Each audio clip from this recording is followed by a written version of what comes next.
Welcome back to Homebrew Pie. I'm your host, Jimmy D, and with me today, Conrad. I'm a local Fab player to Charlottesville. I'm be tuning into the stream today to offer my own commentary as well. Excellent.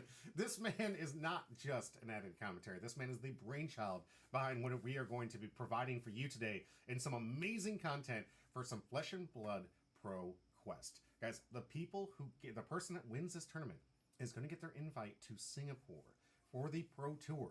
We had so many people coming out for their opportunity and chance to represent the United States in Singapore Pro Quest, the Pro Tour, sorry. And it's just craziness that Lifelink for the first time is being able to host such a big event. And it was an absolute successful knock out of the park event here. Oh, it was a blast. Yeah, I love seeing all the people come. They took up at least a third of this expanded area because we used to have room for about 40 to 50 people, really tight when it get up to like 40 to 50 people. But we have room for that, and now we're up to at least 120. So we're able to spread out, get some space, and in that, even with all that additional space, they still end up taking up so many of our bigger area and play areas at the table. And just the energy was high. Everyone's super excited. We finally had our first big pro quest. This is going to be the first of many to come, by the way. So get used to this content. If you like this type of content, hit that like and subscribe button. Hit me on YouTube, guys, because that's the best place to find the recordings afterwards. Because on Twitch, it's a little harder to find VODs. A little harder. But on YouTube, where we're live at Homebrew Pie Fab, Flesh and Blood, right? You can find all those VODs right there, ready to go. And you guys can help us get monetized, because we need to get like 500 subscribers to get monetized for that. However, I digress. We have a lot of great content to come to you guys today. We are going to be covering the gameplay, the mechanics, the sideboard tech, the strategies for these players. All of this has been previously recorded, and that enables us to be able to stop the video, do the commentary, answer the questions, and talk to you live. I don't know how many times you guys have seen some Pro Tour commentary. They never really engage with the audience. We're going to do a little bit different. Of course, we're going to do it respectfully. Don't want to make sure we don't divulge from the actual good commentary that's going to come from the gameplay. But we'd love to hear you guys' thoughts and comments out there. If you were the person on camera from yesterday, all we ask is please don't spoil it. Don't tell me in the chat like, oh, this happened or this thing went through. Now, if you want to talk about the reason you made the play in the moment, I'd love to hear that, because people love to see that. The inner brain, because we're going to be trying to analyze the screen and try to determine what would I have done or what was this person thinking. And in a game where so many small choices can make up to a pretty big impact over the course of a long game, I think it's really important to get that kind of insight. Oh, absolutely. We've got this great game that, for those that have maybe not too familiar with Flesh and Blood, it's two heroes, best of one, going head to head. So what does this mean? You get to pick your hero with their type of battle strategy to go against an opponent who picked their hero and their battle strategy. Something that I wish Flesh and Blood would take a hint. You should animate this stuff because it's great. You've got some heroes, you've got some art. You have two people who are representing their hero going head to head, 40 life each usually. Sometimes it changes, but usually 40 life each, going head to head with their strategy to take out their opponent. And they want to take them down to 0 as soon as possible, or at least try to end the game, because that is the way they're going to win in these best of one scenarios. Yeah, best of one sideboarding before the game actually begins effectively, so you can shape your strategy to what your opponent's presented. Hey, Polly in the chat, thank you so much for that. I appreciate you. My hero too, buddy. By the way, that's Polly. It's going to be harder to understand the way that this one reads. This is a longtime fan favorite. I call him that because I'm not going to read that out loud. He wants me to. You almost got me. But welcome back. I see. I'll keep that in mind. I'm learning so much already. But yeah, this was a pretty sizable event. I mean, coming a week after the Pro Tour in London, we weren't sure what we were going to get over here in Ruckersville, Virginia, near outside Charlottesville. But we ended up with 29 entrants and some real big names. Absolutely. We got a lot of people who have qualified for the Pro Tour before. Some of them have been on that stage before, and some of them just trying to get that opportunity to get into it. There was actually a lot, and surprised me. Yeah, I was talking to some people, and maybe you guys will see this in later on. There was a lot of people that were just casually there. This is a Pro Quest, a Pro Tour qualifier, and they came just to have fun. And that just blew my mind, because usually when you get in these high-level play areas, it's usually just, as some people call them, the sweats. The people that like to grind out. And it's okay, guys. The grinders, the competition is what we're after. I love the competition. I think it's important. It's good health for all of our players out there and all of our people to have something to aspire to and put their energy into, because you can use those lessons learned in real life. Believe it or not, they are applicable. And they're sometimes really great for young kids to learn how to lose early and lose in a controlled environment, so they can learn how to handle it and get better. And we had some great high mind people here. So great attitudes coming into this game with some great decks and just either here for fun, here for the grind, but ultimately here to make a community. Hey, all right, Mr. Clean with your hair. Let's go. Is it Clean with your hair? I love it. Nice name. That's a buddy of mine. Oh, okay. Yep. Thank you so much for the follow. I appreciate it. Yeah, we're going to have, for any of those Flesh and Blood people, just to let you guys know, we do these every single Wednesday, sometimes special on the weekends, and then when we do ProQuest, big tournaments like this, you're going to see a huge feed like today. Today, strap in, get the popcorn ready. It's Easter Sunday, baby. I hope you guys got some great big meals, because it's going to have to hold you over for 8 rounds of Flesh and Blood. 5 rounds of Swiss. Yep. So 5 rounds of Swiss into a top cut of 8. Mm-hmm. That's what 29 players means for us today. Absolutely. It's going to be epic back and forth. We're going to see some great names, some great decks. I can't wait to showcase this. The first round, however, we don't have deck lists. I do apologize. We're going to find out how to get this in here. Anybody who wants those deck lists, there's a Patreon right down below. It's linked inside my YouTube. It's also a link inside my Twitch page. It's absolutely free to enter if you want to look at these things. You could donate $1, that always helps, or donate some slices of pie for me, because it helps me grow my channel, but you don't have to. I want to make sure that you guys, these kind of things like deck lists and important features of the thing, absolutely free. So please become a Patreon member today. I also give huge shout outs and it allows me to communicate with you guys directly, so I really appreciate it. And thanks for being here. Alrighty, so with that, I mean, do you have anything to just kind of like synopsize the entire experience, these 29 players just coming into this huge event for the first time at Lifelink? If there's one thing I can say, and it was something I was thinking about when you were talking a little bit earlier, I think the Fab community is something really special. It seems like every single person is at the same time there for the love of the game and to have a great time, and just the sweatiest tournament grinder you've ever met. Every single person is both, and Right. I think it makes something really magical when we all get together and put together an event like this. Absolutely. And of course, thanks to Lifelink Games for hosting it. Super excited to see them moving forwards. Thank you. By the way, this t-shirt's available at Lifelink Games if you guys want to. There's just a little plug there. Got this thing picked up by one of the artists out there that drew this thing, and I love it. This is a great t-shirt. But thank you, Daddy Lifelink. I really appreciate that. Yes, guys, this is what I think it makes Fab unique.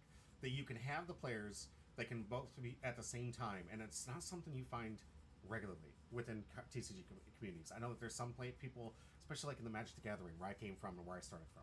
And you either get the people that just want to play Commander and have fun, or you get the people that literally want to grind it out and need to win. And their entire life is dependent upon winning that game.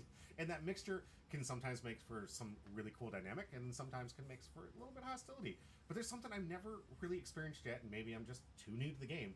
But when it comes to the Charlottesville area, no hostility. Everybody's here to have fun. Oh, we've got some great folks here. Yeah.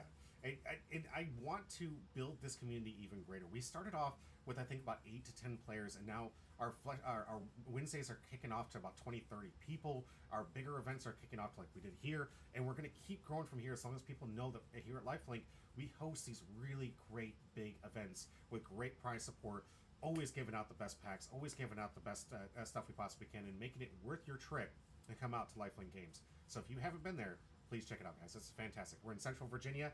It's not too far for a lot of people in the Nova area, and some people out in West Virginia might not be supported on a lot of these TCGs. We host them all, guys. Every single one. And on this channel, you'll see it. We hold all the Bondi IPs. We hold the Magic the Gathering events for just about every single format. We'll hold Flesh and Blood. We'll hold other new games and up-and-coming games, like that League of Legends is coming up soon. Oh, yeah. Yeah, a lot of really cool games that are coming our way, and we do this live here at Humble Pie to showcase all the cool games we have over at Lifelink Games. You guys can come and play yourself and get your opportunity. So, before we kick off into the deck list, I just want to make one quick story for you guys. We let everybody know that they had the option to be on camera.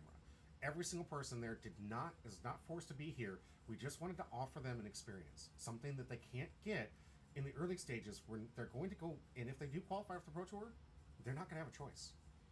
You're going to have to be on camera. And when you're on the camera and you're in the hot seat, you're going to make mistakes. And you know the best way to get over that? To practice. And what better way to get practice than practicing here and in some low stakes or even high stakes here at the ProQuest here. And all of the players said, I want to be on camera, I want to see this. And I really appreciate and say thank you to the bottom of my heart to all the people who wanted to get these gameplays, wanted to show people this amazing game, and wanted to showcase their hero and their gameplay. And get that practice that could be absolutely essential for one of our winners that's going to go in the Pro Tour. And some of the other ones that haven't qualified just yet. Oh, I mean, there's more PQs firing all across Virginia. And I have no doubt that these players who are dedicated to this game are going to be traveling all around and hunting down that coveted PT invite. Not to mention, you get these gold cards for the win, right? That's a huge, big chase here. Yeah, absolutely. Can you tell us about the gold cards? Yeah, so the gold card system, anytime one of these formally organized events that's, I guess, the next step up from one of your local armories is held, the winner gets a sealed envelope from Legend Story Studios. At this level, they contain commons, rares, and majestics equipment in a gold foil, sealed, and graded. So depending on the card you pull, it can be some really, really special stuff in there.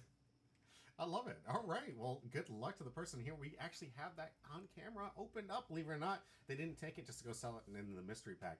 Stay tuned to the end of the video, because at the end, when we find out who our winner is, they're going to open it up on camera. We're going to show it to you live. I can't wait to show you guys. It's great. I love seeing these open packs and these slabs. And of course, it's TCG, guys. It's what we do, right? We open packs and we hope to get the best of the best. And we're after that shiny cardboard. Right? Alrighty. So here we're going to get into what we call the deck list. Unfortunately, like I said, these weren't done digitally, so we don't have them yet. Doesn't mean we won't get them for you. Excited to see these games. Have y'all give commentary? Thank you, Noah. I appreciate that.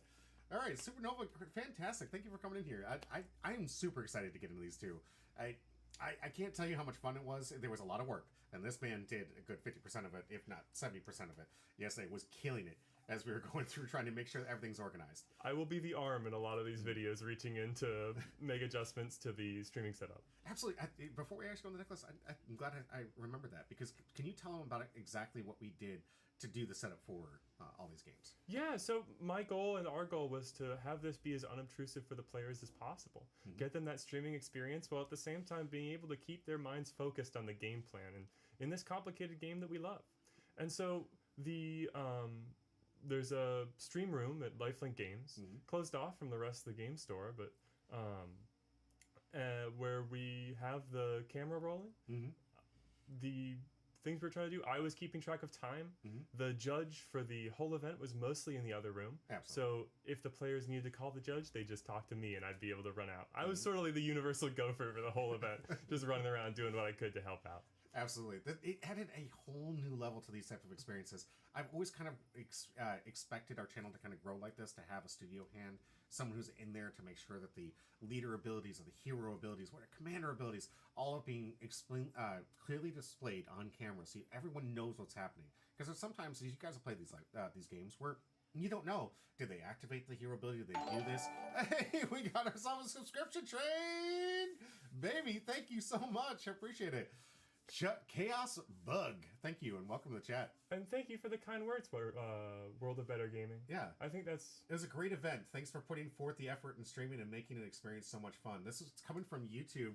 Thank you so much for World of Better Gaming. Yes, this is a step above and a step in the right direction for this channel, because we're going to keep upgrading these things. The lights are going to get upgraded, the table's going to get upgraded, we're going to have hand cams, we're going to have face cams, we're going to have all kinds of stuff as we grow and create as much of a Pro Tour experience as we possibly can.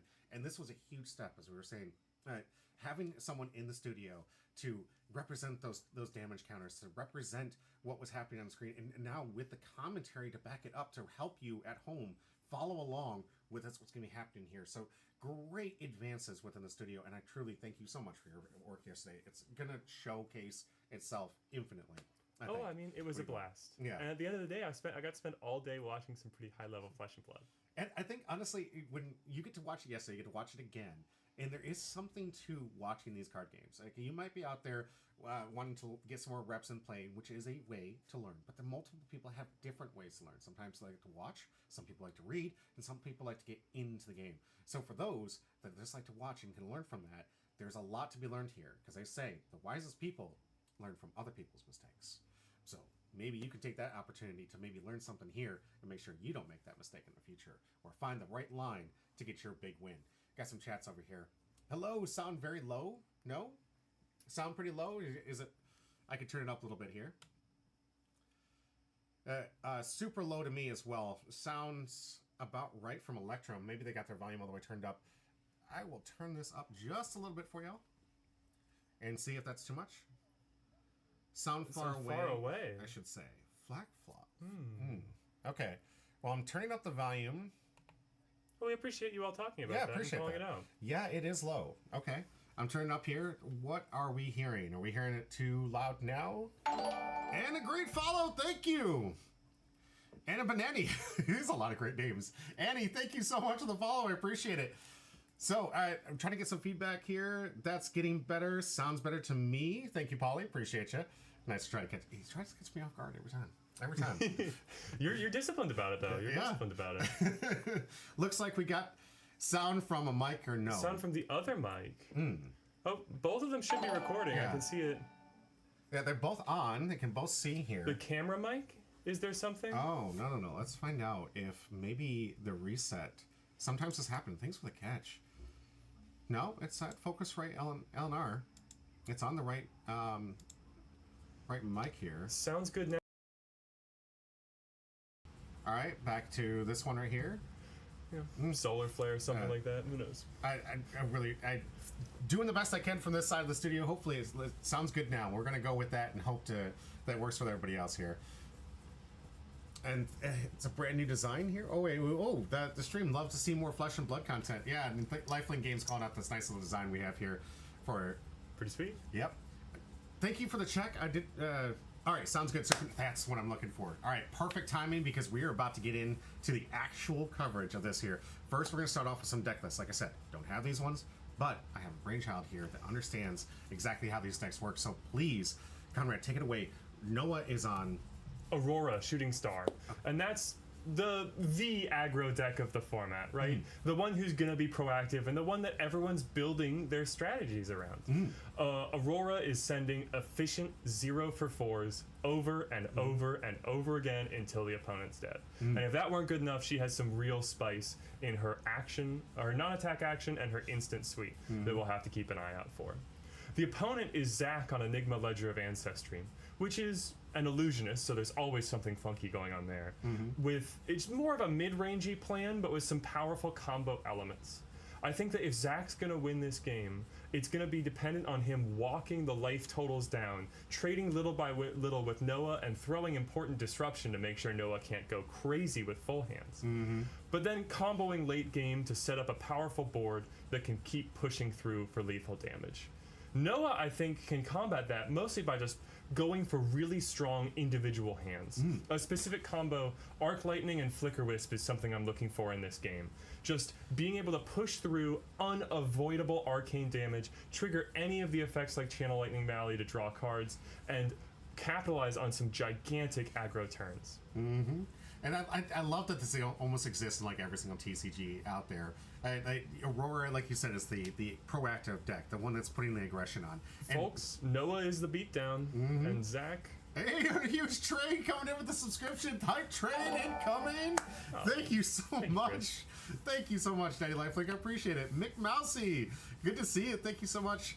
I appreciate this, but this is going to go on for a little bit. I just want to say thank you to everybody for getting here. Electrum, I understand what you're talking about. Of course, you're going to see something. Before we get the gameplay here, it cracks me up that there's always somebody in some kind of format that's going to be aggression. You got red for Magic the Gathering. You got red in in One Piece TCG. You've got red in what's going to be in the Gundam TCG. And of course, there are some red decks within Union Arena that follow that same suit. So I feel like, is this, if Noah could have a color, because they don't have colors in here. If it had a color, this would probably represent red.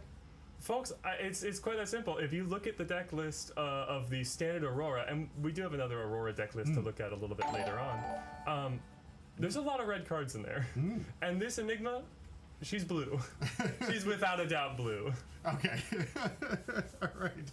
Hope Zen and Enigma go to Lifelink tomorrow. I hope so too. Thank you, Annie. I hope to see that you. would be LL, Living Legend. Yes. So part of the context of this event is Enigma just won the Calling in London and the Pro Tour in London, and now is like 4 Living Legend points away from disappearing from this format.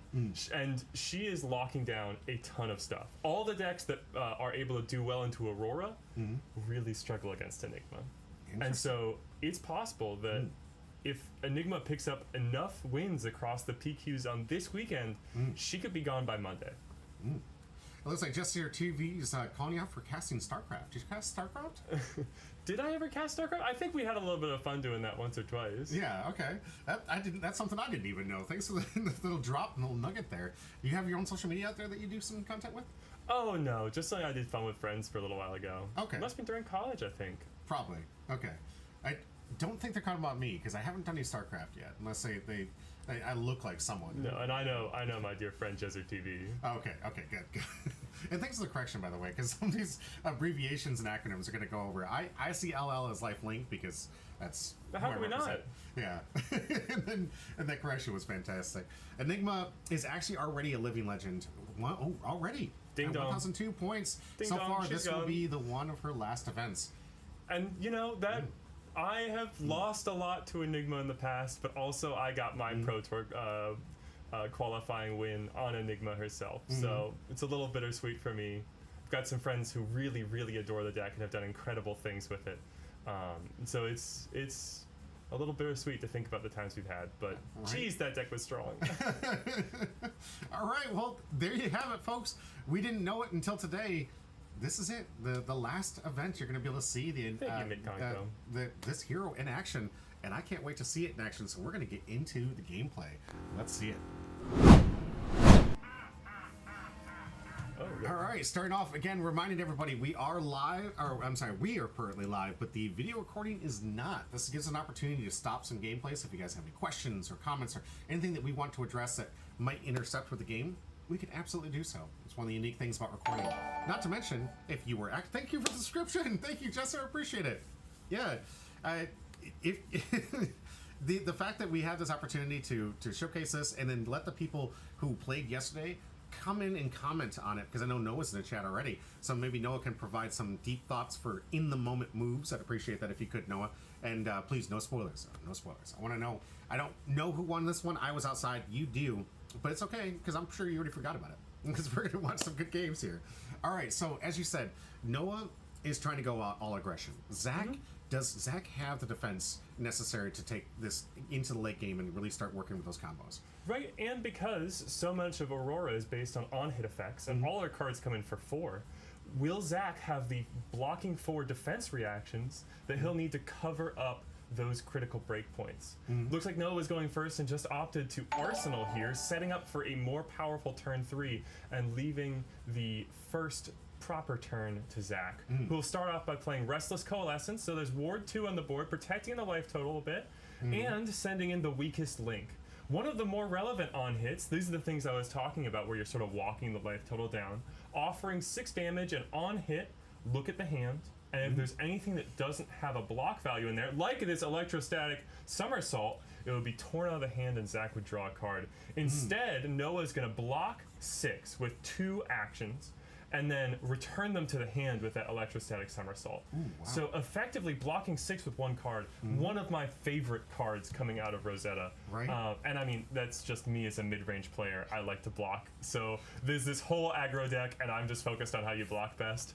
But Noah coming back with Entwine Lightning, fusing with Electrostatic Discharge in hand. This is coming in for 4 Go Again, threatening the presence of that Restless Coalescence on the field. Any damage that leaks through Enigma's blocks is going to take out that ward. Wow.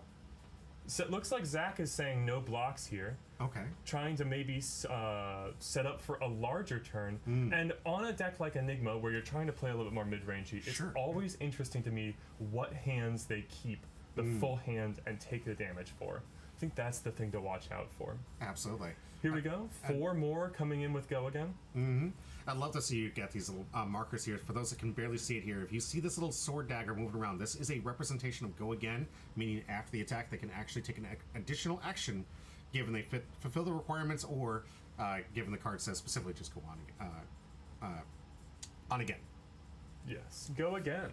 Sink below out of Zach. Looks like they are opting to use that sync effect, fix the hand up a little bit, which makes me think maybe Zach, he will want to commit more blocks here unless he's drawn something really special.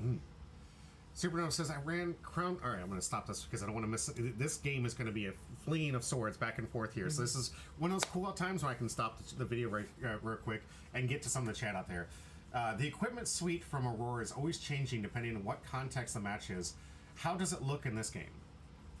Okay. Well, I mean, we already have a response to that from the player in the game saying Noah ran Crown of Providence to be able to ignore a key Command and Conquer, Tunic for the longer game to activate Starfall, which is the sword, Grasp of the Arnite because it's nutty good, and Snapdragon Scalers to keep tempo on key turns. So Snapdragon Scalers is right there, extra action point, give your attack go again. Grasp of the Arnite blocks a ton. Crown of Providence can remove, change your arsenal for a card in deck, dodge around the arsenal destroying effect of Command and Conquer, but we might actually see that come up a little bit later in this game. One thing that's interesting to me is the choice of the Grasp of the Arnite versus the choice of something like Zap Clappers from the most recent Aurora Armory deck. I think that's a little bit, I think Grasp is the easy choice, but it's interesting to me that Zap Clappers can actually offer damage on the Enigma's turn and potentially pop an important ward. Now, we're about to go into an ad break here, it looks like. So in one of these times when we like to do this, especially for those that haven't been subscribed before, this is the time I like to take to, for those that are subscribed, talk to them, generally speaking here, stop the camera so we don't miss any critical gameplay, especially while things are getting heated up. So while we're on this little ad break, can you tell me what is ward and how does this work within the game? Great. So ward is a replacement effect for damage. When a hero will be dealt damage, if they have ward, ward reads, if your hero will be dealt any amount of damage, instead, destroy this ward piece and prevent damage equal to the ward number on the card. So Restless Coalescence, the yellow you can see at the top of Zach's graveyard right now, provides ward 2. If Zach were to be attacked with an attack for 6, and he had the Restless Coalescence in the field, he'd only take 4 after declaring no blocks. But if the ward is able to cover up, if each individual piece of ward sort of triggers independently, so if you had 6 ward on field and another 3, if you were presented 6, it would only pop the 6 you chose. You're able to keep the ones that are not being covered up. Oh, makes sense. All right. So, I mean, we saw a great early aggression here from Noah and being able to defend, actually, sorry, not aggression, defense here, where we saw him pick up his defense cards where he didn't have to lose that entire turn defending one of those big swings from Zach. Do you feel like Zach's strategy right now is to try to be as aggressive as Enigma and go out swinging and force Noah to just not have any cards in hand so they can't set up for that turn? Or trying to put them in the back foot? Because sometimes when you see aggression, you want to see aggression versus aggression, right? Do you think that might be the strategy? I think that if Zach ever gets Noah on the back foot, as Enigma, as the slower deck, if he's the one with tempo, it's a real big problem for Noah. And Noah's going to have to eat a lot of damage to gain it back. Oh, absolutely. I think that Zach was just struggling to utilize a large hand. These slower mid-rangey decks, they usually get a lot of value out of just being able to block with 1 or 2 cards. Sure. And so just throwing out an attack and setting up the Restless Coalescence was a way to use that turn 2 tempo that you get for free because your opponent didn't attack you on turn 1. Oh, nice. So getting back to some of the chat here, Electrum thanking Supernova for the explanation. Yes, thank you so much for that. I'd love it when we get some explanations from some of our people who performed here and some things that we may not be able to talk to. And Electrum says, but I agree the Crown is really good in these pivotal CNC turns. Yeah. And you got Jester TV really explanation too. Thank you. Well, we'll see maybe some of that coming up if a Command and Conquer gets thrown, but those cards like Command and Conquer, like Weakest Link, are just ways of removing cards from the enemy aggro player. If your card says you will discard 1, you will destroy 1, if this doesn't hit, you need to block it, there's only so many of those. Go ahead, keep going. Don't pay attention to me. I'm trying to heart this comment. Sounds good. There's only so many of those you can deal with your armor blocks before you actually have to start giving up your cards in hand, your aggression, your tempo to be able to deal with them. And sometimes some damage is going to chip in. And so that's what Zach is trying to do. Throw these disruptive attacks. Make sure the Aurora can't go off with a 5-card hand every turn, because if that happens, there's no way he's going to be able to keep up. Oh, absolutely. Alrighty, that's going to be the end of the ad break here, so we're going to get back into the gameplay. Thank you for your patience, and expect that kind of formula going forward. I don't want to miss some really good gameplay here, so if I do see an ad break coming up here, that's the only way I get monetized, so I do appreciate you guys putting up with that, but I'm going to stop the gameplay so you don't miss pivotal moments within this gameplay. Alright, let's get back into it. Perfect, so this is another 4. No go again yet. Noah will have to play an instant card in the same chain link as Flittering Charge in order to get go again, but it looks like that's just the end of the turn. Alright. Drawing back up. Tunic up to 2 for Zach. Let's see what's left. Okay. Setting up Rage Spectre. This one's interesting. It's Ward 6 on the Enigma's turn, but only Ward 1 on the opponent's turn. So not as good at blocking as it is at defending. Oh, sorry. Not as good at blocking as it is at attacking. Oh, okay. Also transcending here, getting that critical chi into the deck, which we can pull out later on using the Mystic Headpiece Traverse the Universe, setting up the combo effectively. Activating Enigma ability, so we'll be making a Spectral Shield that's Ward 1, and because of its +1 counter, Enigma can use her weapon, the Ledger of... I can't remember, to attack with her wards, and the damage of the attack is equal to the ward of the aura. But that +1 counter is giving it +1 damage, up to 2 damage, and go again from the weapon. So this is offering 2 damage into 6 damage from Rage Spectre, a solid 3-card 8 with 2 blocking aura. And I mean, 2 blocking health is nice, but that also means is 2 3 blocks can cover 2 4s without letting any damage through, in case there's an on-hit. And these ones, is he recycling, or is they're going to stick around after this? Oh, yep, no. all of Enigma's wards are going to stick on the board. That's what makes her so difficult to deal with. If she builds up a big enough board, she can take such a lead. And in a game where only very few classes, illusionists, get to actually build a board in the first place. Oh, so here we got a 4-point swing here on the back end. Notice Noah didn't take any cards in the hand to defend any of that. Probably trying to set up. Do you think that was an indication that Noah has a really strong hand and didn't want to lose any of those pieces? Or is it just one of those early turns you can afford to take some early damage and you feel like you don't want to lose the tempo? It's interesting to see. I mean, most of the time, Aurora can capitalize on a larger hand better than she can capitalize on a smaller one, but it's not that bad. I think that the reason Noah's keeping cards is he knows he has to knock out this easy Rage Spectre plus Spectral Shield. That Spectral Shield, because of Enigma's ability, is coming in for 2 free damage every turn if he doesn't kill it.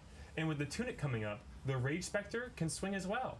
So that's 8 damage off of 0 cards. Noah knows he needs to challenge that. Oh, absolutely. And is able to clean up that equipment, because as we're hearing from even the chat here, if Enigma is able to keep these around, she should be able to keep up the aggression, and unfortunately, like, Noah's responding to it, not allowing him to stay up.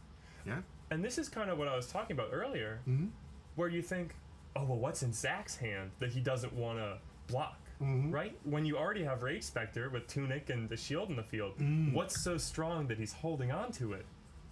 It's interesting. Yeah. So Noah probably going to want to be on the defensive in this turn, because it sounds like we're going to see a big swing coming from Zach, maybe? We could, yeah, absolutely. It would be a little early to see something like that coming out of the Enigma player, but if you have natural transcend into a Mirror Guy, I mean, heck, Go for it. I would not turn that down. Right? And another... Noah's played 4 cards, and they're pretty much double ups on themselves. The Skyward Serenade combo, making that Embodiment of Lightning, tutoring Skizzik from the deck to come in for 4 with Go Again. Wow. These are the new cards out of the Aurora Armory deck. Yeah, I like the power in this. Just be able to grab some of the cards you need from the deck here. And another stack here. So 2 damage with another Go Again. How much damage have we seen at this point? Like 8 damage? At this point, 10 damage has been presented, and here is Electrostatic Discharge into Snatch. 7 damage. What? No Go Again, but if any of this hits, Noah will draw a card, and Noah still has the Snapdragon Scalers available to give this Go Again. But it looks like this will be a big... Oh my gosh, the Electrostatic... 10 damage! Up to 10, cracking in for 8! Putting Zach down to 18 life. This early? Oh, a man. block with Traverse the Universe means that Zach is tutoring that inner chi from deck set up on the previous turn. This one's moving at a blistering pace, but it looks like Zach has a powerful combo hand to follow up. He's going to need to. Especially after taking that much damage. I felt almost half of his life, if not over half of his life, was just taken in that one turn. Looks like Noah opted not to use the Snapdragon Scalers, perhaps trying to save them to crack into the Enigma board in the following turn. I mean, you've got to be worried about the board state she's going to put up. Yeah. Electrum in the chat says, when you said that Aurora is the beatdown, no one was kidding. No one was kidding. Absolutely not. That is just insane. I can understand, because the Noah's hero here is the one that just got Legend, right? What's the world? When you rotate out? Zach's hero. Zach's Enigma. Oh, Enigma guy. Oh, wow. Now, this is something interesting. So, right now, we're setting up a Chi, another Chi in hand. We pitched Ripple away. I wonder if Zach might have considered discarding it to prevent the embodiment of lightning from this Skyward Serenade. Maybe could have denied a lot more on that turn. Interesting to think about. But looks like we're seeing 5 damage coming in with Go Again because of the Transcend, a little bit of hand fixing with Rising Sun, Setting Moon, and a life point gained off to Homage the Ancestors, and there it is, the manifestations of Miragai. 4 +1 counters because we pitched a Chi. Ward equal to the number of +1 counters, so this is 8 Go Again, and it's staying on the board. Wow. So this is going to be something we could be seeing potentially every single turn. And the weakest link. Throwing in Interruption. If this hits, Noah might have to discard a card, and Zach will know his entire hand. And be able to play around this, because he's going to be able to draw his cards at the end of this turn to refill and know exactly how to navigate. And anytime you can look at your opponent's hands, these are absolute critical moments. Oh, it looks like we're trying to defend out of this, but I would want to. I don't want anybody to win what I'm doing. Enough equipment here to fully cover it. Going to need to give cards from hand if we're going to prevent this on hit from triggering. And look, yes, absolutely, as Electrum said, we saw that absolutely blistering turn out of Noah last, but this 6 damage hasn't even resolved yet, and Noah's already underneath Zach's life total again. Looks like defending for 2 with the Grasp of the Arnet and letting it hit. There is a Flicker Wisp. If we're able to pair that with an Arc Lightning, maybe the Unknown Arsenal card, there's no chance this Mirror Guy will be able to stick around. Wow. But that's the goal. We gotta kill the guy. Yeah. Well, Zach with perfect knowledge now knows how to navigate this hand. It's gonna be getting rid of the cards and going back up to his 4-hand turn. Passing back to Noah Coin. An interesting hand out of Noah. I mean, unless we do see that. Oh, okay. Starting off with E-Strike, 5 Go Again. Choosing the Go Again mode, it looks like. And that's never what you want to see in Aurora. We want to be making those embodiments of lightning and being able to select draw a card off this card. So 5 Go Again is looking a little fair. I wonder if this will be enough to take out this Mirror Guy. Quick Dodge Flexor is still available. The Tunic coming up next turn means that we can give up the entire hand as the Enigma player and still be able to swing in for 8. Which is going to be something no one needs to do at this point, because it's lost so much ground from that last turn. I thought literally Noah had the command seat, and now Zach just put Noah back on the back foot.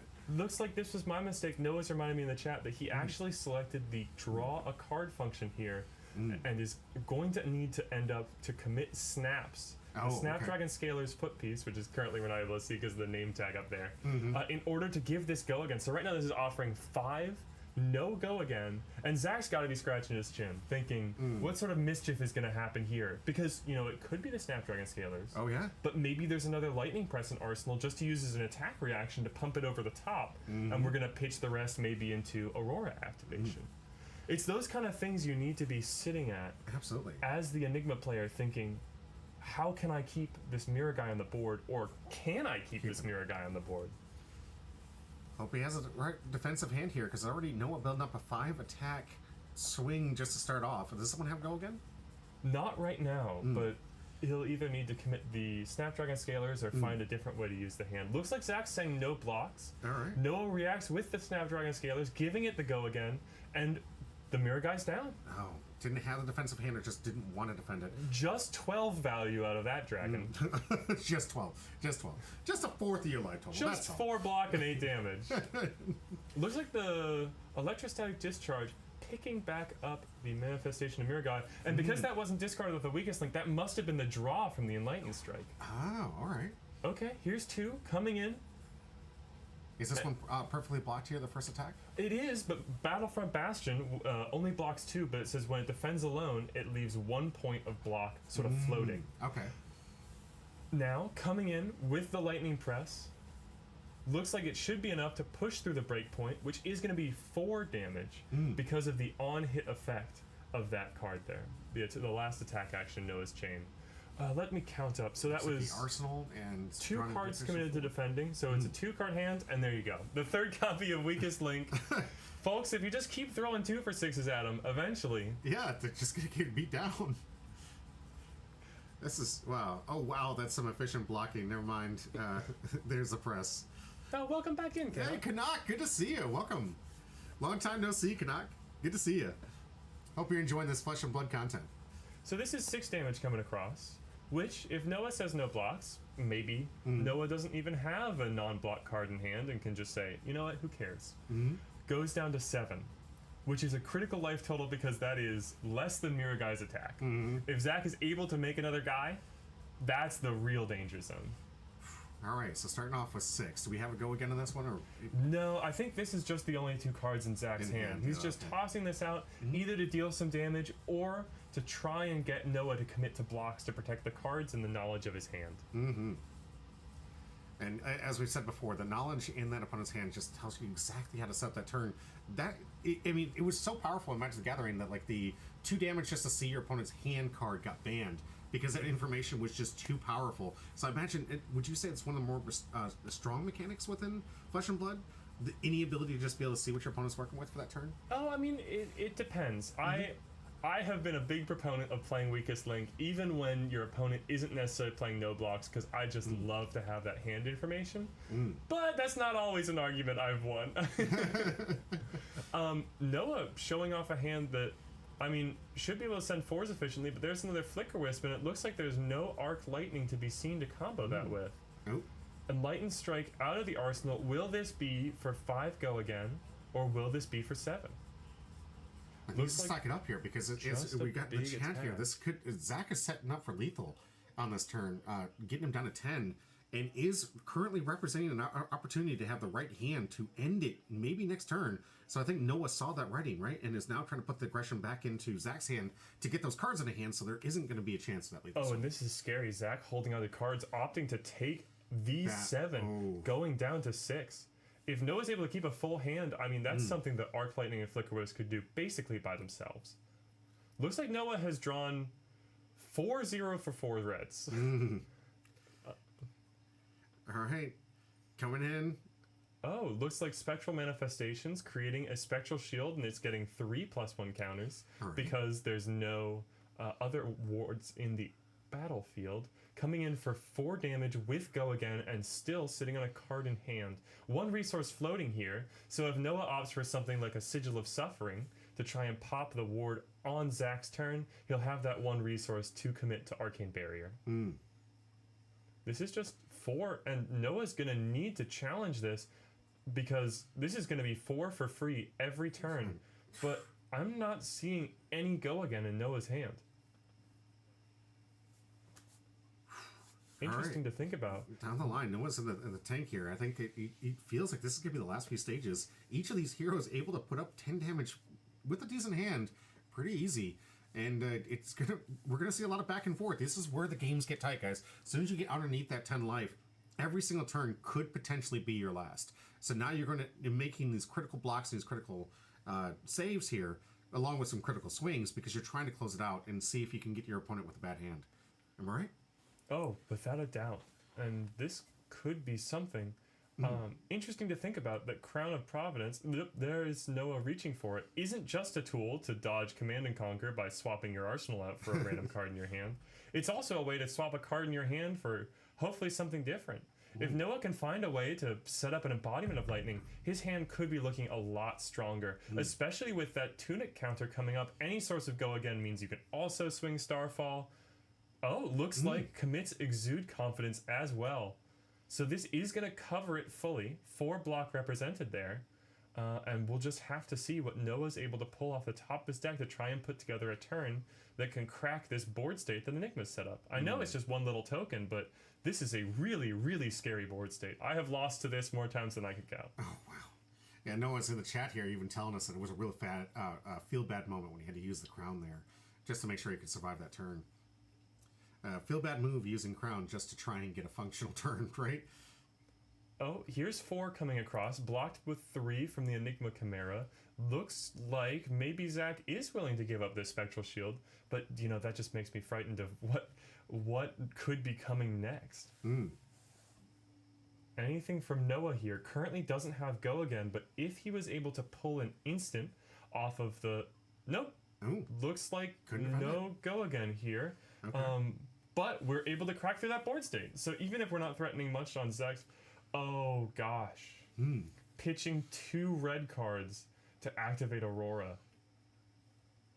All right. I mean, that's just a 4-point turn. Hopefully it sets up for something big in the following cycle, but... Oh, here comes Zach, creating the exact same board. Wait, it's back, ladies and gentlemen. The Spectral Shield is back, and no wonder he chose to give it up. Right? That looks absolutely excellent. Setting up that exact same lock, saying, break this, or it will hit you in the face for 4 every turn. And we go again, right? Oh, yes, go again, because it has +1 counters because of Enigma's weapon. Yeah, jeez. Woo! All right. Noah just got to be looking and like, how many times do I have to deal with this card? It's Right? like the meme was like, how many times I got to teach this lesson, old man? But I think the old man's teaching him a lesson. He's coming back again. I mean, Spectral Manifestation, just a really sweet card. Creating 4 on offense and 1 on block off of 2 cards. It's sort of one you want to stick around for. It's sort of a build-a-board card, not something I am using a lot to try and play aggressive in these matchups, but I think that maybe I should, well, I guess it's not in the format anymore, but if I ever pick up an LL, maybe I'll think about it a little bit more, because it's looking really impressive right now. Ooh, here we go. Another 1 block with the remainder of the grasp of the R-Knight. And looks like that's it, going to 7. Tunic for the second resource, and there's the Command and Conquer. Right after we had to commit the Crown of Providence. No! Oh my gosh. Absolutely perfect timing from Zach here with that key piece of interruption. Able to just get used to the one defensive card that Noah had prepared for that move, and it just nails it on the timing. Looks like Noah's playing a 3-card hand, starting off with Arc Lightning. Okay, this could be something powerful. One arcane damage here, and every time he goes again this turn, he'll be getting 1 more point of arcane. Discard the Shelter from the Storm in order to prevent 1 arcane there, and leave 2 damage preventing. So the next time Zach will be dealt damage, Shelter is going to prevent 1 of it. So this Starfall coming in for 2. And 1 go again, 1 off the go again from Arc Lightning, but it looks like the Shelter from the Storm, along with the block from Tunic, so Zach is committing to this game not lasting 3 more turns, is going to cover up all of the damage from Starfall and Arc Lightning on this Chain Link, protecting that Spectral Shield. Good call. And you got to keep the offensive. You got to have your tools. As you said earlier in the game, keeping this thing on board is essential for Zach. And you want to be able to protect it when you can. That's 2 times we've seen him not. He had a backup, so I'm going to assume Zach doesn't have the 4th copy here for the backup. Oh, because I think we've seen at least this is the 3rd copy, yeah. That was, I think, the 2nd copy. The 2nd copy. Okay. We only have 3 copies at each color. Okay. And I don't think anyone plays Spectral Manifestations outside of the red copy. Looks like instead of using that Shelter from the Storm prevention on the Arc Lightning, we're instead opting to keep it around and pitching to Arcane Barrier. Here comes Ravenous Rabble, a 0 for 5, which gets -X, where X is the resource of the top card of your deck. That's why we're seeing that Electrostatic Discharge on top of Noah's library. Coming in for 4, covered up by another Shelter from the Storm. All right. Defense reaction out of the arsenal, and a Snatch. 4 more, another defense reaction. Zach was prepared for this turn. Oh, that Spectral Shield is sticking around, and it will be threatening another 4. Oh, opts to use the Sink Below effect here, exchanging a card from hand, I think the last card from hand, for the top card of his library. Able to save that equipment, has an action. No cards in hand for this turn, unfortunately, outside the one that he just replaced. So, Zach likely just going to be coming in with a swing, requiring a defense here from Noah, but Noah... let's see if he wants to use any of those new cards he just got to defend this attack. Zach gonna try to take the tempo back in his favor. Well defended last turn. Well defended from Zach here. I'd say even though Noah's the one utilizing the greater number of cards on offense, Zach is the one with all the tempo. Because of this shield coming in for 4 every turn, he is the one determining the entire structure of the game. Doesn't have to dedicate hand resources to making sure he has an offense. Just needs to make sure he can play defense, and then constantly threatening Noah 4 cards in hand for this 4 damage every single turn. I can see exactly why this deck is so good. One interesting thing is going for the Sink Below effect, changing the last unknown in hand, when it looks like we won't be able to use it, makes me interested. Makes me think, well, the good thing about Mystic is, because they're a blue-focused class, all their blues are good too. If you draw a random blue that you would, in another class, maybe just only want to pitch, you can just slap it in the arsenal, no problem. Right.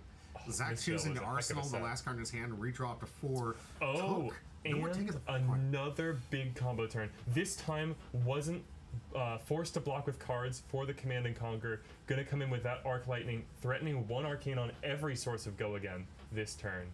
Electrostatic Discharge, an instant, so no Go Again, but this is going to be a huge Ravenous Rabble. 7 damage and an Arcane because of the Go Again effect. So Let's this see how could Zach potentially be the ending last turn. I mean, it's more than his life points. All right, what do we defend it for? Yeah, you're right. This is threatening lethal, but that's a snap defense for 7. The D-React's able to cover up those breakpoints, and the already pitched drop in the ocean, providing the resources to Arcane Barrier the damage coming from Arc Lightning. Whew. Great defense from Zach here. Zach here taking a moment to consider whether or not he wants the top card of his deck to stay there. That's the opt function on Fate Foreseen, the D-Reactor seeing resolve. Ooh, another action here Having from Noah. to pitch the Channel Lightning Valley. That's a powerful card, but when you're struggling to even break through the Spectral Shield, I don't know how useful it's going to be. This is going to provide some very evasive damage, though. 2 physical and 1 arcane, although the arcane is already checked by the extra resource. And Zach is made of D-React. Defend yet again. Oh my gosh. Wow.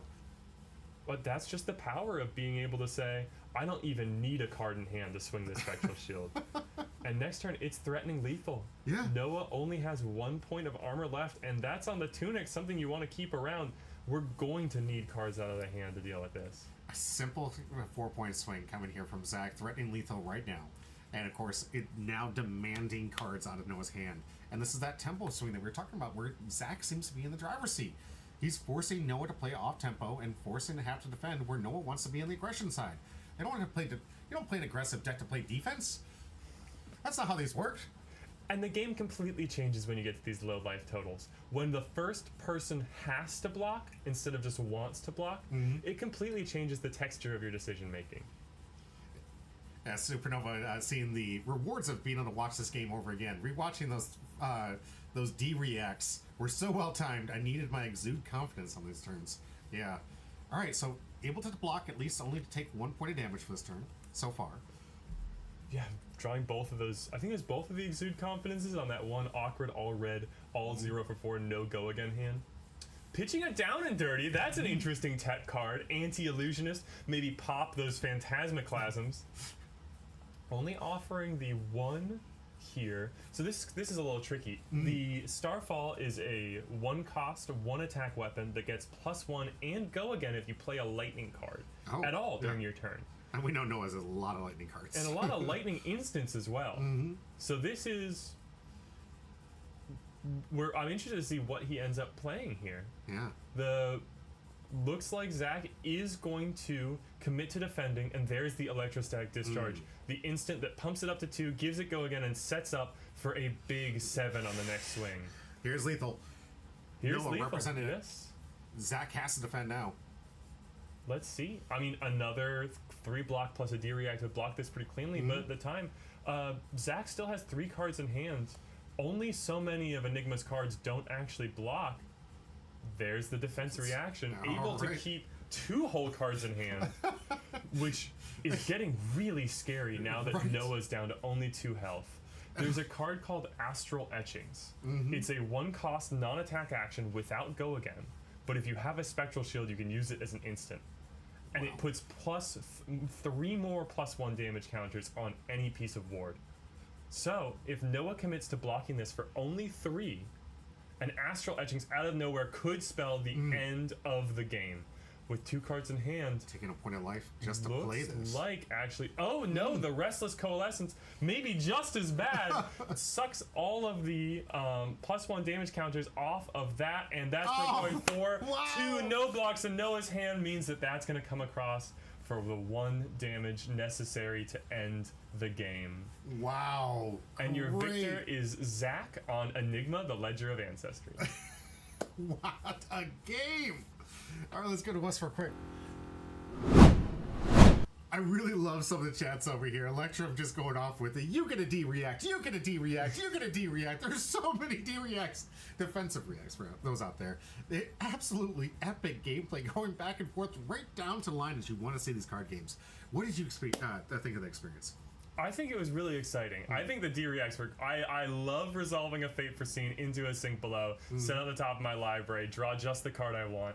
And I think it's really impressive how long Zach was able to keep around that Spectral Shield dealing with all of Noah's aggression. But I love when Titan Fist comes in at 4 for free.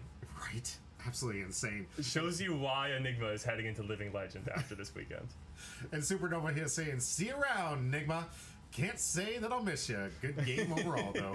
GG's indeed. GG's in the chat. Kanak, I do want to say thank you and happy Easter to everybody. I didn't want to read your chat because it was kind of off topic to watching the game. We're getting really close, so I hope you don't find offense to that. Of course, I'm going to read you guys' chats. Of course, I'm going to try and you keep that interaction. So thank you for joining us and welcome back, and I hope you get those Twitch notifications working right. I don't know. Some people keep saying they're not getting it. I don't know if it's a Twitch thing, if it's a me thing, but I really appreciate you coming back, and happy Easter to everybody.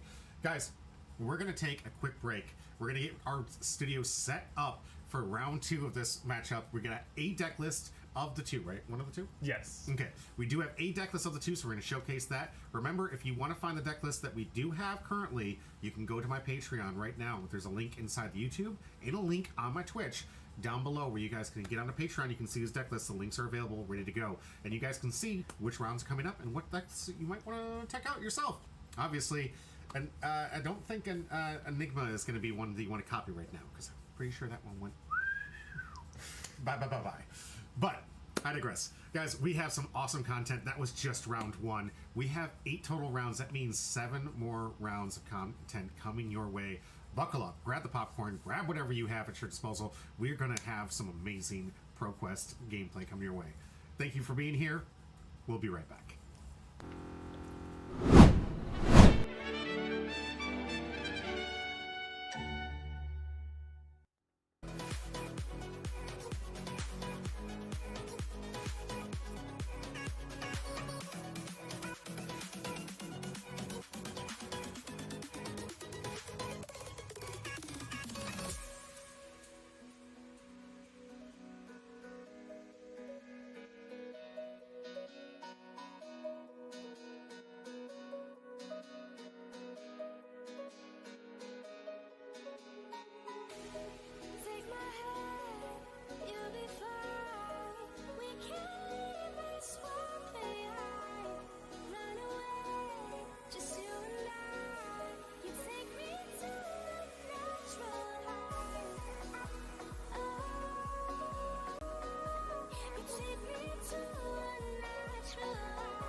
Welcome back to Homebrew Pie. I'm your host, Jimmy D, with me, Conrad. and we are going to be covering round 2 of this Flesh and Blood Pro Quest event.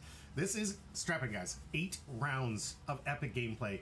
Players are competing for that one slot to go to Singapore, that one coveted slot to get that gold card, and we get to see it at the end of the video. Because you guys want to stay tuned, you're going to go.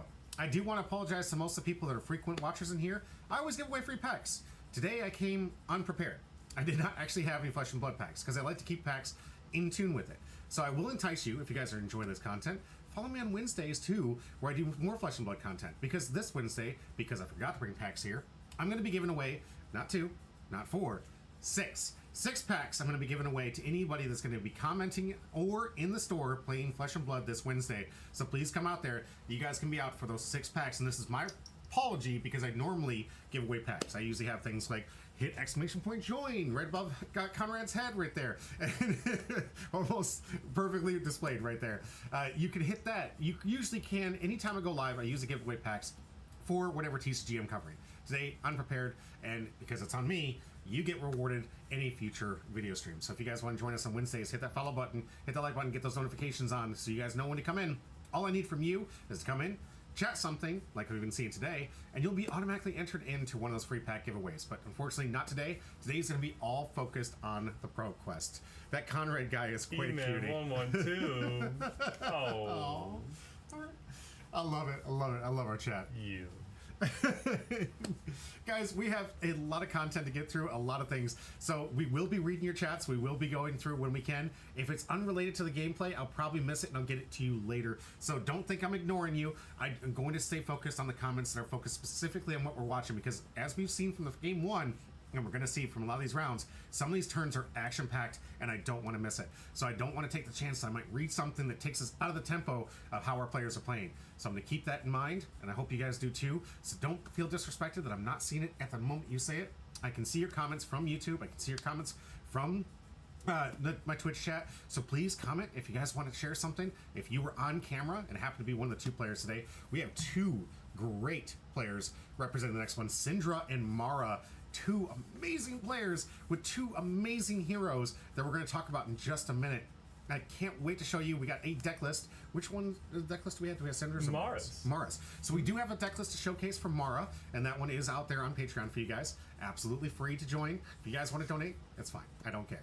But it is free to join, and you can get the deck list, because if you care about the deck list that we show on here, that's where I post all that content where I can. I have other accounts with other TCGs that I keep those updated with, but for this one, I'm going to have to keep those links on the Patreon account, because is there a way for me to create a fab name for people to always see what's on chat? all these decks are going to have my random username tacked onto them, because I was the one putting them together this morning. So it's all going to say Bird Postings, Mara's Aurora, Lifelink, PQ. Is that so in the future we can set that up. That's my Discord. If you can reach out to me on the Purple Fab Discord, I'm always happy to chat. Absolutely. But I mean, for like the deck list, is there any way like someone's to go to that, and if they were to follow you on that link that links them there, would they be able to see all your new updates? And Right uploads? now, I don't really keep it terribly public, and these decks are all set to link only. Because, they gave their permission to be put out on the stream, but not necessarily for me to shop it out to, like whatever public thing is on. We want to. Yeah. Oh, all right, so there you go. I mean, But we'll get you set up. We'll get a Jimmy D Fabry page. I can't wait. I want to make sure that everybody can see any deck list that you see here live on the studio, because I know it's one of the biggest comments I always get on my YouTube videos, and especially even in chat. Where can I find the deck list? And I get it, because sometimes I want to build that. I'm looking at this thing. I'm like, ooh, that looks like a good deck. I want to see how much that costs. I want to see if I can start building it. And this is a great way to start. You get to don't look at how much it costs. Don't look at how much it costs. Don't just go out to your local fab community and say, hey, I'm new. Can I borrow some stuff? Don't look at how much it costs. The game is great. Don't look at how much it costs. Honestly, you brought up a great point about our community here, and this is for all TCGs. And I love that Fab picked us up here, because that wasn't one that I was initially part of. Conrad has been the leader, if you will, of this Fab community, and I'm getting welcomed in by this community to host this content, and I really appreciate that.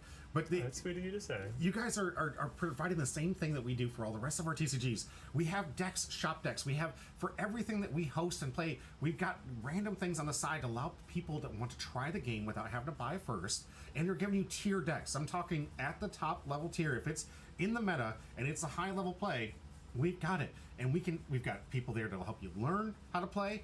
Conrad loves to take sometimes to just set aside. He did for me. Took me aside, gave me some lessons on how to play this. So, as a novice, as a guy, I can at least understand the mechanics of what's happening each turn and see what the attack defense is like. And he, great teacher, by the way.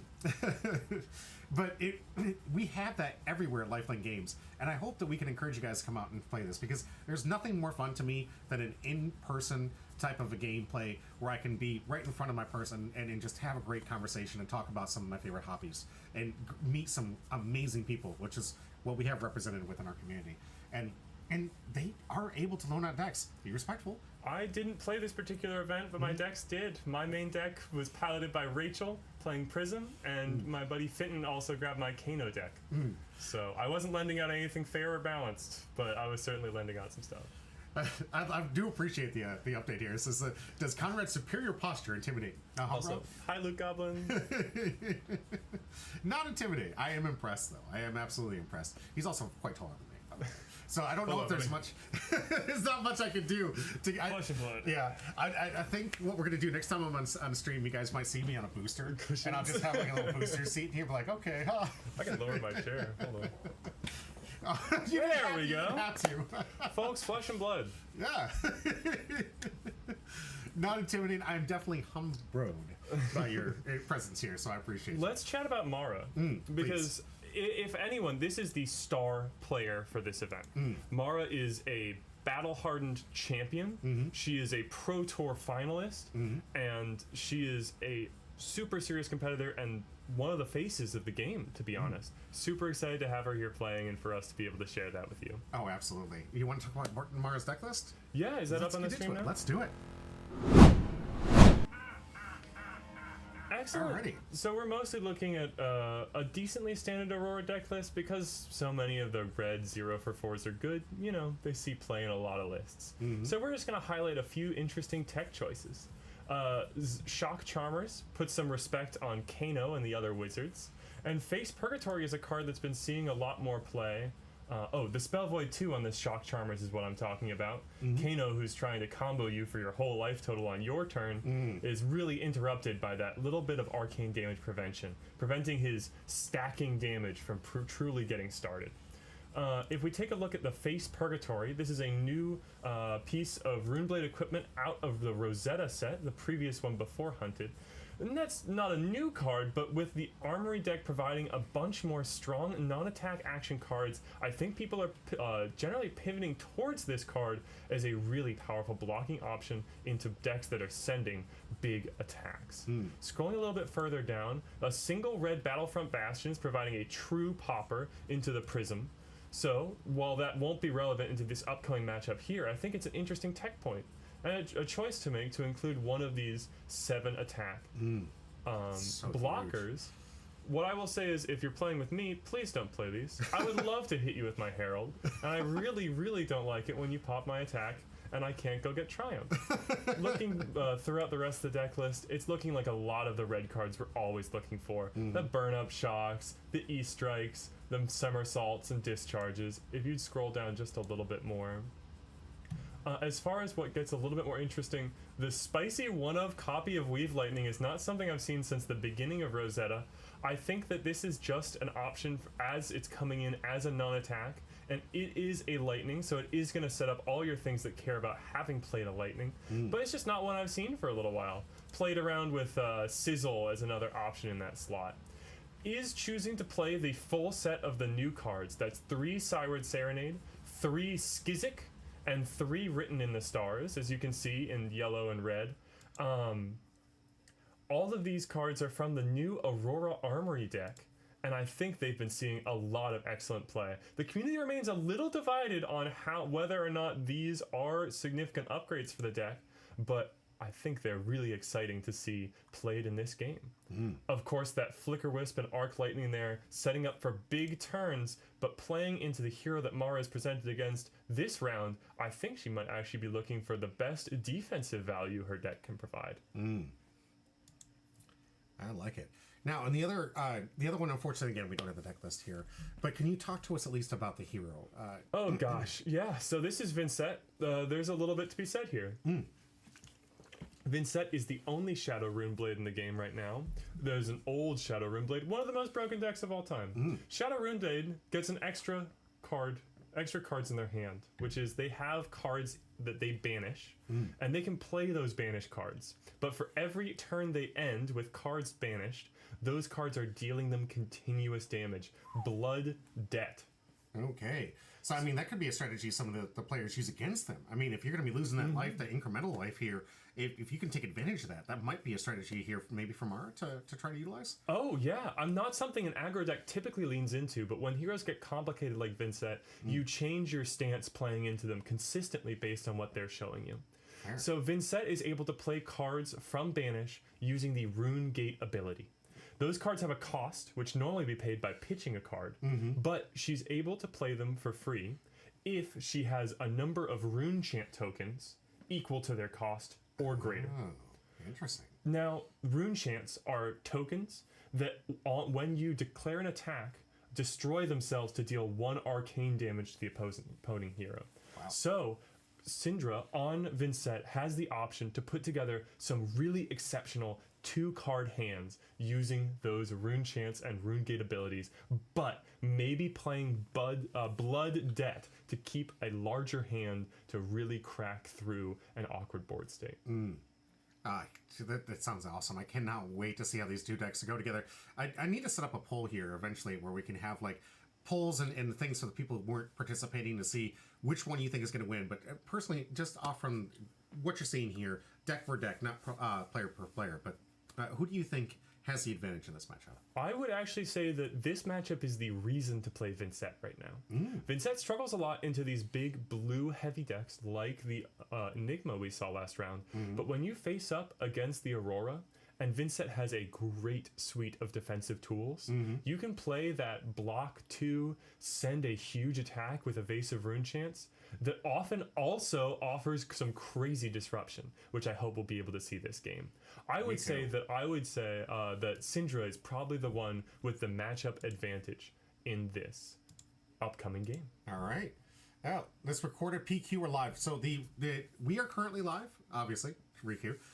But this is a pre-recorded PQ, and the reason I like to do this is, one, I like to get the players who actually participate in the event to participate within the chat. They can give us some great insight to how and why they made certain decisions if they're here live. And the last one, we did have Noah live within our chat, which made some great content and some great commentary. So I really appreciate Noah for joining us for that one. Yeah, thank you, Noah. Yeah, and it also gives me an opportunity to stop some gameplay. So if anybody has any questions, they're concerned about something that might have happened, we can roll it back. I have the ability to rewind, fast forward, do whatever I want from here, and stop the gameplay. Additionally, because for those on YouTube, I don't think I get ads from there because I'm not monetized, but on Twitch, because of my partnership, I do use ads, and during those ads, I don't want to ruin the tension and the gameplay. So if I see that we're going into an ad break, I'll often pause the video, talk to the audience, read the chat, see how everyone's doing, waiting for that ad break to end, and then continue the gameplay to ensure that there's no disruption in the actual gameplay. I really want to make sure that everyone sees every bit of these amazing gameplays from these amazing players. And this is just the best formula. It seems to work out. If I did it live, there'd be points where I just can't stop the ad revenue, and I know how much you guys, or stop the ads from disrupting the flow. And I know a lot of you guys at home were just like, the ad, what's happening? And there's been some points where it's been absolutely critical, like the last moments. Oh my gosh. And the ad goes up and you're like, the what? Armory the previous night, we were all sitting around watching it, and we got pretty bad. But Right? none of that today. Exactly. We're going to play around it. Thank you so much, Riku. I appreciate it. Are you ready for the gameplay? Let's jump into this one. Now, this one's a little interesting. Most of the time, the player going second has the advantage because they're able to actually send the first attacking hand that their opponent won't be able to block freely. But Vincent, because she gets to store extra cards in Banished, sometimes chooses to go first, even after winning the die roll, in order to set up extra cards. Looks like Syndra's going first. They are banishing a Machinations, which is not a Blood Debt card. That is just a card banished. Syndra will not have to pay a thing for it, but is still going to get some pretty serious setup on the field. There's the Rune Chant for the Vincent activation, and there's a Malefic Incantation. And a Funeral Moon, giving you a second Rune Chant. So this Malefic Incantation is a aura that sits in the field, and the first time Syndra attacks, each turn, she's going to make another rune chant on the back end. Oh, nice. Setting up for the next turn. Because Vincent normally only makes one rune chant a turn, but very few of the Blood Rune Gate cards can be sent off of one rune chant. Interesting. Oh my gosh, what a hand from Mara. She played double Channel Lightning Valley on Syndra's turn and pitched the other two cards in hand to make an embodiment of lightning. Because Syndra has to keep those rune chants around to send Rune Gate the next turn, she is not willing to commit the flail, and so Mara is going to get away with effectively a 6-card starting hand with free go again. Those Channel Lightning Valleys say that if you deal any damage to your opponent, you draw a card once per turn. Absolutely.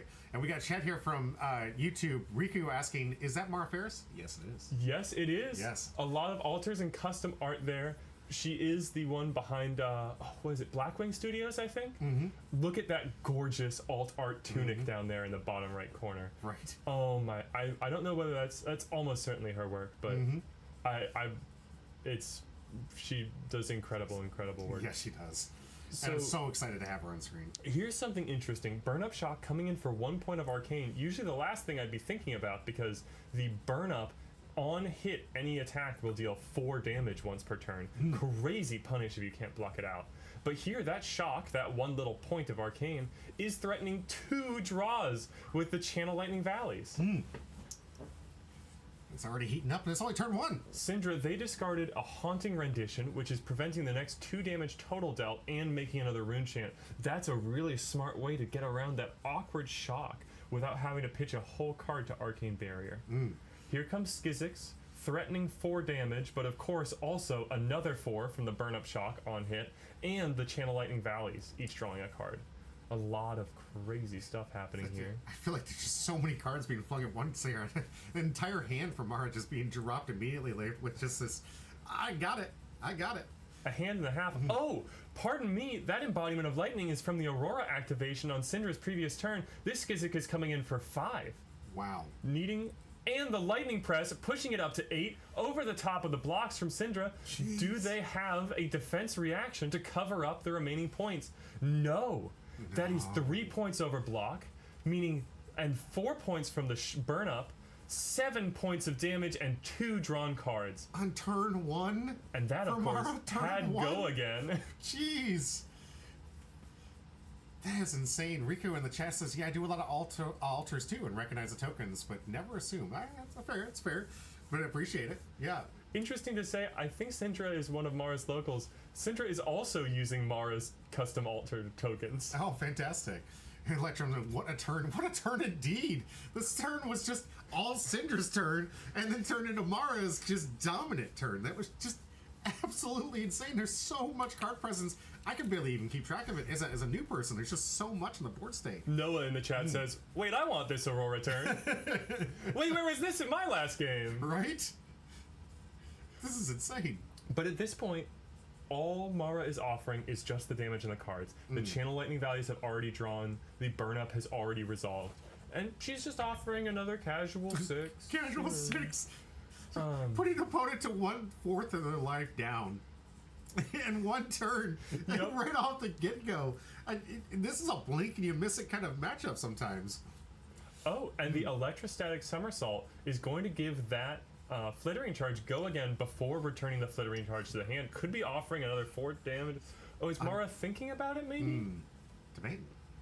Let's take here. Thinking about whether we want to arsenal the Flittering Charge, but it looks like she will commit it. Bouncing the Flittering Charge back to the hand. Will she send it on aggression or keep it for the arsenal? And we got some background information about Syndra and Mara. Both of them lifelong friends, absolutely. And they played as such too. And I wish we could hear the audio. I can't. There's non-royalty free music being played in the back for the ambiance of Lifelink games. But yes, the way that these two interacted was just absolutely wonderful. I'd love to see it. Smurfab, is that Kevin Murphy in the chat? Congratulations on your Pro Tour top 8 finish. Hey, yes, congrats. That's huge. Yeah, Riku says, going to be interesting to see if Aurora slows LL this PQ season, and loads some to think so. Loads seem to think so. Yeah, what do you think? I think it's possible. I'm always the person who says, no, you all are exaggerating when people are going to LL. She'll be around, but she is the premier deck of the aggro deck of the format. Midakoniko, yes, this is aggro. This is the aggro deck.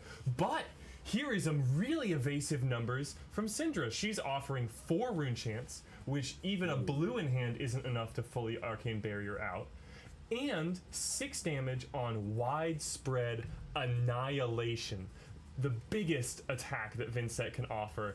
This one, if you take any damage when the combat chain closes, you have to banish a card from your hand. Oh, wow. Oh, man. I mean, hard.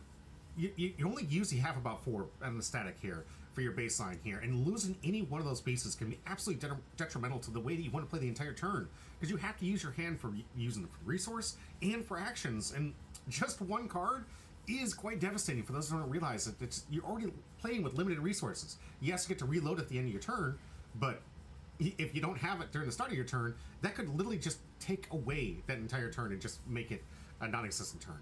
And that's why these cards are so impactful to the overall gameplay here. Looks like Mara Ferris said, you know what? Send me the bill. I'll banish the card from hand. Banished card was an electrostatic discharge. You can see that beneath the deck list on the bottom left, and leading the next turn on another power card. The Arc Lightning offering 1 arcane damage here and go against the next card, and 1 arcane every time that Mara goes again this turn. Still, each of these points is threatening the draw off of that the single remaining Channel Lightning Valley. Wow. Oh, here we go. And another 4 coming in with an additional 1 arcane. Syndra, we did see her pitch Machination's 2 arcane barrier, preventing the draw from the Channel Lightning Valley, but she's going to need something really strongly defensive to prevent the on-hit damage from this lightning surge. Absolutely. So, for those who don't know, some people are going to be on a commercial break over here on Twitch. And like I said, this is why we stop it, because I got a notification that there is some. So this will take us an opportunity to read some of the chat. And like I said, we get to pause so you don't miss any of that good stuff. So if you're not subscribed out there on Twitch, or you're being pushed on, I don't know what YouTube does to you, but if you're going to be pushed on that, no worries. We'll make sure we get there. But let's get caught up here. Smurf says it is. Smurf, it is the same one. So congratulations. Huge shout out, Smurf. Thank you for joining us. And then we have a new chat here from Alec.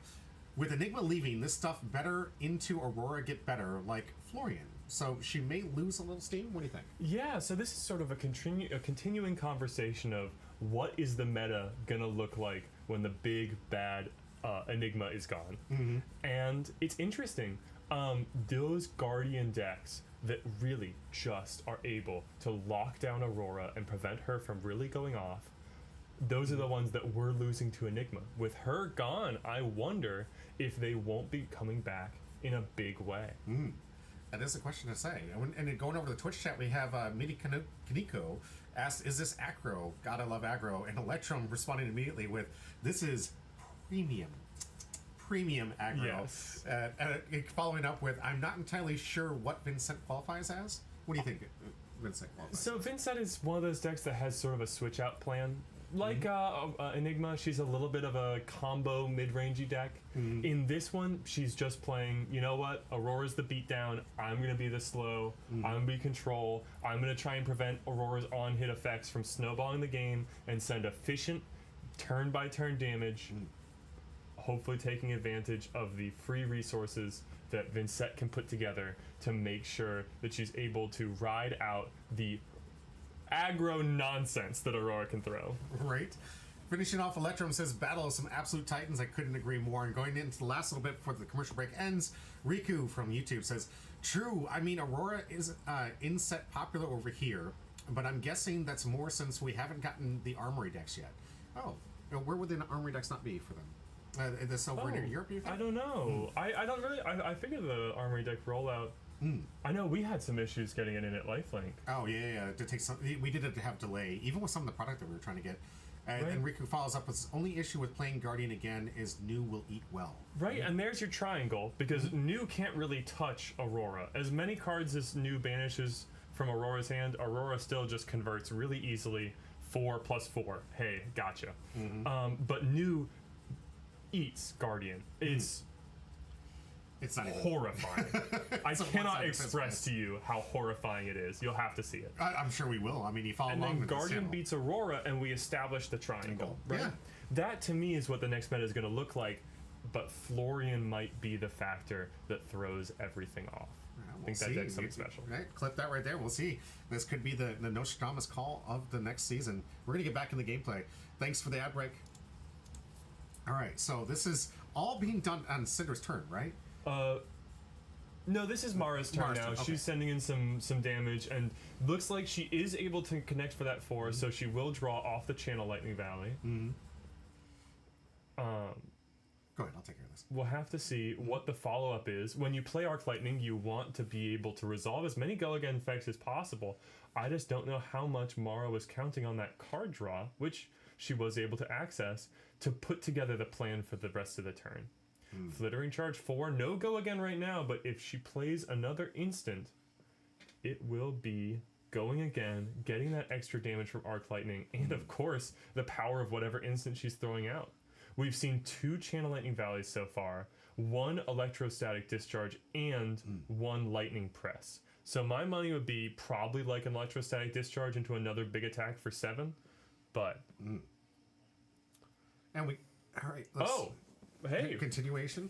A card I didn't even call out, but the one from before, there's Electrostatic Somersault, which will pick this up at the end of the combat chain. But here's a premium defensive piece from Syndra. They offer the Reduce to Rune Chant. Blocks 4 and makes a Rune Chant. Does cost 1, but that's reduced by the number of Rune Chants she already has. So, coming in as a 0 for 4, making the Rune Chant, and covering up 4 there. Covering 3 on this next flicker, Flittering Charge. There's the name of the card. Yeah, Flickering Charge. Means that Syndra is actually able to block out a pretty decent amount of this damage, and the Channel Lightning Valley, there's no 2 lightning cards in pitch to get set up, so that's going to be gone. For the turn. All right, and just before we get into the next turn here, we got a couple of good chats here. Electron with a question. Does Guardian beat Aurora? That's one of the questions players have to ask themselves the next week. She still has access to Flicker Wisp, Arc Lightning, and combo, so what do you think? I am just going to sort of fold my hands in my lap and say that we should watch out the rest of this tournament. All right, absolutely. And Rico here clarifying that he's from Norway. I'm sorry, I don't know Rico. Oh, but gotcha. Rico's from Norway. And some big issues to deliver here for some reason. Oh, I'm so sorry. Yeah, I'm sorry to hear that. Yeah, I hope to get that resolved soon here. I know that the Fab's been doing a lot to try and help out their foreign distribution, and they're doing the best, guys. They're doing the best. They're growing. They're trying to take over. Magic the Gathering is one of the premier LTCG. Yes, We'll get them. Those Fab fans definitely working on it. So I hope that gets resolved soon. But Yeah, thank best you. of luck, Riku. And thank you for joining us all the way from Norway. Love it. All right, back to Syndra's turn now.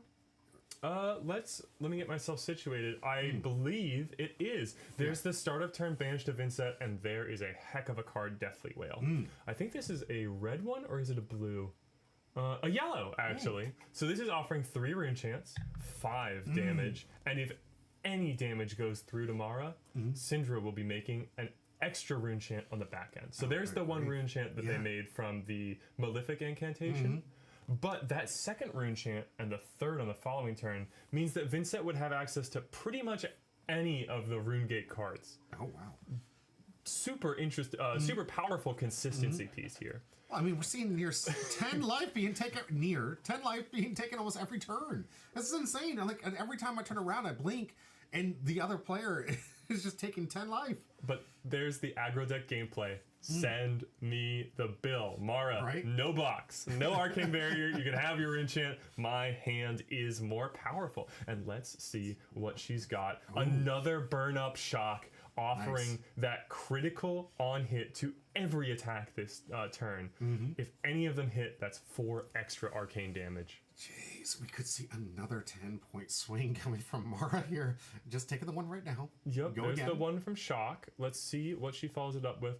Okay, here's an awkward one. Here's 2 coming in. None of the cards are able to cover this cleanly. Mara indicating the armor suite, and now I'm looking over, seeing the Dyadic Carapace as the chess piece that Syndra has selected. That will cover 2 quite nicely. All right. Vincent, a little troublesome to deal with without the extra resources from Tunic, but that extra block from Dyadic, I can see exactly in this game state why they chose it. Although, with another Haunting Rendition in hand, or depending on the most of Vincent's non-attack actions, block 2. Oh, interesting. This is an extremely powerful card, a Blood Debt non-attack action call out of the most recent set, The Hunted. Each player who's lost life this turn... Oh, sorry. If anyone's lost life this turn, they can play it as an instant. Both players banish a card from hand, interrupting that aggression. Oh. Wow. Wait a Mara's second. going to be up on a difficult decision then, right? No, she just fired it off immediately. She had another current funnel in hand. An awkward blue not contributing as much attack as she'd probably like. That's the choice for her to banish. And this turn might not actually be as interrupted as possible. Syndra, however, banishing a Phantom Wraith, setting up for next turn. Maybe she can find some go again to send 2 Rune Gate attacks next turn. Let's hope. Covering 2 with Sonata Galaxia. I love... Not all of the sonatas are good, but they are all gorgeous.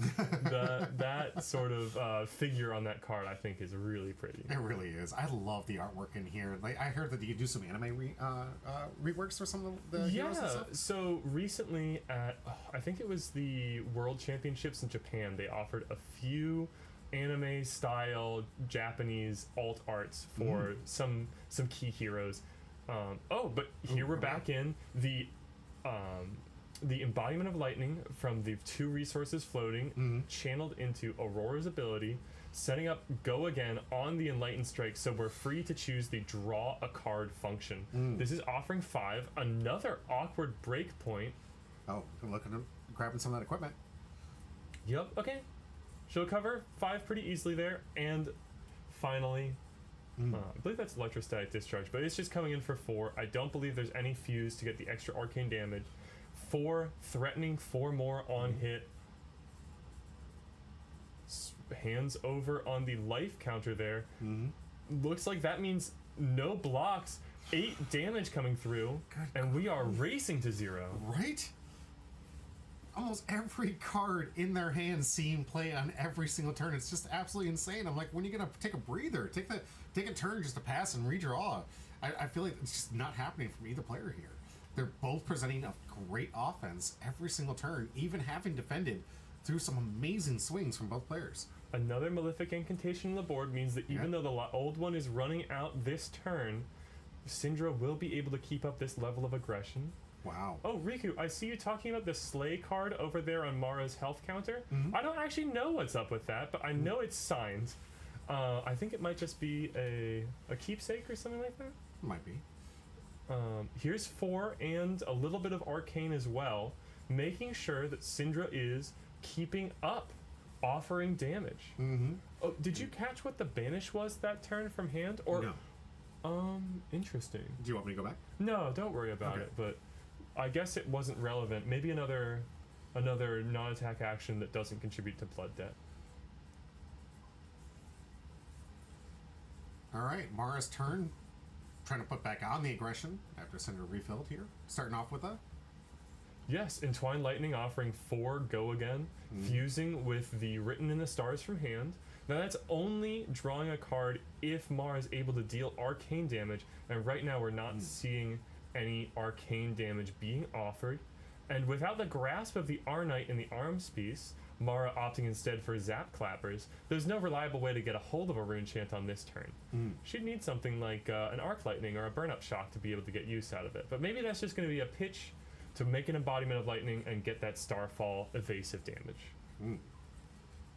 See how Syndra wants to respond to this. And then the chat from YouTube here says, Riku's like, fair enough. I like to get my cards signed as well. Working on getting the Teklovosin deck fully signed. Well, good luck. I know that you can go to these pro tours, and the ones that they held here, the artists often attend these things. There's great opportunities for people to get signatures, because I know for a lot of my TCGs that I play, signatures are pretty huge, and we love going to these bigger events because they have the opportunity to meet the artists behind some of the great arts that we like.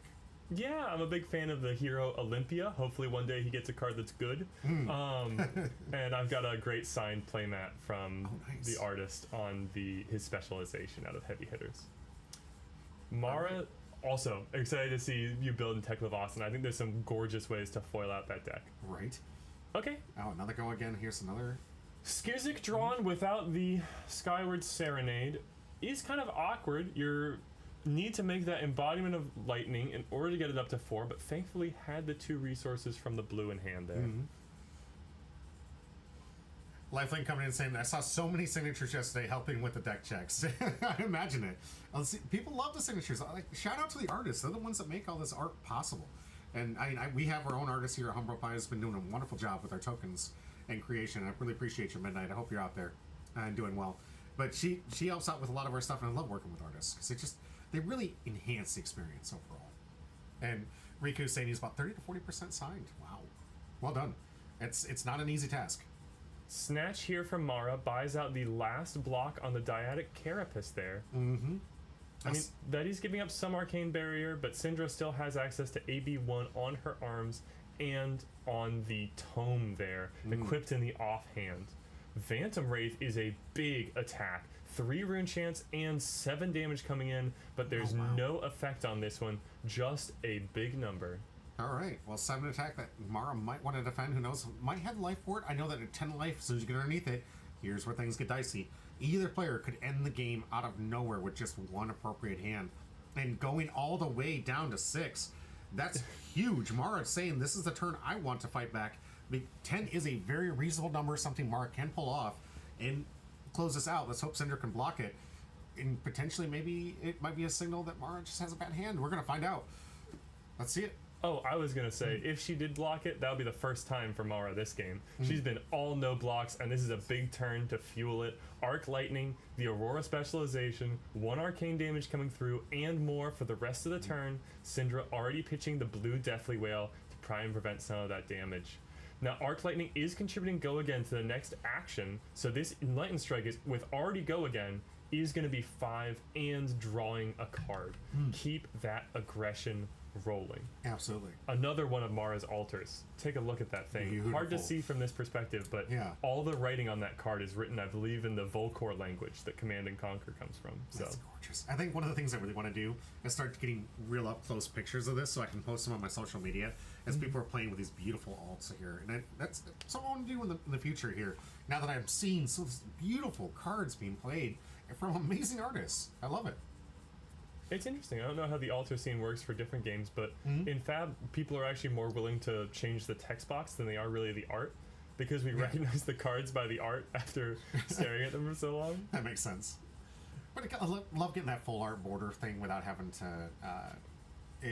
going to an artist and having them extend that. They look gorgeous on screen, especially on screen. Here's 4 from the Ravenous Rabble, revealing a red card off top. Okay. Checked by the 4 block on the Reduced to Rune Chant. All right. And a Tunic utilization from Mara to send Starfall 2 more damage.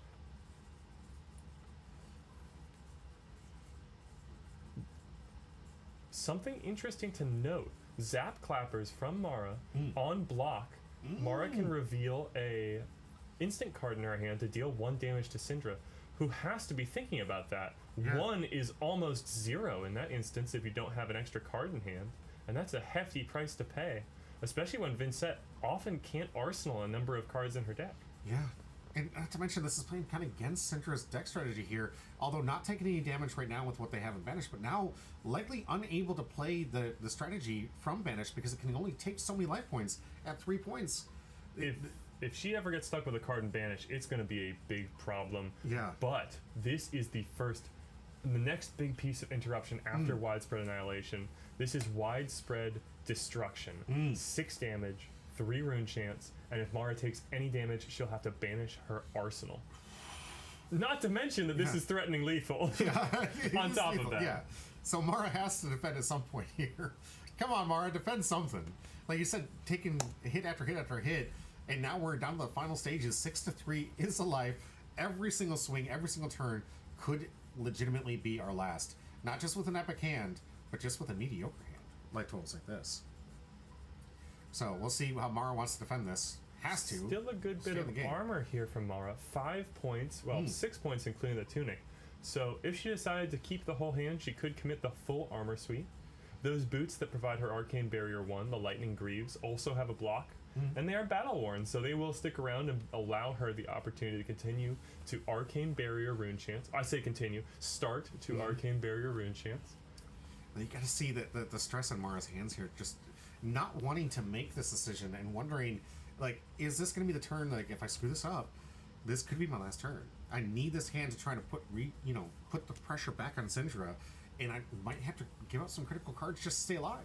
And not to mention, Vincent has another ability which hasn't come up yet. When she plays a Shadow non-attack action, Vincent can pay a life to make the next rune chant completely unpreventable. Being at 1 against a Vincent is the same as being at 0. Yeah. Right? Another option, I mean, this widespread destruction is kind of a command and conquer effect, and we can use the classic Crown of Providence block, swap that card in the arsenal for a card in the hand. All of a sudden, hey, no arsenal to banish.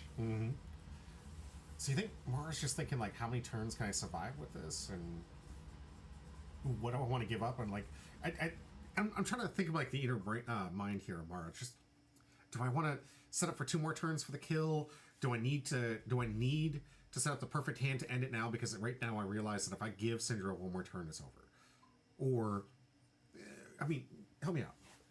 I think it's really interesting because sometimes there's a thing we call rune blading. Okay. The rune blade effect. Because rune blades are dependent on micro combos. Right. Used to be you needed a non-attack action and an attack action to make a turn work. Wow. They're also prone to drawing hands which just don't function. Could be that Mara could decide to pivot to defense and say, okay, I can block this out. Can you draw a 4-card hand that you can actually effectively use and not end up with something in blood debt slowly ticking away at your life total? So Riku, with some great commentary in the background, Riku would be afraid of a card that can play an instant speed if you have taken any arcane damage. So Mara thinking even beyond this step, if I take this arcane damage, am I going to get instant speed knocked out? Yeah, that's interesting. So I haven't been keeping super close track of how many cards are left in Syndra's hand, and I think Riku is correct that they are sitting on 1 additional card in hand. Now, that card could be Succumb to Temptation, a non-attack action with Go Again that you can play at instant speed if your opponent has taken any arcane damage. And that card says, on hit, your Runeblade cards rip a card out of your opponent's hand. The player who hits choice. Get to look at the hand, choose the worst card from it, and take it out. Also, because you're playing a non-attack action with Go Again at instant speed, gives you another action point to potentially send another attack. Here is the Sigil of Suffering from Mara. This is dealing 1 arcane to Syndra, and if she doesn't arcane barrier it, will be blocking 4. Otherwise, this will just be a block of 5 onto the 6 damage coming across from the widespread destruction. Oh, we're discarding, so we're set up for something. Is willing to give up the card, pitching away to prevent that arcane damage, pushing through the 1, but that is 3 cards committed to defense out of Mara's hand of 5. It will be interesting to see what she sends back with 2 cards and whether or not 1 is just going to navigate itself to the arsenal. This might be the tempo change. Never mind. What? This is the perfect 2-card combo? Is that what we just watched here? 7 damage on hit, drawing a card. Holy crap! So you just grabbed the last 4 cards at the top, and then suddenly Mara's like, take this. I got 7 coming your way. One of these had to be drawn off of the... Oh, never mind. I was thinking about the Crown of Dominion and how that, or the Crown of Providence and how that means the choices were made around this turn, but I think it's possible the Sigil of Suffering was drawn off of that. Yeah. Hard to say. This is going to be 7. This is threatening draw and hit, and Syndra is finally out of options to continue that rune chant generation. No more Malefic incantations in the field. Oh, no. Grabbing the Face Purgatory. Okay. And having armor out. Blocking plenty here. The Face Purgatory normally makes your opponent discard a card and you draw a card. However, with Mara, no cards left in hand. So it doesn't even matter. Isn't going to affect. Interesting to say that now that I think about it, Mara hasn't offered 7 except when she's empty-handed. Probably been playing around that face purgatory since the beginning of the game. Nice, good, great heads-up play from Mara. This is that next level, guys. When you see this matchup, and I know that Syndra and Mara have been playing quite a bit, so I'm sure they're familiar with this setup, and it does benefit them that they practice against each other quite a bit. But wow, definitely next level that I wish we'd have seen in the beginning, but glad we caught it now. All right, so Syndra setting up some more. Yes, a terrifying turn, setting up the Malefic Incantation, getting that engine back online, banishing Widespread Annihilation. That's the hand rip if any damage goes through.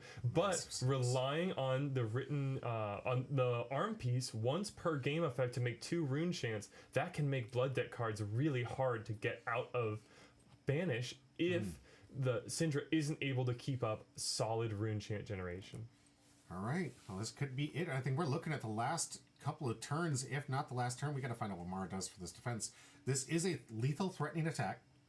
Mara with full grip should have 4 cards in hand from passing turn. Still with 3 points of armor, not including Tunic. Okay. Tunic only at 1 counter, so it's going to be a couple of turns before that's going to provide any resources. Maybe she is considering that it could be worth it to throw it on blocks if it helps a 2-block cover this 6. At this point, no longer able to send full hands by just saying, send me the bill.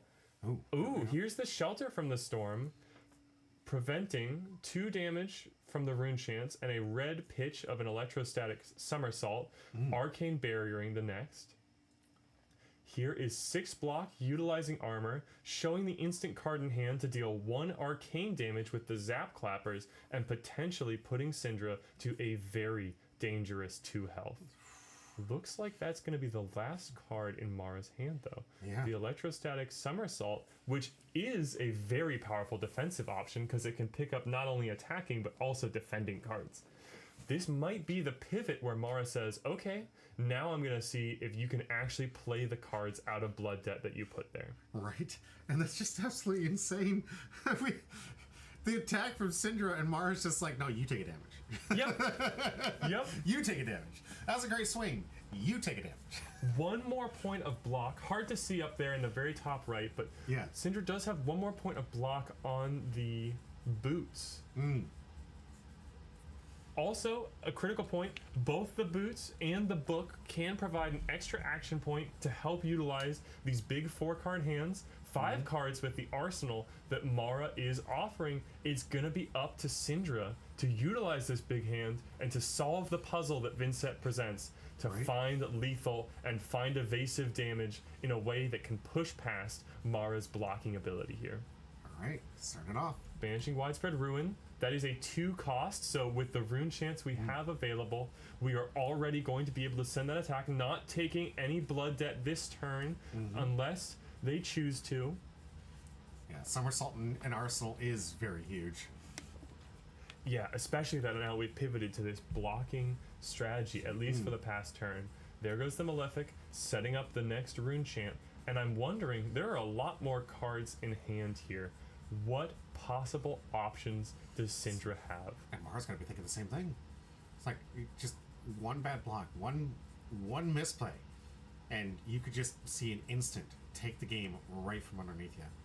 Let's go back to what Riku was talking about earlier. That card that you can play as an instant, if they've taken arcane damage, that is Succumb to Temptation, which would provide an extra action point to send another attack. Maybe the Flail Vincent's, there it is! Succumb to Temptation coming down. No. Looks like Mara has covered the 6, so the on-hit effect is not going to affect this Widespread Ruin. She will not have a card ripped out of her hand, but this has given us Go Again at instant speed, earning back the action point consumed by Widespread Ruin. And oh wait, there's the Electrostatic Discharge from Mara out of Arsenal. We're still in the reaction step. Yeah. Wait, what's going on? Okay, Syndra sending in a, I believe this is a Phantom Wraith, 6 attack. Looking for the pitch for this one, because this one's out of hand. So we'll need to pitch a card. We know the other card in hand is a... Okay. There's the Widespread Destruction, the yellow card providing the resources, and here's 2 rune chants, which... pardon me. 1 rune chant, and the 6 from the Wraith. If this hits, the Succumb effect is still live, and Mara could lose any cards remaining in hand. Not to mention, this is 6 damage, and That's she's lethal. a 2. It's lethal. What defense and equipment do we have left here? It's just, you said 4? There was 4 earlier. Right now, it's just the 1 block from Tunic, and that's really hurts to give up because it's about to come up for the next turn. Yeah. Mara on the back foot. See how she can defend this. Whew. Taking a 1.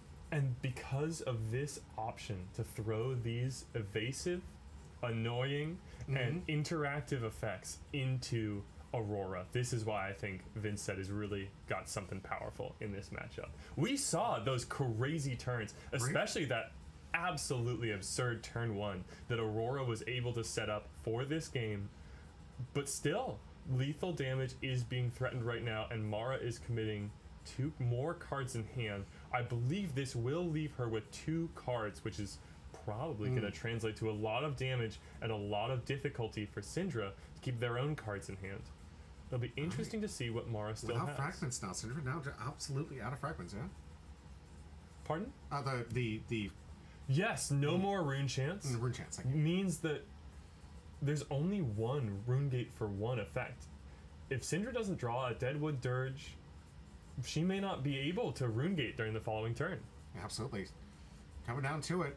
Oh, did you catch what card was in hand? No, I didn't. Revealed for the Entwined Lightning is a lightning card. Don't worry too much, but we'll see it in a second. But that 4 is checked with a Haunting Rendition, this time being used for the blocks, so we won't be generating a rune chant. Could be critical. Here's 2 off the Tunic trigger for the Starfall. Once again, lethal damage. I wonder... Okay, Deadwood Dirge committed to blocks, but that's 1 less card Syndra can use to rune chant. A rune gate. That Deadwood Dirge makes 1 rune chant into 3. And the final card in hand, Skyward Serenade. Okay. Skizik coming in. I think this Skizik should be for 4 here. Okay.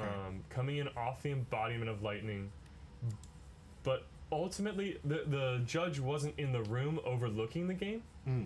The players could call our judge if they needed to. I think this one is just gonna sit there, but it means that the blocks might be a little bit more awkward here. Still have 1 block in armor on the boots. Another Deadwood Dirge and is that a Cull? Some really powerful cards being committed here on blocks, and that was a full 4 card block. Vincent not left with anything else to banish to make that rune chant, and one more card. I guess the card in the arsenal, the Sonata Galaxia, tutoring the deck for a 0-cost aura. Another Malefic Incantation. Yeah. Get that engine back up and running, but will this kickstart to the engine be enough to power Syndra's Vincent through a 4-card hand from Mara's Aurora?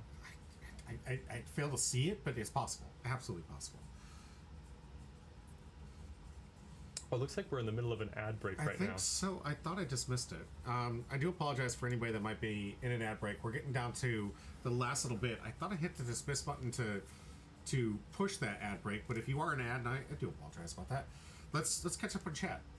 So, Rico, a lot of back and forth here. Let's see. Yeah. There's Kevin with something I missed. On the previous turn, the sword shouldn't have had go again because Entwined Lightning, despite having lightning in its name, is not a lightning card. Doesn't matter, but. And then we did have a good question about like the value here from Midi Kaneko. So there's really something. All right, so no, Rico over here, but should have been a 4-4-2, not 4-2-5. Okay, yeah. Yeah. So it's just like the turn would have ended up mostly the same. It would have just been in a little bit of a different order. Yeah. Not an in-ad on Twitch. Okay, I mean it's telling me 25 seconds to go for whatever the ad break should have been here, but Mini Kaneko, as soon as this is just about to wrap up here, we're about to finish up this ad break that apparently this is telling me is happening. I can't see it. Maybe it's just for us. Yeah, maybe just for us. But we're gonna get back in the gameplay, and I'm gonna talk to you about the really neat thing about altars and signatures. All right, let's get back into the gameplay now. This is literally going to be do or die here for Syndra. Get that 1 point of damage, or Mara, I think, can finish this off next turn. What do you think? Oh, I mean, here's the problem. It's Mara's turn. 4 cards in hand. And Had to. Oh no. Oh, well, no. here's Okay. the thing. Mara has seen a lot of her power cards already. A double, maybe triple Arc Lightning. It's interesting to think about what she'll be able to piece together with 4 cards right off the top. But having so many of your cards in your deck just say 0 for 4, go again, means that Aurora has a terrifying consistency. Yeah. Some corrections in the chat and some good comments here. Rico says, only think it could have mattered for if it was a 1 for 4 Rune Gate attack. Then they could have gone to 1 and thrown it. I think that hand also, correct me if I'm wrong, it didn't have a Rune Gate in it. Mar probably gets 2 attacks again, and then the Vin ends up in the same spot. Yeah. It constantly on the back foot now. Because I think Mara, any good combination of hands can end this right now. Oh, interesting from... Looks like this is Skyward Serenade choosing Tutor and +1, making the embodiment off of Aurora's ability and moving to Arsenal. A really, really awkward hand from Mara. And this is, we're in the exact same spot. Will Syndra be able to navigate the weird hand texture that Vincent provides? There is a Rune Gate for 3. We will need to find a way to 3 Rune Chance to get that out of Blood Debt before, or it will start ticking for damage. No, it's going to be another Deathly Wail from the hand, 1 arcane damage, 6 physical damage, and we're committing to taking that extra 1 damage from the Deathly Wail in Blood Debt at the end of the turn. Both heroes are going to be at 1 at the end of this turn. If Mara can even defend this. And it looks like that's a yellow Deathly Wail in Banish. So opting to send the more powerful attack up front. That is 3 cards committed. So there's 1 card left over to... or was there one? Yeah, there was the 1 card committed on blocks. So now this looks like it's going to cost 3 cards out of Mara to defend. Oh, wow. And here we are towards the end of the game where both players are so low that they're necessarily having to depend on defending. Inefficiently too, because of the Rune Chance. Yeah. 6 block and a Lightning Surge pitched means that all of the damage is prevented, but Mara is going into her turn with only 1 card in hand and an arsenal. So, do you think this could be the shock that Riku's talking about in chat? Well, it's super scary. Yeah. Vincent does still have access to plenty of Arcane Barrier on that tome in the offhand, but that'll mean that Syndra will have to keep extra resources in hand to potentially Arcane Barrier either the instant speed shock or the Sigil of Suffering that we already saw 1 of out of Mara.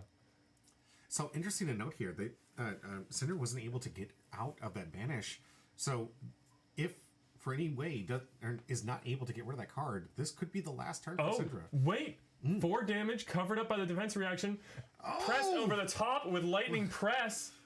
And that evasive damage, no D-reaction from Syndra to answer it. And it's just as quick as that. Wow. Mara, our winner. Congratulations. Oh, that pie's mislined. That's okay. We'll get back to us. What a finish. That is insane. Congratulations to Mara. That was huge. What a sudden end to the game. Right? All that lingering tension about the Blood Debt. Will we be able to get out of the situation where the Banished is ticking away the rest of Syndra's life total? Answered resolutely by a single Lightning Press for lethal. And there you go. That just... What an epic matchup. Mara, congratulations. Moving into the next round. Do we know who the next round opponents are going to be? Yes. So next round is going to be a Guardian, like we were talking about earlier, versus Syndra, a more aggressive, another aggro deck in the format. All right. Excellent. Looking forward to it. Yeah, I just want to answer a couple of questions we had in the chat here before we take our break. The mini Koniko. So when it comes to altars, it depends on what you're trying to do. And value-wise, if you're trying to trade it into a store, most will see it as damaged. because you have to find the particular person you want to have that wants that card. So when you're dealing with signatures, it's about finding the right customer. You can't really debate on does it increase its value, lower it's all dependent on the person who wants it. So if you're like Riku trying to set up a fully signed deck, Riku might find that more valuable as a signature card. Whereas if you could care less, it's not going to be there. But one of the things it does add with these alts and these beautiful signatures is key identifiable cards that which are unique to you. So if for any reason someone might have taken your deck by mistake or taken it on a malicious intent, but I hope that doesn't happen. It doesn't happen here too often. You have a way to identify your cards uniquely to everybody else's. And that stuff has paid off in a lot of different situations. I've seen some drama where individuals have had their entire collection taken from them.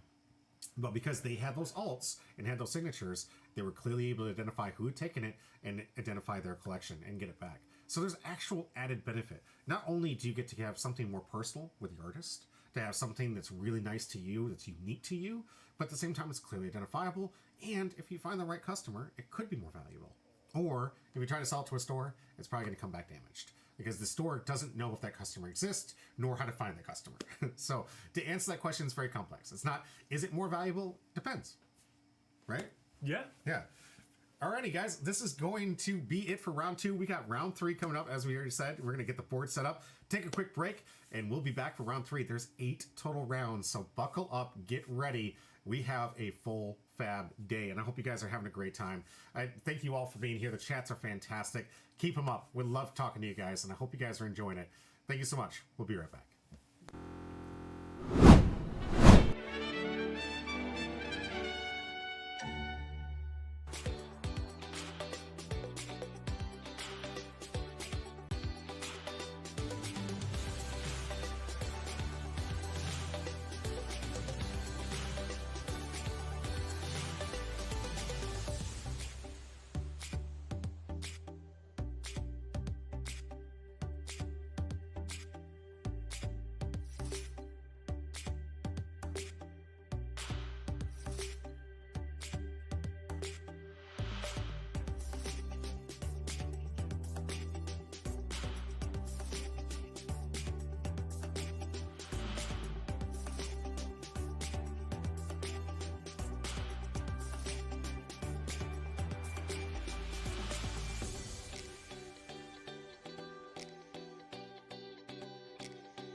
Just stay away, 'cause baby we are fading. Just fade away. You're like voices on my heart.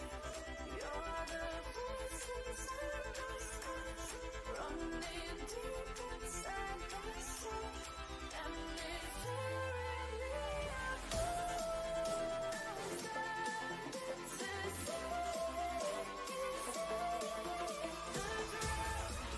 Baby, I could break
Welcome back to Homebrew Pie. I'm your host, Jimmy D, with me, Conrad. and we're getting ready for round 3 of the 5 rounds of Swiss. Don't forget, we have the top 8 afterwards, so that means a total of 6 rounds left of content. We have both deck lists for this matchup here. We're going to go over those things, but before we get into all the awesome gameplay for our next round of gameplay, we have some news and some good shoutouts. I want to start off with the shoutouts here. I just found out and learned today, Smurfab, who's been in the chat in YouTube, has a channel, right? Yeah, Kevin Murphy's channel on YouTube, Smurfab, putting out the best guides on how to play as Prism, but I think also the best guides as how to play against Prism. Fab's most complicated deck, broken down legibly and in a completely modern context. No Tome of Divinity Cope here. I love shouting out creators when I see them. If I know you're a creator, I'll give you a shout out. If I don't, I do apologize. Let me know in chat. Guys, it's a huge field here, a huge array of people that are putting out some amazing stuff. I don't have the time in the world to cover every single TCG and be an expert at every single TCG. I just want to shout out to the TCGs because this is my favorite hobby. And when you have awesome creators like this, especially, thank you for joining us in the chat. That's awesome. I really appreciate it. And getting out there to give you guys that content you need, because trust me, there's so much to do. Deck techs, way to fight with that prison deck that you were talking about. There's stuff you could do with just coverage from the last events and like what seems to be the up and coming cool deck to try out and play out. You never know. There's so many different things you can cover in this format. I like to do live events and card gameplay. That's my shtick. If you're out there doing these short video edits, hey guy, doggo time. Our HR manager, sorry, right here. Guy, if you're one of those creators out there, I want to give you a shout out, and please go follow them. There's so many good, awesome creators out there that are delivering the content you need as a player to learn how to play your hero, maybe learn about a hero, and maybe learn about some deck strategies that you might want to, invest in and try to grow into. So, huge shout out. There's also another individual you said that was at our event. Yeah, Dylan, who runs the YouTube channel TCG Talk. Not about Yu-Gi-Oh, about Flesh and Blood. Also attended the event, made a preliminary deck list going over his thoughts walking into the event, and a recap video about this specific event. Oh, awesome. We'll try to see if we can get the link, and I'll put it in the chat here after this round, and I'll give it out there. We got a comment here. Mini Kanika says, I'm a creator of joy for everyone around me, and I love that. Thank you. Shout I really appreciate it. Absolutely. I love that. There is another thing that all of you might not know, because a lot of you guys are new to this channel, but on my Twitch account, I have close to 500 followers. I made a promise, and as a contract, all my casters have to eat balut, and we'll be videotaping that. Balut is a delicacy in the Philippines, something that us in the US would look at and go, what is this? You might want to look it up. You guys can type in B-A-L-U-T to look up what balut is. I have a lot of people that help me in the Philippines get started and get kicked off, and a lot of people, like, as you see from the outro, my One Piece, because it's one of the bigger IPs I've been covering right now. And I got a lot of support out there. And to say thank you to them, at 500 followers, I am going to be eating balut along with my creators, and my creators are on here. And now Conrad joining literally last minute towards the tail end here. Might be a line to eat balut. Have you ever had balut? I've never even heard of balut. Can you tell me a little bit more about it? Yeah, absolutely. It is a duck egg. Yeah, it's a hard That sounds boiled. good. It's absolutely delicious. The only thing that most people don't understand is also a half-born fetus of a duck egg, and it is a delicacy in there. There's some nice stuff we can put on top of it. Bear's going to be hooking us up with it. We're only 28 followers away, and I'm going to have to get videos of all of my creators doing this. A lot of them have been like, I'm not doing it. We're going to see, because I did make the promise to everyone. If I get to 500, that was our promise. And then I got to come up with a new promise for 1,000, and then everything else. Because do you want to come up with something that seems relatively nice if we get 500 subscribers on YouTube? I'll have to think about it. I have a list of... I separate foods into 3 categories in my mind. Mm-hmm. There's the category I'd eat all the time. There's the category I would never touch. Mm-hmm. And in the middle, there's a category where it's like, if I was at someone's house and it was their, culture, and I was also a little bit tipsy, I might have. I have not had any drinks today. I'm not sure how I'm feeling about balut. I will stay prepared. I am on my toes. Yeah, we had another user try to look it up just from the sounding. It looked up B-L-O-O-T, and it means something completely different in Dutch. I don't know what it means in Dutch, but I hope it didn't ruin your search. Put it in the chat for you all. B-A-L-U-T. Balut is a absolute awesome delicacy here. Should try lutefisk, a Norwegian delicacy. Nope, I don't think I will. I don't think I will. Okay. We'll find out. Stay tuned, guys. I'll come up and work with the casters here. Sam is also willing to help out here. Some of you guys might have seen him from my OPTCG stream. He's a huge, big pro player. He was actually at the Pro Tour last weekend, and unfortunately was not able to help out with the casting today. But Sam and Conrad will be helping me out, both to help out for the Flesh and Blood, because both of them are very knowledgeable. Maybe even both of them at the same time. You never know. Stay tuned. And I'll work with those guys to figure out what we want to do at our 500 subscriber on YouTube. Challenge anything, because I love getting that incitement of some excitement where, not too degrading, but something that some people might be like, oh, wow, what is that? So I'll let them set the bar, but I won't bet it too low, because I don't want them saying, like, I will eat a potato chip. I'm like, wow. Well, clearly we need to find something New Zealand specific, because that's where LSS is located. Oh, all right. Flesh and Blood. All right. New Zealand specific. Well, I think we'll find I'll have to go nice. do my research. Yeah. Stay tuned. We'll figure it out. All right, guys, I'm so excited. We have deck lists for both of these players. We can go over them. Is there anything you want to say before we get in the third round? I think we can take a look at these deck lists and have... Are these the two? Yes, these are the two. Excellent. So, Syndra... Sorry. We're gonna start with Victor. So this is Victor versus Syndra. Victor is the first Guardian we'll be seeing today, and this is a class focused on really big, solid attacks, chunky block values, and slow mid-range value game plans. Victor's an interesting one. The first time that he creates a gold token each turn, he draws a card. So watch out for cards that are enable Victor to create gold tokens. Those can be big tempo shifts in his game plan. Moving throughout the list, check out these numbers in the bottom left of all of these cards. Nothing below a 6 for almost all of them. Wow. And each of them conveying some pretty serious on-hit effects, or just coming in for big damage.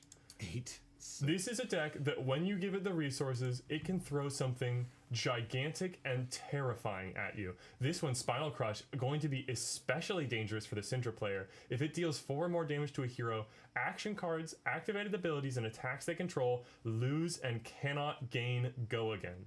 Doesn't mean a lot into Guardian, who's just going to send one big attack, but into Syndra, a ninja, trying to bring that combat chain up to as many chain links as possible, that's a really scary one. Going to force blocks and slow the game plan to a space where Victor can really thrive. One more big card to take a look at is the Victor Specialization, the only yellow card in the deck, the Golden Sun.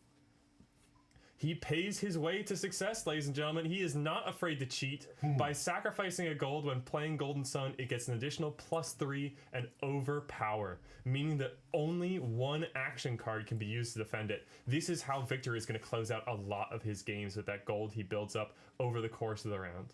7 damage too. So insane. Visit the Goldman Estate, Victor's most recent card, at least Victor's most recent specific card, the Victor Specialization. That's the very last card in the deck list you're seeing here. It creates a gold token, and then if you have 3 or more gold, create that many might tokens. Each might token is going to pop at the start of the next turn and provide an additional damage on whatever horrifying attack Victor's throwing out. So watch for the turn after he plays this card. By the way, let's just be all be real clear about this. That gold token he creates will draw him a card. So this card is coming in at only 1 cost, not even the cost of having the card in your hand. Some super powerful stuff that can happen here. Let's hop over to Alex's Syndra deck list and see what he'll be doing to counteract that. So this is Syndra, the Dressai of Retribution, a Royal Draconic Ninja hero out of the most recent set, the Hunted. She creates fealty tokens by marking and then hitting the marked hero, and those fealty tokens can be used to make non-draconic attacks draconic. But more importantly is her other ability. Once per turn as an instant, she can pay 3 resources and equip up to 2 draconic daggers from her graveyard, but it costs 1 less resource to activate for each draconic chain link. She is the throwing dagger character. She is going to flick her Kunais of Retribution at the enemy, dealing unpreventable damage. Wow. At least not unblockable damage, and generate all sorts of effects. A lot of Syndras, especially after the release of The Hunted, chose to go in a red line stance, playing maybe 6 blues in the whole deck. But Alex has taken a different stance. If you scroll down, you'll see he's playing a full complement of blues alongside this package here. And that's going to enable him to go dagger dagger at the start of a lot more turns, building up big combos with Spreading Flames in the center of the screen here, which is going to give each of the daggers +1 because of the way it works on the chain link, and with Wrath of Retribution to the right. We're looking, if Alex is going to overcome this unfavorable matchup with Guardian typically bullying aggro players, I'm looking for a huge combo turn featuring one or both of these cards in the middle of the game. Some really interesting tech pieces from Alex's deck, cards you don't see very often. Hack to Reality, the first yellow in the list, maybe not coming into play against the Victor, with the only as they don't have any non-token auras, but something I think is really interesting to shout out in this deck list that is comboing with these evasive daggers. Other cards we're looking at, I think the one last card I'm really interested in is a single card. In the top right of the screen right now, the Imperial Seal of Command. You have to play it, and it eats your action point, so it's the last thing you do. No blocks, so all you can do is play it. But if you destroy it, Victor can't use any of his pesky defense reactions, and the next time you hit a hero that turn, destroy all cards in their arsenal. Wow. Setting up, preventing the Victor from setting up powerful combos like the Command and Conquer Pummel combo. All right, let's see if it's in action. So, before we get started and watching this gameplay, do you have a favorite here? I mean, personally, my bias is going to be showing. Those that know me for a while know I'm a dragon player. So, seeing a draconic hero on screen, I am all for it. Dual-handed. I mean, if you guys are watching Soul Leveling, I love me some dual-wielding blades. So, I'm really looking forward to this. But going up against this hammer of a hero, and as Luke Goblin said, Guardian Alert, we are locked in. What do you think between these two? I've got to be for Victor here. I think that so many powerful on hits, like we saw in the previous rounds, especially that first round with Enigma, throwing things like Weakest Link and Command and Conquer, is just going to be tearing cards out of Alex's hand. Right. But Alex is going to command some blocks as well, presenting the mask of momentum here. If he hits with 3 chain links in a row, and that third chain link is an attack action, he'll draw a card. That's a terrifying on hit, and something that Victor's going to have to respect across the length of the game. We'll just have to see how both players play it out. Alrighty, looks like we're going to get into a small ad break here. If anything just seems to be absolutely epic, I will stop the video and start talking to the chat here. But I think we're safe to carry on. This is going to be the first few stages here. Addison, Alex setting up for the gameplay. We're going to see... do you know who goes first in this one? Did you look ahead? I believe it's Alex who takes the first turn in this one. Alrighty, so we'll see that up. If I see anything that seems like it warrants enough attention, I will stop the video for the next couple minutes where my ad break is going on Twitch. But I think we're safe. You ready to go? Yes, please. Alrighty. So Alex and Addison, heads up. I feel like I'm going to be playing against you here mentally here because I want Alex to take this one down. I am biased, and Alex is a local. We've been working together a lot on this deck, and I think it's really exciting. Also, we don't really have a Guardian player in our local scene that much. I think it's interesting to watch okay, we're starting to commit some cards. Ignite coming in for 2 with Go Again means that the next draconic action or next draconic card or ability we activate is going to cost 1 less. So this dagger's coming in for free, and looks like Addison is going to let it through. Alex getting in some chip damage on this first turn. Electro with Victor, hardly knew her. And there's the marvels from both sides, both players with the full art of their hero. Oh, Looks like Rising Resentment, I believe, coming in with 3 with Go Again. Alright. And pitching a blue to come in with the other dagger. This leaves 1 card in hand, I believe. So it looks like Alex might be setting up that arsenal to... Oh wait, we actually haven't activated the Flick Knives to get one of the daggers in Graveyard. The daggers destroy themselves at the end of the combat chain.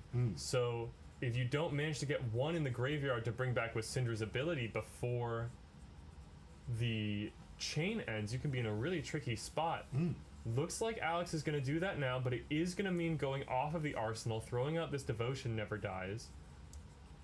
But leaking through another damage. Victor only at 37 after a fierce first turn from Alex. Right. Now, it's a little weird for me, because usually in the early stages, taking the early hits in life, not really that detrimental, but do you think Addison just had a bad hand, wanted to get through it, or... Well, Addison, because the first turn of the game, they're both going to draw up. So Addison was able to fully commit to blocks. Yeah. At no cost. Still got a full hand here. Oh, okay. It can be a struggle, though, for these Guardians to utilize a full hand. Here comes Crush the Weak. I believe this is a 3 for 7. And on Crush being an old keyword from Welcome to Wraith at the very start of the game, means deal 4 or more damage with this attack. On Crush, the opponent can't play any attack action cards with base power 3 or less, I believe. Oh, wow. That isn't going to affect the weapons. They are not played cards. They are activated abilities. And it's not going to affect the Flick Knives, but depending on the hand that Alex has, this could make it very awkward to set up a full turn. Might be where Addison grabs the tempo and holds on to it. All right. Still waiting for a defense here from Alex in decision, and that can't be easy. So reading that card, realizing that it could eliminate the next turn strategy that Alex had lined up here, but it looks like they're just going to take it all. Opting to take the full 7, going to 33. We are going to be under the effect of Crush the Weak, so no cards with power 3 or less.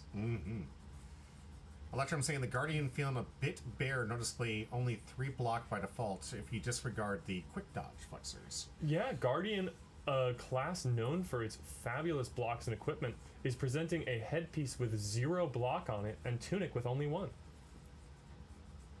Alright, our first attack. Interested to see what Alex can put together here. I mean, Ninja is known for its power 3 or less attacks.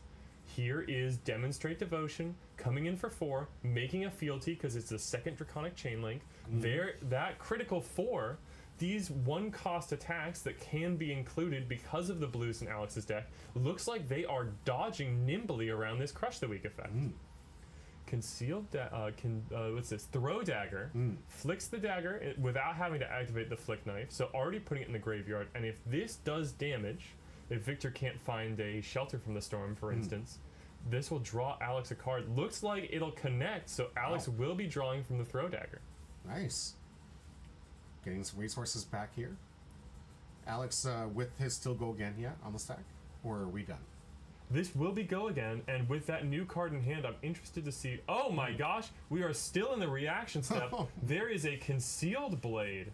A really interesting option, allowing him to grab a 3rd dagger out of his sideboard and equip it. With 3 daggers in play, the Syndra juggling only gets more interesting. I'm loving it. I wonder if this is a tech card for these long matchups. I know that there is a Mystic card that can banish your daggers from graveyard, which gets pretty awkward. But I've never seen it used like this before. This is really clever. I like it. It looked like what could have been a devastating hit just didn't even make Alex flinch. It was like, all right, I'll take the 7. Yeah, you're not stopping my game look, at all. Addison already down to 34. Even with the defense reaction to cover the Demonstrate Devotion. Wow. All right. Oh, another attack Sending here. the other dagger in. But Flick Knives is still up to remove it from the combat chain. The Flick Knives is Alex's arm piece. You can see the guy over there kind of going like this. Yeah. That allows you to destroy a dagger you control and deal damage to an opponent. All right. But the dagger can't be the active chain link on the combat chain. So you're going to see Alex go dagger, attack with something else, then flick. Victor commits the shield to blocks, and here's a drop of Dragon's Blood, free because we have extra Draconic Chain Links, committing another card draw and a resource. Now, any of these cards are available here because we've still got the go again. There's Fealty, 4 Dragon Power, coming in for 5, a powerful blue. I thought we saw the power coming from Addison's deck. Where is this? Alex is just stacking on stack on stack. This is insane Fury Blades here.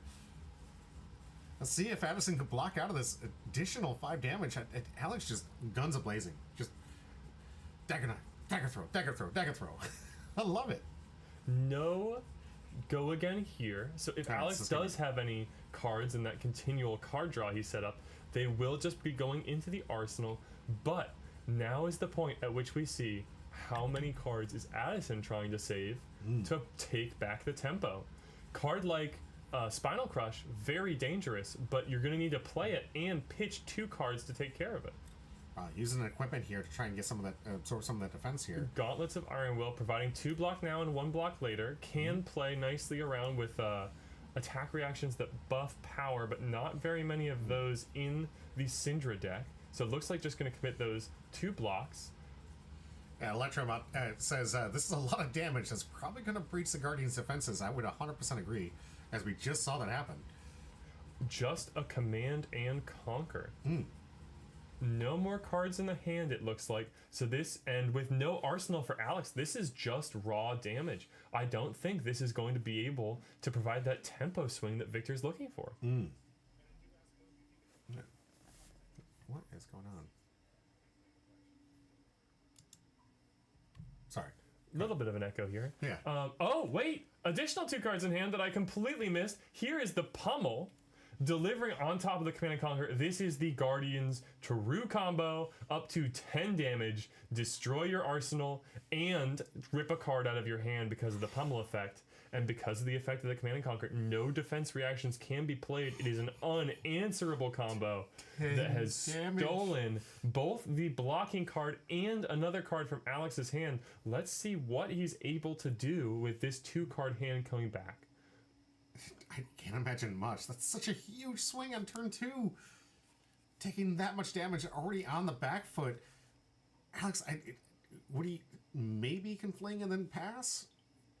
Well, we have 2 cards, so we could still go something like, there's the blue to start off with the daggers, and these daggers are so annoying to block. That's the thing that Victor's got to be thinking about. I'm taking a certain amount of guaranteed damage every turn. Yeah. Maybe why Addison has chosen to hold these more aggressive hands and to convert into things like Command and Conquer Pummel, even off of the Tunic. Hey, but if it's good enough for you, it's good enough for me, right? It comes just absolutely taking down 7 damage on this one swing. Go again, still in the stack, yes? With the... no go again on the Command and Conquer, but the Flick Knives is able to translate another point of damage for that dagger already on the chain. Jeez. And we're moving back to Addison, who has kept another full hand. Really accelerating the pace of this game. And we're going home to ask Dad for our allowance. There's some gold from visiting the Gold Main Estate. All right. And so it looks like we only have 2 gold in the field, yeah? Yeah. But the Aurum Aegis, Victor's specialty weapon, counts as a gold. Oh. So we're at the critical threshold of 3. We will be making 3 might off of the other half of Visit the Gold Main Estate. So this card is a 1 cost, make the thing your deck wants, draw a card, and +3 damage, which is only going to get more and more as the game goes on, and Victor is able to build up a truly villainous amount of wealth. Oh, looks like we're using the 2 resources here to activate the gold. Drawing another card from the top of the deck, maybe fishing for resources here. And there's 2 blues pitched to Spinal Crush. 9 damage coming across, and if 4 or more goes through, no go again at all for Alex in his deck that wants to do nothing but go agains. Yeah. Just devastating to see these. I've seen some cards. I mean, not completely fluent in all the cards in here. That when you start showcasing how much damage was on these cards, I was blown away. And now you can see just a couple of 2-card combos with a massive swing and then residual effects afterwards. I can see why people like this deck. Yeah, but the interesting thing to think about is the way Flesh and Blood's math works. A 0 for 3 and a 5 for 9 are kind of at the same rate. Because you can play 3 0 for 3s and do 9 damage, or you can play 1 Spinal Crush and it's still going to cost you 3 cards because you have to pitch the 2 blues. Absolutely. And it's just this on-hit effect and the fact that it's being all presented at once that makes it so difficult to get around. Understood, yeah. Having to dedicate all... I mean, it's the after effects that I think I'm most concerned about. Oh, here's a 3 block with nothing else going to 20 for Alex. Looks like saying that this go again isn't... A loss of go again isn't going to affect him. Pitching a blue on his opponent's turn to activate Syndra to reclaim one of those daggers from the graveyard. I wonder what he'll do on his own. Yeah, so it looks like on the life pad that they did record it's down to 20. So the life total is at 20 here for Alex. Yep, I'm sure they'll update that in just a moment. Yeah. Arsenal from Alex, it looks like, setting up for another big turn. Oh, but here's the back-to-back Gold Main Estates. 3 mites are coming in for damage this turn. Another 3 next turn, because we've still got the 3 gold. 2 resources floating, and a full hand for Addison on Victor Goldmain. Let's see what he's able to throw. Ooh. Oh. Oh? What happened? Okay. Some hiccup on this. Okay. Did we lose some time on the... No. Oh, no, it was just a little hiccup. A little hiccup in the system. All right. Looks like those 3 might are going into this Crush the Week. 10 damage, the base 7 plus the 3 from the might, and that's just going to be even harder for Alex to avoid that crushing 4 damage. Good grief. I feel like every turn Alex can just take a 4th of the life points. It's like, it's a 4-turn deck. If you don't defend, of course. It's like, here's 10, here's 10, here's 10. Just constant beating down with these high attack numbers.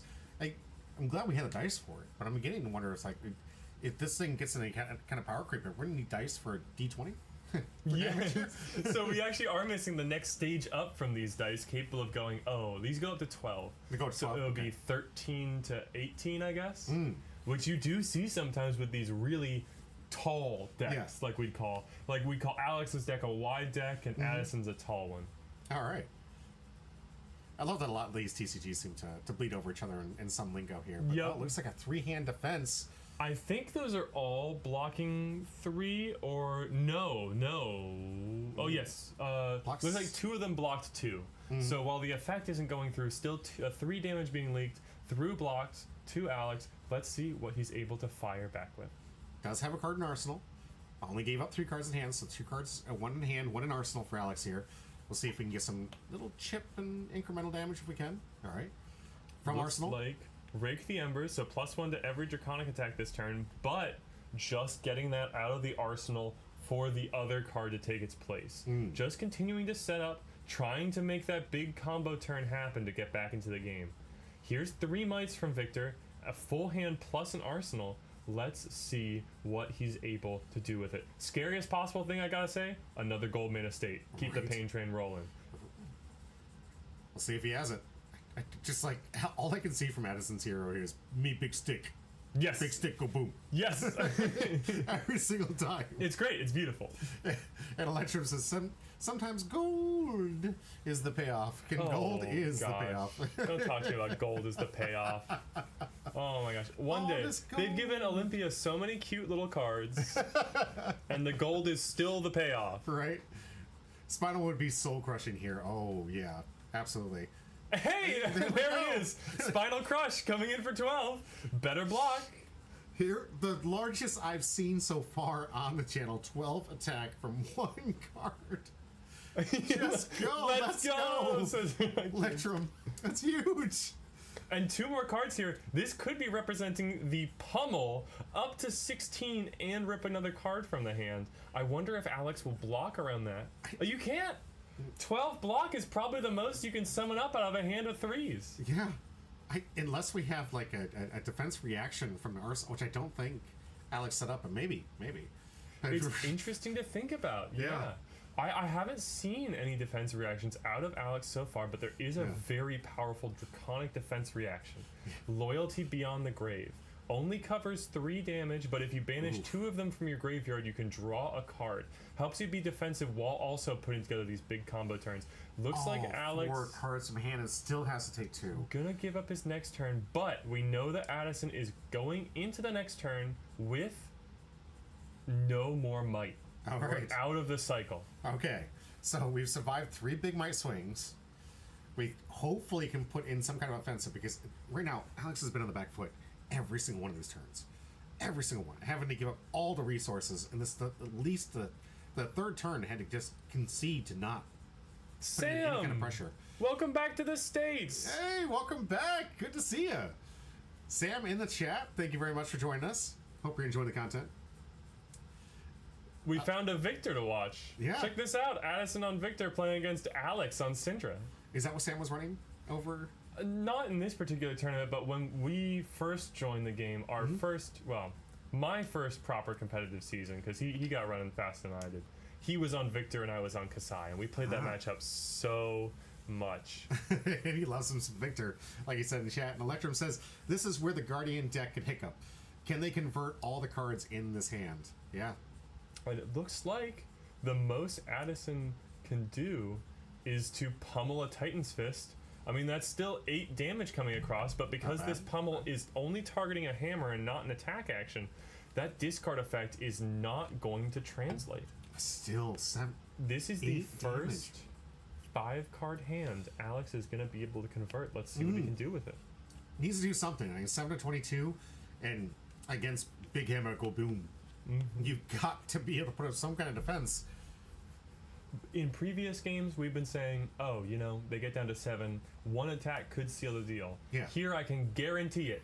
Any old Right. attack that Victor throws out is going to be able to... Oh, but very this lethal. could be the big combo turn. Spreading Flames to start it off. This is 3 go again, but that's not just what this card is providing.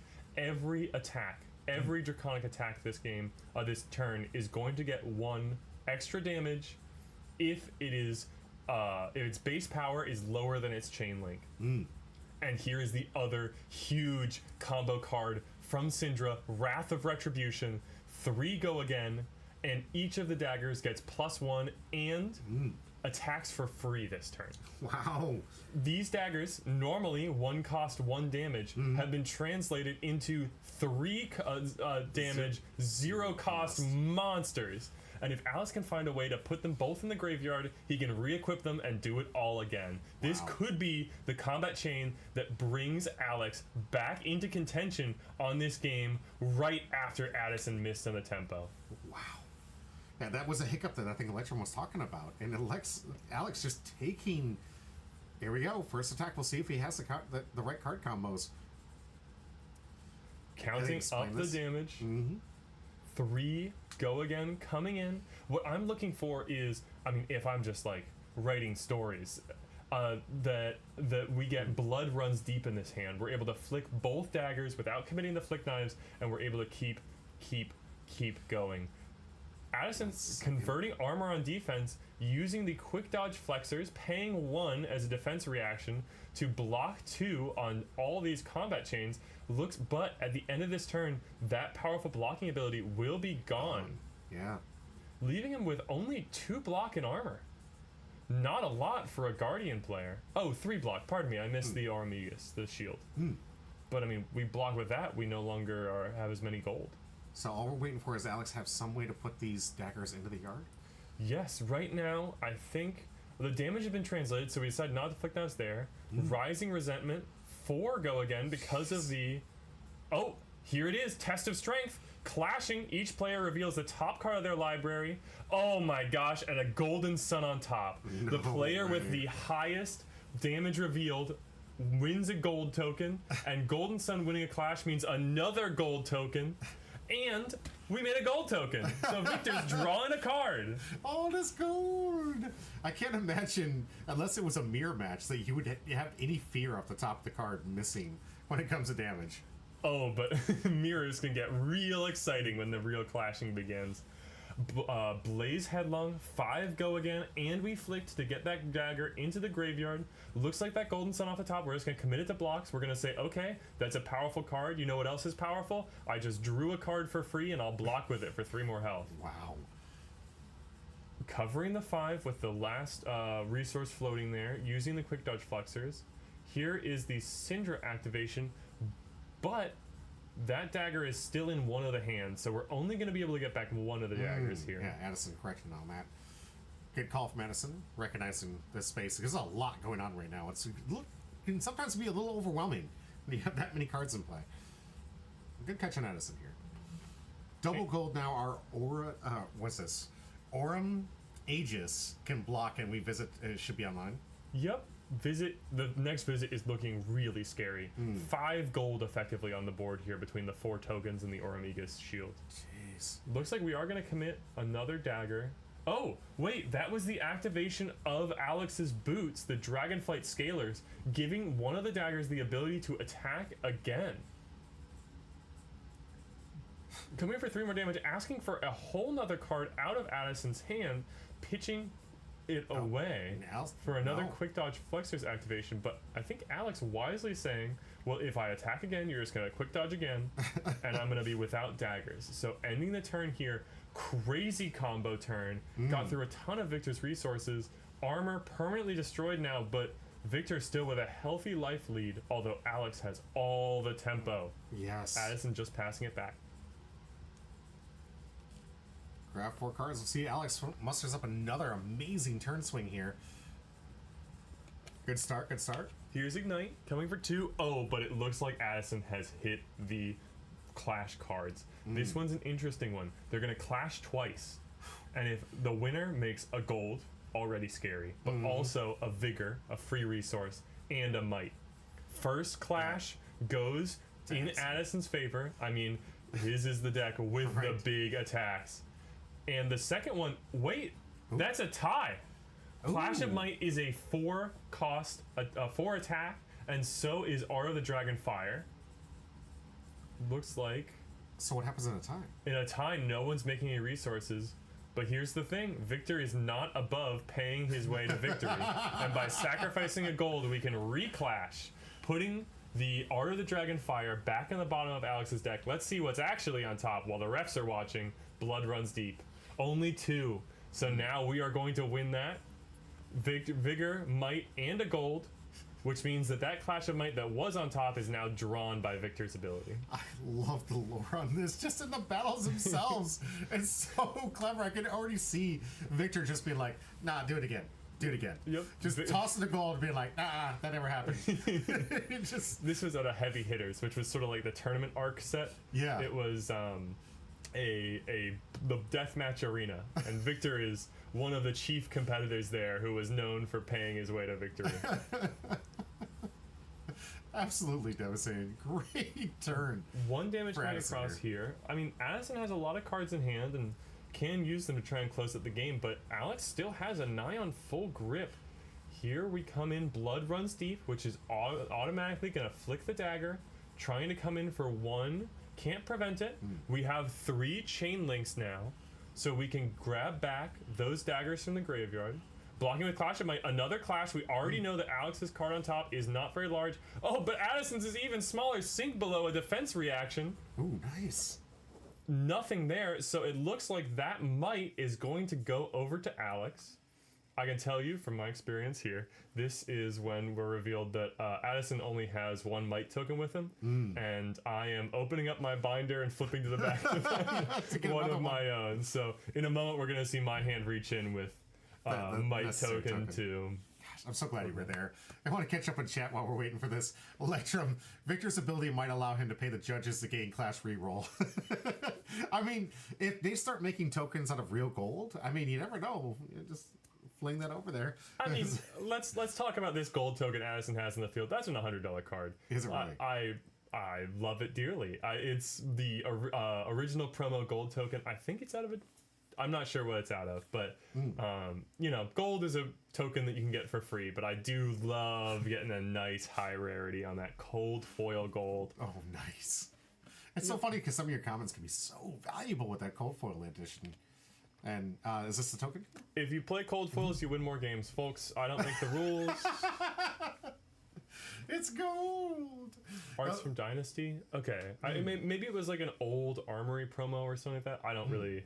I'm not good in the history of that kind of stuff. But we're coming in for another one with that re-equipped dagger, trying to push through some damage to try and... Oh, here is Salt the Wound, dealing 1 extra point of damage for each hit that has been translated across the combat chain. Alex pointing to where that dagger used to be. And now the players are talking about the Mask of Momentum. Because we flicked the dagger on the Blood Runs Deep, that actually does count as a hit for Mask of Momentum. So if this Salt the Wound connects, that is going to be another card drawn for Alex. Wow. Looks like we're going to be able to buy the last point of block on the... Gauntlets of Iron Will here, and a card from hand, but Addison is still looking at a 4-card hand with an Arsenal and a Might and a Vigor. Some really scary stuff, especially if we see something with Dominate or Overpower to hopefully push a lot of damage. Every single one of the cards in his hand could just about in his deck could hit from 7. It's just every turn, Alex has got to feel the sheer terror of these hammers coming down. Yeah, sometimes literally if we're swinging the Titan's Fist. Right? Looks like we got the Tunic trigger there. And there's always an interesting point in the game where the victor can start activating the gold because each gold costs you 2 resources but draws you a card. Still. That's the additional draw is just absolutely insane. Full tempo here. And we're just coming in with the Titan's Fist. I'm wondering if a pummel is being represented here, which could push this up to a lethal 9 damage. But if this really is just an awkward hand from Addison, this could be Alex's ticket back into the game. All right. So, I mean, Alex is already dedicating, it looks like, 2 cards to defend, it looks like. It's got to be scary. Thinking about, why would they do this? Yeah. Why would they do this with such a large hand? Yeah, I love that nervous tick where he's cracking his fingers. I do that all the time when I'm deep in thought. I'm just like, what is happening? Alex and I have the same little tick. I do that all the time when I'm deep in thought. Is it the pummel? Do I Is have the it? pummel?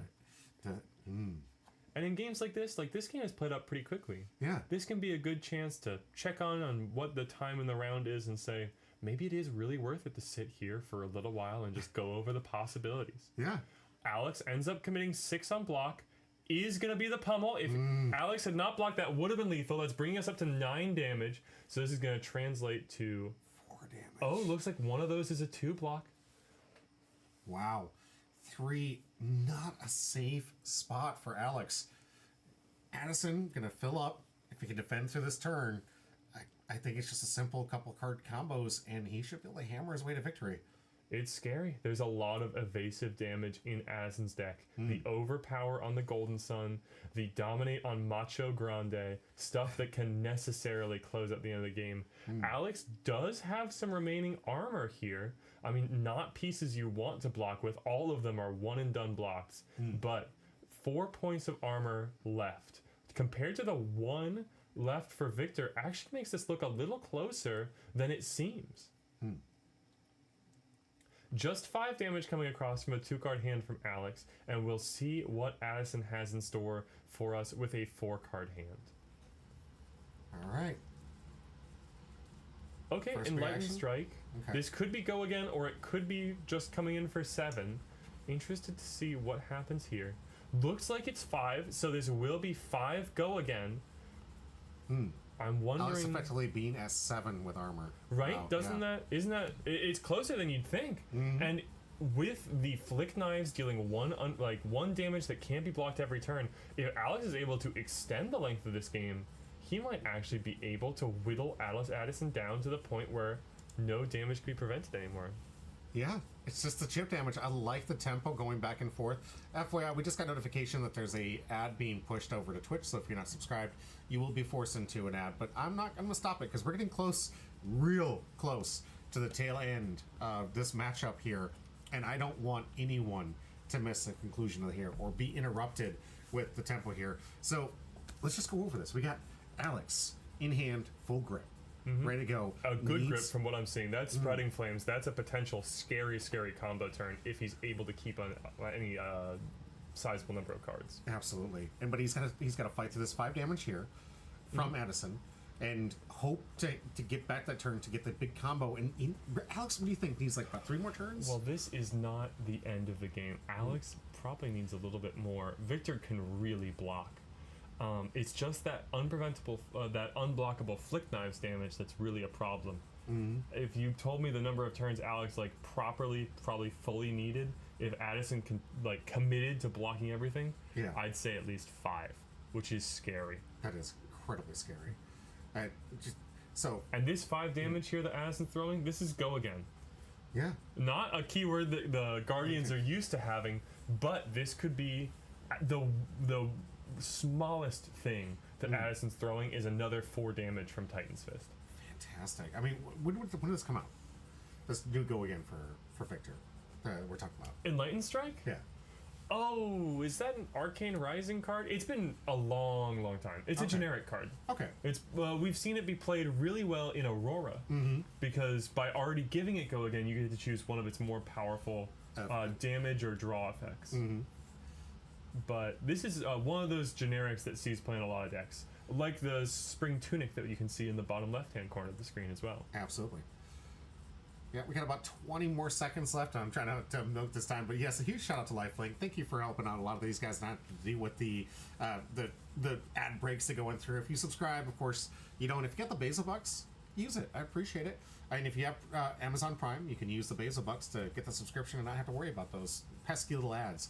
But the only way I can get any kind of recurrence back from this is to do ads, so I do apologize and appreciate all of your patience. With that, the ad break is over. Let's get into the final moments of this game, 10-3. And thank you so much for the follow. Edmund, thank you. I really appreciate it. Yes, excellent. We are so close right now to our 500. Let's get into the last little bit. And do apologize for those that don't have to worry about commercials. It's nice to talk sometimes. Okay. Looks like just 5 into 7 more here. And that's already probably coming over the 2-3 blocks in the hand. Alex grabbing a hold of the Mask of Momentum says, I'm not going to be able to play large hands and threaten the mask trigger to draw.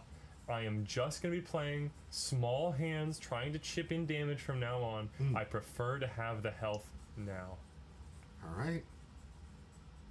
It's gonna be, was every card not in Alex's hand? Yes, Just to and defend still that. taking a point of damage with the 2 blocks there. Alex Only cannot blocking be for feeling 6. pretty good. Because Addison's just refilling his hand, ready to go for another big hammer swing. Guardian does so well into these aggressive decks that are trying to convert their full hands. Guardian just has so many attacks that say, if you let this through, you can't take your turn. They make you play at the Guardian speed, and Guardian is better at playing at Guardian speed than an aggro deck is. All right, looks like we're losing 2 resources, but gaining a draw here from the gold from Addison. Interested to see if this is setting up something else or if we're just fishing for. There's Oh. the Golden Sun paying an additional gold, 10 damage, overpower. Gonna be a need to see a lot of D-reacts from Alex in order to block this, or attack reactions. I suppose we've shown us some so far. Yeah. But we haven't seen any D-reacts. I'm wondering if he can even cover this at all. And 2 he's stacking points up his remaining hand for the in math armor. here. Overpowered bonk indeed. Yes. Electric. This is, whew. Still a couple of cards in hand, but out of pummels. Yeah. Pseudo dominate. Yeah. Pseudo dominate. Yeah. Looks like we do. Oh, wow. 2 attack reactions in the hand. That's got to be a 1 in a million, but Alex is able to cover it. Going down Down to to a 1. single point. Oh, good grief. Victor doesn't have a way to use the other 2 cards. Just going to Arsenal 1, keep 1 in hand. Going back. You gotta imagine, like, if this was being animated right now, Alex's hero just huffing and puffing and trying to take every single hammer hit and just like, not done yet. And still managing to deflect that powerful blow. Sink Below was the one we put into Arsenal, so that's going to answer the Brand with Cinderclaw from Alex, prevent any damage from leaking through, and just solidify Addison's place in this game. Wow. Don't think Addison opted to modify his hand with the Sink Below effect, so must be something scary strong. to send here. Yeah. Let's see. Can we have a hero moment where Alex has some kind of comeback swing, but it's hard to see with so much overwhelming resource pool here from Addison. And just full grip. And hammer swing after hammer swing after hammer swing. Can Alex's hero hold on? Can the draconic power be enough to overcome this big bunk? Unless they get absolutely jostled, like Electrum says. Poor Ninja is just being absolutely jostled. Whew. Okay, taking a moment to think about this. Yeah. Maybe plotting out the rest of the deck. 1 more gold if we want to fish for more resource cards to send something larger. All right. Addison is playing 1 red copy of Macho Grande, which is coming in at a 7 cost for 10 damage, dominate. Only 1 card from the hand can block it. That's a lot of resources to put together, but if he can make that, there's just no way way. Alex can Yeah. survive. That's just done and done. See if he hasn't. Looking through his yard, through try the to. graveyard. That to me indicates maybe he's thinking about activating this gold, trying to judge what he'll draw by looking at what he's already gone through so far and what he can remember from the cards he's put to the bottom of the deck. Yeah, that's the odds in that not that strong in my opinion. I mean, it looks like he's got a good healthy half of a stack of his deck left, Right. And I can see why you'd want to measure the odds, but I can't imagine they would be very high. I don't think we're nowhere close to pitch stack at this point. Not to the point where you could have memorized the list. Yeah. So, just considering options here. 2 block still remaining with Alex. Activating it's a that pitch. gold. The last piece of gold besides Aurum Aegis. So it still has that shield there to potentially sacrifice to a Golden Sun. Pitching a Rouse the Ancients to come up with chokeslam for just 6 damage. Looks like it was a really rough hand from Addison. It's rare that Victor isn't able to take advantage of a Rouse the Ancients, which needs to show 13 power worth of other cards in the hand. I don't know what's going on in the hand that Victor isn't able to present that damage, but this could be the break that Alex has wanted. Able to cover 6 cleanly with 2 cards and finally regain a little bit of tempo to start sending damage back. All right, a fresh breath for Alex. Let's see if we can get this hero together for a nice combination to hopefully put him Addison on the back foot, because right now Addison has just been pummeling Alex. 10 is a lot. Yeah. But Doable. with 2 cards in hand, if Addison starts disrespecting the damage that Alex is throwing, that number could shoot downwards. Oh, looks like it's going to be another clash. Both heroes revealing the top one. Looks like Addison will take that one, but you have to win both to win the prize. 2 versus 8. Oh, wow. And that's a draw of that blue Macho Grande, making another gold, another vigor, and another might, setting up for a powerful turn next turn. If Addison is able to keep 2 blues in this hand, he will be able to present Definitely 9 dominate, nigh on guaranteed victory. Makes me wonder, what does Alex have in this hand here? Paying 1, coming in with Devotion Never... Is that Devotion Never Dies? I'm not sure what that is, actually. Block with another clash, the test of strength. Keeps it on top. I couldn't cover what that one is. But here is the Playing the dagger. Was that a... I don't see a gold. Was it a tie, maybe? I can't think of a 2 attack card in Victor's deck. Still has a but- hero ability to get some of those daggers back. Looks like Addison has a 3-card hand. If 2 of those are blues, like I was saying, this could be the Macho Grande 4-game. Reveals Thunking gaining another might. Plus a gold. Absolutely. Okay. Oh, here we go. Okay, so we should have another might and another gold. That gold would be the second one made Yep. the turn, so it wouldn't trigger Victor's draw ability. Here, Addison But- fixing those numbers for us. Alright. Okay. 2 might, 1 vigor. Is this going to be the Macho Grande? Have we found the resources we need to put this together? There's 1 blue for Rouse the Ancients. Show a Crush the Weak and the Macho Grande in hand. So this is 7 go again. Oh, sorry. With the 2 mites, this is 9 go again. And it's going to be followed up with 7 more from the Crush the Weak. Unless there's some serious D-reacts in Alex's hand that we just haven't seen over the course of the match so far, this one is looking very hard to defend at only 1 life. Oh, man. Alex. Don't want to feel like what it's like in your back foot here. You were so close to extending that game and trying to get that incremental damage. But, man, just thunking with a hammer so many times. Is this enough? There's 3. Here's the Crush the Weak. Using last of the armor. Blocking 2 there, and a card from hand, and that's the game. Not enough. Addison, congratulations, taking down the victory.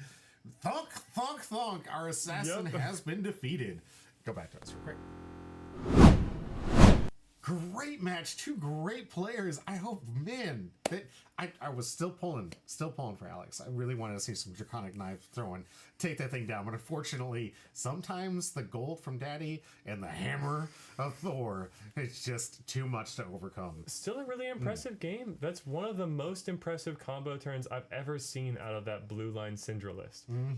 And bringing back that really strong life deficit, I think, is something that's really commendable and something to watch out for in these Syndra lists. Absolutely.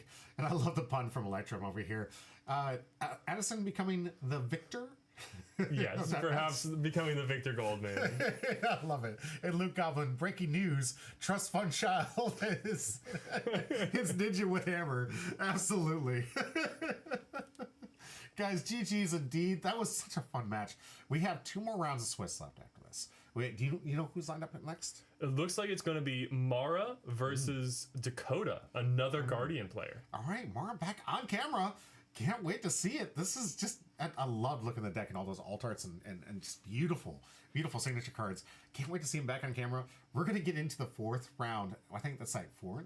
So 2, that's 5 rounds left, guys. 5 rounds of content coming your way. Stay tuned. We'll be right back.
Ordinary, who they really are. Ordinary, people close around.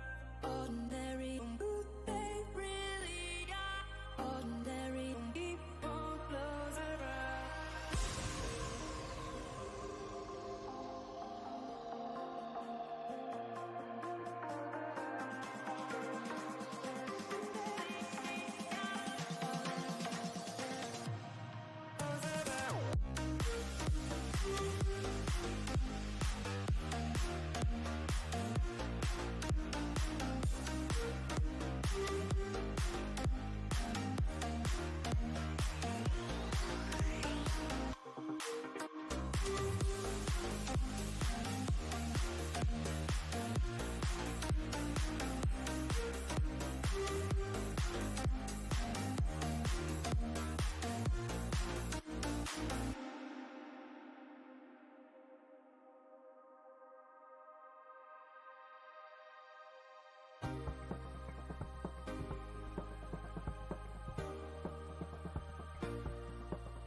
Welcome back to Humble Pie. I'm your host, Jimmy D, with me. Conrad. And we are in for a long, fun day here at Humble Pie and Lifelink Games. We've got round 4. There's 5 rounds of Swiss for this, and a cut to top 8 coming our way here shortly. We're going to get into the deck list. We're going to get into the awesome commentary of these awesome games, and we're going to see who's going to make it into the top 8 seed and who's going to take away the coveted gold card and the invitation to Singapore. Lots of great people, a lot of the great things on the line, a lot of great players. Speaking of great players, we have a return of our pro player Mara from the second round coming in, just absolutely devastating the outside math with what deck is hers? The Aurora deck? Aurora, yeah, she hasn't dropped a game yet. Yeah, and this one is, I think, the last we're going to see the Aurora, right? Because was this enough to put this into that legendary category, right? No, maybe some people are saying maybe at the end of this whole ProQuest season that it could be possible, but I think she'll be live for Nationals. All right. That's my belief. All right. Well, I like that opinion. I like that. So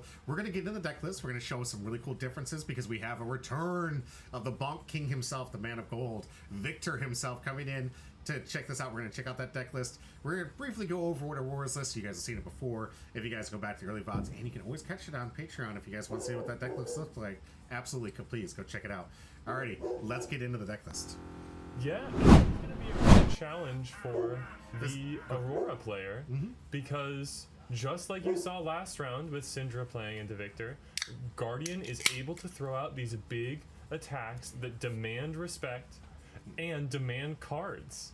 Not able to pull that same trick Mara pulled into Syndra's Vincent of just taking damage, the whole thing, and then shipping back a 5-card hand. When Victor Goldmane throws a Spinal Crush at you, you either have to block or you have to find some other way around it. Right. So let's talk about the differences from this list to Dakota's list and Addison's list. One interesting thing is 2 fewer copies of Crush the Week, which makes sense. Crush the Week great into Ninja, but given that Aurora, most of her attacks are coming in at base 4 power, Crush the Week isn't going to be doing as much in this matchup. I wouldn't even be surprised to see it not be in the list for this one. What will be pulling big work here is Erase Face. Over there on the right of your screen, to the left of the pummels, Got it. Erase Face, when it hits it all, doesn't have to crush. That hero loses all class and talent types. That includes the lightning talent. And if you haven't played a lightning card, your sword doesn't get the +1, it doesn't get the go again. You can't fuse with lightning cards in hand. It can be a massive hit to the consistency monster that is Aurora. Otherwise, a lot of the list is looking pretty similar. Just a little bit of a difference in the inclusion of 2 time snap potions, which are tech for a matchup that is not this one. As a prison player, that is terrifying that your victors are out there playing 2 time snap potions. Take those out of your list, please. In the meantime, though, I think what we've got our eyes on are those 2 copies of Erase Face. Yes. This, going back... No, sorry. Erase Face. The red at the top of the... although Weakest Link and Command and Conquer, of course, will still be pulling their weight. If we can go back over to Mara's deck list real quick, I want to say that this is a match where we also want to pay attention again to that new powerful headpiece, Face Purgatory. Right there in the center of your screen, there's the lady with what looks like an evil bug on her head, and this is a great defense for Rune Blades against those really, really tall strategies like Victor. All right. Because this happens on defense, it could make Dakota discard the pummel he was planning to play on his attack. So a good Face Purgatory timing, I think, is going to be critical for Mara's success in this game. All right. Do you think Mara's played quite a bit against some Victor builds? Because Victor seems like a very popular hero. I know that she has a lot of experience playing against Victor just across the years. Oh, right. Specifically on Aurora, I'm not as sure. Aurora isn't particularly a deck that she's super well known for. She's been spending a lot of time cooking with Vincent, actually, and with Fang, the new warrior out of the Hunted.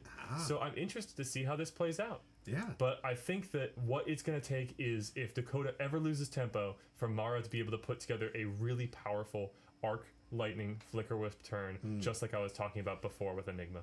We'll see if it happens. I like it. So, all things equal, Mara, Dakota, and when I say all things equal, I mean like the heroes are just the heroes. We're not going to talk about Mara, who's represented herself quite well in a lot of Pro Tours. Oh, but I mean, every event I go to, I see Dakota there. When I think Victor, I think Dakota. Excellent. He is a scary, scary player. And he's coming with a vengeance after their last game in battle-hardened Charlotte ended in, like a really, really close match against Mara's Vincent. All right. Looking forward to seeing how this Looks plays like out. Dakota is taking the first turn. That those fingers, I think, indicate passing priority. Seeing if Mara's going to try any nonsense like she did against the Vincent, playing 2 cards and pitching the rest. If you do that into a Victor, you will take 9. But it looks Decide like, not to. just proceeding to the end of the turn, Mara, with a full hand, let's see what she's able to get out of Dakota's hand. Entwine Lightning, coming in for 4, fusing with Written in the Stars, so it's going to be go again, and we have a blue to pitch for Starfall and possibly an embodiment. This time not on the Zap Clappers for Mara, and not on the Arcane Barrier Lightning Greaves. Instead, Grasp of the Arnite, which provides 1 extra block, and the Snapdragon Scalers for on-demand go again on any 0-cost attack. I think they work on 1-cost attacks as well, but it's been such an Aurora format, I've forgotten. Looks like Dakota committing the 3 block with the blue Chokeslam here, going to 39. Let's see what Mara has next. Got that go again. So we're going to see maybe another little poke damage here. I like the early on aggression here from Mara. Wants to demand cards from Dakota, make sure that there's no chance that Dakota has the Thunk Hammer type combo cards, because a lot of resources required for each one of those Thunks. But depending on the cards that Dakota has, if he sees enough 4 blocks, he can just say, okay, I have the direct answer for each of your attacks, and then I'm going to pitch the last card in my hand to the hammer. And I'm just going to play block, block, block, hammer over and over again until you slowly die. We are in an ad break for some of those that are on Twitch that don't have the premium or the subscribe button. If you guys are out there, use those basil bucks. I really appreciate it. Helps save you for these commercial breaks and helps support the channel. But if not, I mean, I don't want anybody to be disrupted. I don't want to require anyone to pay any money to enjoy our content. So for me to get paid, I use these commercials. So right now we're just going to talk about the game because we're on a 2-minute cooldown for the commercial break for those out in Twitch land. Going into this matchup, you're sitting here and watching for both players. How was the demeanor between both players? Oh, Dakota is so stoic. Right. I mean, he's one of those players who he's a very nice guy, and I've really enjoyed my games against him. But he's definitely really solid. He sits there. He's really like assured in all his plays. He crisply puts it down on the table, and very, very polite and courteous. But this one was more of a silent game. Sorry for the new question. Is card advantage a dynamic in FAT? That's like an interesting thing to say. So the way the game works is you always draw to your max hand size at the end of your turn. But you use those cards both to attack and block. Defend, yeah. So if you block with a card, you can't use it to attack. And so less than sort of card advantage, we have tempo. Like, who's the one who's mostly attacking and who's the one who's mostly blocking? Yeah. Because the only way to buy yourself out of tempo disadvantage is to say, okay, just I will take all the damage and then send the attacks back. There are like a few board state heroes, and then Vincent, of course, who can, using her banished blood debt mechanic, sort of extend the size of their hand. Yeah. But hand size advantage, like directly, like, oh, I'm gonna sit on this card for a while, that's pretty much the existence of the arsenal and nothing else. All right. Love it. All right, about 10 seconds left here. We're going to get right back in the gameplay. I do appreciate everyone's patience while we wait for those commercial breaks and allow everybody else to get caught up. And let's get into the game. This is a lightning surge not out of the arsenal, so is 4 with no go again at the moment, but we always have those Snapdragon Scalers to break to get it go again. Blue still in hand. The Entwined Lightning is not a lightning card, so we couldn't actually swing the sword there with go again. Looks like Taking some damage here. that'll just put Dakota to 35, making the embodiment of lightning as an instant with Aurora's ability, and then passing a turn. All right. Ending on an arsenal. Let's see if Dakota here can armor up a massive swing. No gold yet, I noticed. There's no tokens here yet. Yes. It's still with a turn. Instead of the Crown of Dominion that Addison opted for, Dakota has equipped the Crown of Providence. A more powerful defensive piece, but we're going to need to build up to that gold. However, here is a tempo stealing Spinal Crush coming in for 9. Needs to cover 6 of it, or... How do you feel about this after effect on Mara's deck? Is that the after effect, given that it gets enough damage through, is it enough to punish? Oh, it's horrifying. It's the worst possible after effect in the game. Like, no go again in a deck which go again is the most important resource, that literally has arc lightning that gives you a damage for each time you go again. Yeah. It's a nightmare.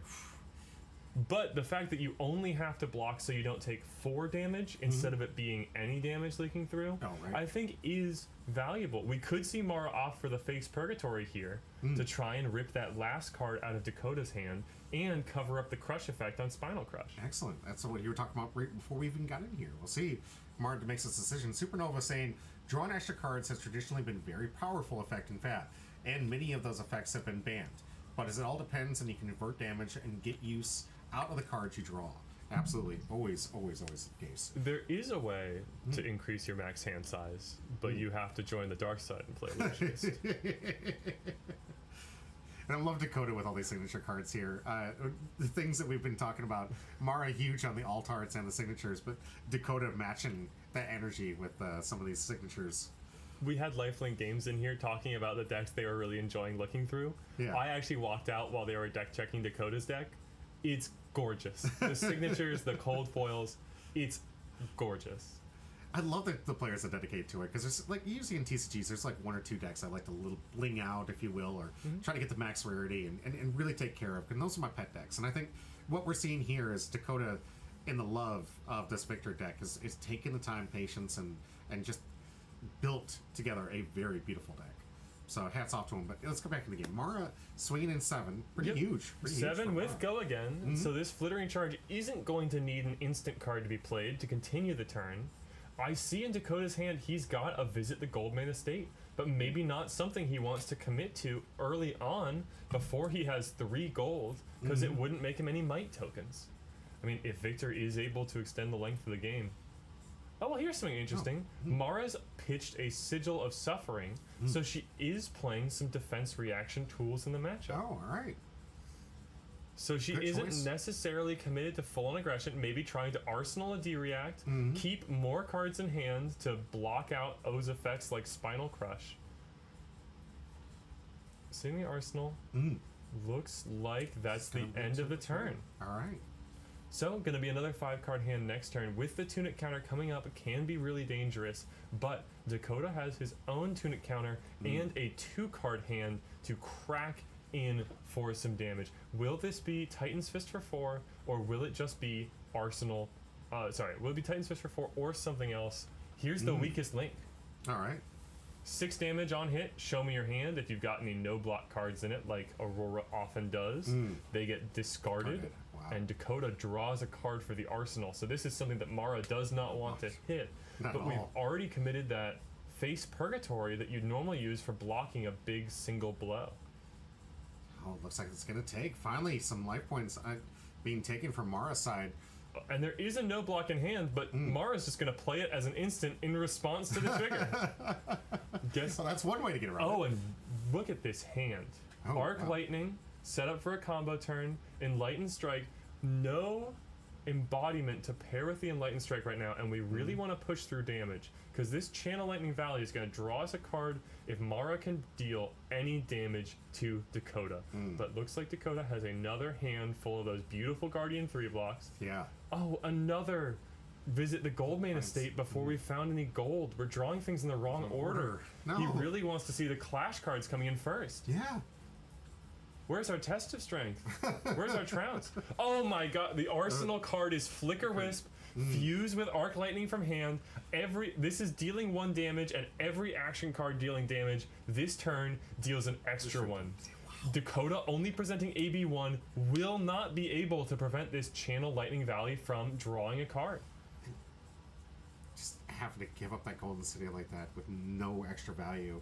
Going to pitch to it anyway. It looks like just saying, okay, I can't prevent it, but I still want to block as efficiently as possible. Pitch this back into my deck for later, and deal with the damage as it comes my way. All right. That means we've drawn another card, hand from Mara, Enlightened Strike, Written in the Skies, Arc Lightning, and an Unknown. Here's Arc Lightning. Looks like we are committing to the full combo turn. 2 damage because of the go again, and anytime we go again, we're dealing 2 damage to Dakota. Wow. I'm looking for Skyward Serenade. That'd be the most powerful card in this context.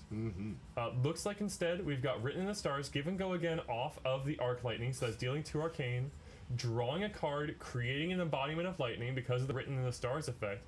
I mean, this is just how they drew it up when they were imagining the most powerful combo you could do with the Armory deck cards in Aurora. As a Magic player, I love the Flicker Wisp. It's also a Magic card. It is a very powerful Magic card, and it seems like a very powerful card in Fab too. So something with the Flicker Wisp type of naming convention that seems to demand power. A powerful card when it first came out all the way back in Aria. Now that we've revisited the elemental mechanics, has leapt back into the fold. Now I'm interested to see, we have this Enlightened Strike, we have a embodiment of lightning. That's gonna mean another draw. We've already drawn 2 cards this turn. That'll be our 3rd. We're playing off the top. Everything's got go again. Everything's dealing 2 damage. This is the combo turn that is going to decide what stance Dakota is going to have to take for the rest of this game. Right? Death by 1,000 cuts at the moment. Man, those cuts are deep. But geez, are all those cuts coming at once? Right? Dakota, still a ton of armor. 2 block in the shield, 2 block in the arms, 2 block in the headpiece, and I believe Arcane Barrier 1 is the leg option. All right. But all this damage that's come through so far is arcane. Nothing to do with blocks yet. 3 cards still in hand as Mara considers what she wants to do with the remainder of her hand. Interesting. Yeah, and that arcane, like you said, just being able to dodge that beautifully equipped hero here. Just tick it in. And Mara's controlled the tempo of this game right from the get-go. What we saw, I think, last time was from this Victor hero, if you will, just constantly punishing with his big swings, and Mara not even flinching, not even have to worry about it. Just, we've seen at least 2 big swings here from Dakota, and able to recover each, and then put up these massive cut turns, with just flinging these go agains. It's insane to watch. Oh, looks like one of the drawn cards was Skizik. This is coming in for 4, go again, of course, so another 2 arcane, but a little bit of an awkward draw. You would want to draw the Skyward Serenade that searches Skizik, because that's an extra 2 points of damage for the go again on Skyward Serenade.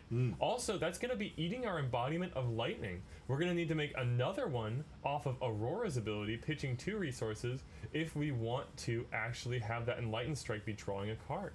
Buckling Blow committed his blocks from Dakota, taking 1 more damage, and then 2 more from the Arcane. Wow. Impressive turn from Mara here. And Absolutely. still going. I've completely lost track of the number of cards in the hand. We played 5. We started with 5. I keep saying we. I guess it's just this side of the camera. Yeah, right. Mara started with 5 cards in hand, has played 5 cards, and has drawn 2. One of which is that Enlightened Strike, and one of which I believe is an unknown. So, Tunic counter available, sending in the Starfall, 2 more damage, physical, and 2 more damage on Arcane from the Flicker Wisp up Arc Lightning. And there's a clean 2 block with the Aurum Aegis. Are we out of attacks yet? We're still doing. 2 more cards in the hand. Wow. I don't think to this point in here, I don't think I've seen that many cards on the chain ever on this camera. And it's just insane what this hero can do with Aurora. Enlightened Strike for 5 go again? I believe. Alright. So I think that's the last card in the hand. Or, actually, now that I think about it, we still have access to the Snapdragon Scalers. We can use the same technique that Noah showed us in round 1 by drawing the cards, saying, okay, no go again on the Enlightened Strike, and if I like the card I drew, I'll activate the Snapdragon Scalers, give it go again, deal that extra 2 damage, and follow it up with whatever I found off the top. Jeez. We'll see if that magic lines up. Man, it's just been a heck of a turn for Mara. Yeah, she's really put together the combo turn to end all combo turns.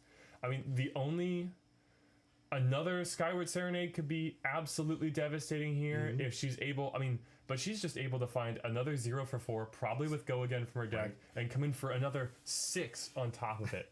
Dakota has been masterfully managing these blocks, preventing as much damage as possible, dodging possible on-hit effects, and playing around strangeness. But when you see this come off the top, another hit. Skyward Serenade is the best possible card it could have been here. This is a 1 card 6. No, a 1 card 8, because it gives Skizik go again.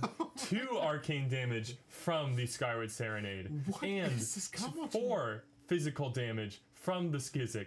And 2 arcane damage from the go again on that Skizik. This is going to close the combo chain, but who cares? This is the most intense Aurora combo turn I have ever seen that Mara has pulled off here. In this unfavorable matchup, she has shrugged her shoulders and is absolutely blasting away through her deck. I don't want. This is where I wish we had face cams. I would have loved to see the look in Dakota's face, like, "Are you done yet? Are you done? Stop." Very stoic, but I can say he was not pleased. I wouldn't be. That was almost half my life points in 1 turn. I think we're, if I'm counting right, I mean, don't quote me here, but I think we're on the 4th turn of the game, and down to 15:33. I think 6th total maybe, but we're pretty close. And that life differential is not something you usually see on these directions of Right. the matchup. If you had showed me this picture of context and said, who's at 33, who's at 15, See. I'd say, well, this is a good matchup for Victor. Right? You're good, girl. You're good.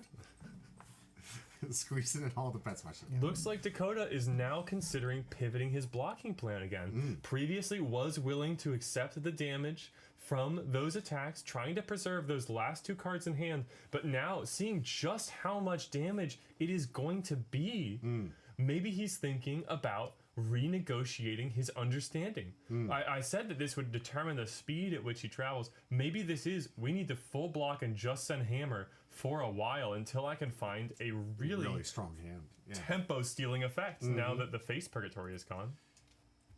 Jeez, this is insane.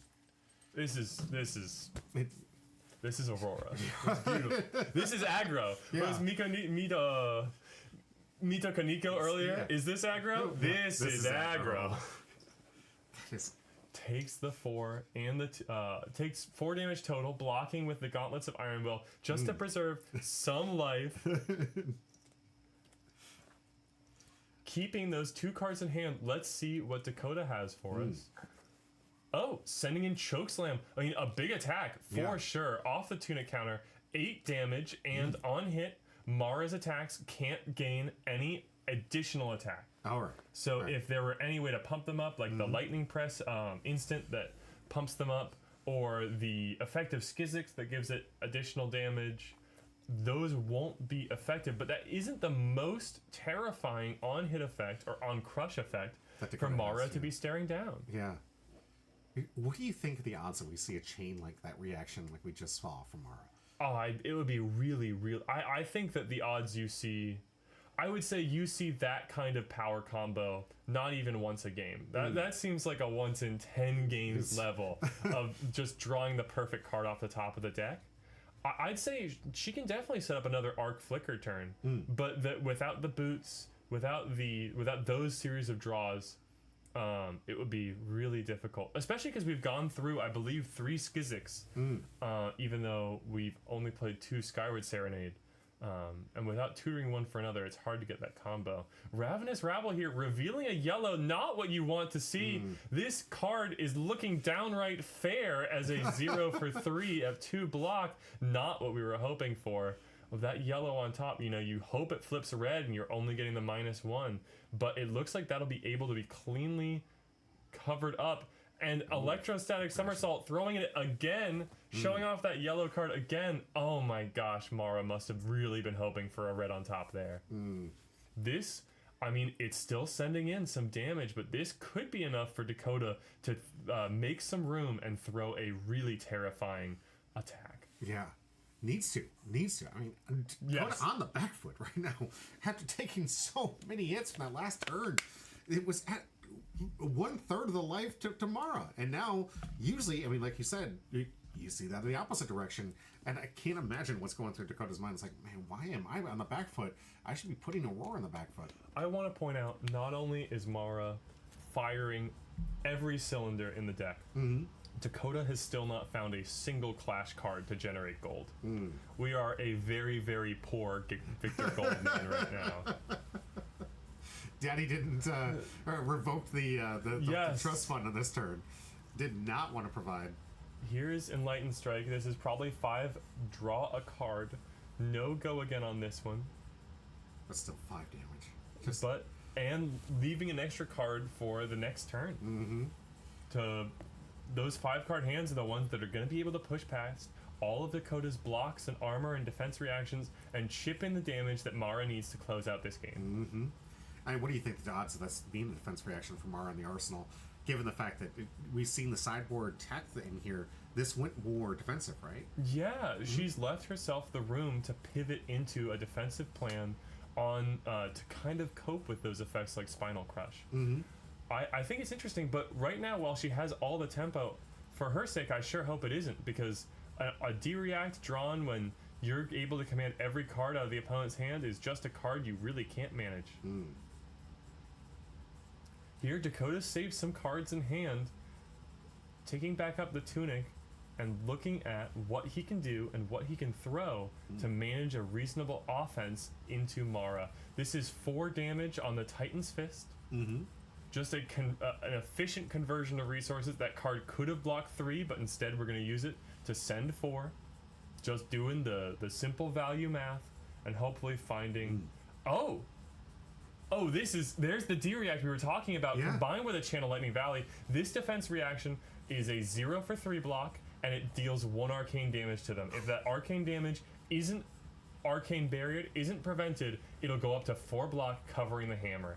Nice. And not only that, because of the play out of the Channel Lightning Valley at instant speed, that arcane damage is threatening a draw as well. Dakota stuck in a tough position. Is he willing to pitch his card, which he was hoping to Arsenal, to prevent Mara from drawing? Or is it, there it goes. Effectively blocking 3, taking 1 for Mara, and costing Dakota the Arsenal. Wow.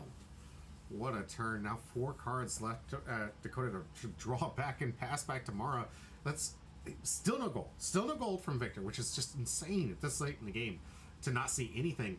And Mara absolutely on what looks like a one-sided fist fight. From Aurora to Victor, it said, I got to your father. He's not paying your friends. He's not paying for anything. I'm going to start punishing you. I'm like, with a vengeance. It's absolutely insane. I think Dakota's doing a really good job of leaving himself enough room to find his way back into the game, though. Trying to make these judicious decisions on what is worth it to keep. Trying to play around the tempo swings that individual tunic counters can give him, and trying to find a way to pull cards out of Mara's hand. Even then, although she was able to deny Dakota the Arsenal, she's only on a 3-card hand, and with how powerful Victor's blocking capacities are, I don't even know if she's going to be able to push through this Channel Lightning Valley trigger. All right, we get to see it firsthand. Mara, carefully thinking out the cards, seeing out the sequence, wants to know how to play it, and like you said, has to play through a lot of defensive cards from Dakota. So, really, and now looking into trash, wants to see what the options are for a potential draw, I imagine. Oh, is it? Do they call it the trash in One Piece? Trash, discard pile, or graveyard, or just so many different terms. I play so many that I don't even know what to call them anymore. But what is it called? I think it's called the graveyard, which is funny because we don't really have creatures as much. But just in this next set, we're getting their first necromancer. It is a ghost pirate named Gravy Bones. I love it. Gravy Bones. All right. And he'll be pulling people out of the graveyard. Oh gosh, is it it's either end of May or beginning of June. Okay. Oh, looking forward to it. But just in time for Nationals. I think we'll do our best to cover that one because I love pre-releases. I love seeing the new cards. So stay tuned. If you guys haven't followed or subscribed yet, please do. We'll be covering that new set and seeing what we hit, new decks we can put together for these new heroes. Or how many? Is it just one new hero? 3 new heroes. 3. Awesome. Strange hand coming together from Mara here. Pitching a blue to the Grasp of the Arnite to make a rune chant. Just trying to keep the damage strange. Ask for as many cards as possible from Dakota to prevent the Enlightened Strike from... to prevent the Channel Lightning Valley from drawing. The Skyward Serenade, without any more Skizix in the deck, is just giving +1 to the next attack and making a embodiment of lightning. So this is not a really efficient conversion of a value of a aggro hand, and maybe this is... Oh, wait, there's a third Skizix. I guess it was just in the hand. Okay. So here's 5 with 1 arcane from that rune chant. You can see the altered rune chant there. Starfall left behind, but still gonna be swinging in for 2 later if this Skizix is blocked out. But this Skizix and this rune chant are asking for probably 3 cards from hand to block out to prevent that draw from the Channel Lightning Valley. Ultimately, though, I guess that could be part of Dakota's game plan, you know? A weak turn like this, block with 3 cards, swing the hammer. Next turn, you know what I'm going to do? I'm going to block with 3 cards, I'm going to swing the hammer, and I'm the mid-range, I can wait to see the clashes. Yeah. I don't have to play off of aggressive, did I draw it or not. If I can defend long enough, I will draw it. And maybe, and that I'm saying that's definitely my mentality. I love the mid-range decks. I'm seeing, I think, a Spinal Crush in Dakota's hand, considering whether or not it's worth it to keep 3 cards to send that and potentially take back a bunch of tempo now that Mara is low on equipment blocks. But how much damage is Dakota going to need to take to keep those 3 cards? It's a little dangerous to go down to, what, 3 or 2 points of damage here with the extra arcane swing? Yup, this is threatening to put him down to 2, which is exactly the amount that Starfall would be dealing. And that's to say nothing of the potential draw off the top with Channel Lightning Valley. Alright, let's look at the pitch. Alright, it's not an easy decision, you can definitely tell. I think that is the 3rd Gold Main Estate drawn before any Clash cards. Wow. Man. Alright, decides to block out of this one. Here's first clash. Here's a Clash card. Unfortunately not one that makes gold, but it is going to provide a might. Alright. Pitching the Spinal Crush, so keeping it in the deck, and knowing that we don't need a blue to cover up any more additional arcane damage. Doesn't look like Mara's threatening any on the turn. It's just going to be 2 more coming in, covered up by that Visit the Gold Main Estate. Alright. That Embodiment of Lightning, I believe, is, off the field. And now, sadly, the might is wasted as Dakota just ticks up the Tunic counter to 2 and goes to the end of his turn. Just to get 4 cards back in hand, and it's still on the back foot. Mara, full grip. Didn't have to put anything to defense for that turn. And the Channel Lightning Valley still up, representing a draw if any damage comes through. Interesting to see how she's going to structure this next one. 8 life is... Oh, wow. And here's another power turn starter. Arc Lightning, 1 damage arcane. 1 damage arcane every time anything goes again. And go again to your next action. Something that Dakota has got to be worried about right now. Oh, this equipment can't do anything. It's like, I'm all armored up. I'm all geared up. And you keep attacking me with things that don't matter to my armor. Wizard nonsense!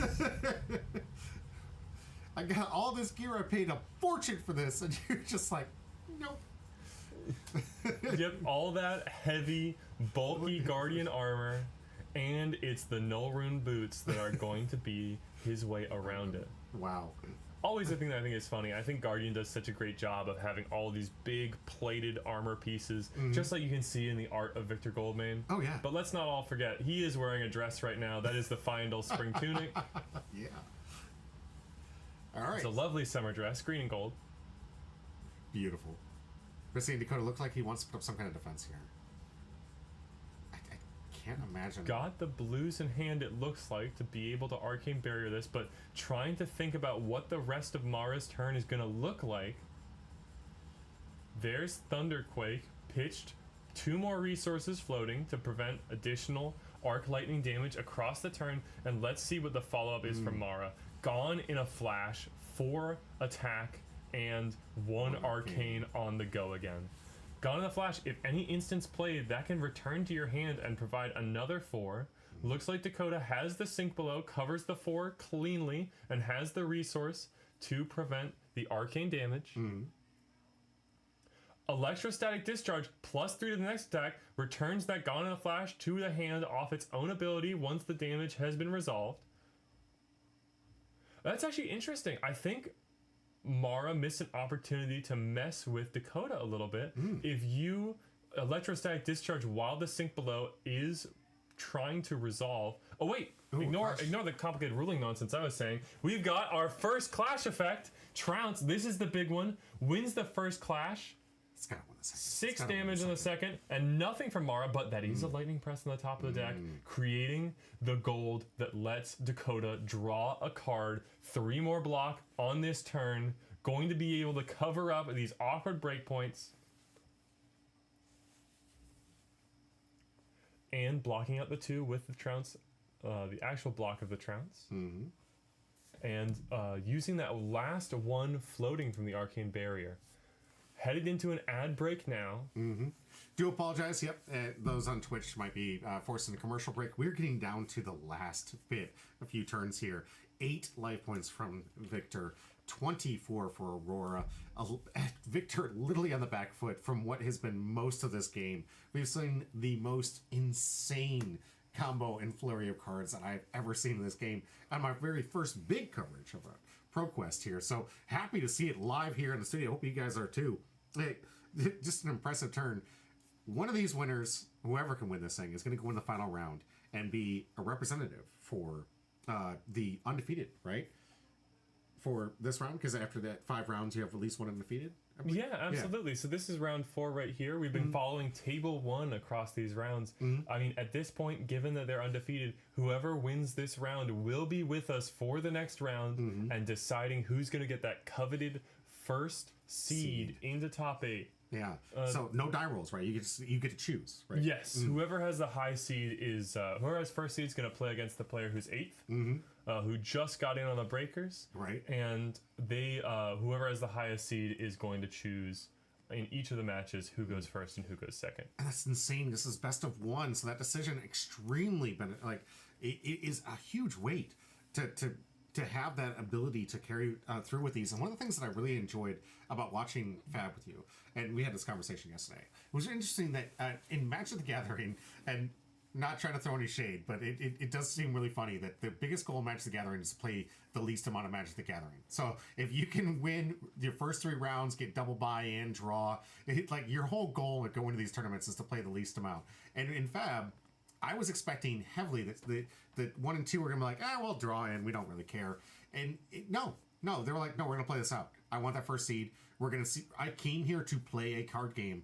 I want to play my card game. And we're going to see the table 1 and the next round play it out. And I was so excited because I can't tell you how difficult it is, especially in about 2 weeks. We're going to be covering the Magic RCQ, the Regional Championship Qualifier that we're going to be hosting. It's going to be hard because I have to finagle who's going to be on camera for that turn because there's so many tables like, hold on, we want to know what the tiebreakers look like. We might ITD or intentional draw. And we're trying to figure out who's going to get to the top. And it's just like, okay, guys, I really need someone on camera. Yes. Which table's going? You mentioned this to me the other day, and I was like, I was confused. I was like, why would someone do that? I want to play my card game. Right? I just paid so many amount of dollars to pay. Yeah. And they're just like, well, how do I make sure I play the least amount of Magic? Right? No, we're here to play Flesh and Blood. Right? I want fast games. The longer the game, the more mistakes I'm going to make. My opponent can take advantage of. That's fair. That's kind of the story of these mid-range decks like Victor. You say, well, I gotta play perfect because every single point of value adds up so much across a long game. Absolutely. Let's dip back in to see that happening right now.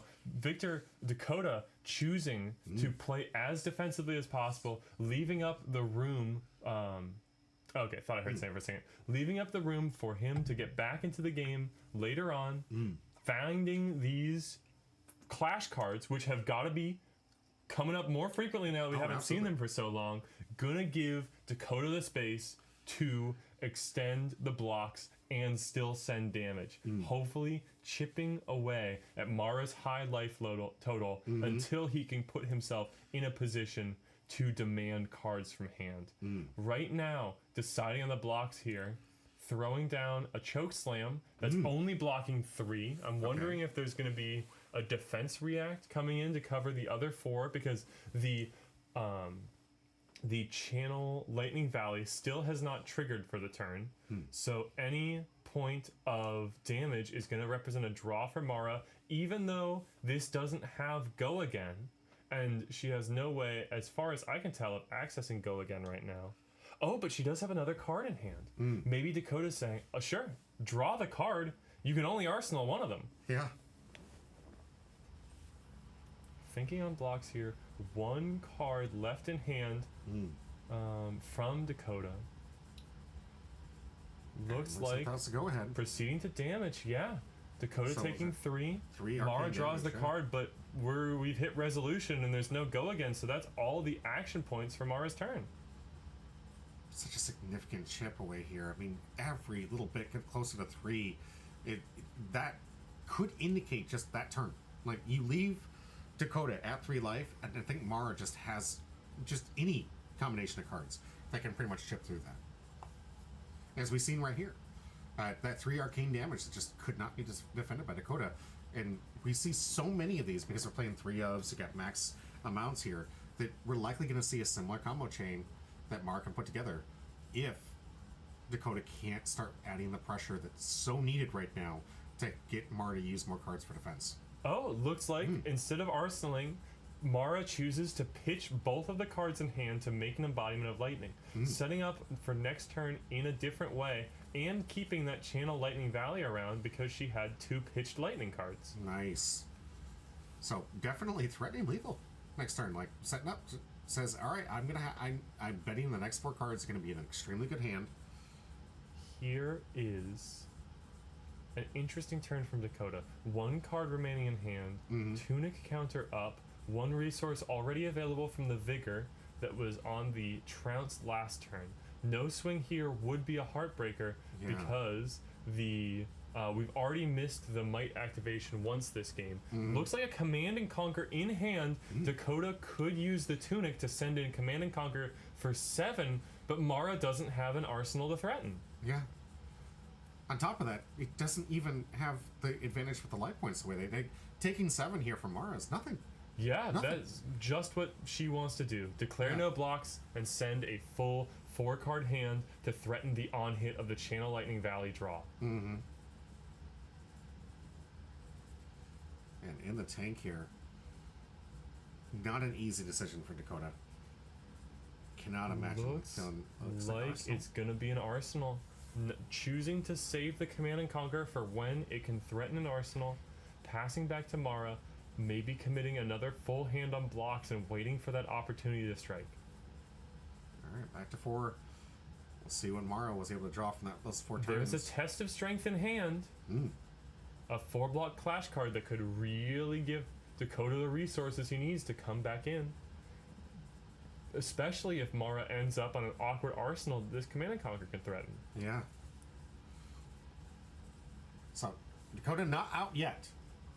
Definitely has some opportunity to regain some ground, but needs Mara to stop pressuring so much. It's like, imagine a flurry of fists and be like, stop, And stop. there it is, the Flicker Wisp coming in for 2 arcane damage. Because Dakota is only playing Arcane Barrier 1 of those is unpreventable. Yeah. Mara is getting her draw from this Channel Lightning Valley this turn. Card in hand shown, written in the stars, which is mostly just going to be a blue here. Unless you can find some way to give it go again. But I'm interested to see how this card off the top changes Mara's play. I think we've gone through all 3 Arc Lightnings before, so there's very rare cards that are actually going to be able to take advantage of the damage amplifying effect of Flicker Wisp here. I think this is the 3rd Flicker Wisp we've seen, or is this the 2nd? This is, I believe it's the 2nd, but I believe we've seen all 3 of the other half of the combo, the Arc Lightning. Alright. So, taking that 1, gets the draw. Mara, can she make a go again? She has the embodiment of lightning up, but she has not played a lightning card yet, so her Starfall does not have go again, but her next attack action will. Let's see what she can muster up. Getting ready to play a card.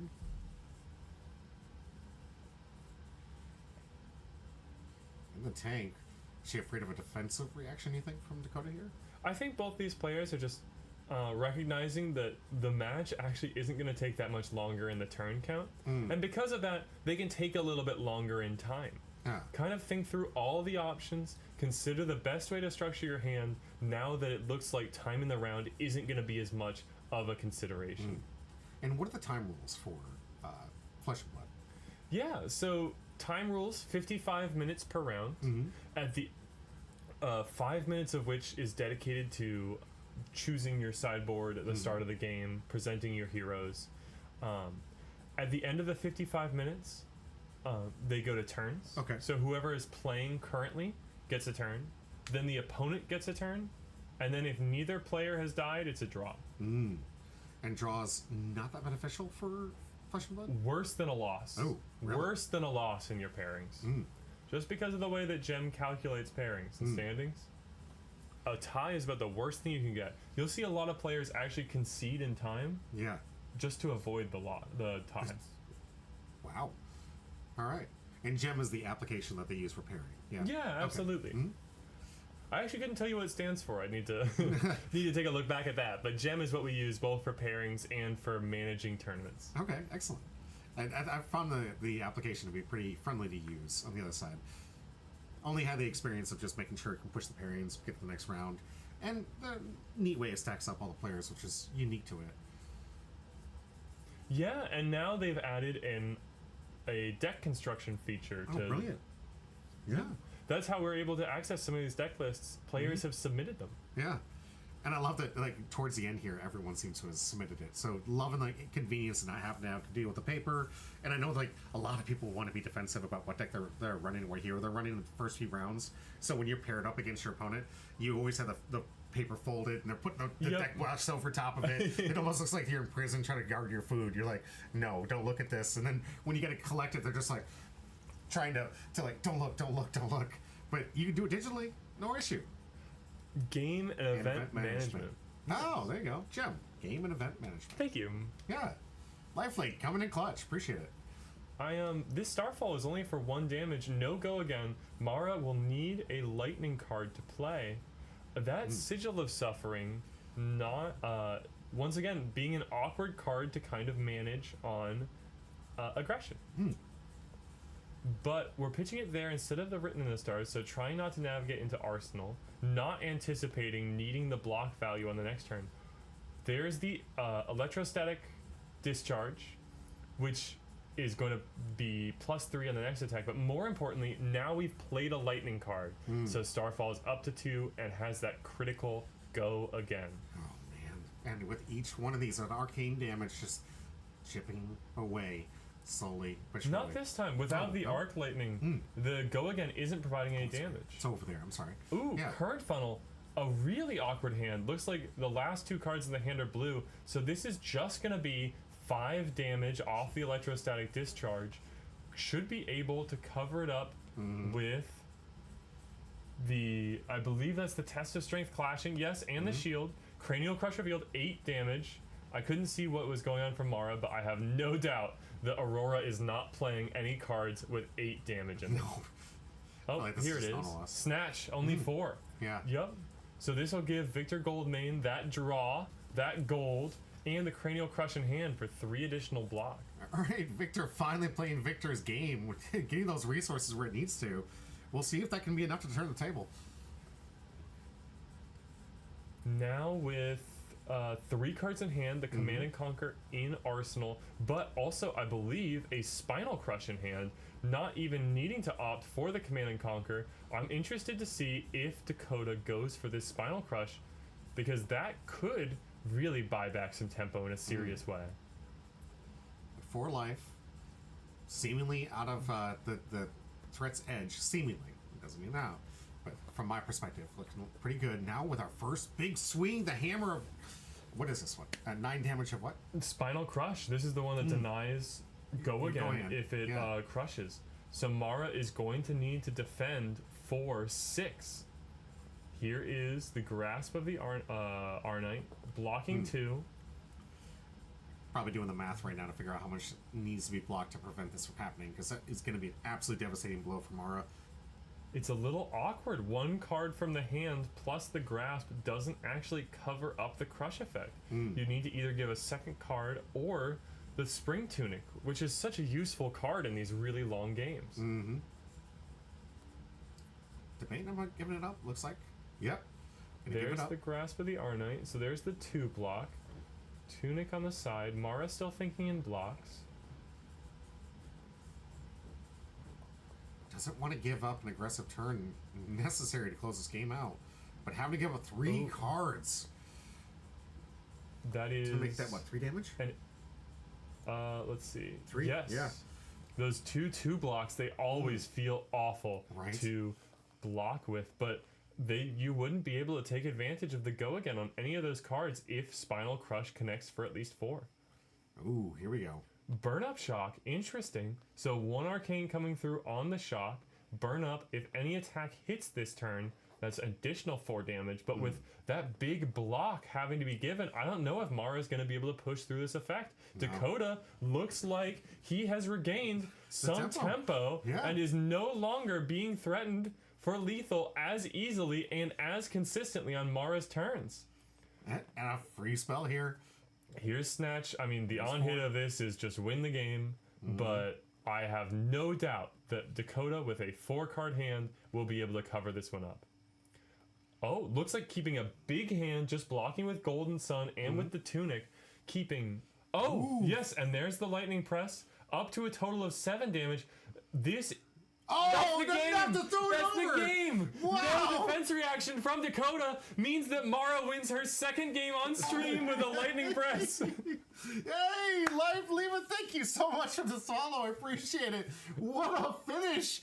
Mara just, I feel like drafted it up, had it ready the whole time, was like, do the thing. Yes. And then just threw it out there for the guaranteed lock and win. Oh, and there was the Command and Conquer pummel in hand. Dakota. What a finish. What a game. Congratulations, Mara. 2nd time on camera, 2nd win, and now locked in for the guarantee on camera next round. Mara is going to be playing against another undefeated. Who's the other opponent? Nomi, who's on Verdance, a wizard. Fantastic. The only person out here dealing more arcane damage than Mara, apparently. All right. I And can't wait. a word of warning to Nomi. Watch out for the Lightning Press for lethal. That seems to be her signature move. Right? GG's, Mara, indeed. Thank you. I completely agree. That was a fantastic performance. All right, the winner of the next round is going to have an interview. We're going to be giving credit to the person's first seed and usually has the leverage to take down these longer game and tournaments. We're going to find out how this plays out. We got one more round of Swiss, 2 undefeated champions going head to head. And then from there, we're going to figure out how the top 3 works out. Stay tuned. We got a lot of great content coming your way. 4 rounds left, guys. We're at the halfway mark. I hope you guys are enjoying the content. Buckle up, get some food. I know we should have. I had to order some snacks or something. I hope to see you guys soon, but we'll be right back.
your light gives me this, gives my soul life. Here we are, out on this road. I'll take you with me anywhere, yeah. Here's my heart, it's yours, and no, I'll take you with me, and I swear that I'm with you till I die, with you till I die. I'm with you till I die, with you till I die. My love, I got you, babe. My heart is with you always. My love, I got you, babe. My heart is with you always.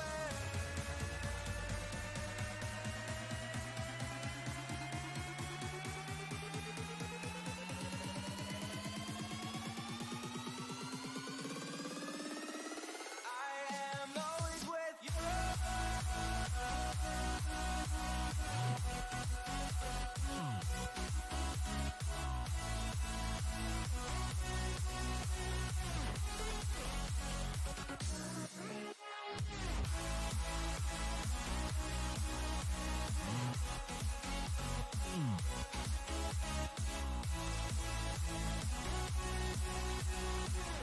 My heart is with you always.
Welcome back to Humble Pie. I'm your host, Jimmy D, with me. Conrad. And first, huge shout out. Thank you for the raid. By the way, the thing's saying LL now.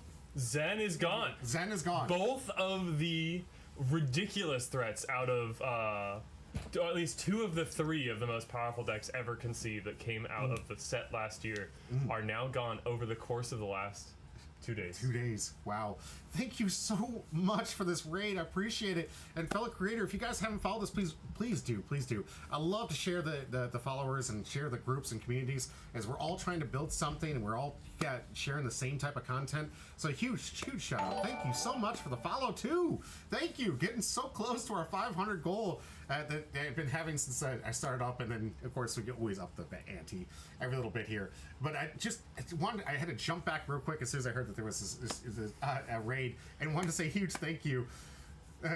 Thank you so much. Oh, and super glad Zen and Enigma are gone. Yeah. Bye. And bye. So long. Bye. It's been real. And a subscribe. Thank you Oh, so thank much. you. I appreciate that. Man, this is fantastic. I always love it. And please, guys, if you guys haven't followed this guy, please do. Go share the love and give back all that love that we're getting from these fellow creators. I think it's just a great space for us to share our favorite hobbies, get together, showcase these things. So I've got the privilege and to be able here and got the privilege with Conrad's knowledge here to be able to host these amazing tournaments of this ProQuest, one of the biggest ones we've held at Lifelink so far.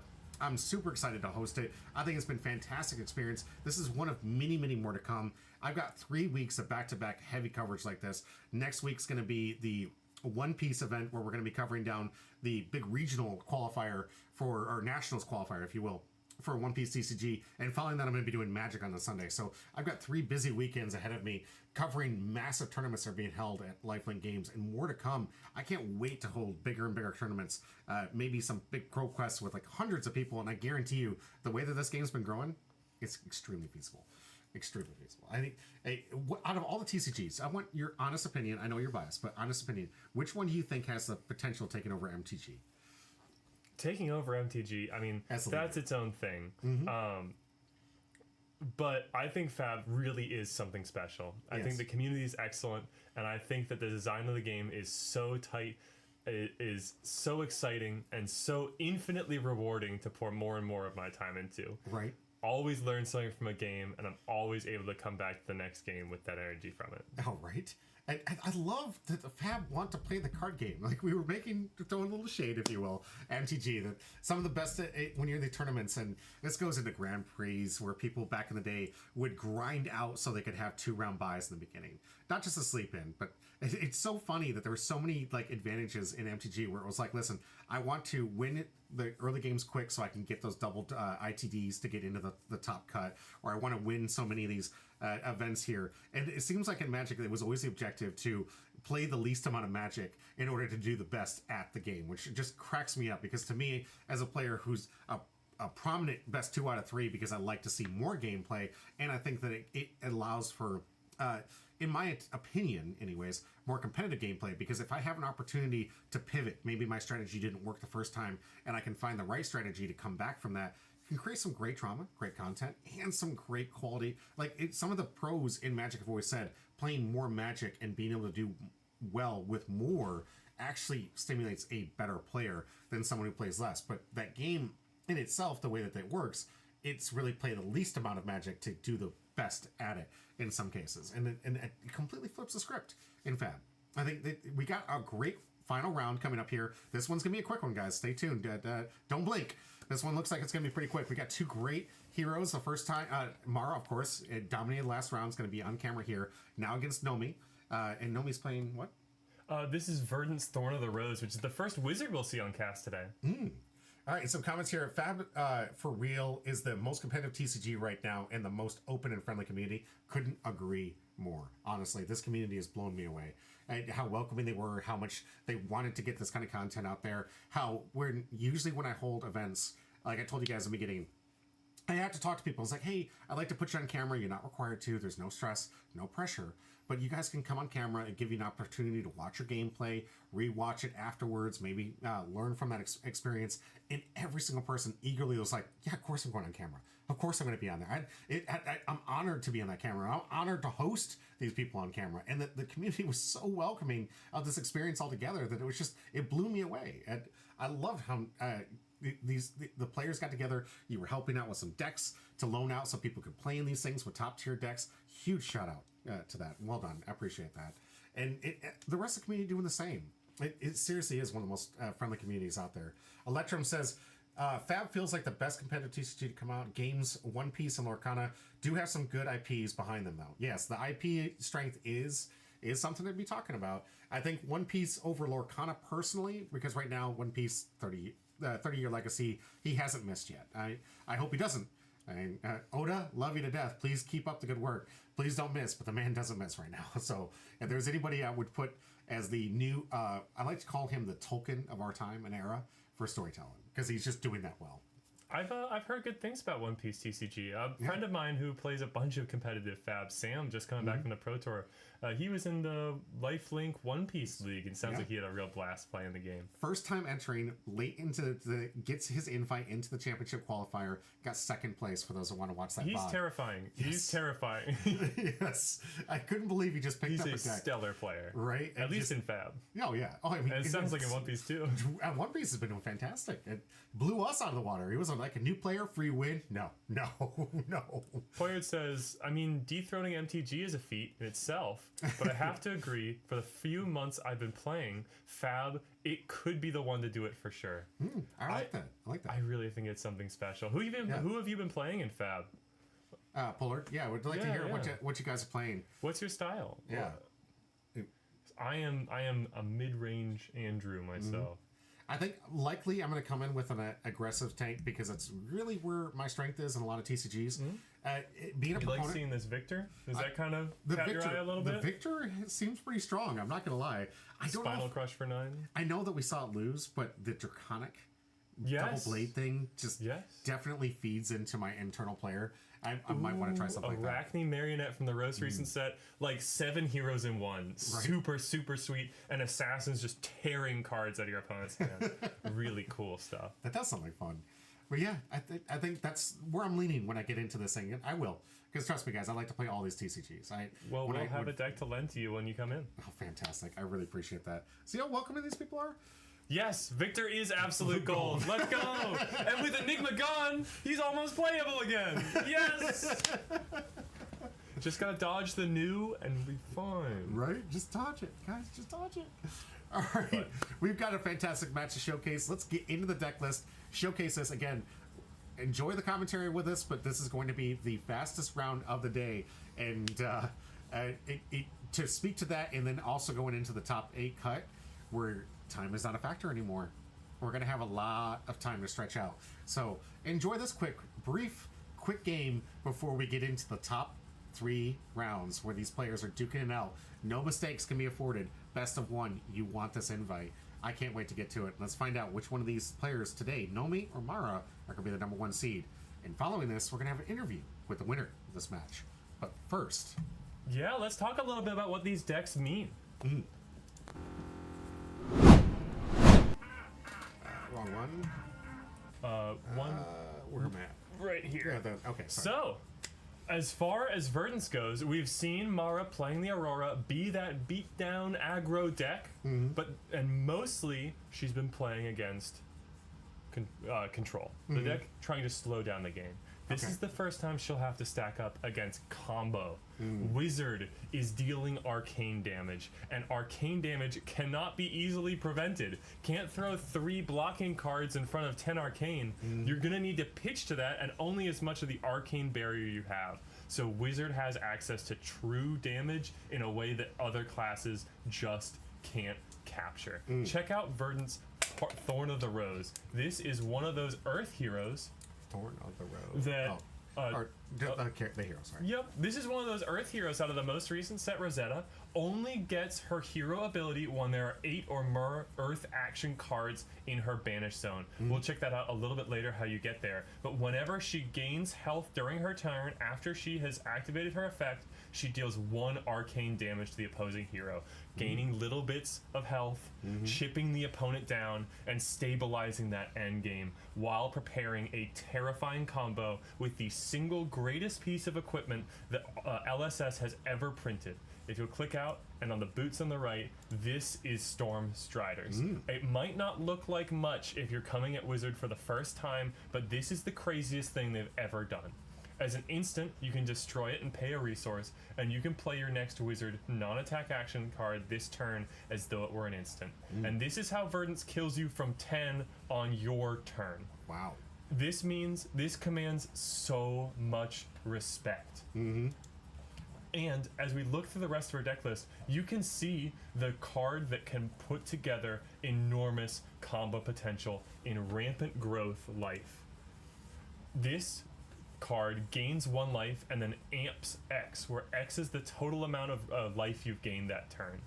Amp is just a straight bonus to your next arcane damage effect. This can deal incredible damage out of a sneaky hand at the very end of the game. To put that together, there are a number of other arcane effects, but what I want to focus on most is how Verdance gets to the end game where she has her hero power active, and that happens through the Decompose keyword. And the greatest Decompose card of them all is Felling of the Crown. Felling of the Crown. Right Thank here. you. Thank you. This is a 3-cost Earth action.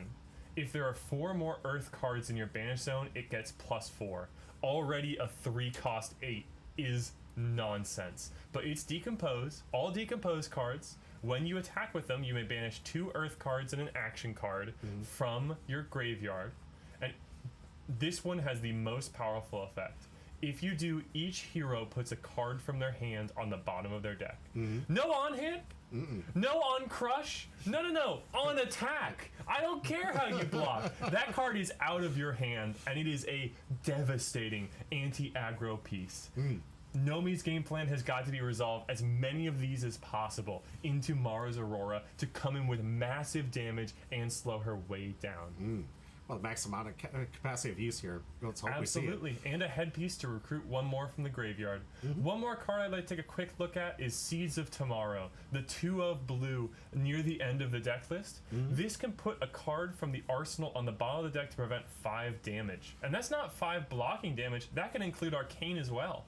So if Mara tries a big combo turn, Seeds can really put the hurt on that game plan.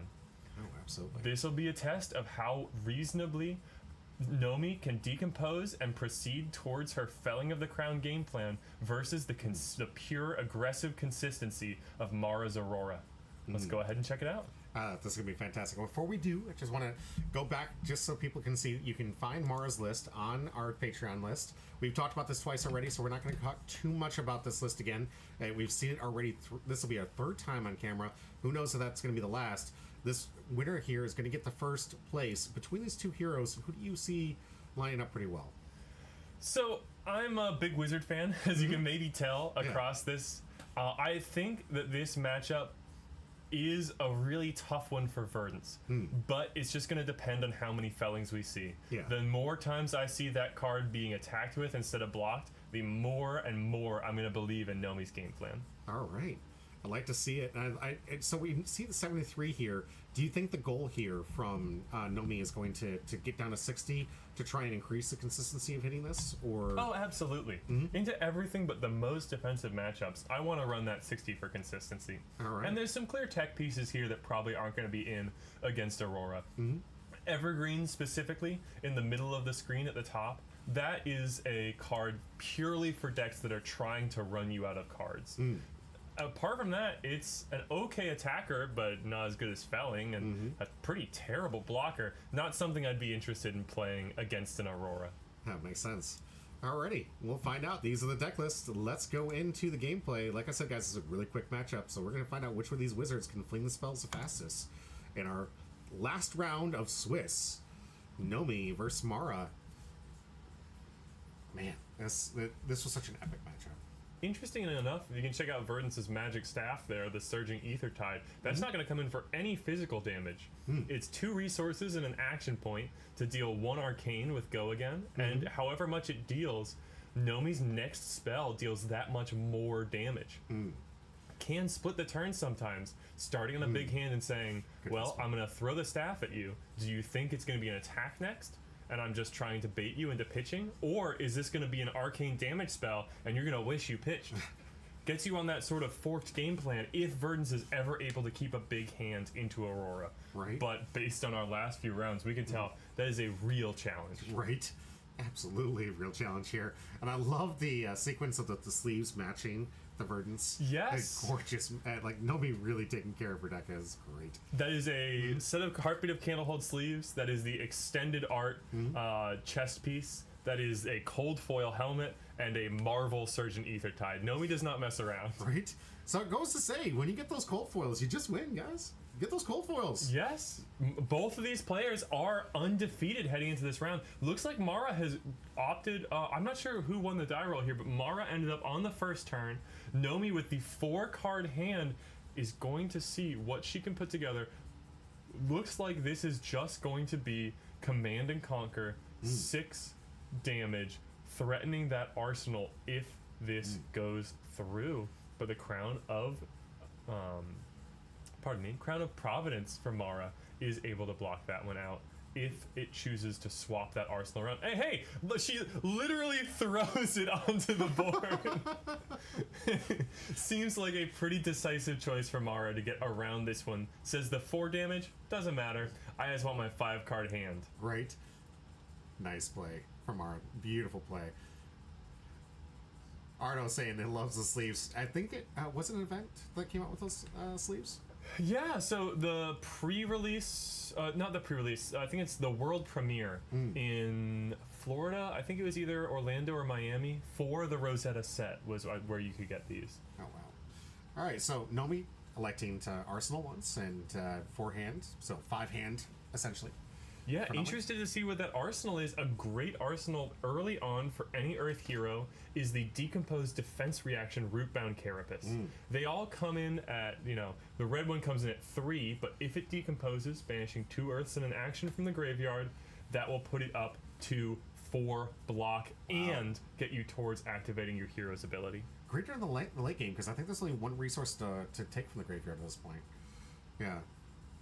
So here's the channel, Lightning Valley up. An awkward sort of line for Mara because she made the rune chant on the previous turn. She can't leave the extended Heartbeat of Candlehold.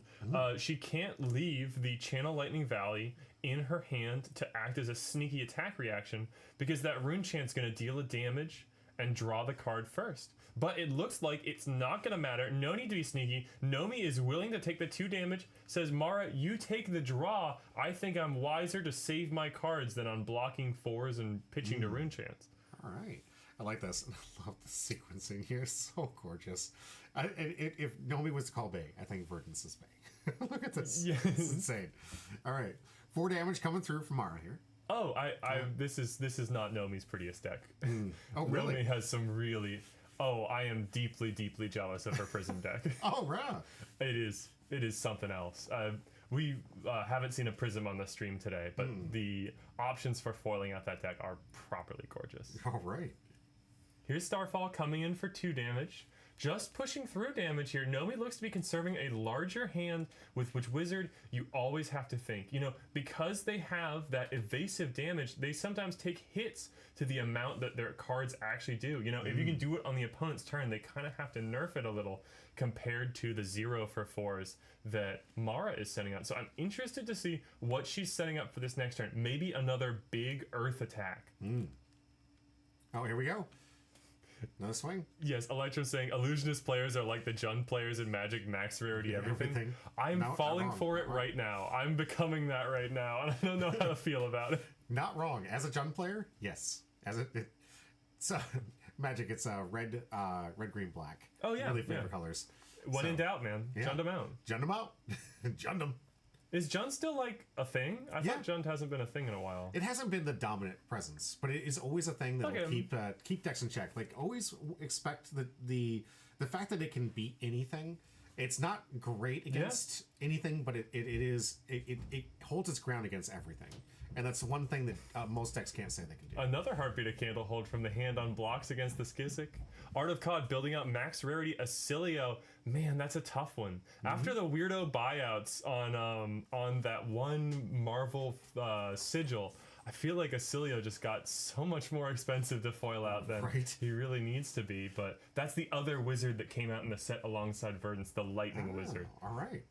And it's basically Aurora, but your high end is way, way higher, and your low end is way, way lower. Okay. I like it. Oh, yeah, Marvel Sigil of Brilliance. Yep, that's the one. So expensive. What is it at right now?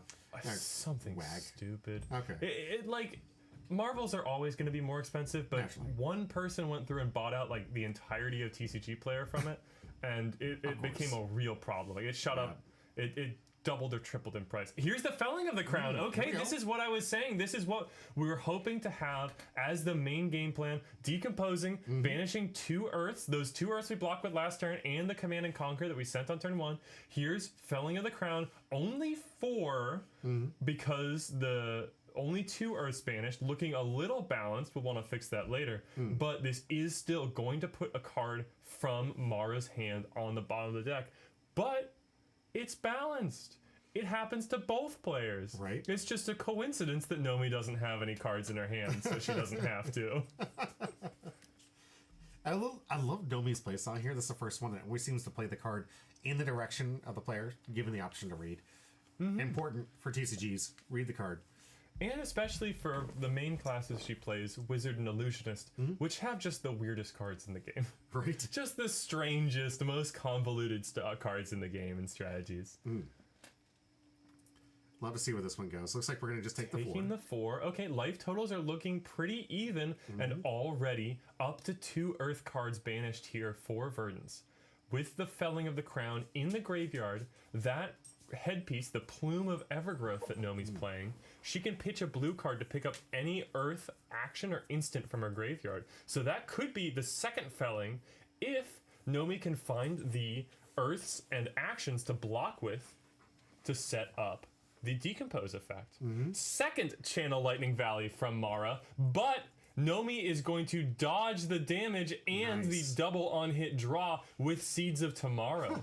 This is preventing 5 damage and luckily leaves 1 floating damage prevention here for the next thing that Mara throws. I wonder if Nomi will commit fully on blocks here. We'll see. It's interesting, right? Yeah, it Those really Channel is. Lightning Valleys, they keep you wanting to block, but is that really going to be feasible into the level of aggression that Mara can put out? Yeah. And Mara definitely coming out with all the aggression here. I'm loving the defensive plays here from Nomi. Just, we've seen it already. This is the 3rd game in a row. Mara with these insane chains of cards here. Just the longest stacks I've seen in this game altogether. I've only played a few games, but still impressive to see with just 4 cards in hand. And then just constantly play card, and just keep growing this chain to these infinite stacks of damage. And Nomi just doing everything she can to defend it. Hit with the Rootbound Carapace, not decomposing, but we still have the leftover damage prevention from the Seeds of Tomorrow. So that actually isn't going to connect. Only one of the Channel Lightnings can survive because we pitched only 1 Lightning card that turn. So Nomi's able to block out the double Channel Lightning Valley. Nice. It can get a little awkward for Verdance. Oh, and Arsenal a card. Because her equipment oscillates between being some of the most amazing defensive equipment in the game. That Earthen chess piece is destructively powerful at blocking. And blocking nothing at all, like everything else she has. Metacarpus nodes here just for the Arcane Barrier and maybe a little bit of late game juice in a combo. Plume picking up something from the graveyard, but that's probably not getting you many blocks. And Storm Striders, that's pure on aggression. So unless there's not a lot of armor here to cover up these awkward 4 attack breakpoints. No. Gonna need to see a good number of defense reactions. Oh, here comes Arc Lightning. Gonna need a card to be pitched to prevent the arcane damage here, giving Go Again and 1 arcane every time that Mara goes again this turn. Interesting. See, and stacking it up yet again. This is the card we saw off the top of the deck, yeah? Yeah, revealed off the Ravenous Rabble last turn, so Nomi knew it was coming, but this is a very powerful utilization of it. The Go Again already coming in from Arc Lightning means that able to draw a card. Interestingly, blocking with Fandle's Fighting Spirit here, that wasn't a mistake. Increases your life total by 1 if you're lower on life when it blocks. And there's Mara's Lightning Press back up, but answered by Nomi's Sink Below. What a turn of events here. It seems like every single card just demands a response and is getting it. Oh gosh, that's the last card in Nomi's hand though. This is coming in for 4, this Ravenous Rabble, threatening to draw another 0 for 4 off the top of the deck with the Channel Lightning Valley trigger. There it goes, Nomi taking the 4 down to 28. Oh, just using the tunic on the Starfall, 2 more damage. Just trying to efficiently use her resources, make sure that everything's coming across. Pardon me, not 2 more damage. I've forgotten, we're on an Arc-Light combo turn. Yeah. That's 2 from the Starfall, plus the 1 from the Go Again. Good grief, so much damage on this board state here. Now the question is, will Mara send out this attack or arsenal it? There is something to consider here. One of the Earth Decompose actions is Plow Under, a 2-cost, 2 damage attack at yellow that on Decompose puts their arsenal on the bottom of their deck. However, without a card in hand to pitch for it, not going to be able to make that happen. Even though it would be the one to push it up to the 4 breakpoint of Earth and Banish to make sure Felling and Plow get their extra +4. Nice. Yeah. Just gonna be passing back the turn, drawing up from Nomi unless she has something to establish out of the arsenal. No, it's staying there. Back to Mara, only 4 cards, and finally, since the start of the game, Channel Lightning Valley is not on her side of the field. We'll see if Mara draws a hand that maybe provides Nomi a chance to break back into this game, because she is already losing a lot of life. A lot of life and tempo, just on the back foot this whole time. Nomi needs to get Mara down to a critical life threshold in order to execute the combo kill. Now Here has to comes finally get 7. Lightning Surge for 7. Go again because it's coming out of the arsenal. Just takes. Okay, says Alright. no blocks. Maybe this is going to be a big combo turn from Nomi. We could see something like Channel the Millennium Tree for some guaranteed damage setting up in the future. We could see something like another copy of Felling of the Crown. The old copy, I believe, is still in there. Could be recovered with the Plume of Evergrowth in Nomi's headpiece slot. Just taking the 2 too. I mean, Nomi's got to be protecting some kind of card. Oh, wait! Command and Conquer. Are you going to block for 6 or are you going to give up the arsenal? And Wow. there's the Command and Conquer. It's hard to see, but Mara has altered hers. It's all written in the Drakai language. Beautiful. And it's sort of like on a torn scroll. The first time I played against her, I had to stop a moment when I saw that card because it really is gorgeous. I love the artwork she did to it. Beautiful. And the extra level of lore inclusion is just fantastic. I'm not sure if the Drakai language is something that LSS has or if it's something that she made up, but she's Okay. the one to know. She is the Empress of Dragons. You're right. Brilliant play here. Nomi in the tank. Hasn't defended a single swing up to this point. Really was trying to probably protect a really good combo hand. And now forced to have to deal with this. And probably really resentful that she's going to lose all those assets for the turn she was trying to set up. Was probably, oh, here we go, losing. Okay, there's a blue and a Channel of Millennium Tree, so it looks like maybe that was the plan, trying to establish Channel of the Millennium Tree, which amps 3 every one of Nomi's turns, providing a bunch of extra, pretty much unABable burn damage. In fact, Mara hasn't presented any arcane barrier. Any arcane that Nomi deals is just going to be true damage. Yeah. Here we go. Opted for the Snapdragon Scalers instead of the Lightning Greaves. Oh, just taking a moment to establish Ring of Roses. This is Verdance' new card out of the most recent set. Yeah. That's the Hunted, right? Yes, Yeah. yes. This says whenever, oh gosh, it says one of 2 things, and I can't remember the direction. So I think it's whenever you deal arcane damage on either player's turn, the first time you deal arcane damage, gain a life. No, nice. And then if Verdance's hero ability is active, that life gain would then trigger another point of arcane if it's her turn. Oh, excellent. So- that's something Nomi's going to need, because the life total's not looking in Nomi's favor at the moment. Yes, but if when Verdance comes online, that's going to transform Surgeon Ethertide from a 2 for 1 damage into 2 for 1, then heal 1, then deal another. So more accurate. I love this. Just the tree's growth, the life gain from it. It's so on theme and point for fantasy gameplay here. Ooh, wow, this looks like a big turn here. Yeah, there's the Skyward Serenade fetching the Skizzik from the deck, providing the go again that's going to give the Skizzik +1. So this is going to be 4, but Nomi still has a little bit of life to deal to play with.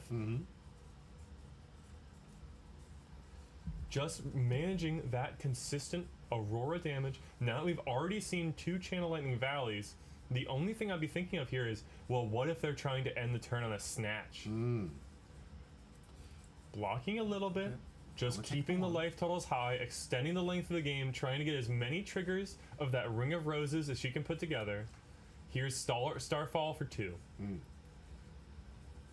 I could definitely see where Verdant want to go for the late game, considering how much it needs from the graveyard and that long play game with the life gain. I can definitely see why trying to stall this as long as possible. But Mara seeing that strategy, saying, no, I'm going to throw everything I have at you immediately and as fast as I possibly can. Another combo chain for, what is this one? Electrostatic Discharge, an instant that provides +3 to your next thing. And then Arcanic Shockwave fusing with a lightning card in hand, so this is 7 and 1 arcane on attack. And thank you, Riku. Yeah, I did get it right. I'm glad. I had 2 options and I chose the right one. It is when you gain a life, when you deal arcane, you gain a life. Yeah. It's the opposite of Verdant's hero ability. Looks like Nomi's taking the 1 arcane from the Arcanic Shockwave for activation there, the fuse activation. But now it's just the 7. Oh, took the 7. Oh, it took 5 of it. Took all 7. Setting up for 1 turn. I think she has 3 cards remaining in hand, and we've seen that arsenal be there since practically the beginning of the game. It is another Channel the Millennium Tree, pitching an Earth card, so that's going to stick around, just like the Channel Lightning Valleys have been on the on Mara's side. Pitching another blue. This is Surging Aethertide for 4 damage, gaining 1 off of the Ring of Roses as well. And then whatever spell Nomi throws out next is going to deal +4. All right. Good tempo swing here. Mind Warp! The best spell damage. it could be. 6 damage, and if Mara takes more than 2, she has to shuffle her hand back into her deck and draw 1 less. Oh, nice. So that's an uninterrupted interruption, given that Mara has no way of preventing this arcane damage. This could be a tempo swing. I like this. Nomi finally going on the offensive here. Trying to put Mara back at back foot. Hopefully it's at the right point. I don't know if going down to 6 was the optimal time to go on this offensive, but luckily able to make that tempo swing back in her favor. Looks like we've just started an ad break. Yeah, I'm going to pause this real quick because I don't want anybody to miss it. Do apologize. Looks like we got an ad break going out on Twitch real quick, so we're going to pause a little bit because this is coming down the last few minutes of the gameplay here. I'm hoping Nomi can muster something up to put some pressure on, because Mara has literally owned the tempo of this entire game since the beginning. Well, I don't believe she's taken the damage from Mind Warp yet, right? No, not yet. So that'll put her to 15. Another turn like this one, just keeping 2 cards in hand off the Channel Millennium Tree, could be another turn like this. I mean, this is effectively, once the tree is up, it's going to stick around because we've got the Earth cards in pitch. This could be a 2-card 10 again and interrupt the opponent. And at that point, you're getting down to scary numbers. Yes. So only at 5. Oh, 5. Even It's worse. super easy for Verdants to activate Storm Striders and go, oh yeah, 5. And you're done. Oh yeah, 5 on your turn. Right? With no arcane barrier presented by Mara here, this game, I can tell you, one way or another, is going to end soon. Wow. Just getting down to that nail biter. I hope you guys are ready. Don't blink, don't miss it. We're going to find out which one of these 2 represents the #1 seed in the top 8 after we find out who wins this match. And we're going to get back to it in 3, 2, 1. Go ahead. Sweet. So, looks like we're resolving the effect of the Mind Warp. Okay. So, Mara has already taken the 6 at 21. Next turn, if we do it again, she'd be at 11. So, still within the sort of combo danger zone. Only 3 cards in hand plus the arsenal, but that embodiment of lightning is going to help with the consistency. Yeah. We'll see Arsenal in 1 and passing back. Looks like just putting a card in the bottom for the channel effect of Channel the Millennium Tree. That's why you play all these Earth Blues, is to make sure you can channel these cards. Yeah. This could be the turning point for Nomi, unless Mara, 3 cards, can muster up a decent attack and try to put Nomi back on her back foot. Yeah. See. I mean, 4 cards is still a lot of damage to threaten when your opponent is only at 6. Electrostatic Discharge to start us off. So we played a lightning card. Our first attack is going to be coming in for +3. And it's definitely going to be go again. All right. Just throwing it all out. Shockwave, Fuse, the Channel Lightning Valley in the hand. 7, go again. Lethal. 1 Arcane. I know. And if any, like, already hard enough to stop yourself from just getting killed here, but if you manage to survive, it's not going to be any easier because this Channel Lightning Valley is going to draw a card if any of this damage goes through. And I think it might just... Nomi pitching a Sigil of Solace. That's one of the key pieces for the combo turn, trying to combine Sigil of Solace and Rampant Growth Life. Looks like Arcane Barrier, the damage, and here's the Decompose from the Rootbound Carapace. All right, this probably puts us up to 5 Earth cards in Banish. 1 more Felling here could be crazy. 8 damage, followed by putting a card in the bottom of the deck and Verdant's coming online. We are inches away from... Oh, wait! Another Lightning Press! How could we ever predict that Mara wouldn't have it? It's enough to get through. That's putting the draw on the Channel Lightning Valley. That's disrupting Nomi's game plan and able to push through. What is this card that Mara has drawn? Another 0 for 4. Electrostatic Discharge. Wow. That'll fulfill the role of 0 for 4. Pick the Shockwave back up. Thanks to the most recent rulings update, you can do this now. Electrostatic Discharge works after damage because there's a window after hits. And with a lightning card played, I didn't even realize Tunic's at 3. What? Starfall coming in for 2. That's 6 damage to cover out the turn. Use the armor. Reaching for the Earth chess piece. That's going to cover 2 very nicely. Make an embodiment of Earth. Allow the non-attack action hand to block a little bit more. That's not a non-attack action, though. That's a Plow Under, and that's all the cards in Nomi's hand needed just to stay alive. Wow. Hit at 2, which is not where you want to be with something that can do a little chip damage for the arcane damage. Oh, man. Just has to pass the turn. Nothing in arsenal. No 4 cards in to hand. pitch to keep the Channel of the Millennium Tree around. Not able to do anything with that amping effect. That's 3 damage just kind of dissipating as Mara returns to play with a 4-card hand. Nomi at 2 health. Can she provide the necessary blocks? Oh, here's Flicker Wisp revealing Gone in a Flash. This is dealing 2 arcane, but Wizards don't play around. Yeah, right? All this AB1 nonsense. Another Another Flicker Flicker Wisp. Revealing the same card. This one's coming in for 3. Discarding Mental Block, preventing 2 damage, and pitching. Wizard does not mess around. AB3 presented on Nomi's side of the field. Mental Block covering 2 of the damage, creating a Ponder token. Entwined Lightning coming in for 4 damage. This is going to be 4 more with the attack at the end. And Just Nomi not can't enough. cover it. A 2-block in hand. That's the end of the my game. Gosh. Wow, Mara, congratulations. Great performance. 5 rounds. Undefeated champion, showing Aurora and her strength. Amazing. But of course, at X and 1, Nomi will be heading into Top Cut as well. Yes. The great thing of being at the championship table, it doesn't matter. You're going to be in. Yeah. Yeah. And Nomi's going to be a 2nd seed, and we're going to have Mara at the 1st seed. The double flicker was insane, Electrum. I agree. Completely blew my mind with seeing double. Just The funny thing is the only arcane it's triggering on was itself. yeah, right.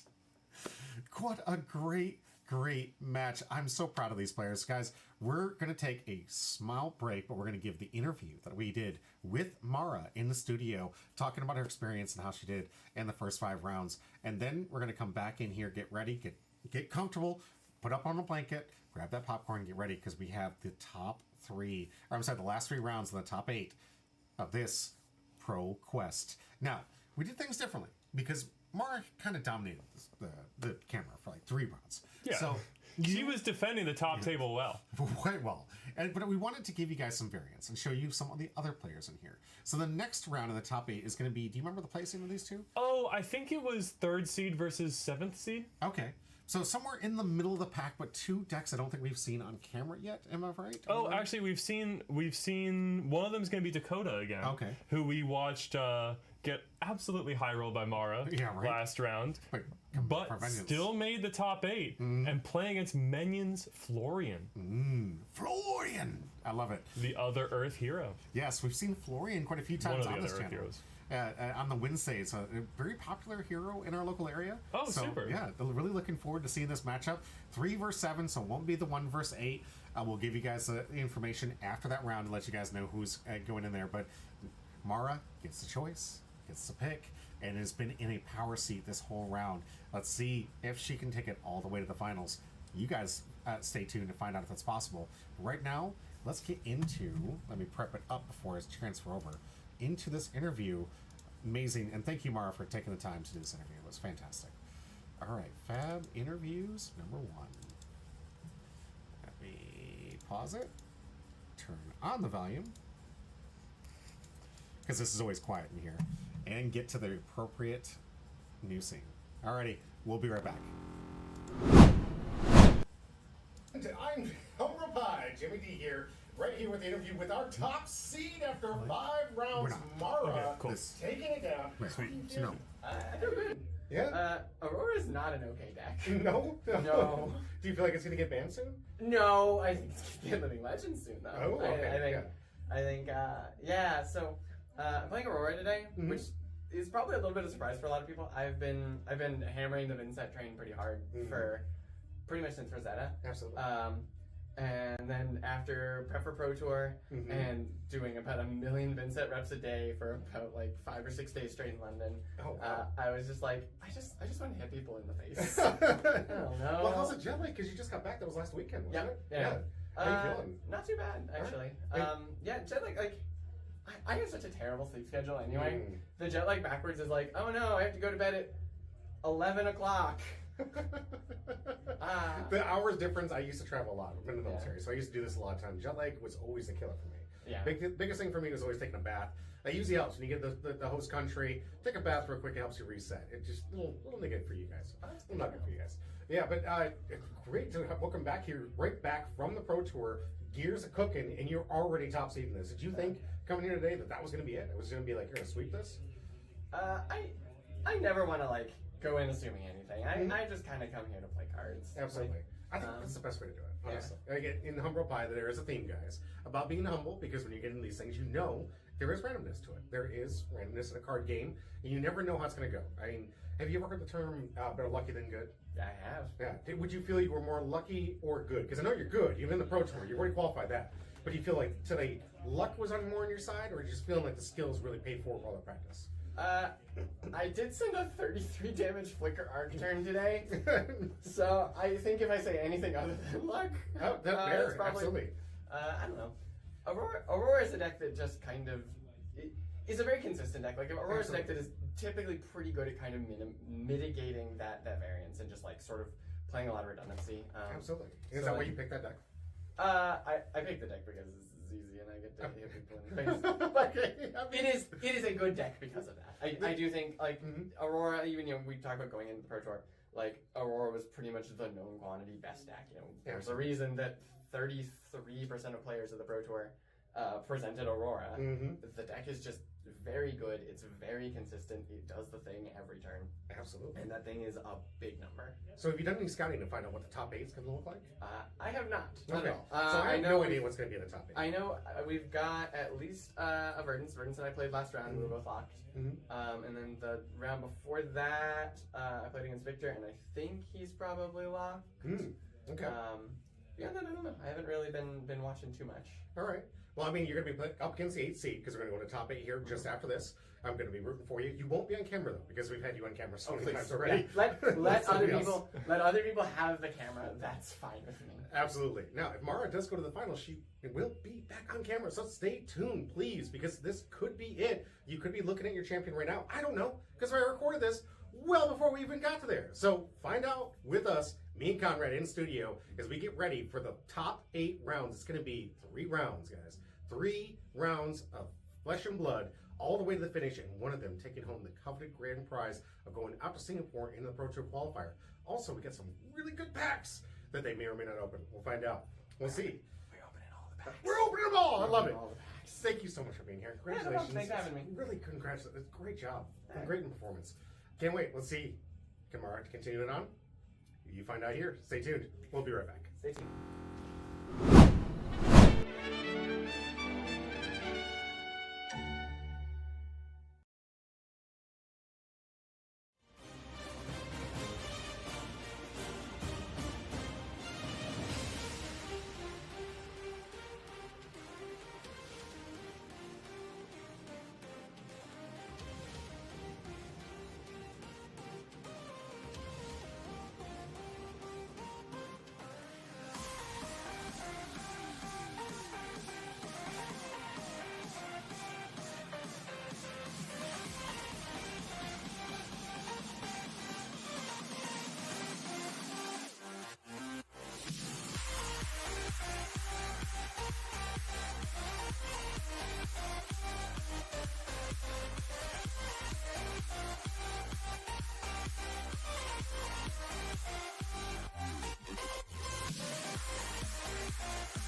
Welcome back to Humble Pie. I'm your host, Jimmy D, and with me, Conrad.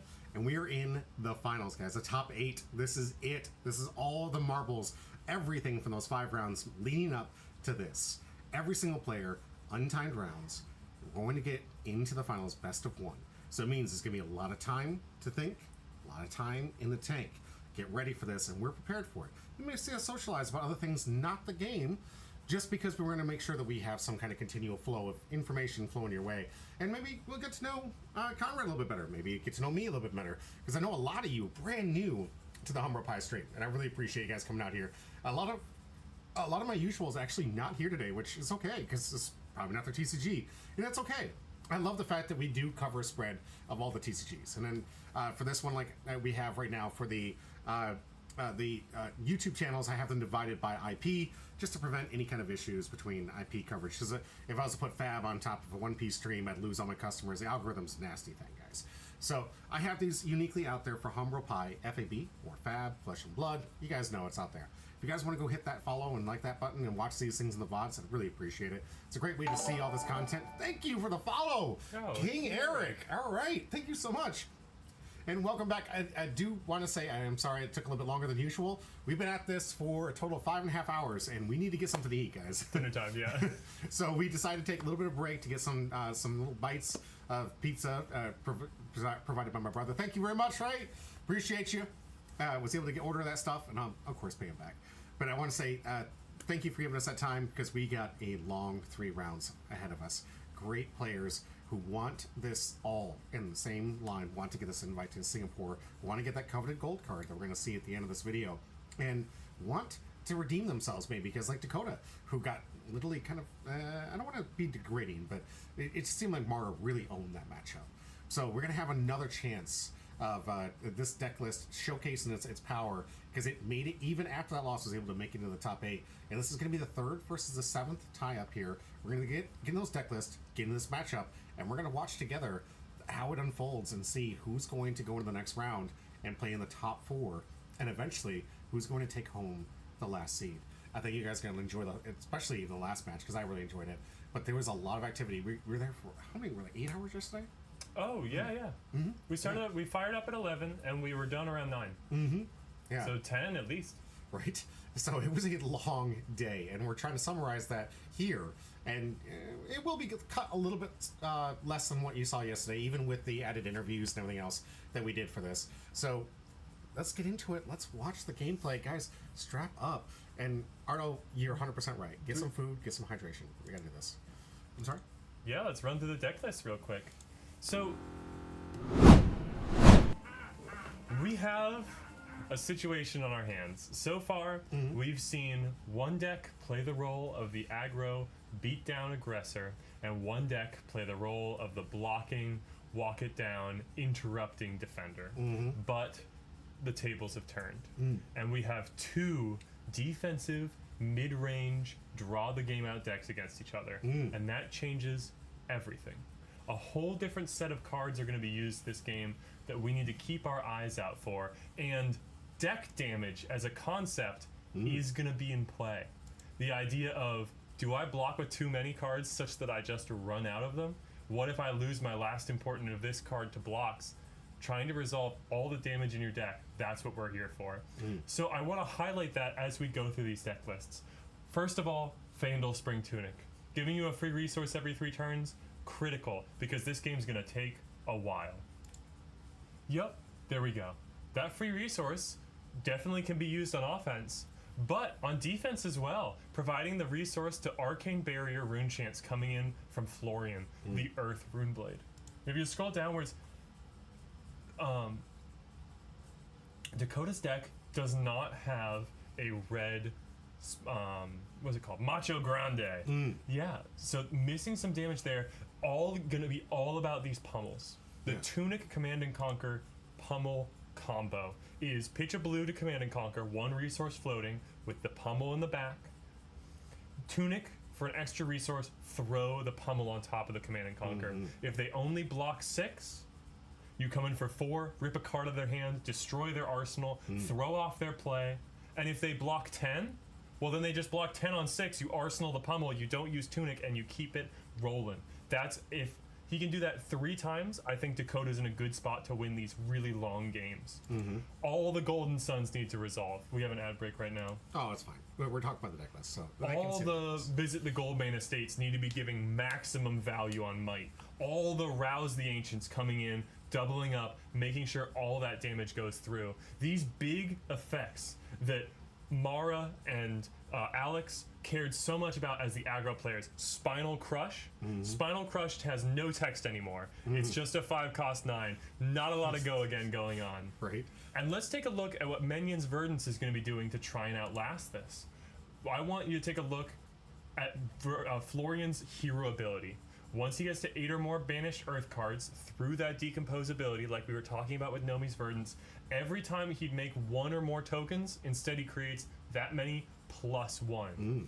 An outstanding value ability, especially combined with his gloves, the Grasp of the Arnite. Once per turn, pitching 2 resources to create a rune chant token, 2 if 8 or more Earth cards are banished, and then that floating resource from the blue you pitched can go right into his sword, the Reaping Blade. The 1 card, 5 damage presented. That is what Florian is going to try to do to block out Victor's damage and to proceed to an end game where he can resolve every copy of Felling of the Crown. A critical piece in this is also Channel the Millennium Tree. That's not a wizard card. It amps Arcane. And that comes in on the Rune Chant.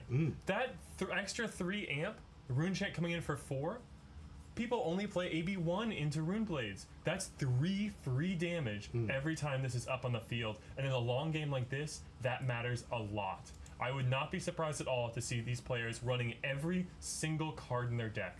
And there's another important consideration to look at here. If you'll scroll down just a little bit, on the right, Germinate is an incredibly powerful card.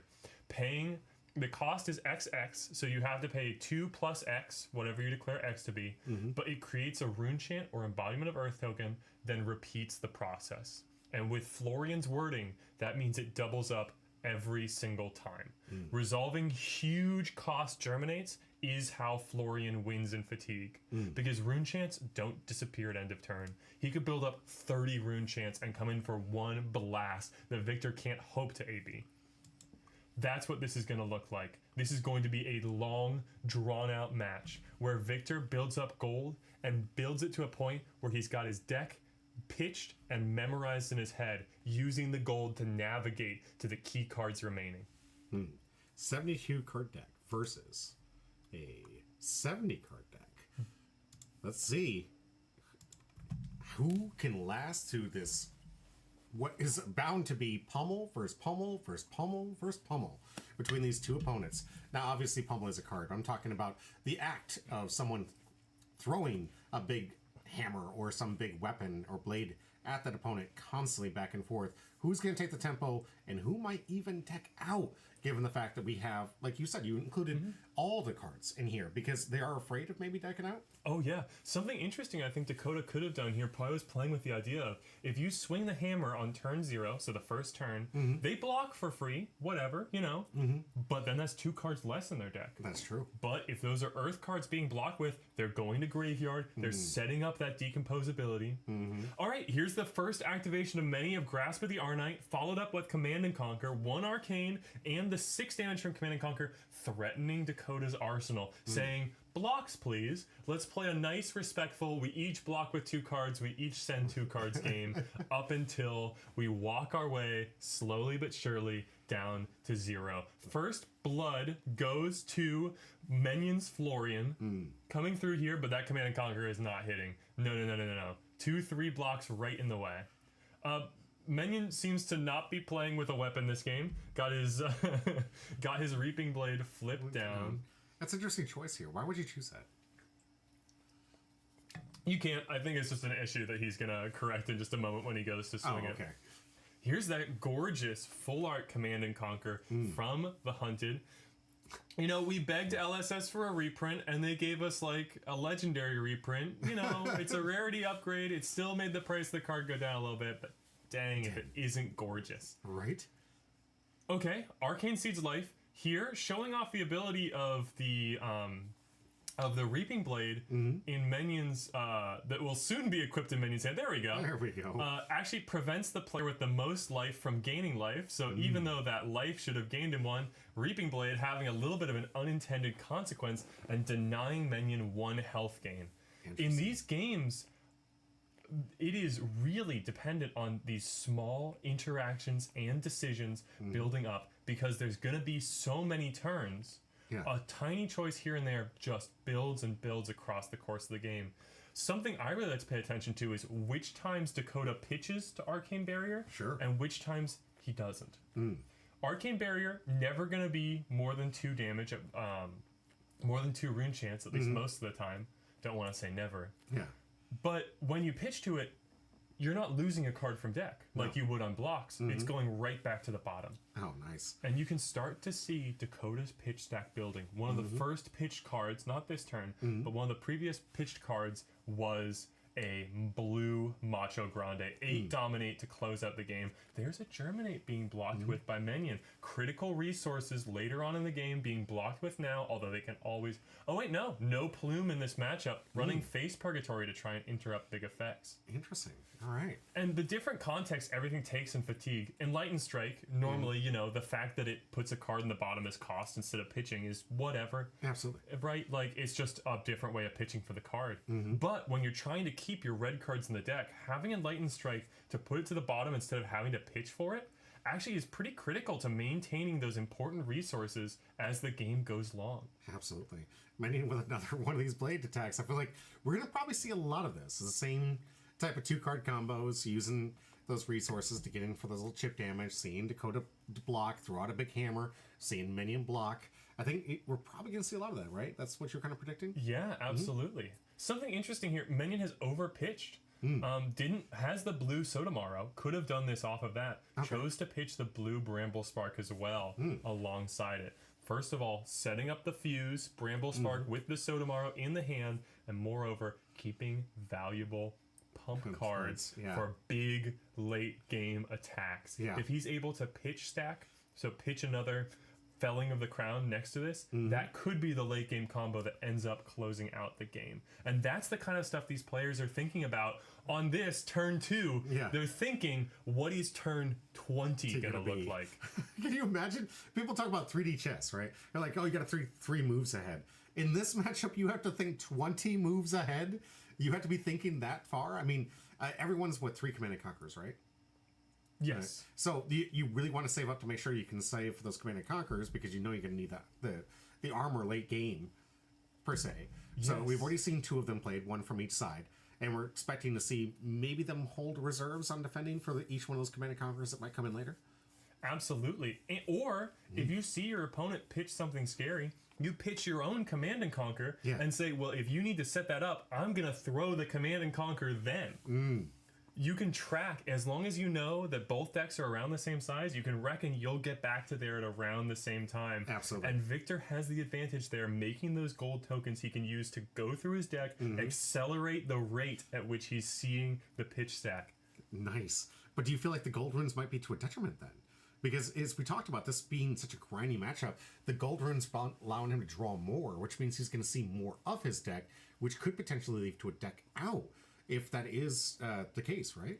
Yeah, it's definitely something. Oh, here comes one of the pummels. That's an important resource to consider. Coming in on the Chokeslam, not a particularly dangerous effect, but Minion has both D-Reacts, one in hand and one in arsenal. Looks like it's going to cover this up. And that pummel, which could have ripped a card out of the hand, looks like it's just translating to 1 more D-React. Oh, wow. Nice. Midnight, thank you. Welcome to the chat. Good to see you. 20 moves ahead, my brain would be dead. I think, honestly, some of these people might have felt that way towards the end of it. You could see the fatigue from both these players 5 rounds into playing this, but now knowing they're going to have such a gruesome matchup. I remember seeing both of them after this, and they did look very, very tired going into the next round. Here's the first trounce coming through with some gold generation. There's a loss for Victor. Gotta be scary when you run into another mid-range deck throwing these big attacks. Runic Reclamation is a 7 attack, and the blue Chokeslam is only a 6. If Dakota loses the follow-up Yeah. Because he can't cheat. Well, he could cheat, but he'd lose his shield. You don't want to lose that much value. This could mean 0 cost. Okay. Both revealed non-attacks, so there's no winner on the second one, but we were very close to seeing Minions score a gold, a might, and a vigor off of that trounce. Can you imagine? Wow, I mean, this is one of the few decks, aside from the mirror match, that you could see something where you could actually be matched toe for tap, tip for tap. Minion's biggest attacks, like Felony of the Crown, that is an effect printed on the card that gives it +4. Oh, nice. So it it's isn't just a actually in effect while it's in the deck. It's normally going to be really in Dakota's favor. I think that was big coming up for Minion, being able to deny those gold resources. Because with 3 gold main estates in the deck, resolving all 3 of them. Oh, hey, great to see you. Good to see you. Every gold on the field is going to be 3 points of damage across those gold main estates, and 3 points of buff that can get over the blocking cards. Right. Any way to find a way to get past what they're actually able to block and deal some damage late in the game is so important. Absolutely. And denying the early game, like we saw Dakota on Victor earlier, and was denied mostly because the cards didn't show up in the right order, right? And it against... Well, also Mara high rolled disgustingly high, but didn't get to see this, and now being denied yet again, the second time on camera, being denied the gold type of strategy to build up for those late games. But we're gonna see the time to build up the consistency. I could totally see a situation where Dakota finds the gold main estates first and just pitches them. Like, I know I'm gonna get back there. Right. Sure, we'll see it later. Might even stack them up with attacks to get that critical bump over the top to deal some damage and close out a late game. Because the way you think about it, with the engine of Grasp of the Arnite, Florian is a terrifying deck when the game goes long. Yeah. Well, I mentioned both of these. I mean, there's so many big swings. We've looked at the deck list here from Victor, and just so many big hits that you've got to be worried about defending. There's only so many hands that are going to line up well, and then if the right one comes to the right low defense hand, it could go in Dakota's favor.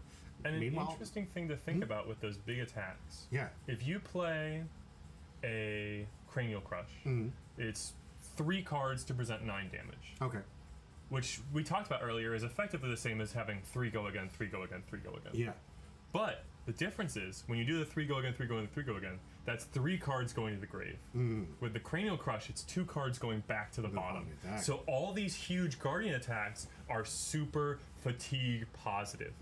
Mad Sopa, this game is the best. This game is the best. You should totally check it out. Absolutely. If you just want to give it a try and your local game store doesn't happen to carry it, there's always Talishar. I'm not sure whether it's .net or .com, but it's a free online resource to actually play. But I highly recommend going out and playing some in paper. Especially if you're in the Charlottesville area. Do you have that address memorized? I can't remember whether it's .net or .com, but it is Talishar. Talishar, named after the only generic weapon in the game. Talishar. Yeah? Yeah, try that. There we go, talishar.net. All right. Get that on the chat for you. Love these free resources. You can. I don't think you get banned for links in mine. There are people that post some naughty links that I don't like putting in here, and I'll ban you for that. But you can post links in here. Okay, here's an interesting turn coming out from Minion. Swarming Gloomveil, 3 with Go again, but like we just talked about, that's not super fatigue positive. Does mean that we're going to keep swinging the weapon, and the weapon is a fatigue monster. Right. 0 cards go to the graveyard when you swing the weapon, except for theirs. Okay, there we go. Here we go. All Test of strength. We're drawing the card. We're making the gold. It's payday for Victor, baby. Hey, you were the victor here? Well, we'll see. We'll see. Yeah, Dakota's the victor here, and to be honest, he's one of the victors. Like, when I think about Victor, I think about Dakota's play, because he is a super consistently high-placing Victor player in a meta that hasn't been very kind to Victor ever since the release of Mistveil. Is that a game store named Victor's? Or is that just a gamepad that he I don't know. I was looking at that earlier, right? I wonder, is there a Victor only team? Yeah, what there could be.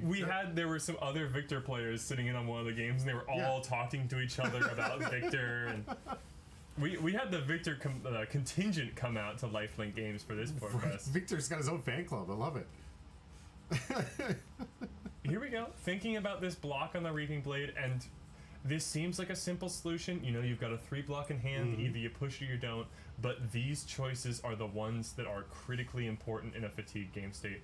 When you decide to take damage, which cards you think you need to keep in the deck, when you're trying to take tempo or lose it or move it around, can really change who's going through their deck faster, who's sending more stuff to the graveyard, and who is advantaged when we get around to the second cycle. Right. It's so funny because we've seen Death of 1,000 Cuts, right? We've seen these like low, in power, mostly attack, just throw out constant attacks for like 1Z, 2Z, 3Z, and build up to these bigger hits. Both these players playing big swings on each one of their turns, and really only taking chip damage. Yep. So there's a war of attrition that would almost feel like Blades and small Death of 1,000 Cuts coming from big beats where they're absorbing a majority of the hit, but then taking just incremental hits past there, and we're going to probably see the life points change just a little at a time as they whittle down and see which one has the endurance to last to the long game. Instead of after all these 1,000 big hits. cuts, it's more of like 10,000 bludgeons. Another Germinate blocked with there. Riku, Nice. I see what you're saying. Victor is good. We do want to know the name of the guy on the horse. That is Victor's butler. Victor is the horse you see in the image. The guy on his butler is as yet unnamed, but we will hopefully get maybe a supplemental hero featuring just the butler in another set. Oh, that'd be interesting. Yeah. But that's like the old Victor joke, is it's just the horse. People have their alt art Victors, which just don't have the guy sitting there, and, or like altered. Sorry. Got it. So Electrum says Victor has a lot to talk about, which is fun. What cards you play and how consistent your clashes are. Plus, you also get to talk about a real hero on the card, Aurelius, the horse. Wait, the horse has an actual name? I didn't know this. Yeah. Well, the horse's name is Victor. Sorry. But and then Victor is. So a lot of heroes in this game have a weapon that is like tied to them. Okay. Ooh, having to give up armor for the first time over here, covering that Command and Conquer, but no Tunic able to activate to push a pummel here. Looks like just trading that Command and Conquer for some armor, not necessarily setting up with the combos, maybe pushing the pummels to the bottom of the deck for the end of the game. Yeah, it's the second Command and Conquer we've seen from Dakota, only one from Minion. And like I said in the beginning, it's probably going to be the most important thing to block from both of these players. A loss from Dakota here, revealing the sync blow, losing to that Swarming Gloomveil. Usually a 3 damage attack would be something easy to eat up with the Clash strong cards in Victor's deck, but it looks like this might is probably going over to Minion. Hard to justify breaking a gold to pay off the announcers when only one might is on the line. Electrum, I see when he LL'd in Blitz, he got lore and his Roll of Honor. I haven't read that stuff. All right. So That's the guy cool, on though. Victor's back is called Aurelius. I helped push him there. I managed to win the Lifelink skirmish season a couple seasons back on Victor, and that was a blast. That was my real time playing Victor, but I had a great time in like full nonsense Art of War Zen meta. Excuse me. Bless you. All right. Well, it looks like a good solid link here. Thank you for the link to the article. So if those want to look into the lore, go ahead and follow that. Thank you, Electrum. I appreciate that. Here is the first resolved visit the Goldman Estate, getting that gold, getting that draw, starting us with 3 might coming up for the next turn. Utilizing the tempo swing, that pushing forward that Command and Conquer after the Enlightened Strike, a 2 chain link turn, rare from any Guardian player. And how is the turn going to proceed? Random draw off the top, so always need to adjust the game plan on the fly to compensate for what we're seeing. Trying to hopefully deny that might. Command and Conquer. This is the 3rd Command and Conquer out of Dakota. I wonder if there's we've got the resources in hand. Will there be a pummel to follow this one up? If I were Minion, that's what I'd be thinking. Right. Especially since he's using the last key card here for this matchup. I wouldn't say the key card, but it is an important card. Oh, between those these two. on hits, the destroy cards are so important when we get to fatigue. Yeah. And just knowing that Dakota has no more command and conquers can really affect how Minion is able to set up his game plan in a long game. I wonder if Dakota's more comfortable throwing these command and conquers because he's seen multiple Germinates go to the bin already. Knows that Minion's not trying to set up for an OTK, and is comfortable sending it. But wait, here's the answer to a possible pummel. Face Purgatory. Wait, we know the card in hand. It's Sink Below. It was Yeah. revealed off the Clash. Yeah. Okay. It was never going to be a pummel. No. Okay. There was no way to make it. Even if the pummel was an arsenal, it was a red card in hand. So, looks like that resource is gone, but still tore that Sink Below out of Dakota's hand, -1 card in deck, drew the card as Minion, so we're going to be able to send something here off of this Might token and take advantage of that lucky Clash we were able to steal away. Wait, right? I like seeing some gold here for Victor and establishing some kind of strategy that is absolutely critical for this deck here. But starting off the tree you were talking about earlier. Art of COD says, looks to be a slightly more defensive build than most of the Victors in the local meta here, who are generally on the Crown of Dominion, Royal Victor aggressive matchup. I think that's super interesting. I know Dakota also has Dominion in his deck list. I'm wondering if this is just a choice for this matchup specifically. Yeah.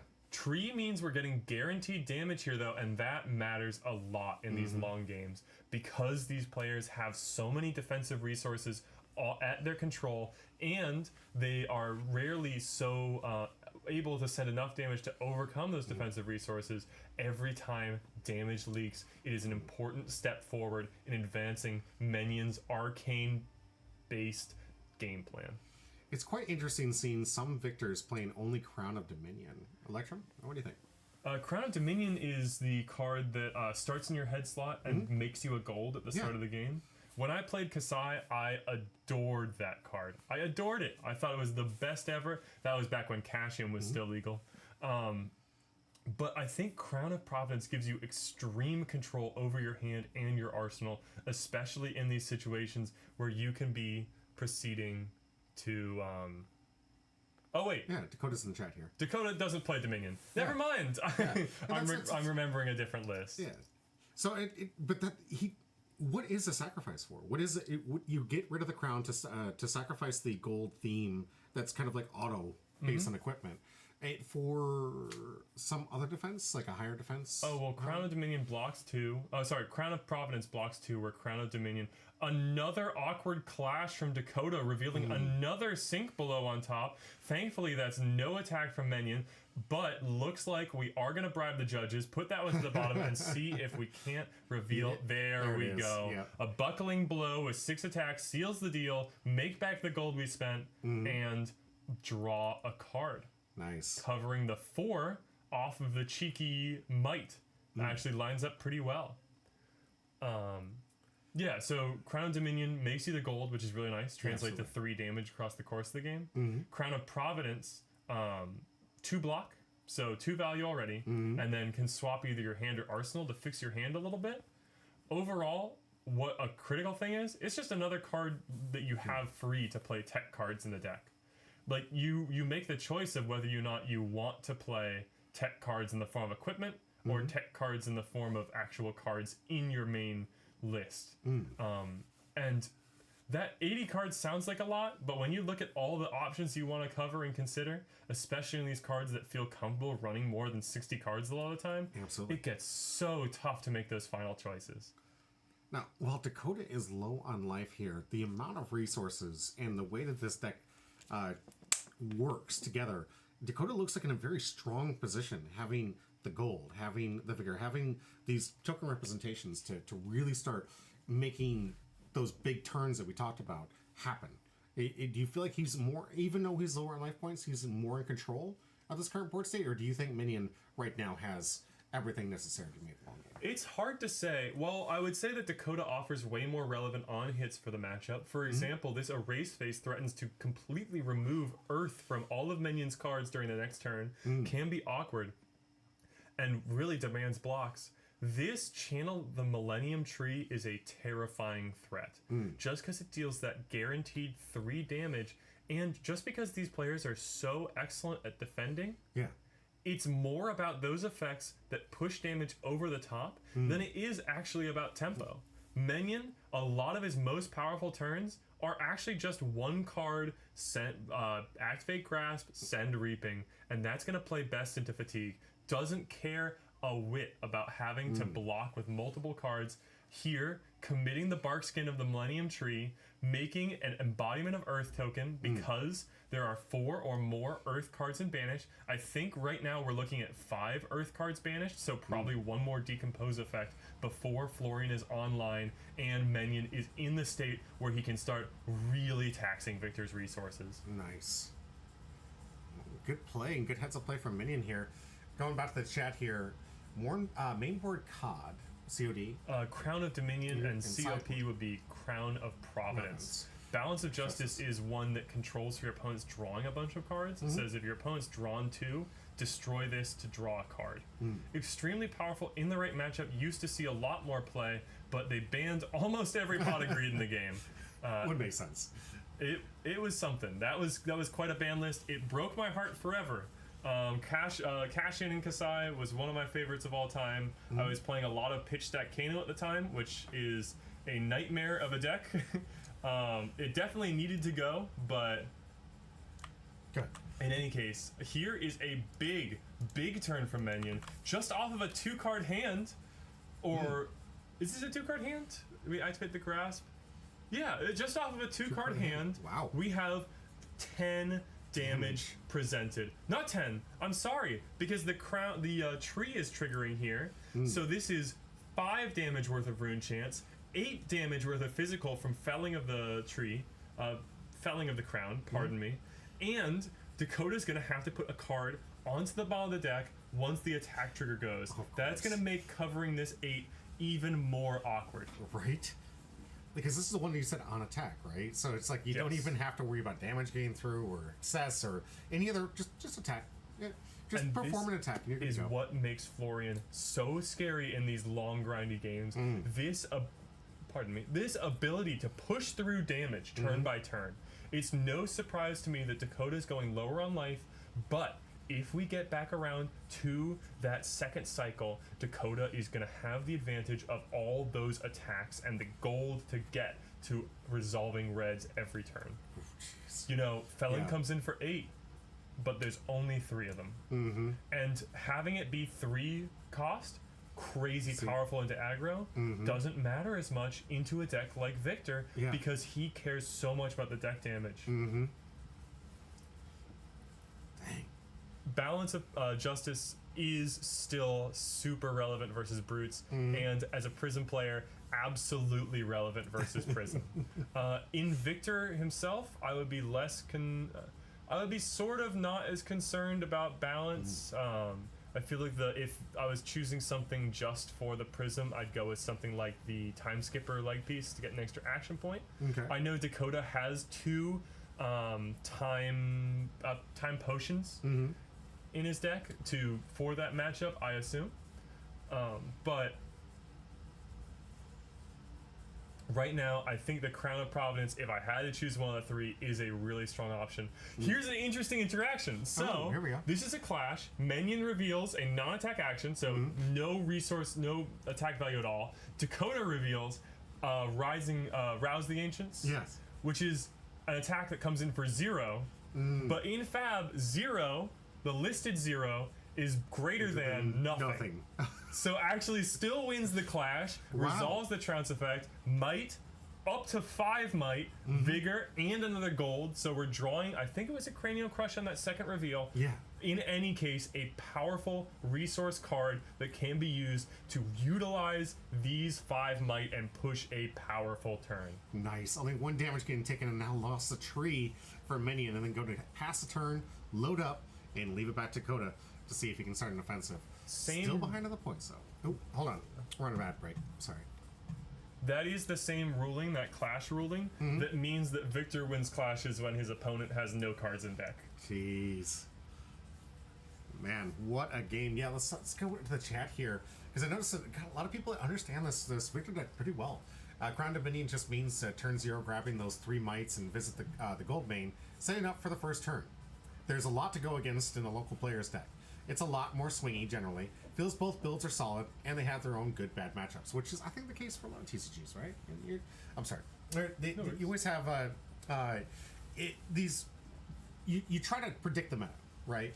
When you go into these events, you're trying to say, what am I going to see the most about? What do I have the greatest chance of beating, given I see the majority of the playing field? And some people like you get the anti-meta guys, so we're just trying to build decks that beat what's currently in the meta. And for your hero construction, like Electrum said, there's only so much space for the builds here, and you got to go with your gut to say, I think this version, and Dakota picked this version, the defensive build, is more successful against what's currently in the meta, or what expected to see play. Would you agree? Yeah, Dakota talking in the chat saying that this choice specifically actually is about Prism playing against Kevin Murphy, who we had in the YouTube chat talking a little bit earlier. Shouts out to Smurf Fab on YouTube, who is a terrifying Prism player who Dakota's run into a number of times, and it can be a really interesting matchup. I mean, the way it works, Victor has a really powerful defensive capability, but Prism can set up these boards that are hard to work through, and having extra armor block can mean a big difference. Go ahead, keep going. I have a few people said they wanted to look at the list, so I'm going to send them the link to the list. You can find these things on my Patreon if you guys want to. All the deck lists will be available there, absolutely free to join. So will cost you nothing, but really nice to have. So if you guys want to talk about this deck, let's take a look at it. Yeah, absolutely.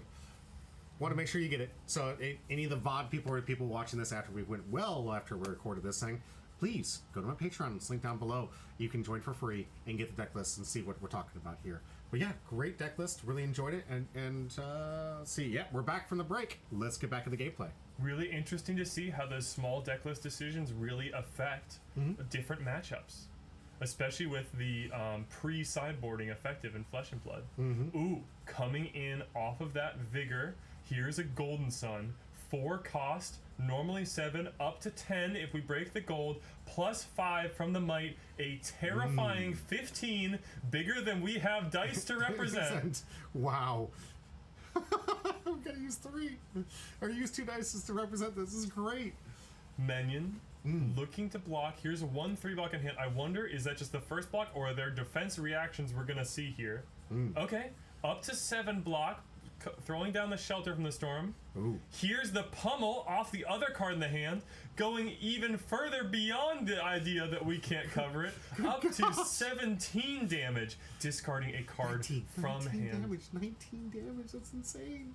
Absolutely. Is it 19? Oh, you're right, it is 19 damage, yes, because it was 15 at first.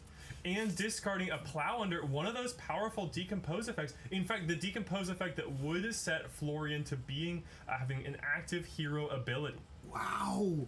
Dakota, just like that, showcasing in 1 turn how he could just about even the matchup. It looked like he was playing from behind this, like almost down, 15 life points before this, and able to muster up a great turn to almost level the playing field between these 2 decks. But folks, great job. Mountains rise, oceans fall, and the sun still comes up every day. This is Runechant Reaping from Florian.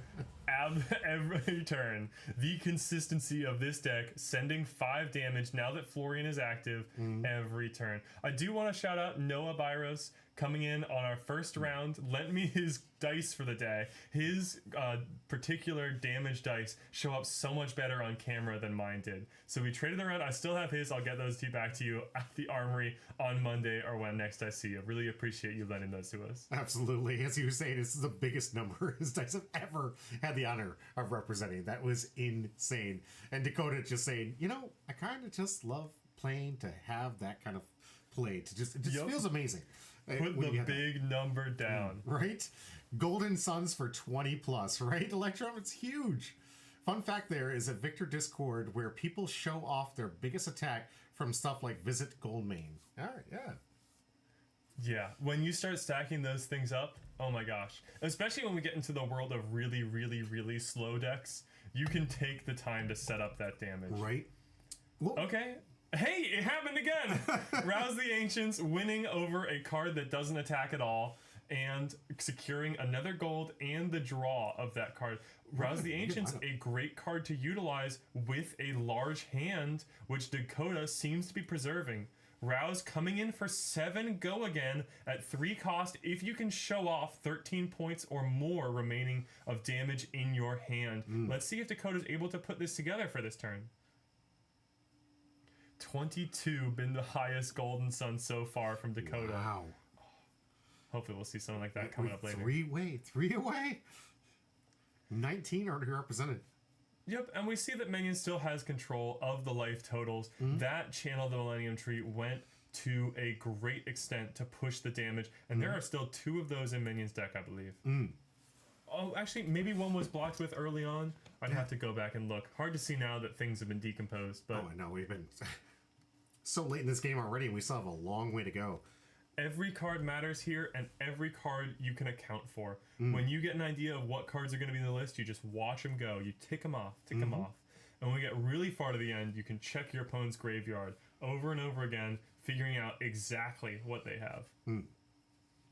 One of my biggest attacks was like Chokeslam red for 24. A Chokeslam is not that big of an attack to start with. What were you stacking on that thing? Right?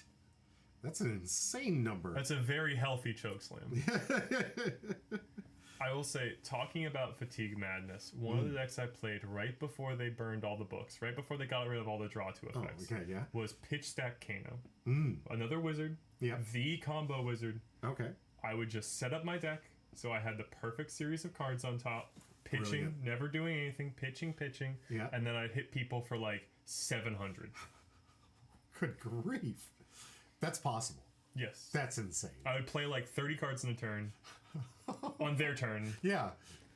Just playing right off the top. But of course, you crafted it that way. Yep. It made things very hard for Guardian. It was very uninteractive. I will say it was right that they hit that deck, but I still remember it very fondly because I love combo nonsense. Well, hey, and it's big brain stuff. It gets reward that the way that your brain functions.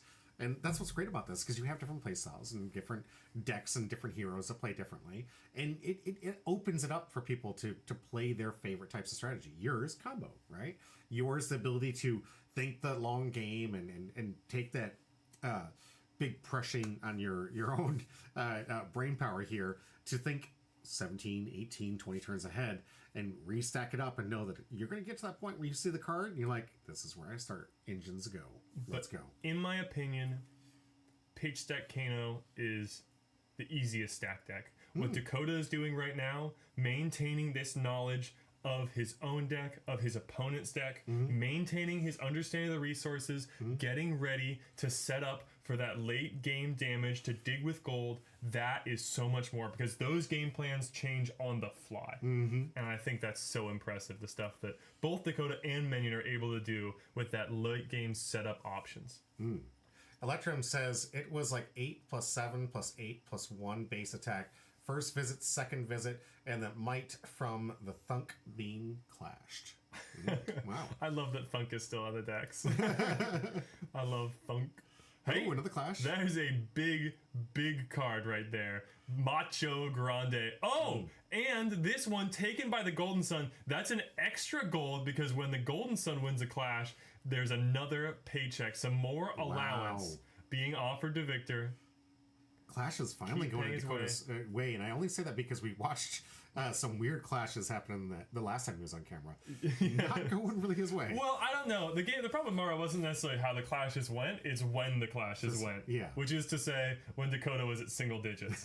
But you're certainly correct. These are coming up really strong and coming up across the course of the game up to 6 gold. Wow. That is a lot of draw power. That is a lot of ability to start crafting the perfect hand to get one of those massive swings. You've already seen one of them land from the big 19 hit for a significant chunk to get this life total down here. And it really needed from Dakota, because Dakota was down heavily in the life total, and it almost evened it out, but now the chip damage from Minion, constantly still putting in work, slowly getting him down, and now building up that difference in life totals. Ooh, here we go. Big turn here. 9. Definitely also one more Visit the Goldmane Estate left in the deck. So every gold left at that point is going to be 1 point of damage on one gigantic turn. Oh, wow. And we know Dakota has it, right? Thunk definitely, Electrum says, Thunk definitely feels like it could be a brute card because it sounds so funny. The class famously known for Smash with Big Tree. I love that. Oh, a very important resource being spent here. Another pummel, pushing this chokeslam up to 13 points. Does Minion have the D-reacts to cover this debilitating discard effect? And with one card in hand, we'll see. Dakota, Mara just high rolled like crazy. Didn't rewatch it on the stream. I understand. Yeah, I don't blame you. I understand. And, you know, honestly, Mara even said on the interview that she knew she high rolled. Yeah, she's so well. Yeah, Sorry. you asked her something like, is it better to be lucky or good? And she said, well, I don't think I'm allowed to say good because of what I did. What I did to Dakota in that many words, yeah. The rip off the top of the Skyward Serenade. But whatever. Yeah. That was then, and this is now, and Dakota is in the top 8 Right. for this pro quest. Interesting here, the Felling of the Crown not being used now, pitched back, bottom of the deck, save it for later, just sending in the 3 with Reaping Blade, saying, actually, don't want to put any more important resources in the graveyard, just gonna throw out the blade. And with this turn cycle, Dakota has taken the life lead for the first time. I was just about to say the same thing. It's like, this is insane. Dakota finally taking into the lead and putting Minion potentially on the back foot. However, I think Minion's got plenty of turns left with this blade. Plenty of turns left. Yeah. Here comes Enlightened Strike. 5 go again, using the resources, actually able to go through. Oh, wait. 5 accepted, says, send me the bill. Coming in, golden. Ooh. Okay, Tunic to pay the 4. Yep. Gotta pay the resources in that order. But this is a 15-point turn from Dakota, just off of a 4-card hand. And Minion took the 5 from that Enlightened Strike. After these players have put up so many defenses over the course of this game, I'm just surprised to see a snap no blocks like that. Right? But I don't think Minion can afford to take all 10 of this. This just seems insane to go down to 4. Oh, Right? yeah. Going down to 4, especially with Dakota still having that golden, visit the Goldman Estate, still having more of these Golden Suns, which, I mean, we haven't mentioned in a while. Yeah. If you break the gold, they have Overpower. Only one attack, one action card from your hand can really set up to block them, can be Victor's form of that evasive damage to push in guaranteed. Absolutely. Electro says, yeah, all right, yeah, I'm sorry, good support about it. Thank you very much for that. Part of the game, just got to accept it and move on to the next game. Good attitude, Dakota. Great attitude. And that's why Dakota is so good at the game. Yeah. Just realizes you can't dwell on the losses. You got to pick yourself up. It happens. Move on to the next game. And showcase exactly why Dakota was able to win the next round to get himself selected in the top 8. Just because he had that mentality, which is something I highly recommend a lot of card players get used to, guys. Like, you're going to have the times where you take that loss, dust it off, and the faster you can dust it off and get back in the game, the more successful you're going to be in the long run. I can promise you that. And I love it. Everyone's like, yep, that's right here. Wait. Look at that double Bramble Spark block here. Sure, they're blocking 4 because of the embodiments of Earth from the chest piece, but those are some really important resources that Minion could use to go over the top with the turn. And instead, it looks like it's just going to be Rune Chance into another copy of Felling of the Crown. No wonder we wanted to pitch the one earlier. Right? Here we go. But imagine, if we've been able to keep those Bramble Sparks in hand, this would be coming in for something ridiculous. 4 Arcane and 16 points of damage. But Dakota, with a powerful 4-card hand, 2 chain links, 15 damage threatened out of nowhere, rips those cards out of Minion's hand and makes sure that they are going to keep playing the game at Dakota's pace. Right? What a turn. Absolutely devastating. I mean, I love that we're seeing Minion's armor just slowly dissipate just from the thunk to thunk to thunk to thunk. And just you're seeing the chunks of those armor wither away as this battle continues to go on. And as a tree god, maybe grow some armor back. Hopefully. We'll see. We actually do have a character in the game who can buy more armor from the store. He just Really? goes to a shopping mall and picks up more of it. That's Olympia, who I've been talking about a little bit That's today. fantastic. Electrum says you can lose a round, no problem. But if you lose your head, it's much worse. That is a quotable offense. Well done, a quotable line there. Thank you so much for that. That's great. And useful for everybody out there. Don't lose your head. And there's always more time to come back. If there is a mistake in one of these games, I mean, if there is like, if there is something like a misplay or or even like in a game like this, if one character gets lucky for a little while, the game is going to take long enough that the skill is probably going to decide it in the end. Absolutely. That and like inherent matchup advantages or disadvantages also comes to play over the course of a really long game. And those that can overcome the fatigue as well, because you got to remember, there's a lot going into this. You and I just talking over this. We're running through fluids, we're running through brain power. We're pushing the limits of our capability. The same with these players all day. You burn calories, you know, by thinking and deep thoughts. So these deep thoughts, they're burning through. They're wasting a lot of energy. Not wasting, but they're spending a lot of energy to get through here. So it is a grind. 8 rounds of this game. Looks like 9 hours. Deck count here. Decks are looking pretty even with graveyards, so I gotta say probably around 35, 40 cards, maybe like 35 left in deck, probably for each player. If I recall what happened at this point, I think it was a slight, very slight deck size advantage for Minion, but I might be recalling that incorrectly. We have seen him go through a big number of his power cards. And Dakota as well spent those Command and Conquers, is spending Golden Suns, but those big Guardian Blues that Victor plays to win clashes mean so much in late game scenarios, and I'm thinking of Macho Grande. I'm thinking about Macho Grande. Yeah, right. 2 damage from the Rune Chance, always interesting to see when Dakota chooses not to pitch to Arcane Barrier. Will he declare blockers here? Dakota remembers better than I. World of Better Gaming says I was around 23-ish and he was 27. Had to pivot a little bit here. Makes sense. Yeah. So they totaled up the libraries just to make sure they knew what they had to change strategies and how they're going forward. We got some new comments from YouTube here. I think I counted 21 on Victor. Around the 21 to 25 cards on Victor, I think. Okay. Yeah, you're pretty much exactly on the money. Yeah. Appreciate the comment. Thank you, 23 cards, yeah. But that means we're definitely in the thick of second cycle, thinking about where we are. These players have had a chance to stack up their decks and get prepared. We are in a whole different world now with the information they have available, and that pays dividends with the ability to draw the cards that you know are there. Absolutely. But insane. Honestly, for 20 cards left in the deck, these life totals are looking kind of high. Fatigue, a player running out of cards, is a very real possibility at this point. Yeah.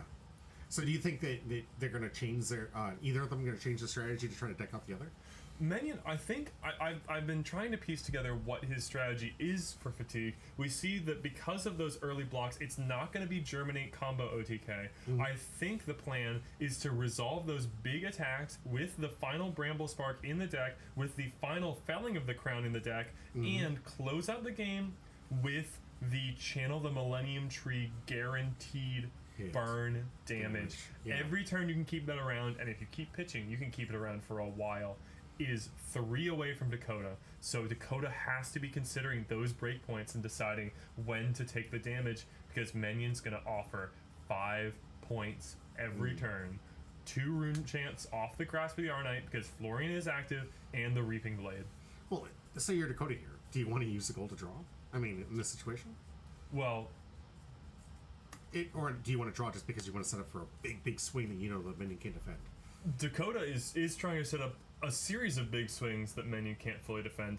To put together something that Minion could defend, you say 3 points left on block, probably a D-react. Sure. You gotta estimate that Minion can block 19 points of damage. Wow. That's insane. So if you wanted to crack in for 1 turn and pretty much guarantee the kill, you would have to come in for 32 here. And that's just not something Dakota can do. Not on Victor. Outside of your wizard deck that you said like was some ridiculous number, like 700, what decks out there can regularly put out 32 damage? Only decks that go super wide on combo turns like Mara was showing us earlier. Okay, that makes sense. Yes, Silly Mala, this is the top 8. This is our quarterfinals. Quarterfinals, yep. So this is 3rd versus 7th. We switched it up because the last couple rounds I do love Mara. Thank you so much for being on camera. But she was on it for 3 rounds, and we want to change it up, give you guys something different, some different heroes to go at the top. Because usually we do cover the first top seed, but I figured give someone else a break, and Mara was 100% for it. She was like, please, let somebody else be on camera. She's good. And in the future, if you want to keep things diverse, and we can always make sure that there's different features, characters being featured. We had a lot of different folks bring a ton of different decks. Yeah. All over the heroes, tons of wizards, illusionists, runeblades, guardians, ninjas, mechanologists. Oh, yeah. Everyone was out in force. I'd say the only one that really matters to me is the last round of Swiss, because this one's like the epic build up to who's going to be our top seed. The rest of the rounds, I'm okay with whoever's on there. I'd love seeing some different decks and as long as we get those deck lists too, because I know that people want to see it. Silly Mela, okay, so the top 8, there is 2 Auroras, 2 Victors, a Florian, an Ira, a Verdance, and is that 8? Did I get to that? 2 Auroras, 2 Victors, Florian, Verdance, Ira. One thing I'm forgetting. One thing I'm forgetting. It's tough because you didn't have a rematch. Yeah. We'll come back around to it. Yeah. Well, try to get the rundown. I was going to get the top 8 out here soon for you all. Put it on social media. Okay, while we were chatting, the final Visit the Goldman Estate was played and resolved. 7 mites on the field, 6 gold. That is going to contribute to an offensive overlap that will let Dakota push in some damage that Minion just can't block. Salimana said we forgot the most important class in the game. Which one's that? Forgot the most important class. class. So 2 Aura, 2 Victor, 1 Florian, 1 Verdance, 1 Ira equals 7. Runeblade. What class are we missing? There were Rangers. No Rangers? There were Rangers. Not in the top 8, but in the total event. Sorry about that. We'll get some Rangers on channel. Soon. Yeah, Alex, who was playing Syndra in our round 3 game, started out playing Flesh and Blood on Azalea. Ooh, nice. Spent a ton of time working with that deck. All right, so who's turn right now? Oh, it's Minion's attack here. Still doing the constant poke with the blade here. Folks, it's Rune Chant Reaping. Yeah. What would you think the count is right now, and how many times we've seen this play? Oh, it's double digits, that's for sure. Yeah, right. Well, the Better Gaming says the last BH I got, the Battle Hardened. Battle Hardened. I got, thank you. 4 auras I played it. It's definitely winnable. The combo, though, can just take much tempo to come back. So, talking about that Flicker Wisp Arc Lightning combo. You're right. Everything was insane. Double Flicker Wisp. I can't believe we saw that back to back like that. Electrum says Runeblade, Mech, Ranger, Assassin, Ninja, Illusionist. Lots of them different classes. Yeah, and we had a lot of different classes represented. Yeah. There's a Mech class? Yeah. Like, is it actually robots? Like, yes. Yes. There's a guy who robots. There's multiple people who like build robot suits. Yo. There's one guy who gets like they convert their equipment. People playing items. And soon, yes, we were talking about it earlier about the Necromancer. The new one's coming out in the next set. Folks, we're getting the pirate talent. Yes. There's a steampunk robot maker. Oh my. Yes. I want to get into this. What's his name? So the robot construction, any of the mechanologists can do it, but the one who's best at it is Max Nitro. Max Nitro. And then Teklavaasan, who we had Riku talking about earlier, sort of turns himself into a cyborg monster shadow CEO grind set. I don't know. That's sort of one of these late game combo classes. Okay. Pirate class, not just talent. Oh, you're right. It is a class, not a talent. Always interested to see that. Yeah. Wonder if we'll get a hero who is just a pirate. But that does mean that we're getting mixed class heroes for the first time in Classic Constructed, I believe. Other mixed class heroes, I'm thinking of the Emperor in Blitz. Yeah. Oh, our warrior wizard at the same time. So here we have a pirate necromancer, a pirate ranger, and a pirate mechanologist. At least even Silly is excited about the Ranger. Not the more important pirate. We get a Ranger. Yes, Marlin. Yeah. She's like a giant harpoon gun ranger. Evil super Iron Man. excited. I love this. Dash.io. Dash Inventor Extraordinaire. Nice. Thank you, Electron. Appreciate that. Taking notes. Maybe unrelated. Who knows? We got Tekla Vossen, a.k.a. Nikola Tesla. Hey, there we go. A.k.a. Tony Stark, who ends up becoming Ultron. Yes, that storyline was actually pretty cool. You guys haven't read it. It's pretty good. Those are the mechs. Oh, and Data Doll. And exclusively young here. Yep, so some heroes were only ever printed into the Blitz format, especially those with experimental mechanics. Okay. Datadol is the only hero I know of who doesn't have 4 intellect, so it doesn't drop to 4. She only has 3, but she has a crazy powerful effect to compensate for it. Okay, better. I was going to say, drop to 3? The cards are the resources. The resources are what's important. Right, And yeah. you said they got rid of all the pot of greens, so I mean... Yep. She does some stuff though. Here is the turn. All of the mites firing off. Whatever Dakota does here is going to be +7. Already fired off one of the gold. Digging through the deck, looking for more options. There's a sink below drawn off the top. Is that what I'm looking at here? That could be awkward on a turn like this. Coming down, I mean, we've seen the chip damage all the way through. Both of these heroes taking hit after hit after hit, losing majority of their armor, getting closer and closer to that threatening life. I think, what are you, the most threatening? 6-5? Which one do you think is like, that's the number that they're trying to get their point down? I would call 6 very scary as Dakota, because that's 2 turns of Channel the Millennium Tree. Yeah. For Minion, I think that Minion can probably go all the way down to 5 and feel pretty comfortable about still being able to extend the length of the game, but you gotta know at some point you gotta be willing to take some damage to set up a hand where you can actually resolve the tree. Right. Get too low and you'll just have to block with it. I mean, if we're getting to that stage. Here is a Spinal Crush for a ridiculous number. 9 plus 7 coming in for 16 damage. That sink below being pitched away. What a huge swing. Dakota saying, yeah, I was in the tank here. Needed to capitalize on the mites firing, and the hand wasn't there. Debated on digging with gold to rouse into something else.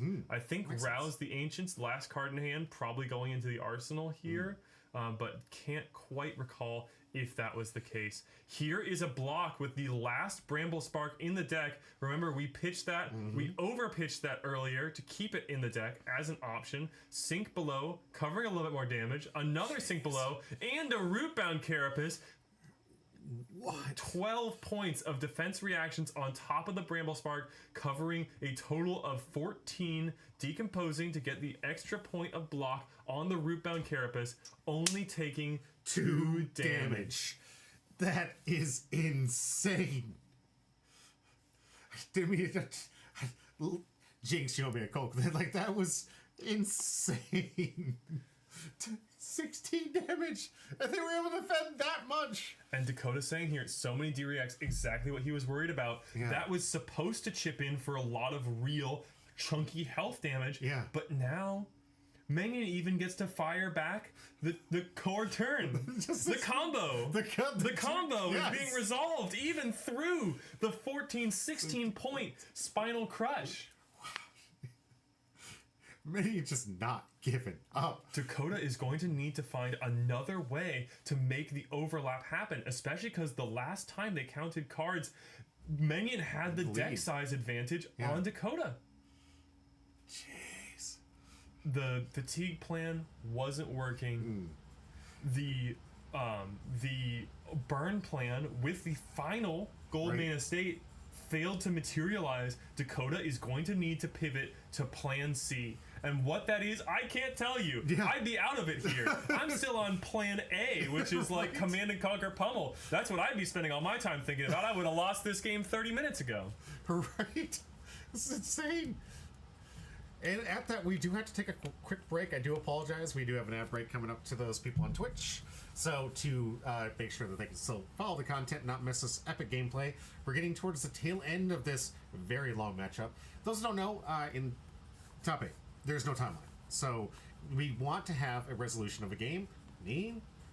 Players can take their time, think out their plays, and I encourage them to do so, by the way, because each one of these moves could be their last, and they want to make sure that they're making the most optimal play in the time, and especially when you're in the heat, like Dakota and Minion here, underneath the camera, the lights, and we've seen people make these kind of mistakes because they're overthinking things they shouldn't be thinking about. Like, oh, I've got thousands of people watching me. I've got all these things. Like, there's so much you want to put to the side here, and I'm really glad that these guys got to get the experience, because if either of them are able to go to Singapore, you're going to want this experience and want to make sure that you can just throw away any stress you're getting from the outside world.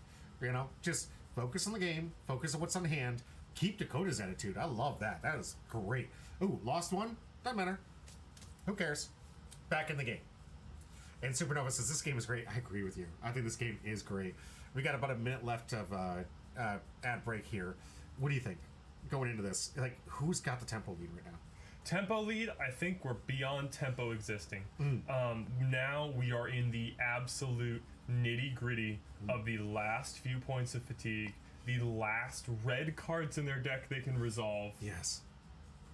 And how many more gold are we going to see? I mean, is this the most amount of gold we've seen? Oh, well, let's think about it. I mean, I think we're probably through all 3 trounces. We're definitely through all 3 gold, visit the Goldman Estates. Yeah. And I believe we're all through the other clash cards as well, the Test of Strengths. So this looks like the goal we've got for the rest of the game. One of those staying dedicated for the Golden Sun left in the deck to push it over for 10 overpower. If Minion ends up in a hand with no D-reacts, the opposite of the one he just showed us on that massive blocking turn, that could spell an accidental end of the game. Just oopsie, you're dead. Wow. But this armor is going a long way to prevent that option from occurring. 1 point of block left on the grasp of the R-Knight, and even if that does block, it's going to stay around. That original equipment from Welcome to Wraith, Arcane Rising, it blocks and it sticks and it generates value turn after turn. The boots are actually a defense reaction, or an instant, I should say. The boots are able to prevent 2 points of damage prevention at instant speed, possibly answering an attack reaction or just a weird blocking hand. Dakota as well, coming in here with a bunch of armor left, still has not blocked with the Gauntlets of Iron Will, still has 1 point of block on the Urim Aegis, and the 1 point of block on the Tunic if it should matter. And in these games where we're so down to the wire, every point matters. I couldn't agree more. And Electrum here, forsake the tempo, just pulverize each other. And we're going to find out if that is the case as we come to the closing portion, the last third of this matchup. 11 for Dakota, 10 for Minion. And as we said, Dakota could win this out of nowhere, so stay tuned. And it is funny stuff you get with the fact that top 8 is untimed. There's been stories of people like, oh, they were just part of the last event in the venue. It was like some side, not like the main event, but one of the important events there. You know, at a Pro Tour, they're also firing a Calling and they're firing a Battle Hardened. The story of like that Battle Hardened in the last day running overtime and people are playing the top 8 out in like the alleyway outside of the convention center, winning. Because they can't get on camera, they're like, hey, we only booked this till 8. Yep, exactly. Get outside here, guys. Like, I'm still trying to finish the match. Pick up the table. Pick up the table. Carry it outside. We gotta find some way to make this work. Hey, there's Dakota grabbing that 3 points of armor left over there, covering up, took the 2 arcane. Dakota willing to take the damage here, not wanting to give a single card out of the hand. That could be good news for Dakota here, and bad news for Minion. We'll find out. Now, Minion does get to reload, right? Yep, 4 cards in the hand for Minion, and with 3 points of armor still available to commit to blocks, it's like thinking that he's still at 13. Here's Arouse the Ancients, pitching a blue, gonna show off some sweet cards from the hand. There is, I think, a Macho Grande and actually, that might be a Thunderquake, I can't really tell, but a Cranial Crush nonetheless. 7 go again, coming in for more on our big hand that he chose to save. Right. And Minion's ability to block here is going to mean a lot Okay, it is a Thunderquake. It is a Thunderquake. So just a couple of big, gigantic attacks. Yeah. How Minion blocked is going to determine how the rest of this game plays out, whether or not he's able to avoid critical thresholds, but having to block with 2 red cards, losing those valuable damage. Each of those represents 7 damage that could be thrown on aggression in a fatigue scenario. Covering up the damage here, only taking the 1 down to 9. Let's see what Dakota has for the rest of the turn. Don't see too many go-agains here from Dakota, so it's nice to... He's got the marker to represent it. Pretty much exactly Enlighten Strike and Rouse the Ancients. Gonna put this in MTG terms, but the fact that you get weekends where you can scrub out of a Pro Tour, play at a Grand Prix the next day, and then maybe even RCQs is what makes Flesh and Blood so incredible. Yep. Yeah, 100%. There's so many different events you can join into, and it's kind of like going to the way that Magic does it now, but obviously a lot of the tournaments overlap from each other, so you can really only choose 1 or 2. So I imagine it's gotta be pretty nice to go to some big event for Flesh and Blood and be able to choose 3. Like, Oh yeah. What I like to do is I like to go to the Battle Hardened and go 0-3 and drop, and then the next day get 9th in the PQ Plus and lose out on top 8. Oh, I've done that at least 3 times. 9? Hey, yeah, but that's still a decent placing. It's good. It's very good. It's Okay, very looks like it's just going to be the hammer here. Maybe navigating the Cranial Crush to the arsenal means that maybe there isn't quite as much overlap. Oh wait, 2 cards in hand. Looks like another Rouse the Ancients, actually. Looks like that is going to be the arsenal set up for another one of these go again turns. But with the here we 5/5. go. Minion going down to 5. Let's see what he's sending back. Already blocked with 2 red cards means there's some serious heat in the hand. Gonna Arsenal 1, draw 3. Set up for what could be the last few turns here. Man, look at how thin that deck is. I can only imagine if I'm Dakota, just like, oh god, please stay full, please stay full. Oh, and it's a banger turn. He activated. Oh wait, actually something is happening. Life and Arcane Seeds. Okay. Gaining 2. We were willing to take the damage, so we'd be the lower life total. Wouldn't be affected by the Reaping Blade. Now we're coming in with 6 Arcane and the 3 of the Reaping Blade. That Arcane is a serious threat, tearing cards out of Dakota's hand to Arcane Barrier it, but those cards are going right back to the bottom of the deck. It's not a particularly advantageous play in Fatigue. I thought we abandoned Fatigue. We're about Big Hammer, go boom. Big Hammer, go smash. Bash face. But Fatigue still on Minion's table?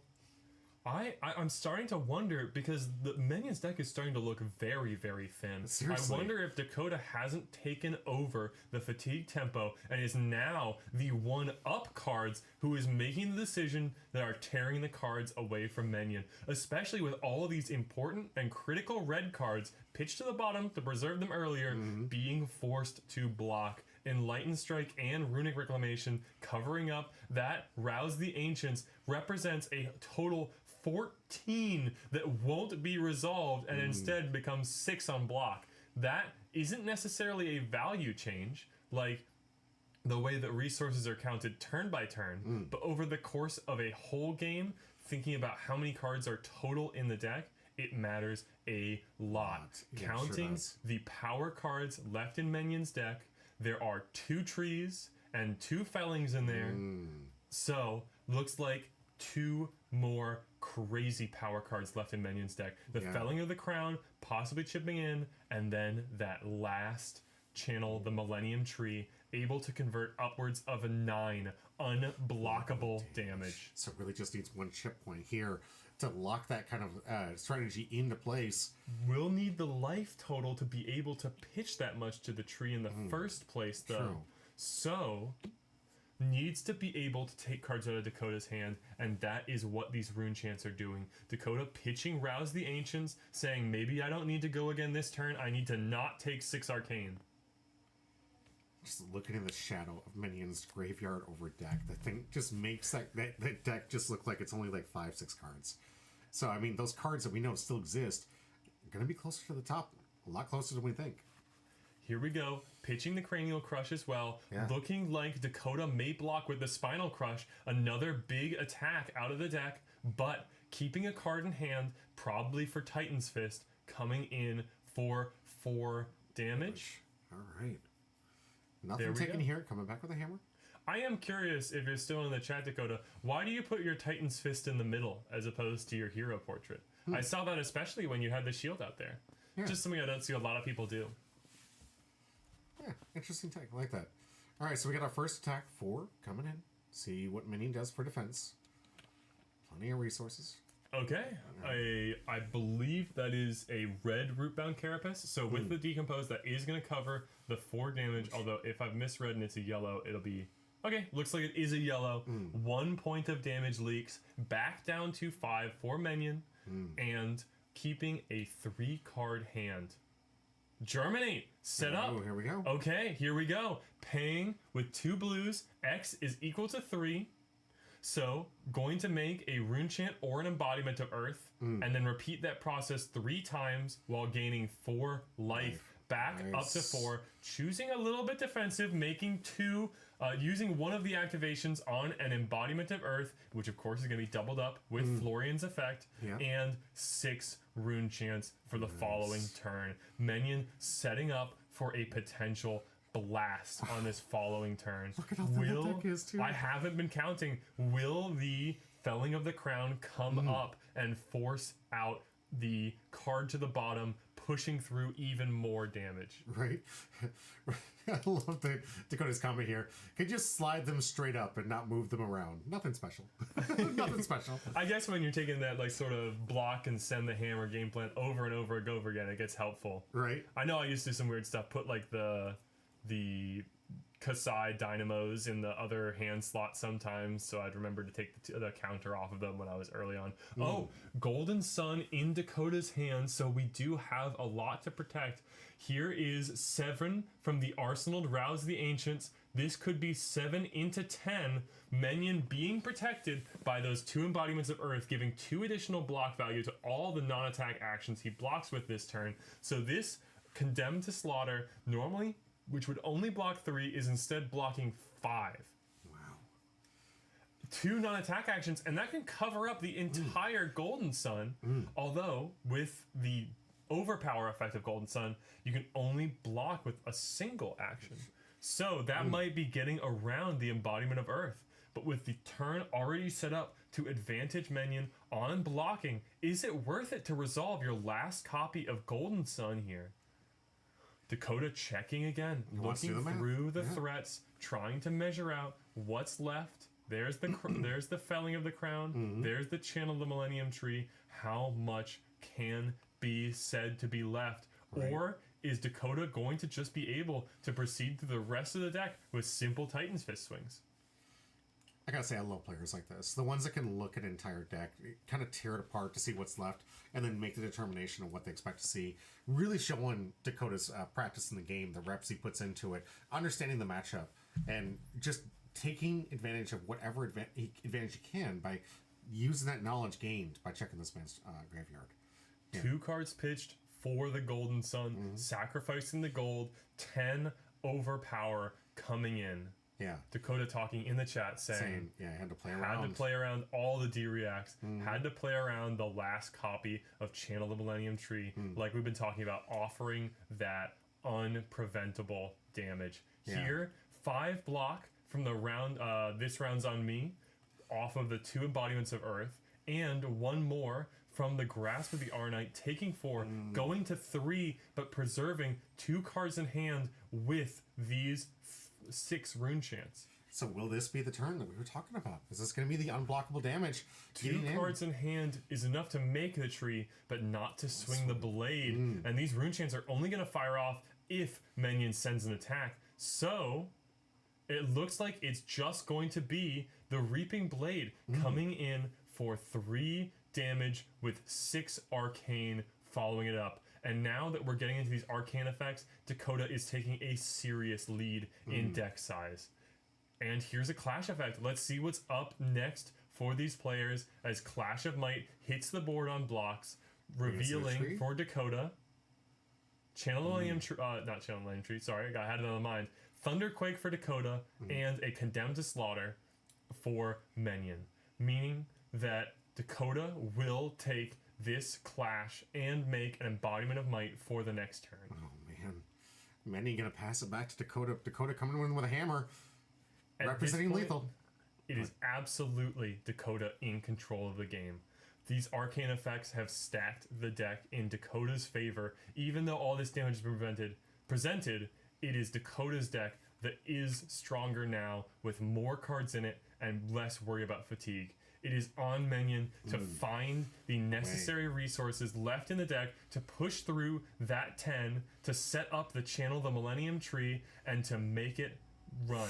Here we go, Here there's the is the tree. Felling of the Crown, the the last crown, sorry. important attack out of Minion's deck, coming in for 8 and tucking a card from Dakota's hand underneath the deck when it fires. I wonder if we'll see more blocking being sent here, because this is the last big attack that Minion has access to.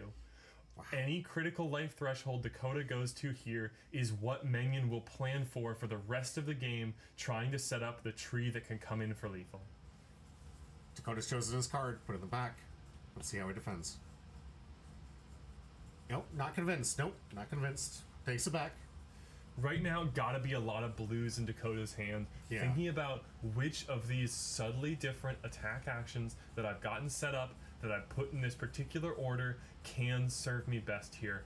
How can I activate the gold necessary to dig me towards those effects that will end the game, especially after or in response to a tree? If Minion takes the damage to set up the tree and says to Dakota, effectively, kill me now or I will kill you. Next turn. We gotta think about those effects like Macho Grande, providing dominate, just need to chip in for that last three damage. Minion, is it a tree in his arsenal ready to be set up, or is it a defense reaction to cover the answer to the tree?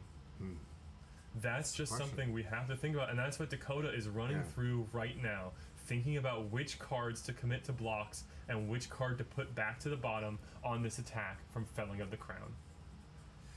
Ooh, we got some good inside thoughts here from Dakota here. I have the Macho in hand with Tunic and consider sending, but he's been setting on Arsenal, so back to check the D reacts. Yep, has to make sure that he's accounted for every single defensive reaction.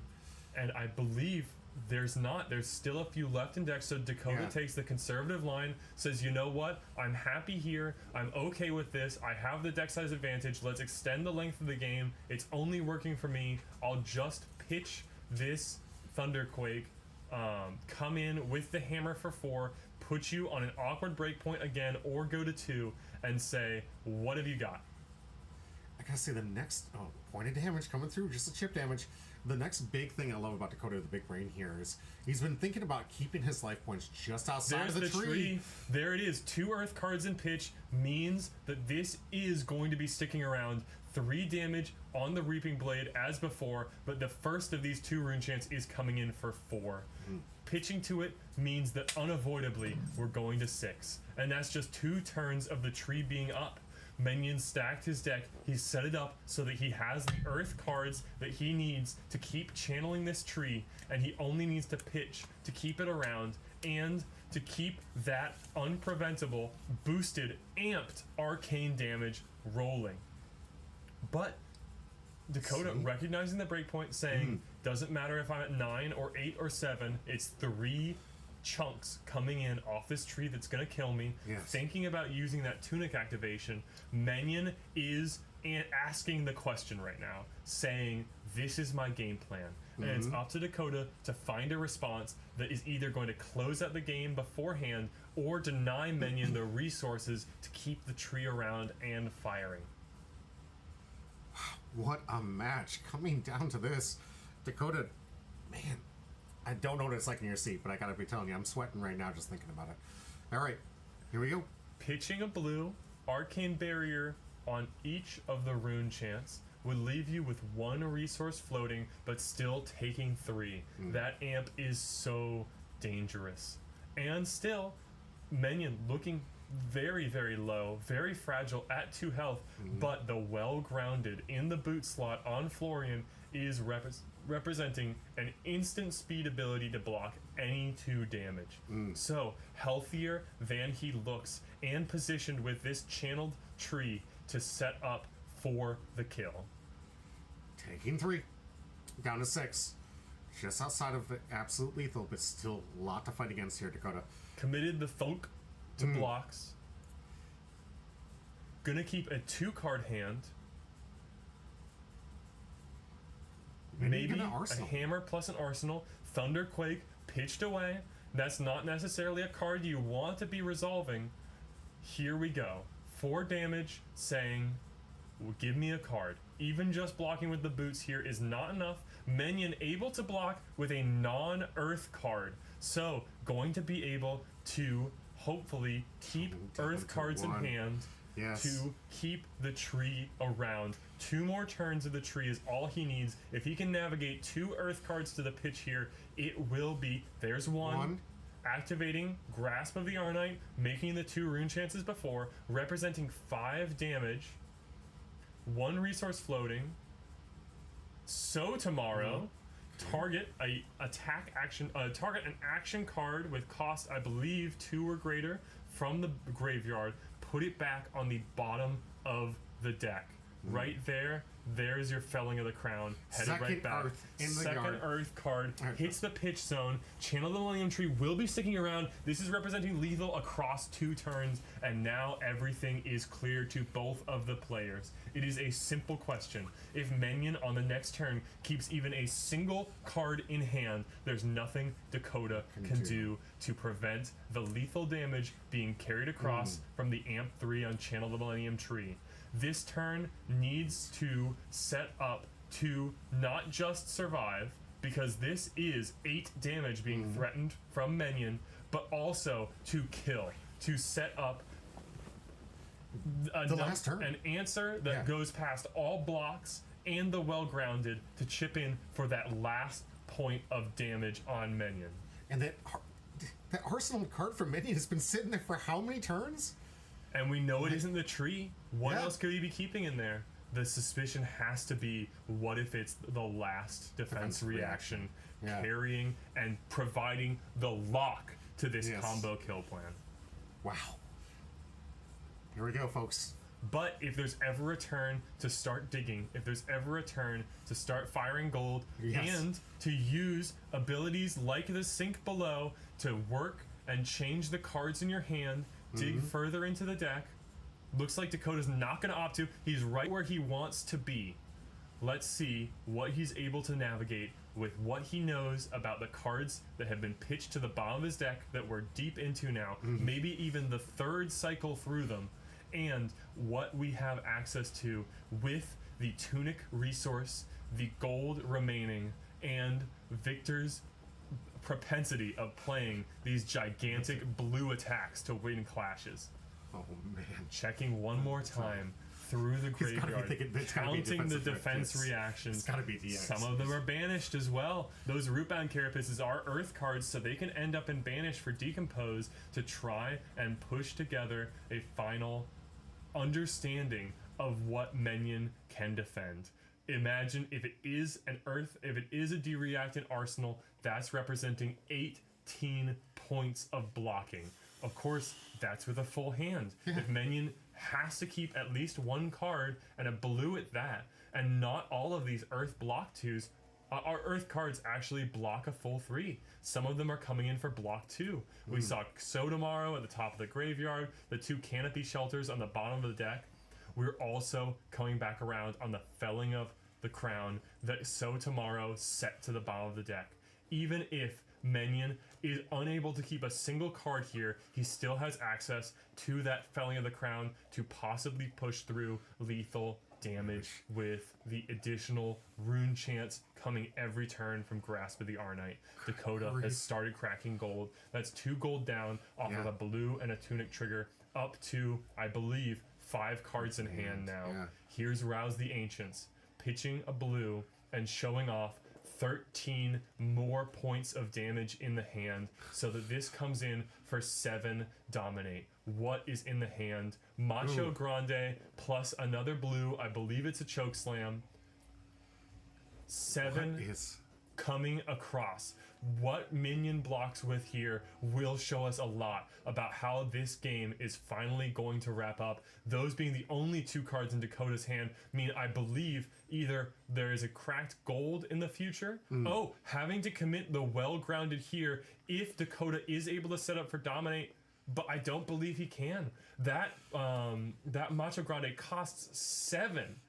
However, a 2-block in Fruits of the Forest, and that's another Earth card. All these blues, however, any one of them could provide lethal damage on the following turn. And not to mention, you could still have a defensive react still face down. I gotta imagine Dakota's like, what is the arsenal? What is this card? Please tell me. Saving that effect maybe for covering up a potential dominate attack. Dakota looking at 2 cards in hand, thinking about those last 2 gold that he has access to find the perfect card to close this out, because just a hammer swing Won't do it. is perfectly answered by a defense reaction arsenal and leaves Dakota dead by Channel the Millennium Tree. Every resource is being used to the maximum. Draws a card, 1 resource floating. Chokeslam in hand is a 4 cost, coming in for 6, pitching a Cranial Crush. This is 6 damage. This is a simple question. What are the last 2 cards in your hand? If this is a defense reaction arsenal, it's the game for Minion. It would cover an easy... It is a defense reaction. It is a defense reaction, but it only covers 3. No! And both the 2 blocks in hand means that the Minion has to commit the whole hand plus arsenal to defend. The Channel of the Millennium Tree is not going to be able to fire. It's not going to be able to use its amped effect. And now Minion's only chance at this game is the Felling of the Crown that was put back on the bottom from Sotomaro. 3 cards! 3 cards means Grasp into Felling is all he's got, but Dakota is here with a full 4 card hand. No armor left for Minion. 1 gold left to contribute to the perfect hand for Dakota to close out this game. And to be honest, I think even if he just pitched to activate the Titan's Fist, it would be enough. Right? That's 2 cards out of the hand. There's no way to resolve the damage. This is Dakota's game unless something goes absolutely insane at the last minute. Here's Macho Grande, the final attack being thrown. 8 dominate. Don't even care if you throw the cards. Do it, Minion. That's the game for Dakota. Macho Grande able to close it out. Congratulations, down to the last card in deck. Dakota able to pull it off. Wow, that is a test of tenacity if I've ever seen it. GG's all around. That's some flesh and blood. That's some flesh and blood. Wow. Just down to the line. I'm so glad this wasn't timed. I'm so glad, because I would never want to see a concession on this. That is your epic flesh and blood competition. Well done, Dakota. Well done, players. Minion, great job. I know you came down to it. Just one card, and you could have had that lethal, and you set it up perfectly, but unfortunately you had to use everything just to stay alive that last turn. Isn't that incredible? Yeah. Last turn, 1 life. Yes. Was the difference between Minion winning the game and losing the game. And over the course of that long game, you have to think, was there a point at which I could have gotten just 1 more point? And that's flesh and blood. That's seriously. They're probably going to be racking their heads rewatching that game. I would. I mean, it's a long match, and it was definitely worth watching. I hope you guys enjoyed it. Guys, we have 2 more rounds left, and the sun is setting. I can't believe how late it's getting over here from the East Coast here. But it's absolutely insane. Thank you. Sorry for such a slog. It was a lot of questions in the game. Honestly, don't apologize. I love that. That was amazing. Great. No. I was super excited to talk through this game. Right? I can't even wait to get to the next 2, guys. We're going to have commercial break, it looks like, coming up in just in time, because we're going to take a break ourselves. Grab something to bite to eat, because we have 2 more matches. What's the next matchup? Next matchup is Darren on Aurora versus Addison on Ira. Ooh, Ira. Love it. All right, we got some great heroes. A great matchup. Our top 4 coming up next. And we'll give you guys an update on exactly where our top players happen to be. Seriously, well played. Great match, guys.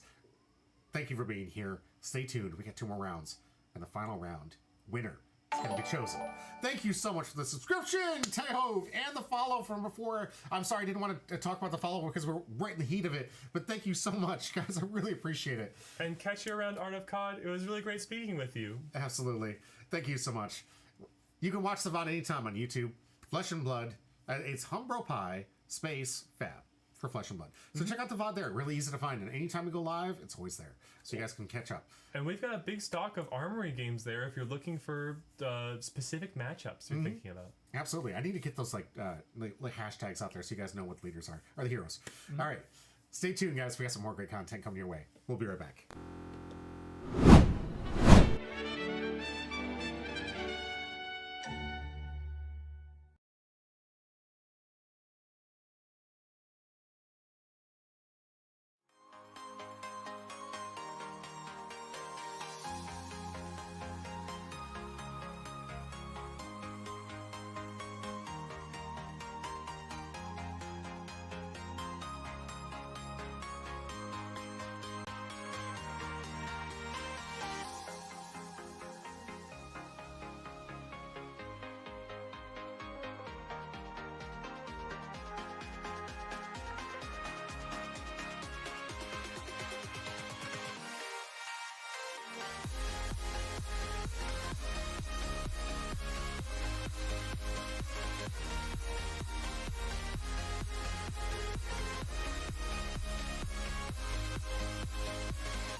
The future is gone, the past is clear.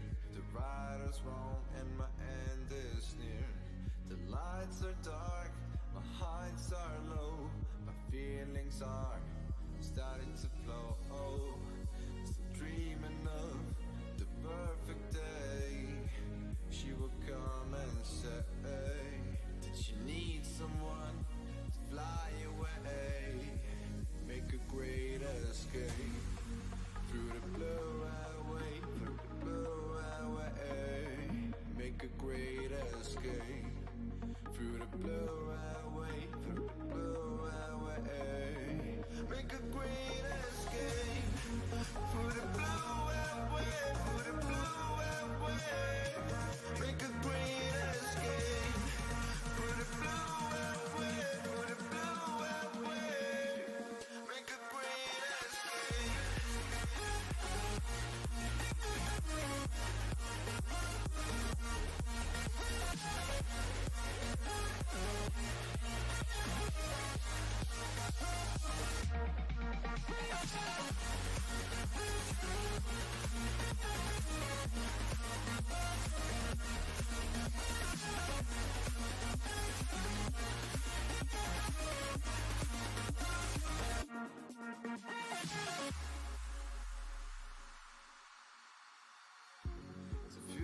is gone, the past is clear. The right is wrong and my end is near. The lights are dark, my heights are low. My feelings are starting to flow. Still dreaming of the perfect day. She will come and say that she needs someone to fly away. Make a great escape. Put it blue away, put it blue away. Make a great escape. Put it blue away, put it blue away.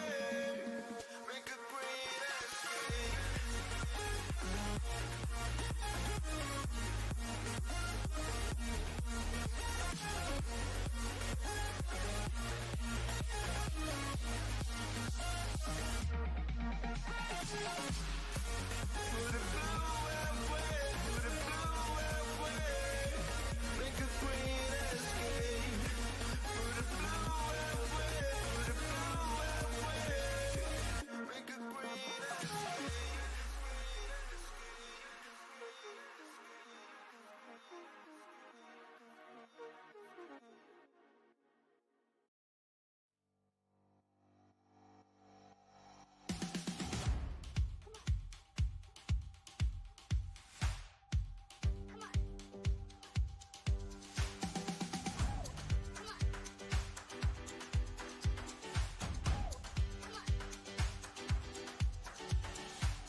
Welcome back to Humber Pie. I'm your host, Jimmy D. With me, Conrad. and we are ready in the semifinals. 4 people left. 4 people out of the top people coming down here to fight for that last spot. Like coveted Singapore invitation for this ProQuest qualifier. Guys, it's coming down to the line. We just saw some epic gameplay from Dakota, who's unfortunately going to be off camera for this one. We got a new match, a new thing lined up. Addison versus Darren on Aurora. So, in the meantime, there have been some eliminations. Our top 4 remains Addison on Ira, Addison on Victor, Dakota on Victor, and Darren on Aurora. So we'll take a look at this Aurora versus Ira game, and the other Victor, who are currently playing a Victor mirror, will be in for the final game of this Lifelink ProQuest. So you're saying there's going to be a Victor in the end? I'm saying there's going to be a Victor. And there's also potentially going to be an Addison in the finish? Because I saw that There's 2 Addisons, 2 Victors, yes. Yeah. No So- guarantee on the Addison, but No. as far as Victor goes, there will be one. And in the meantime, we're going to take a look at Darren versus Addison's game here. Before we get into showcasing the deck list from Addison here, we do want to say that we didn't get the actual Aurora deck list, and do want to Yeah, apologize for sadly, that. this is the last one we're missing. But with Aurora, she's going to take most of the same role in every matchup. She's the premier aggro deck of the format. She's going to try and put it together. And Darren is someone who is a local with Addison, the Ira player, and knows a little bit of how he likes to play the deck. So I'm pretty sure Darren's going to be trying to set up big combo turns with the Flicker Wisp and Arc Lightning to push through lethal damage through the Ira's powerful defensive abilities. I can't wait to see it. This hero looks like a lot of fun, and let's get talking into what Addison brought with Ira. I think this is the first one on camera, right? Yes, this is our first Ira on camera, and this is an interesting Ira. This is an interesting Ira build, you said? We've seen some games go to fatigue, which is what I call it, go to no cards left in deck. But we've seen that because, you know, they played decks that were a little bit more defensively capable than offensively capable. So it sort of ends up there naturally. What we're looking at here with Ira, Scarlet Revenger, weirdest name of a hero in my opinion, whose second attack each turn gets +1, a reliable +1 on every turn you're attacking, wants to play me every turn. Every turn, tick that value train, and this is, I would say, a dedicated fatigue deck. A deck which win condition isn't to kill the opponent, but to run them out of resources. Wow. Let's take a look, first of all, at these 2 weapons at the top. The Harmonized Kodachi, these are the backbones of the strategy. 1 cost to come in for 1, the other one will be coming in for 2 off of Ira's ability. If they have Go Again, if you have a card in your pitch zone with cost 0. A simple play, pitch a blue with cost 0, sending both Kodachis past the turn. We'll see it once or twice. As far as offensive options, Addison's deck packs a number of 1 cost 5 attacks. You can see them if you scroll down all throughout the deck list. Censor, Gravekeeping, Bittering Thorns, all these attacks that are coming in at the end of a Kodachi chain and providing efficient damage. But what I really, really want to look at is 3 copies of Shelter from the Storm, 3 copies of Sink Below, 3 copies of Fate Foreseen, up in the top here. 3 copies of Flick Flack, and 3 copies of Oasis Respite. 5 playsets, 15 cards dedicated just to blocking, and that's in the red suite alone. Pardon me, I'm forgetting. Wax On as well as a defense reaction. This deck is packing the defense like you wouldn't believe, and we're just gonna see whether or not it can keep the Aurora under control as she slowly runs out of resources. That's Addison's game plan. Let's see how well he's able to resolve it in these final games. This looks entertaining as all get out. I gotta say that I can definitely get the Karate Kid vibe from all of this wax on, wax off, constantly defend, and just see if they can last until the late game. It's gonna be a grind fest, everyone. Stay tuned. Let's find out who can take into our finals here between Addison and Darren. Addison actually was the 8th seed going into this Oh yeah, Riku's saying that all you got too. 2 copies of that all you got, and 3 copies of Wax Off in blue in Addison's deck to combo with those Wax Ons. This is a deck dedicated to blocking. Addison was the 8th seed going into top 8. Yeah, actually, no Mara. Addison took down Mara's Aurora in the previous round. It was a shocking, like I was blown away when I found this out because she was, Mara was sitting there saying, "I'm waiting for prize support," and I was like, "Waiting for prize support?" And get on camera. We're about to get the next round going up, and she's like, "No, I lost." I was like, "What?" On the pick on the place, like, hey, Addison rolled high, and roll high. I think this deck is also pretty well advantaged into Aurora because it's aiming for fatigue as a final win state. That new Skyward Serenade into Skizzic combo, it is powerful when you line it up, but it's effectively milling 3 cards from your deck when you resolve the combo.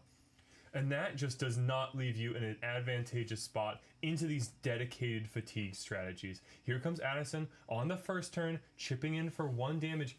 Darren has to think, you know, this 1 damage, it's a little awkward, it's a little evasive. I could take it, I could block it. I'm getting the blocks for free. I'm drawing up to full. But at the same time, the cards that I block with are cards that cannot be used throughout the game. Those are cards I can't use on offense. Darren opts, no blocks, Take it. going to 39. Oh, and the utilization here of one of Ira's most powerful offensive cards, Dual Threat. If you attacked with a weapon this turn, your first attack action gets +3, and if you've attacked with an attack action, then your next weapon gets +3. Can translate to 6 offensive value on a single non-attack action card. Here coming in for 10 damage with after 1. Erase Face, which if it deals any damage is going to remove lightning from all of Aurora's cards and prevent her from actually getting a solid setup here. Darren, he has to be thinking about the cards he's blocking with here. Yes, it can probably cover this up. Has to reach for the armor suite to cover it up entirely. Actually, first swing. is that this enough? covering it up? There's 2 cards dedicated there. Oh, defense action. Electrostatic Discharge, picking 2 of them up, but still takes taking the the 4.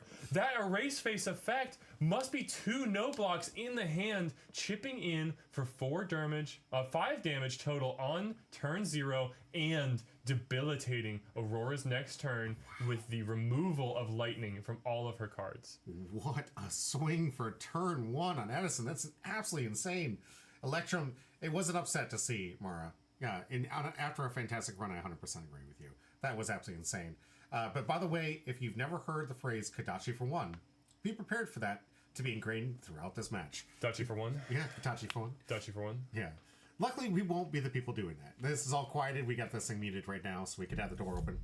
So, I don't know if we'll be saying a lot, but expect to see a lot of Kadachi for 1. So this is a really interesting inclusion here, and we're going to talk about the Mask of Momentum that Addison is playing. So we saw Alex playing Syndra play this card earlier as well. Oh, hey, Lightning Press, giving that giving that Flittering Charge go again, but answered from the Shelter and the That All You Got from Addison. Having all of these defense reactions means Darren doesn't necessarily get to resolve damage with these combat tricks, because Addison can wait until the card is all set up before actually playing out any of the blocks. All right. Making a rune chant, taking advantage of these every turn abilities, trying to get as much juice out of the deck as possible in fatigue, but having no lightning card no lightning card to be able to play due to the effect of Erase Face means that 1 resource going to a Starfall is just going to be 1 damage. So Darren opts to not do it. All right. Keep the rune chant around for a potential Channel Lightning Valley in the following turn. Makes sense. Ira taking up Tunic, coming in with the Kadachi. So if Addison throws out a 3rd Chain Link, it could potentially trigger the Mask of Momentum, drawing an additional card. That demands blocks, which prevents Darren from using those cards aggressively and weakens him to Addison's Fatigue win con. Rico's in the chat. He says 6x3, then 2 to cheat and 3 wax on loads for Drax. Yeah, so let me break that down. 6 times 3, so that's how many play sets of defense reactions we have. 2, that all you got, and 3 wax on, loads of defense reactions. This deck is crazy defensive, but is still able to put out these consistent conversions of damage and threaten the mask momentum with an additional card here if there is a 1 cost, or if we're pitching to play another 2 cost attack.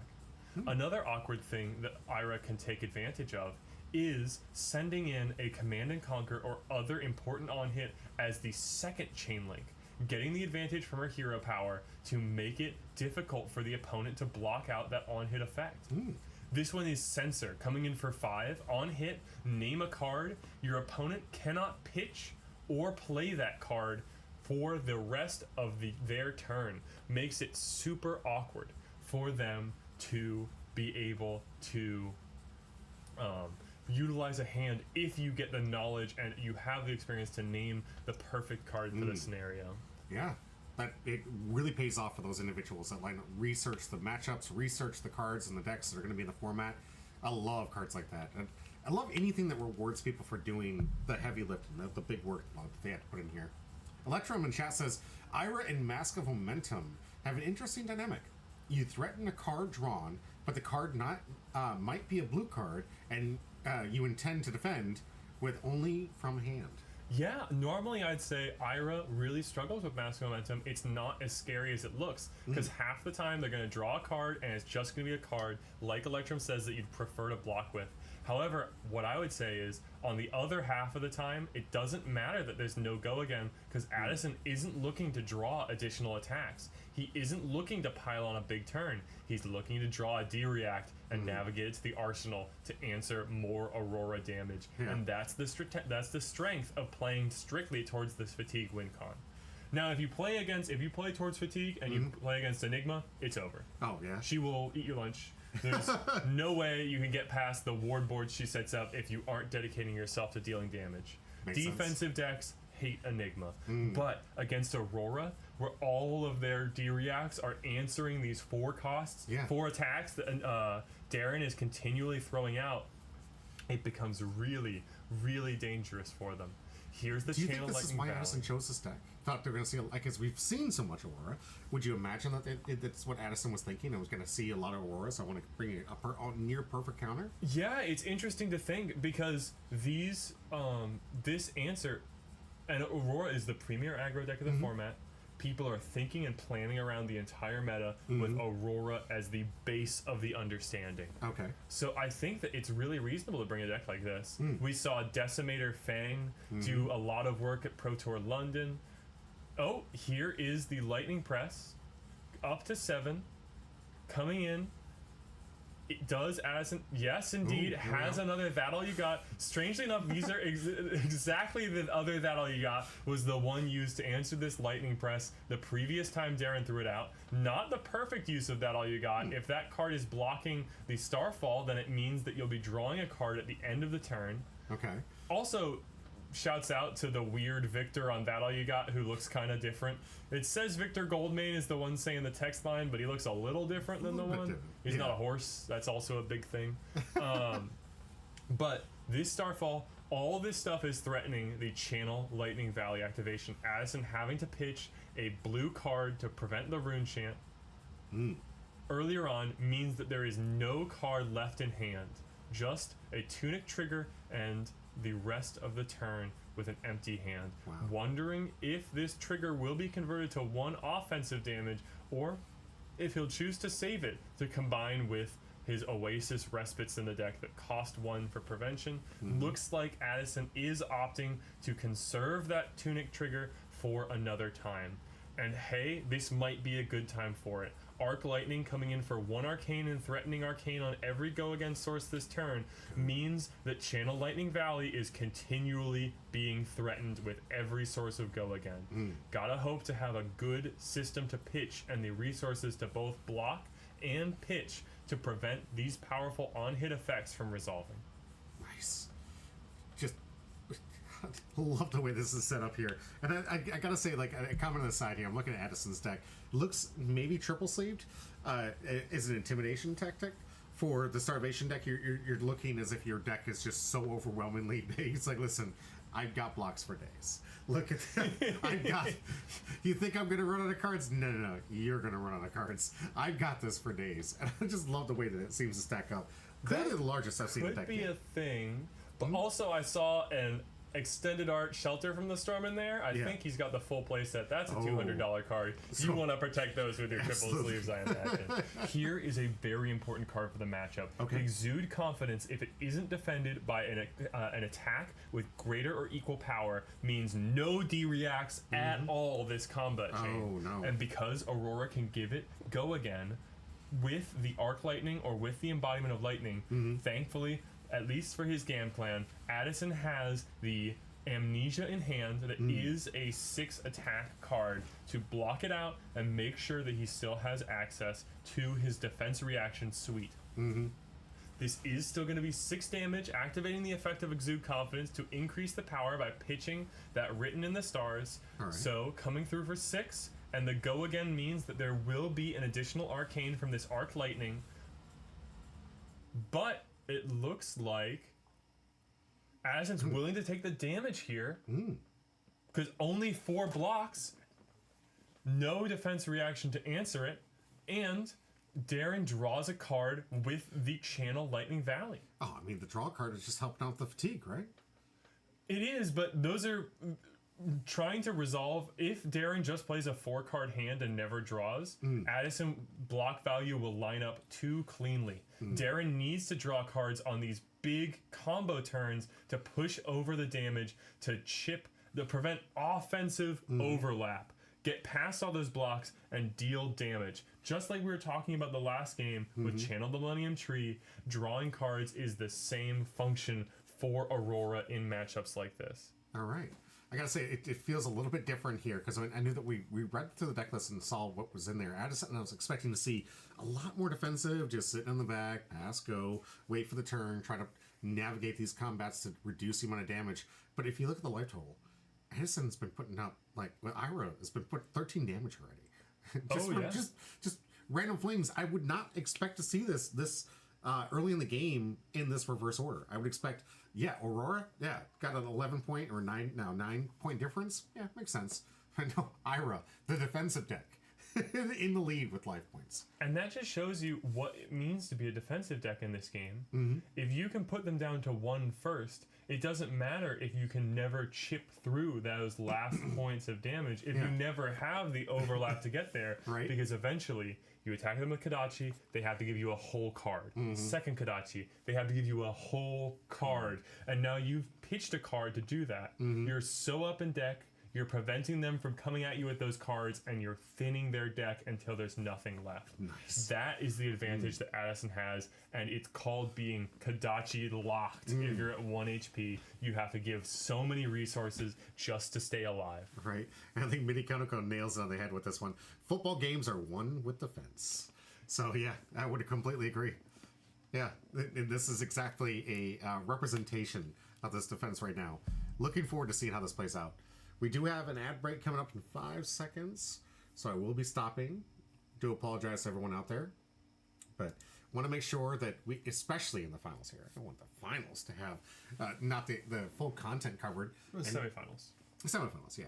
We do have one more round after this. Looking forward to it. The winner here is going to go in the finals. Both players in the finals did get interviewed, 2nd place and 1st place. Stay tuned for that. That was a great time talking to them. I really enjoyed the positivity from everyone there. A lot of people, and I've been to quite a few big competitions, and sometimes when you grind all the way to the top and you get to that last little bit, it's hard for me to interview the 2nd place person, right? Because they put a lot of work into it, a lot of heart into it, and they feel kind of defeated. And there was something about the way that each round both players seemed to walk out with a smile on their face, and that's different. That's built different, right? To go into that competition, fighting tooth and nail, so close to it, and the winner still walks out there with a smile on their face going, hey, I'll take the prize support. I'll take what I did. That was a great game. I really enjoyed it. And fist bump. And it's not the fist bump, like looking the other way, fist bump. This is a true great game, bro. We're here to play Flesh and Blood. What can I say? The game rocks.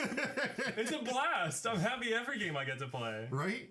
And it's not easy to accomplish. I don't think as a TCG player to get people that can be okay with losing. I think that's one of the main themes of Humbro, and that I've been trying to get up there is get people okay with the idea of losing. I lose all the time.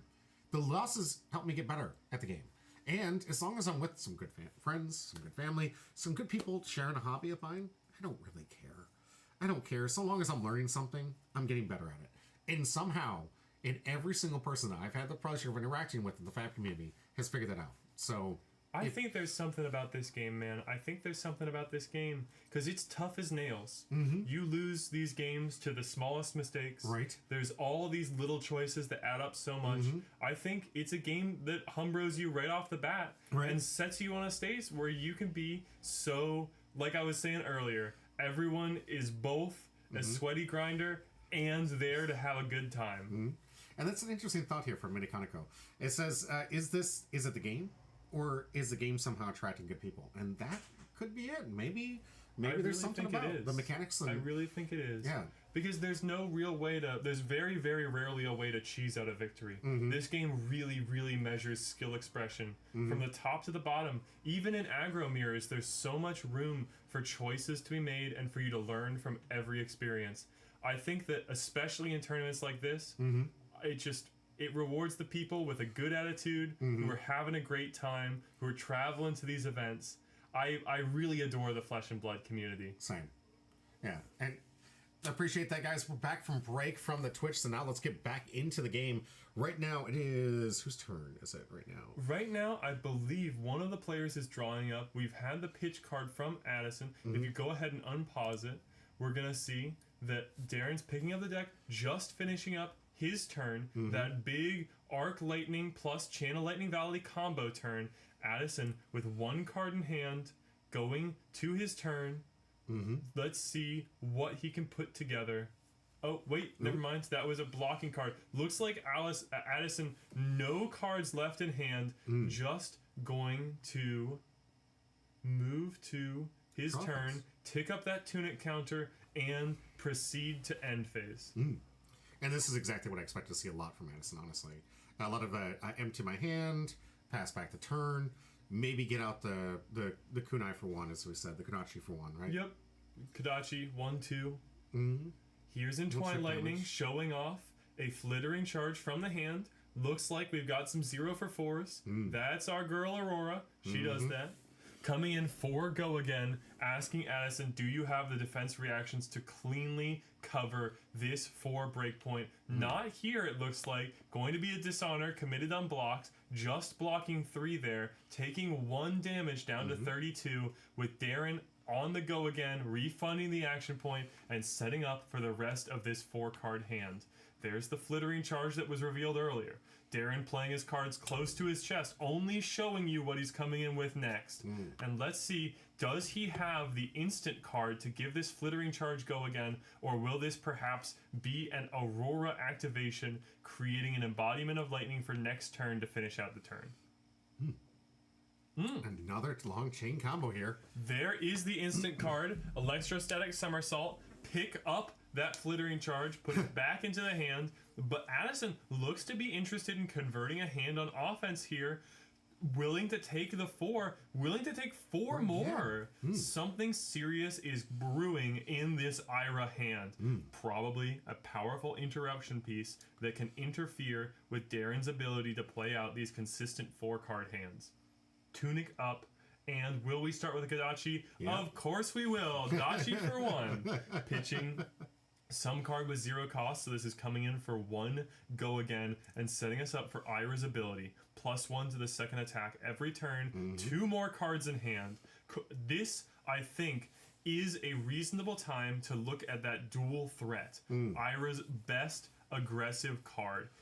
If an attack action has been played and a weapon's been played, the next weapon and attack action get +3, but the second Kodachi being committed actually makes me think that this is not what we're looking at. This may be a pitch of a next card for, there we go, Command and Conquer, threatening that arsenal, coming in for 6 points of damage, and preventing Darren from being able to fully utilize this hand no matter what.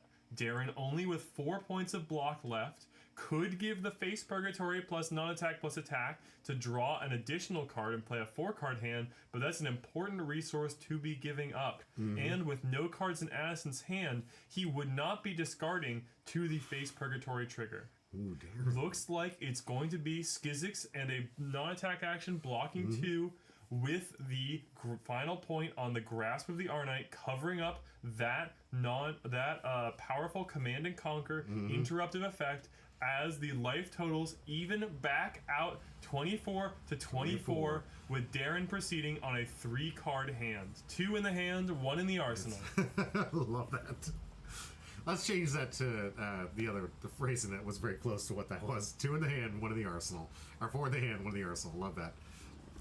Oh, you're saying like 1 in the hand worth 2 in the bush or something. Yeah. I I'd say, like that. I mean, right there, we just saw 2 in the hand is worth 1 in the arsenal, right? Right? We blocked Yes. 2 cards from our hand to prevent the arsenal going.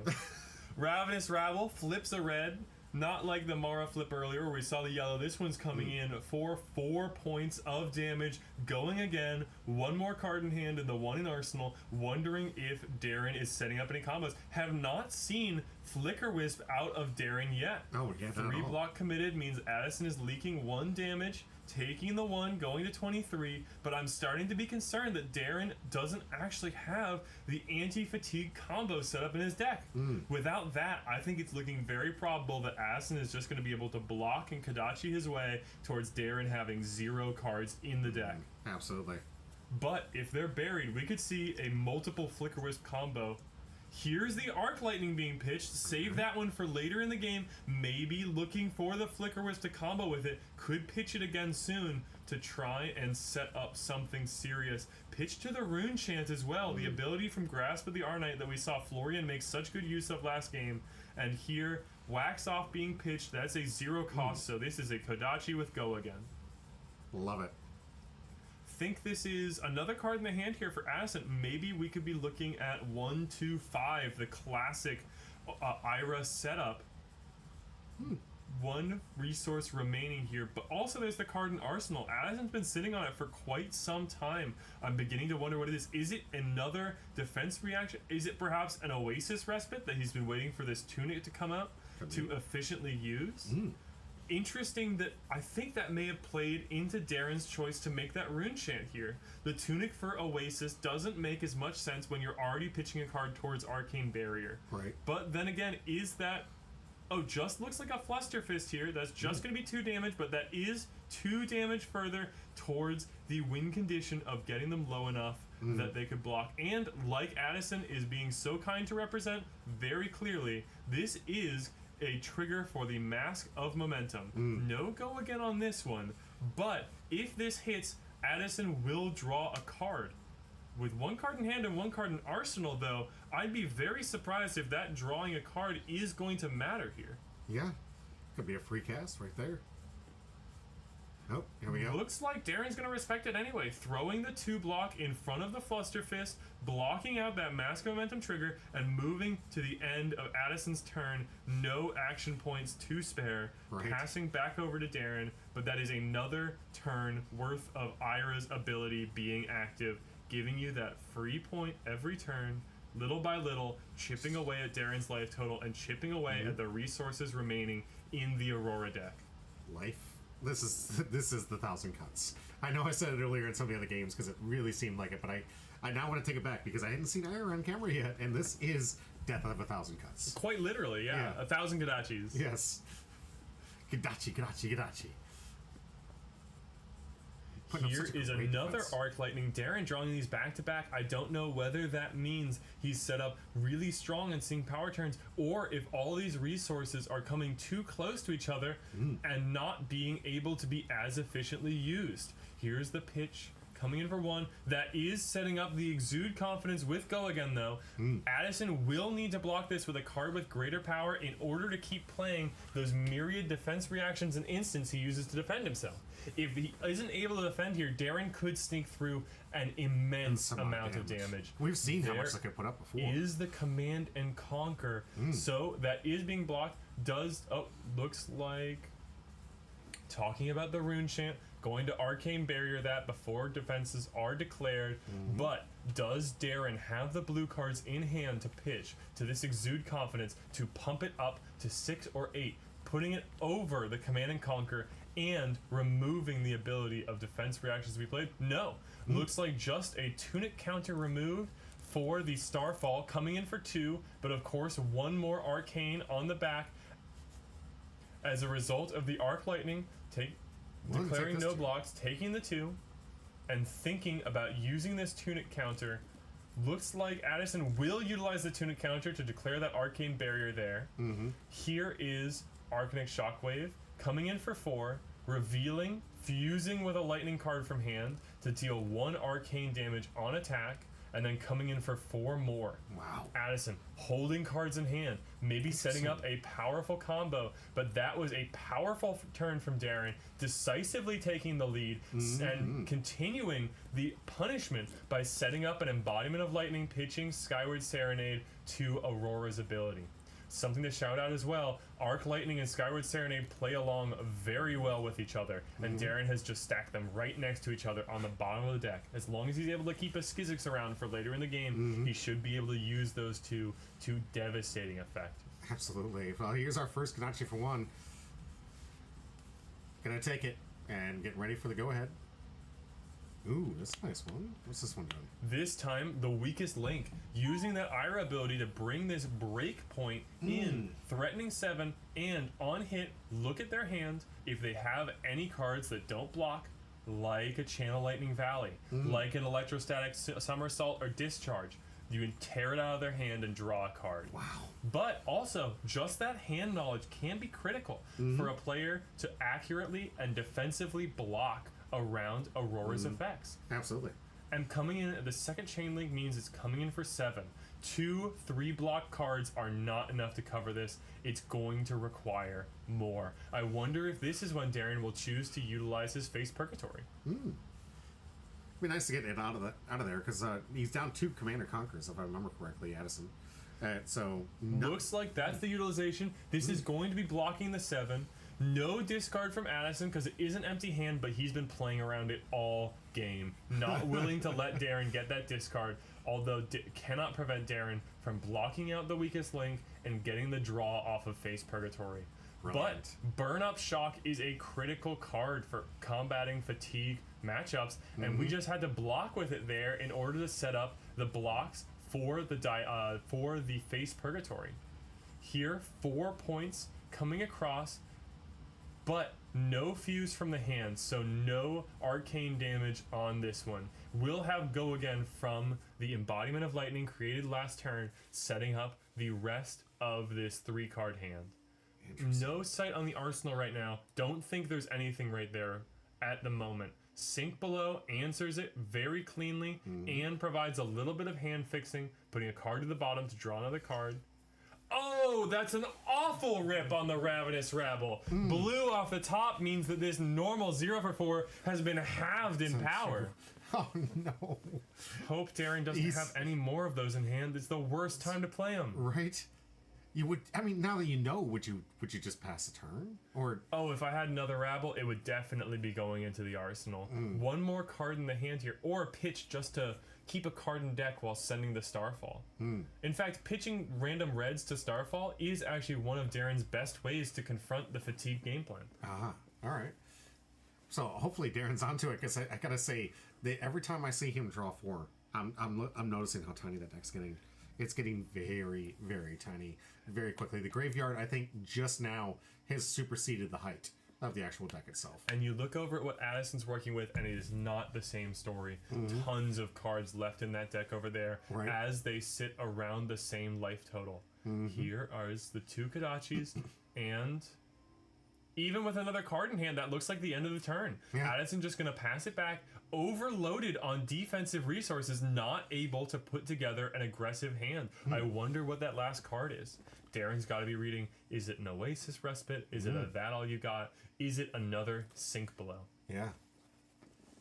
Tough to know. It's, you got to be sweating it out. I mean, I love that players can be thinking this way. I love that they can use that knowledge to perfectly craft a turn and play around all the outs. But man, you got to be sweating. You got to be sweating looking at the way that this board state's going back and forth. And I really feel, even though we've seen some great back and forth, Addison is complete control right now. Like, Oh, yes. Personally, just absolutely in control. Here's a pitch of that Channel Lightning Valley. This is looking a little face up. The sword is only coming in for one. Going to need a lightning card to be played to get the go again and the +1. Looking at possibly another Channel Lightning Valley, another electrostatic discharge. But with the D-Reacts in hand, Addison is able to make completely informed decisions. Oh, Channel Lightning Valley? Oh, this is going to draw and hit? Well, check this out. Here is the defense reaction from Addison. Yeah. What is it going to be? That All You Got would be the perfect answer, but I believe Addison has already run through the 2 That All You Gots in his deck, answering lightning presses from Darren. Could use one from Arsenal. We don't know. That Arsenal card has been there forever. Right? Clearly, Addison loves whatever that Arsenal card is and just says, I know when I'm going to use this, and I don't even have to think about it. So as soon as he sees that coveted card that he wants to put inside that Arsenal, he's like, yep, that goes down, and I know when I'm going to use it, and it's always going to be the late game. And it's going to make my opponent sweat. What do you think? It's gotta be something serious. It wasn't the Oasis Respite that I was thinking about, because we've seen the Tunic counter come and go. In the meantime, Darren, probably sad not to be drawing off the Channel Lightning Valley, but at the same time, you got a 4 block on your 2 attack sword. That's pretty sweet. Right? Here comes Scar for a Scar. Card you and I were playing with the other day, actually. Yeah. No go again, because Darren has a higher life total right now than Addison. But threatening 1 with the Rune Chant, threatening the draw on the Channel Lightning Valley. Not sure how many cards Darren has left in hand, but definitely enough in the pitch zone that Darren is going to be able to channel this Channel Lightning Valley and leave it on the field to keep threatening dangerous on-hit effects turn by turn. Now on Addison to figure out how he wants to defend this one. In the tank here, wants to make sure he doesn't lose any critical defensive key cards here. And it looks like he's going to take the Arcane for 1. Willing to take the Arcane, drawing a card, wondering if Darren will be able to properly use it without the go again on the Scar for a Scar. No blocks, it looks like, to the Scar for a Scar. Will we see a Snapdragon Scalers out of Darren to continue converting this hand? Yeah. Grabs it. There it is. Okay. Go again granted as at reaction speed. And there it is. The Oh defensive my spell gosh. from Arsenal. It He was a saw it wax coming. off. Wax on, wax off. That's the combo. Addison creates a Zen state.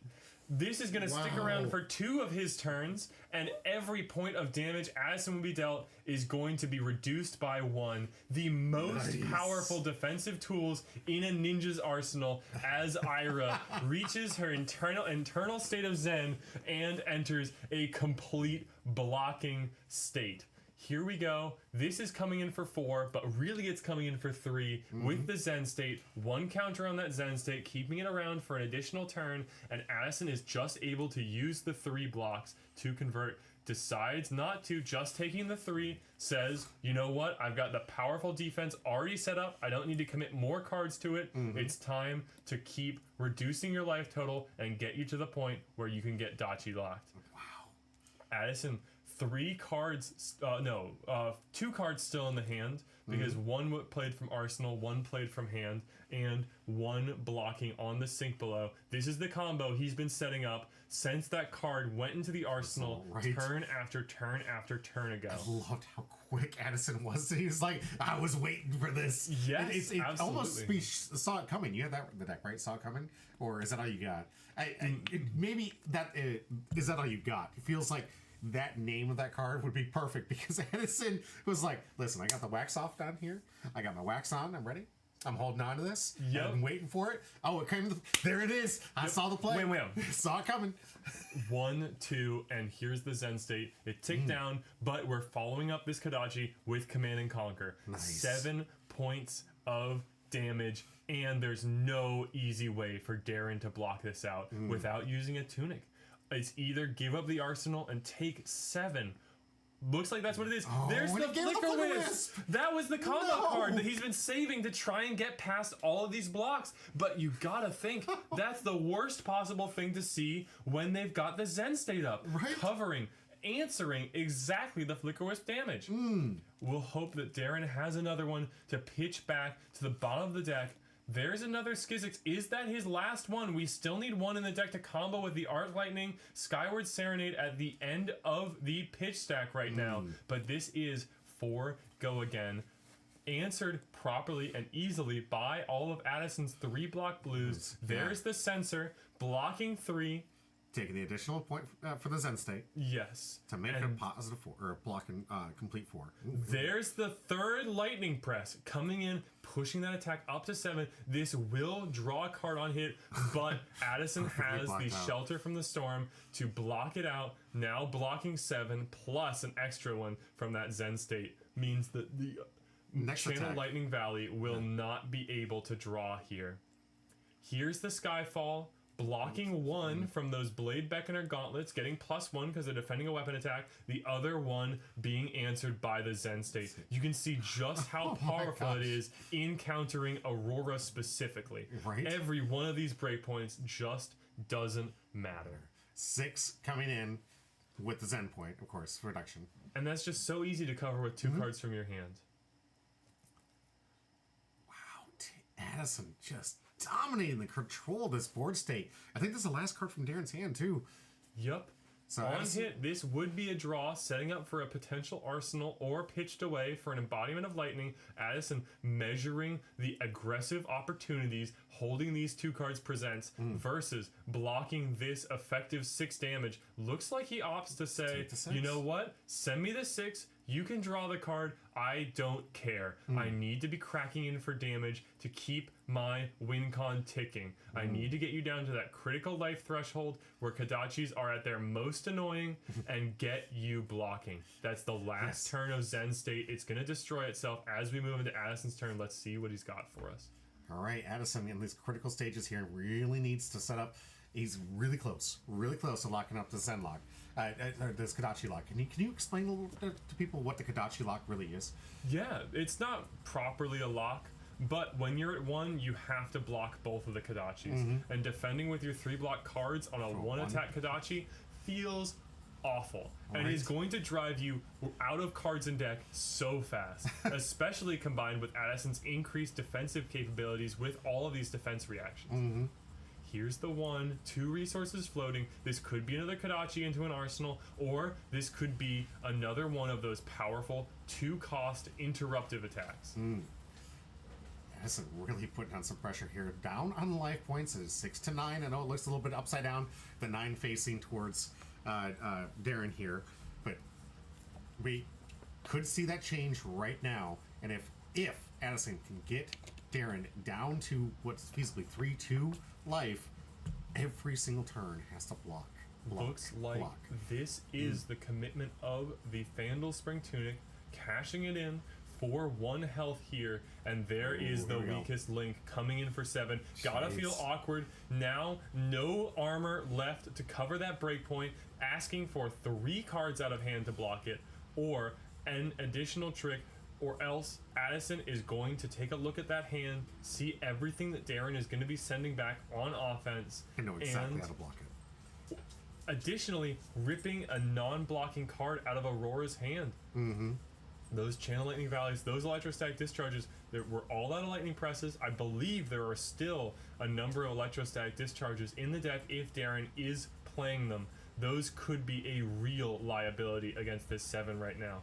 And with Addison's Arsenal free, the potential draw from resolving that weakest link effect could be really scary in the value game headed to the low numbers. But if Darren chooses to accept this damage, he's going to 2. That's effectively The lock in the area. Dachi zone. Man, not an easy choice here.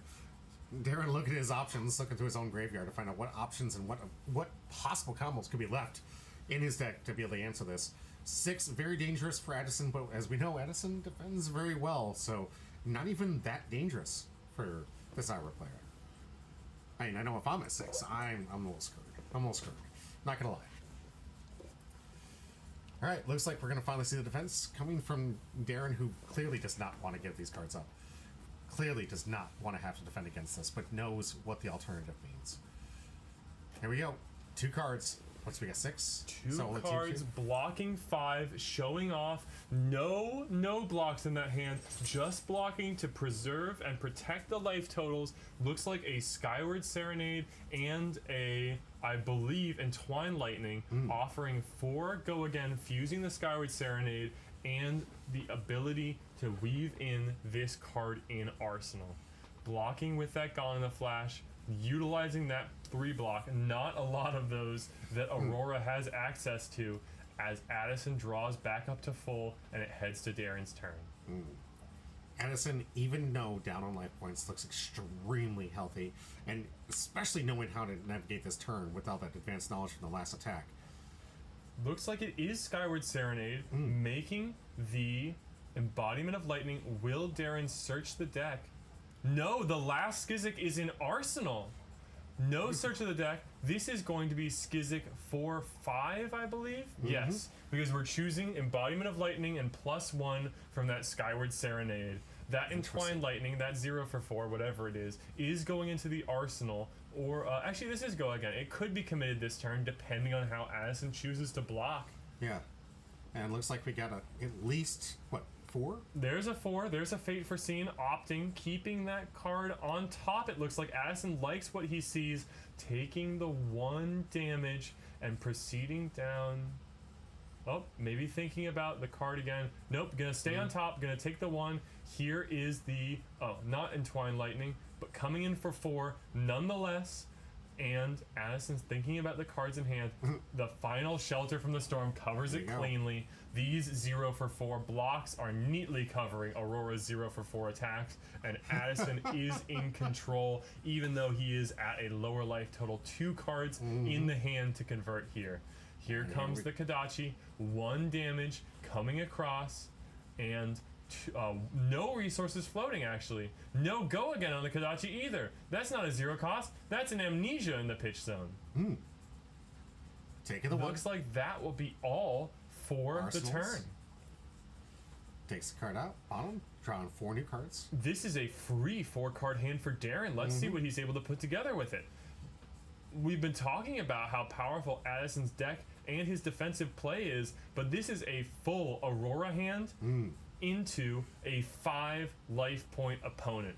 Keep in mind, there is still 3 block that Addison has access to between the Mask of the Mask of Momentum and the Final Spring Tunic. And with that Tunic up at 3, we are looking at an easy way to Arcane Barrier the Rune Chant without committing additional cards. How much you want to bet Addison has set up his wax on, wax off combo right now? That Arsenal looking very comfortable. Although he did check it, because last time he never checked that Arsenal. Just So sat on it the whole time, confidently waiting to see the other half of the combo. 2-card combo, and there's each of the cards only comes in 1 color, so only able to find one of the play sets of 3, but is playing the play sets of both 3. Chooses to pitch the defense reaction instead of using the Tunic here. Tunic to play the Oasis Respite, and because now he's lower on life, he's going to heal 1 from that and prevent the 4 damage coming across. Wow, what an opposite reaction you want to see from Darren. It's like, I'm trying to attack you, not heal you. What is happening? Oh, no. At the moment, we are going to take a quick break as the ad plays. Thank you very much for that. Yeah. But we are down to the line. Yes. 6 plays 6 in this game. Addison attacking again, has the resources to send Kodachis, and Darren trying to find the last sources of damage in his deck to push through that 6. Just needs to find the perfect hand to enable to that awesome combos that we've seen from these Aurora decks, going wide, limiting the fact that Addison does have limited cards, can't play everything, where we see from Darren's Aurora, you can play combo card after combo card off the top, but I'm seeing a lot of the key cards you want to see off the top in the graveyard for Darren. I mean, this grindy game, he's running low on options. He's running low on that, how many chains of combos he can do, and I think he's even counting his deck right now, how many cards do I have left, and he's checked his graveyard at least 3 times this game? At least 3 times. So he knows he's running out of options, running out of sequences that optimally get him in the situation. So if I'm Darren and I'm in a situation, I'm thinking I might have one, maybe two key, if they line up correctly, hands so I can get this punch through. And if I take any more time, I'm going to be Kanachi locked. I'm going to be Kanachi locked out of this game. Okay. And we've finally seen Addison's graveyard surpass the size of his library. That speaks to how long we've been cooking on this fatigue game plan, grinding away resources, asking for cards in deck, 0 for 4 attacks being met with 0 for 4 defense reactions, and setting up for this end game.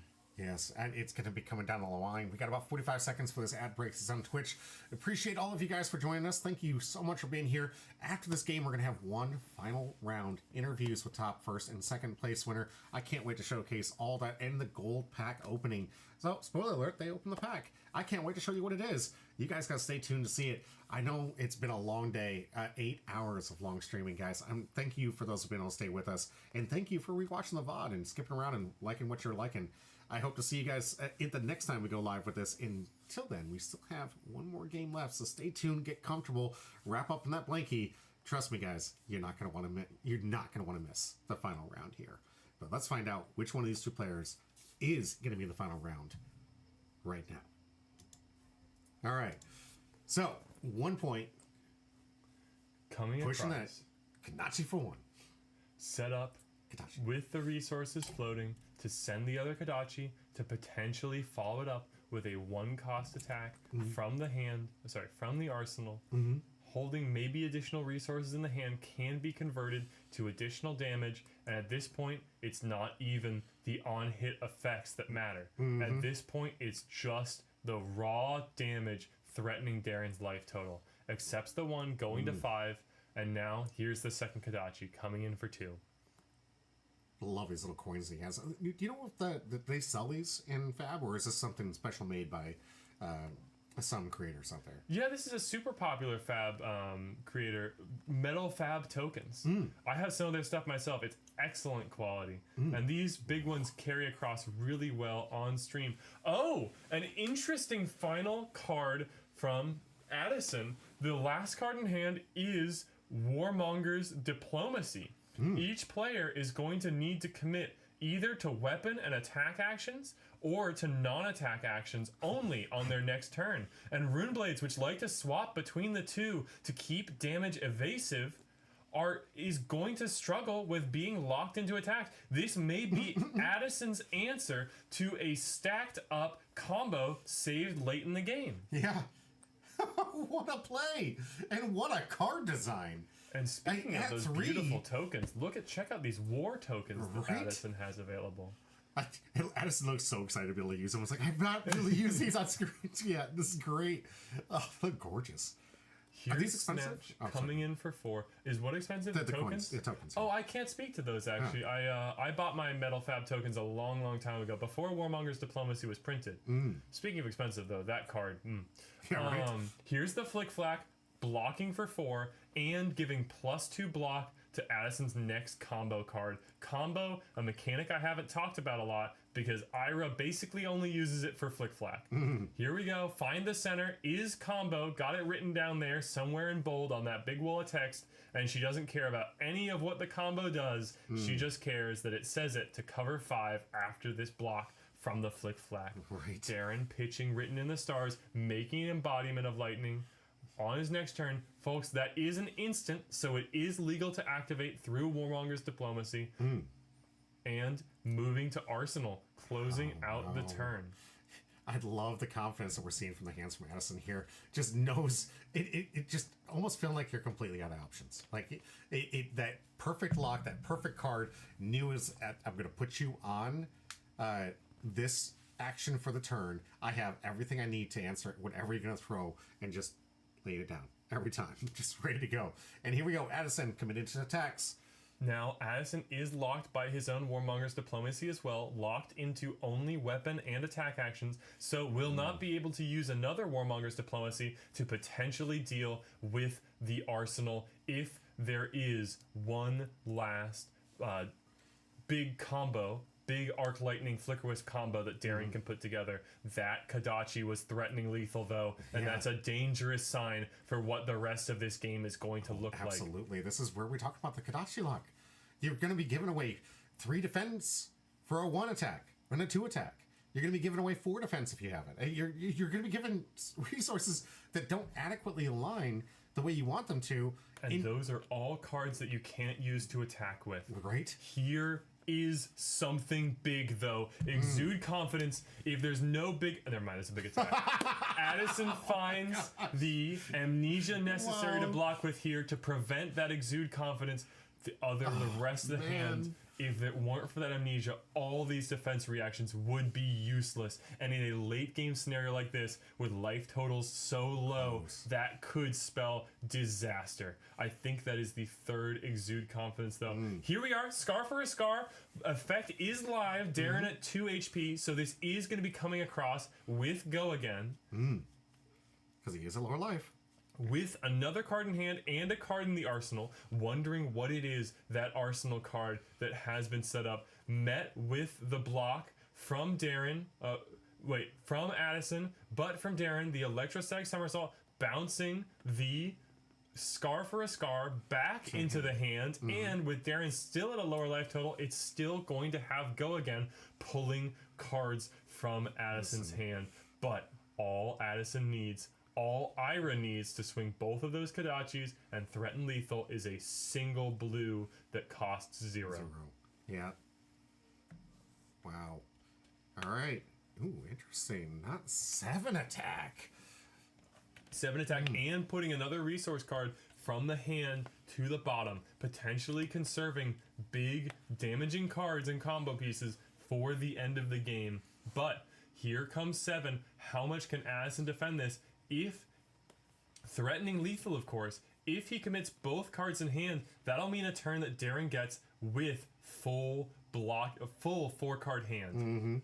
Oh, looks like that is the last 2 cards out of the hand. Neatly covers it up. Yes, no damage taken for Addison, but Darren is going to get, for his first time in a while, and potentially for the last time, a full 4-card hand. Wow.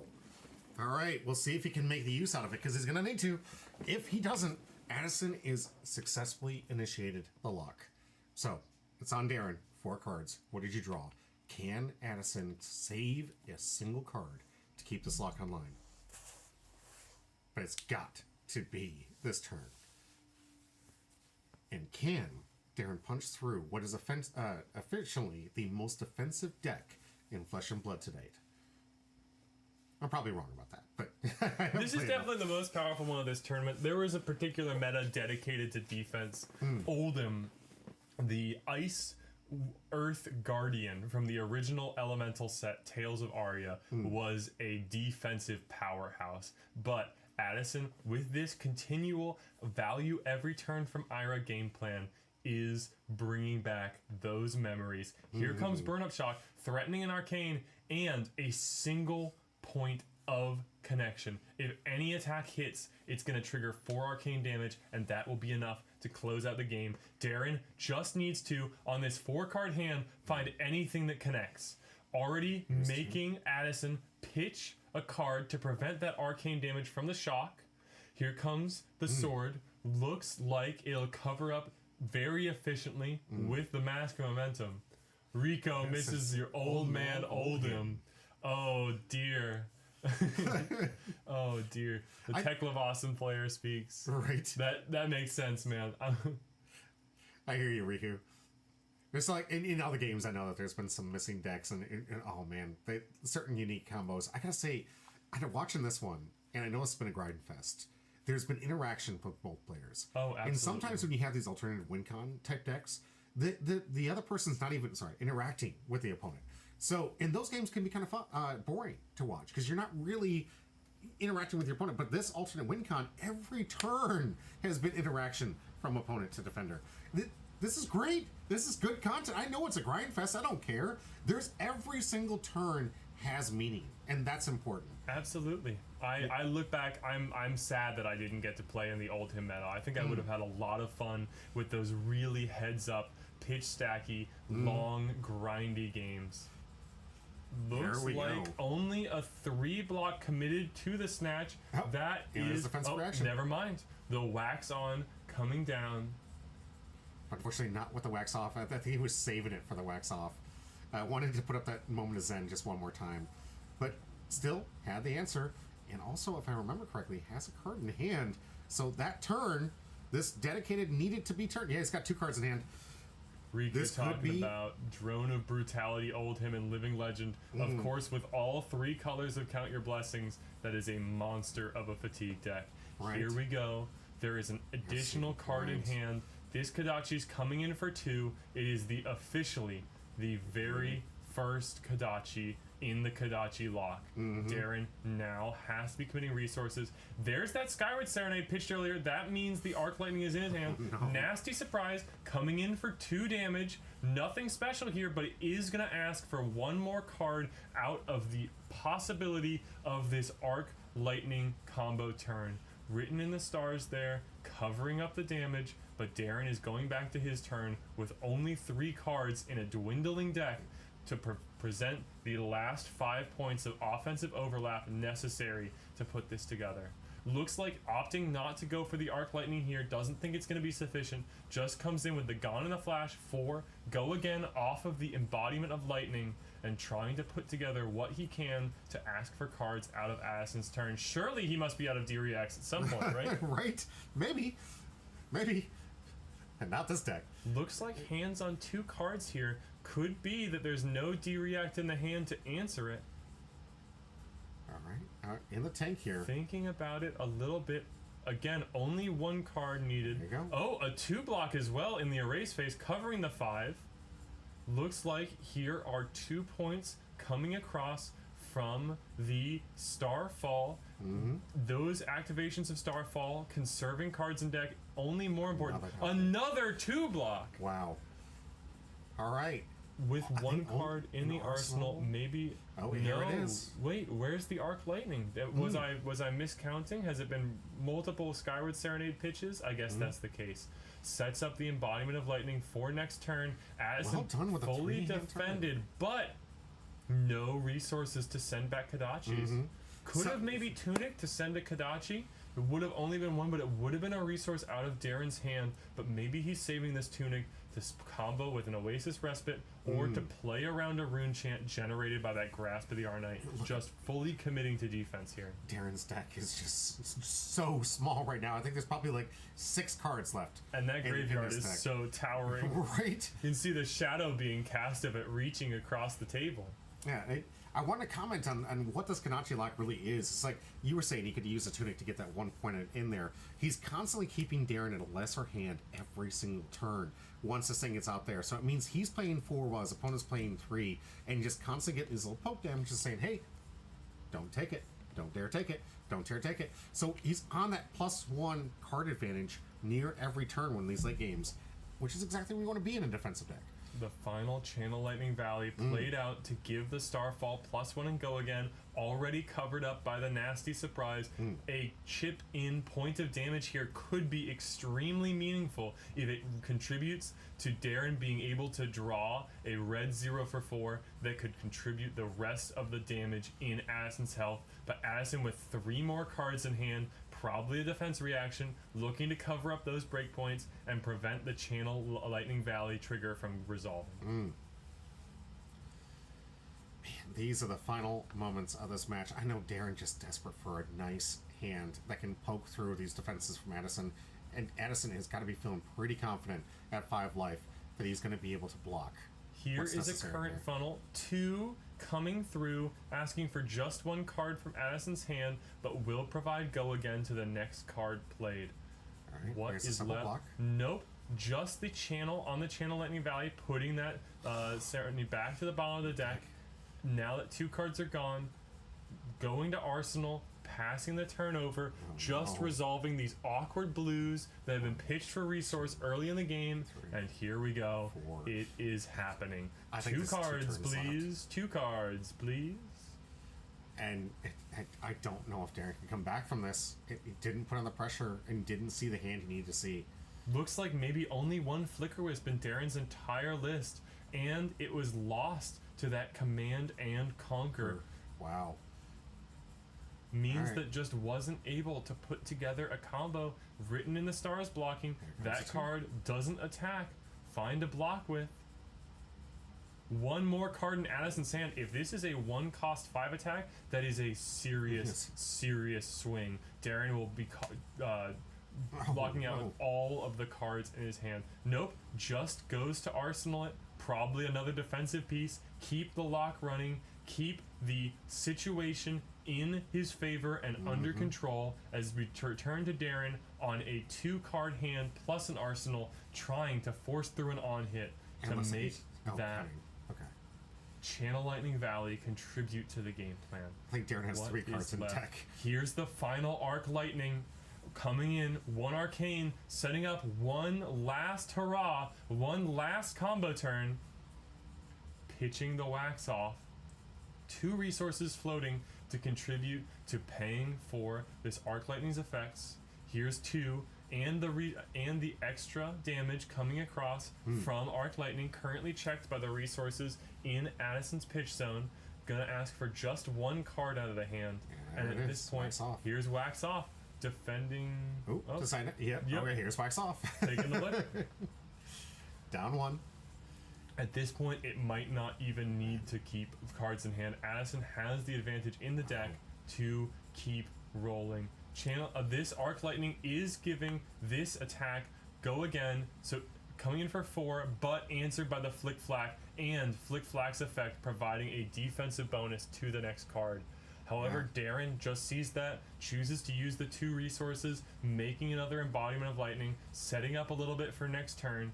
don't And think he's here put are 1 card 2 back. Kodachis, 1 Wow. card left in deck, 3 blues in the hand, and a scar for a scar. I think At Darren least sees it'll it be right. live. I think he Yup. sees it writing on the table here.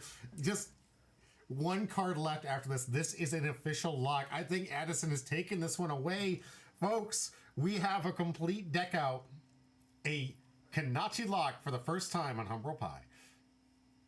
And successfully performed by Addison and going into the finals with this. I can't imagine 4 cards in hand that whatever is left in deck for Darren is enough to punch through for life. We talked the fatigue talk last game, but now Addison is walking the fatigue walk. Right. There will be no cards left in Darren's library at the end of the game. Here's the Oasis Respite, covering up the last red card in Darren's deck. And remember, Darren needs to play lightning cards, or else this Starfall is not doing more than 1 damage. Cover it up easily with the Vandal's Tunic. Addison says the game is not lasting 3 more turns for me to make use of that extra resource with 3 cards in hand, and only, I believe, 3 for Darren. The Tunic for 1. Kanachi. Sorry, not Tunic. Kanachi for 2. There's the up. block. And Comes in the last attack. Rowdy and that's Locals with it. the last attack and no block on the final card. That is the end of the game. Addison will be proceeding to the finals of the PQ in an Addison mirror. Yes. So excited to be able to say this. Addison versus Addison. We have our man, the hero, the guy that we've seen on Vincent, who's been on Victor, right? Victor. Yes. Sorry, who's been on camera so many times before. Piloted by Addison, and who I don't think has been on camera before. Not this Addison. This Addison has been. He actually played round 3 against Round 3. Alex. Okay, so we have seen this one. So, good. We got the deck list to showcase. We got the finals. Guys, if I was a betting man, I'd bet on Addison in this finals matchup. I would trust me. I think it's a winning bet. If you ask me, It's a shoe-in for Addison. No ties here in the finals.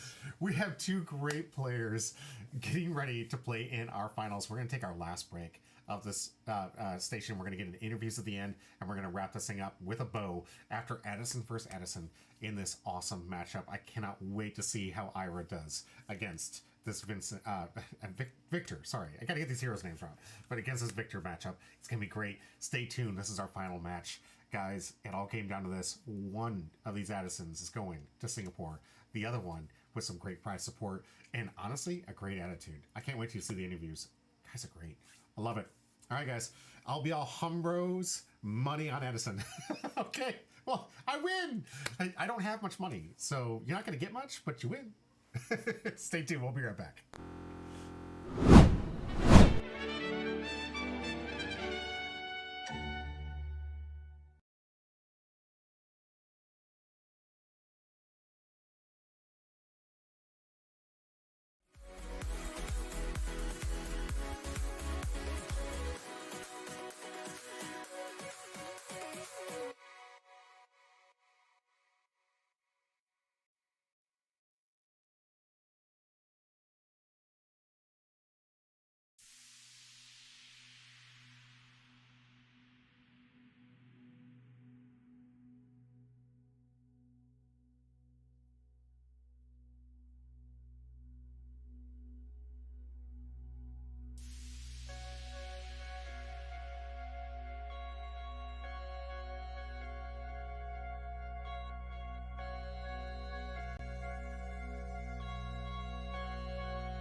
pictures of the past, the brighter future that I want to last.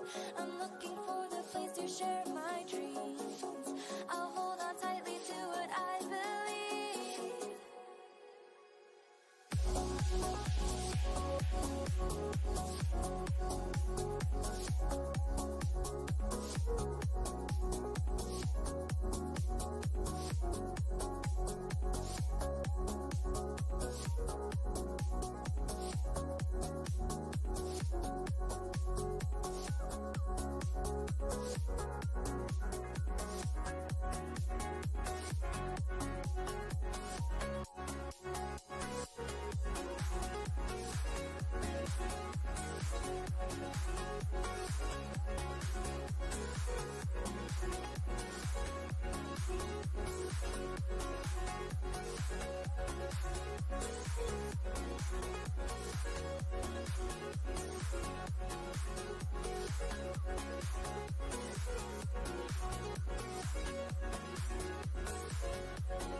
to Homeworld Pie. I'm your host, Jimmy D, with me. Conrad. And I really want to say first and appreciate everybody for enduring as long as you have. This is the longest stream in Homeworld Pie's history.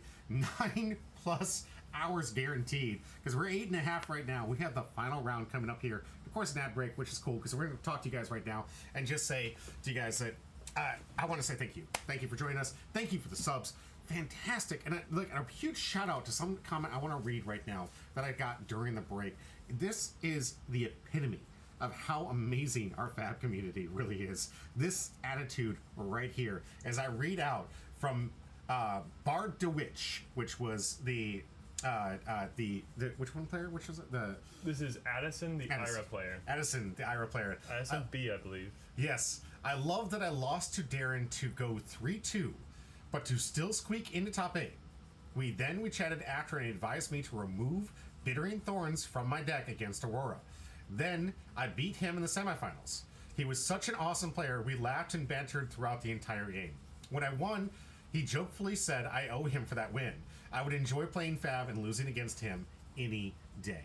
And I think that speaking of which, I'm probably going to listen to that video over top of it, and I'll post these things to Patreon. Now, when it comes to post it on Patreon, when it comes to those videos, because they take up so much space, I do make those a paid barrier entry, but it's a simple $1 a month entry fee for that. So if you wanted to do that, all you have to do is be a paid member, and you can watch some of these awesome clips where you can see behind the scenes what's happening at the table.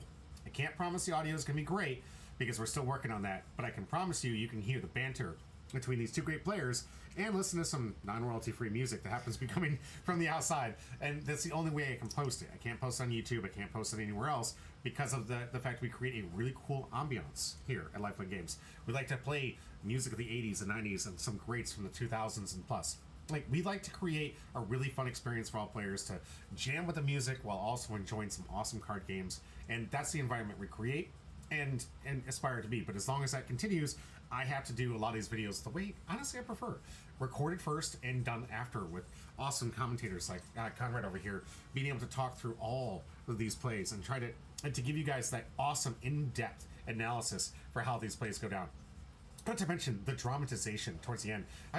Hats off, claps all around for Conrad awesomely dramatizing these last couple of games that could be considered an absolute slugfest, where I know most commentators would just be like, and we're going to the 17th draw, the deck, and they're poking for one, and they're passing the turn. They're poking for one, and they're passing the turn. And I could just see those people just being completely drained of energy at the time of the end. But no, Conrad, in it all the way to the end, watching these epic finishes and making them even more epic than what they were just to watch on camera. Just I absolutely. appreciate you being there with me, contributing to the understanding of the game and pushing forward the tempo on these crazy matches. So fantastic. I love it. I love how entertaining this game is. Mini Con Jimmy D and Con Radical. I love it. That is a great name for you. I might actually steal that and start using Con Radical more frequently when he shows us. A mythic duo indeed. Thank you so much for that. I appreciate that. Very humbled by that. I appreciate that. Guys, we have our final round. Addison versus Addison. Two amazing heroes. Two amazing players. Both of them ready to duke it out for the coveted prize of the the Pro Tour invite to Singapore. Huge, lots at stake, lots to go through. Players have grinded it out, and honestly, two very respectable and humbro people. I can't wait to show you the interviews at the end and see which Addison wins and which one takes second place, but how great the attitudes of both of these players were. The just sheer professionalism and the sheer greatness of what it is in this community. I can't wait to start playing this card game with you guys. I thank you all for enjoying me and playing to watch this amazing play out and being with us for what has been the longest stream in history for us. Like, it's fantastic, and we're still in it all the way to the end, guys. All the way. Let's get into the deck list before, I think, Riku, nice matchups, but I gotta head to bed. I'm getting close to 4 a.m. Yeah, Riku, thank you for being here with us. 4 a.m. Yeah. Easy peasy. Thank you for sticking with us. Yeah, I'm sure you subscribe so you can watch it over on YouTube. If you haven't yet and you guys want to watch the VODs, go to the YouTube. It's the best place to watch the VODs. Skip ahead, do whatever you want. Subscribe to the Humbro Fab channel, because I have Humbro Pie in just about all my TCGs. Almost, I'm getting there. but I have a channel for each one of the respective TCGs, and Riku, who's joining us over on YouTube, probably already subscribed to it, and will know he'll be able to find out that match when he wakes up in the morning.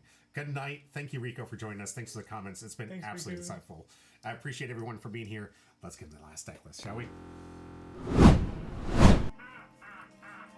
Alrighty, our final 2 decks. I don't think we need to talk too much because we talked about both of these already. Yep. Ira, this was the last one. Here's Fatigue Ira. Just like we saw, it works, folks. But those Kodachis, providing the evasive damage, is going to be a little bit like the Syndra Flick Knives we saw in round 3, chipping in guaranteed amounts into the Victor. Victor never wants to block with one of his big armor pieces or one of the cards in his hand on a single Kodachi for 1. So Ira's going to have him on a continuous ticking clock, getting closer and closer to the end of the game, while the amount of defensive options Addison has at his advantage will present easy blocks for those terrifying effects like Spinal Crush. If Addison, the Victor player, Addison H, came into this thinking that he was going to get away with throwing Spinal Crushes and stealing tempo from an aggro Ira, he is going to be sorely disappointed. Right. Speaking of, let's swap over to Addison's deck and talk about what resources it has. Swap over to Addison's deck. Swap over to the Victor deck and see what resources it has for Fatigue. Crown of Dominion, giving you extra points of value off that gold, translating to 3 points of value off of all 3 copies of Visit the Goldman Estate. Moving a little further downwards, Macho Grande, not just at blue in this version of the deck, but a single red copy coming in for 10 dominate damage to close out games. The Command and Conquer Pummel combo as always, and let's scroll down just a little bit more to see if there's any more Fatigue tools. Of course, the Rouse the Ancients, as we saw Dakota do some serious work in a long game against Florian with, and the Overpower from Golden Sun. Now, even more difficult to resolve that Overpower properly, given the number of reactions in Addison's Ira deck, but we'll just have to see how it plays out. Will Addison be able to lay an absolute beatdown with massive Victor attacks, or will Addison be able to sneak in with evasive Kodachi damage to close out this game and secure the Pro Tour invite and the coveted gold foil? We'll just have to watch to find out. Absolutely cannot wait. I'm so excited. And I gotta say, I didn't want to interrupt your flow, so I really kept my mouth shut. But the fact that the Mucho Grande you posed after it when it was played for that victory card last game, I was like, I just saw it and looked at it really. Yeah, I looked at it and I was like, oh, he mirrored that. He mirrored that perfectly. I mean, well done. Macho Grande coming out of Everfest, the sort of festival set, which also brought us the most silly hero the game has ever showed us, Bravo, star of the show. Also one of the fastest to ever hit Living Legend back when that set came out. Nice. I talked earlier with Niku about how it was sad to not be around for Oldhim. Starvo was the meta right before that, and let me tell you, I am glad I dodged that one. That deck was some serious nonsense. Right. Who is taking first? Addison was the 8th seed going into this, so... Oh, sorry. The Ira player, I'm just gonna refer to them as heroes from now on. Ira was 8th seed going into top cut. So Victor chooses to take the first turn, opted for the Crown of Providence for additional blocking power, so won't get the full value off that, but is making 3 Seismic Surge tokens, heaving that Thunderquake into Arsenal for a blistering start actually to a what looks like a very slow turn. This is a powerful setup. Those 3 Seismic Surge counters are going to decrease the cost of Addison's first Guardian attack on the next turn by 3, effectively providing a whole card's worth of resources that is going to be contributed to offense next turn. And that Thunderquake is not a small attack either. Coming in, I believe, at 8 for 6 cost. That is a scary one for Ira to be staring down from the other side of the table. Here we go. Start as we mean to go on. Pitching a blue to present some Kodachis. Players moving around, getting comfortable on the table. Pitching the dual threat, so not able to fully utilize the dual threat on this particular turn. Looking to hopefully set that up later in the game with a stacked up hand to present awkward and overwhelming damage. Here's Bittering Thorns coming in for 5. Damage. If this one connects, Addison's and Ira's next attack will be coming in for an extra point of damage. So this is effectively presenting 6 value if the hit comes through. I love Addison over here turning his deck upside down, making sure that you guys can see the sleeves that match the hero. The second time technically we saw it last round, but the second deck I've seen that these sleeves match the hero, which I love the dedication. Love it. I'd also like to shout out the Victor player who's playing the character who makes a lot of gold, has opted for some golden sleeves. Right? That's fair. Here's a clash. Okay. Buckling Blow easily clears what I believe is Winds of Eternity over there, creating the first gold of the game and drawing a card for Victor, covering 6 on the Bittering Thorns here, saying, okay, I'm willing to commit armor. This is going to be the one of the only hands where you're actually holding 4 cards. Ira pitching an Amnesia, coming in for 1 more damage and moving to Arsenal. Needed to do so because that dual threat, as powerful a card as is a yellow, not able, to contribute all the resources necessary to take this 3 Chainlink wide turn. Here comes the turn from Victor. 3 Seismic Surges, providing a discount on the next Guardian attack action that comes out. Could be this Thunderquake out of Arsenal, because to be honest, if it isn't, it can be a little bit of a pain to clear it out of Arsenal. Looks like Zealous Belting, a 2-cost 5, and because there is a card with greater attack in the pitch zone, the Zealous Belting does have Go Again. Addison's Victor deck, as opposed to Dakota's, has these effects stacked up. The ones that let you go 2 Chainlinks wide and present a bunch of aggressive damage. The Dakota's deck opted for a more defensive package into. And here comes the Thunderquake, still discounted by those 3 Seismic Surges because Zealous Belting is not a Guardian card, coming in for what I believe is 8.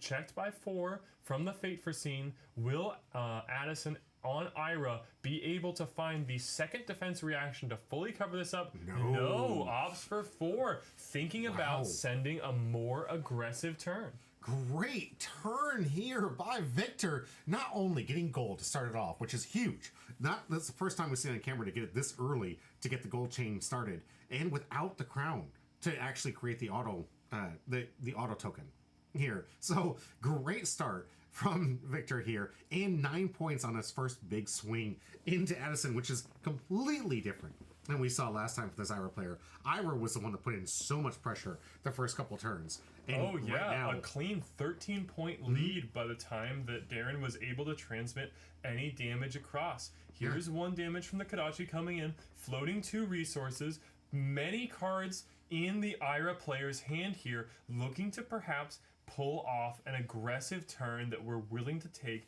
that is 4 points of damage for. 2 cards still in hand, thinking about how to play out the rest of the turn. I'm wondering, is this going to be a dual threat turn? Still has, unlike the time last game where Addison had to choose the rune chant preventing no rune boots, or actually tide flippers because they're ninja. This time the Ira deck has access to Pouncing Paws, which creates a free token attack to trigger the dual threat, which I do believe I can see in the hand. All right, we'll see if it plays out that turn. I imagine this is going to be the turn he has to. Activation of the Pouncing Paws creates the Crouching Tiger token and comes in for 1 damage. Normally this would be doing 0, but that Ira ability is active. I love this Crouching Tiger Hidden Dragon type theme. This is so beautiful. We've got Wax on Weeks Off. We've got Crouching Tiger. And here's the dual threat. This is +6. +3 to the next weapon attack and +3 to the next attack action card. A massive, chunky damage sent over at Victor. But the Sink Below in Arsenal to answer. Gonna be able to fix his hand with this one too. Right? Yeah, looks like we'll have to see if Victor chooses to put a card to the bottom. Looks like now we're keeping the cards in our hand, feeling confident. Here's Erase Face for 9.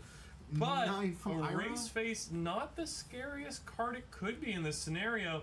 Victor doesn't particularly care about losing access to class typing on the cards. Maybe if after the seismic surges this has come in, it will be a more relevant on hit, but I think that Victor is just thinking about this in terms of a big attack for 9 damage. Victor just looking at this like, class smash. I'll just buy another class if I need to. Yep. I'll take this. I don't care. We got the cash. That being said, that ability that Victor has to re-clash, which we may see now, Trounce, the most powerful clash card being committed. We're going to clash twice, visit the gold main estate from Victor. This is critical. Like I was just going to say, if Addison cracks this gold token to re-clash using Victor's hero power, this will not be at 3 gold anymore, and he won't be able to trigger the might generating ability of visit the gold main estate, which we know is just about to go to the bottom of the deck off this clash. No way. Victor thinking for a while about whether or not he wants to use this. This double win on this clash would mean a gold, a draw, a vigor, and a might. Incredibly powerful stuff. Wow. Additionally, only 3 points being blocked here on the erase space. Decides to use it, maybe is committed, maybe doesn't have the D-React in hand, and needs this draw to put together offense to come back. That should Zealous do it. belting, 5 points, going to clear find the center. It's lonely 1 or 2.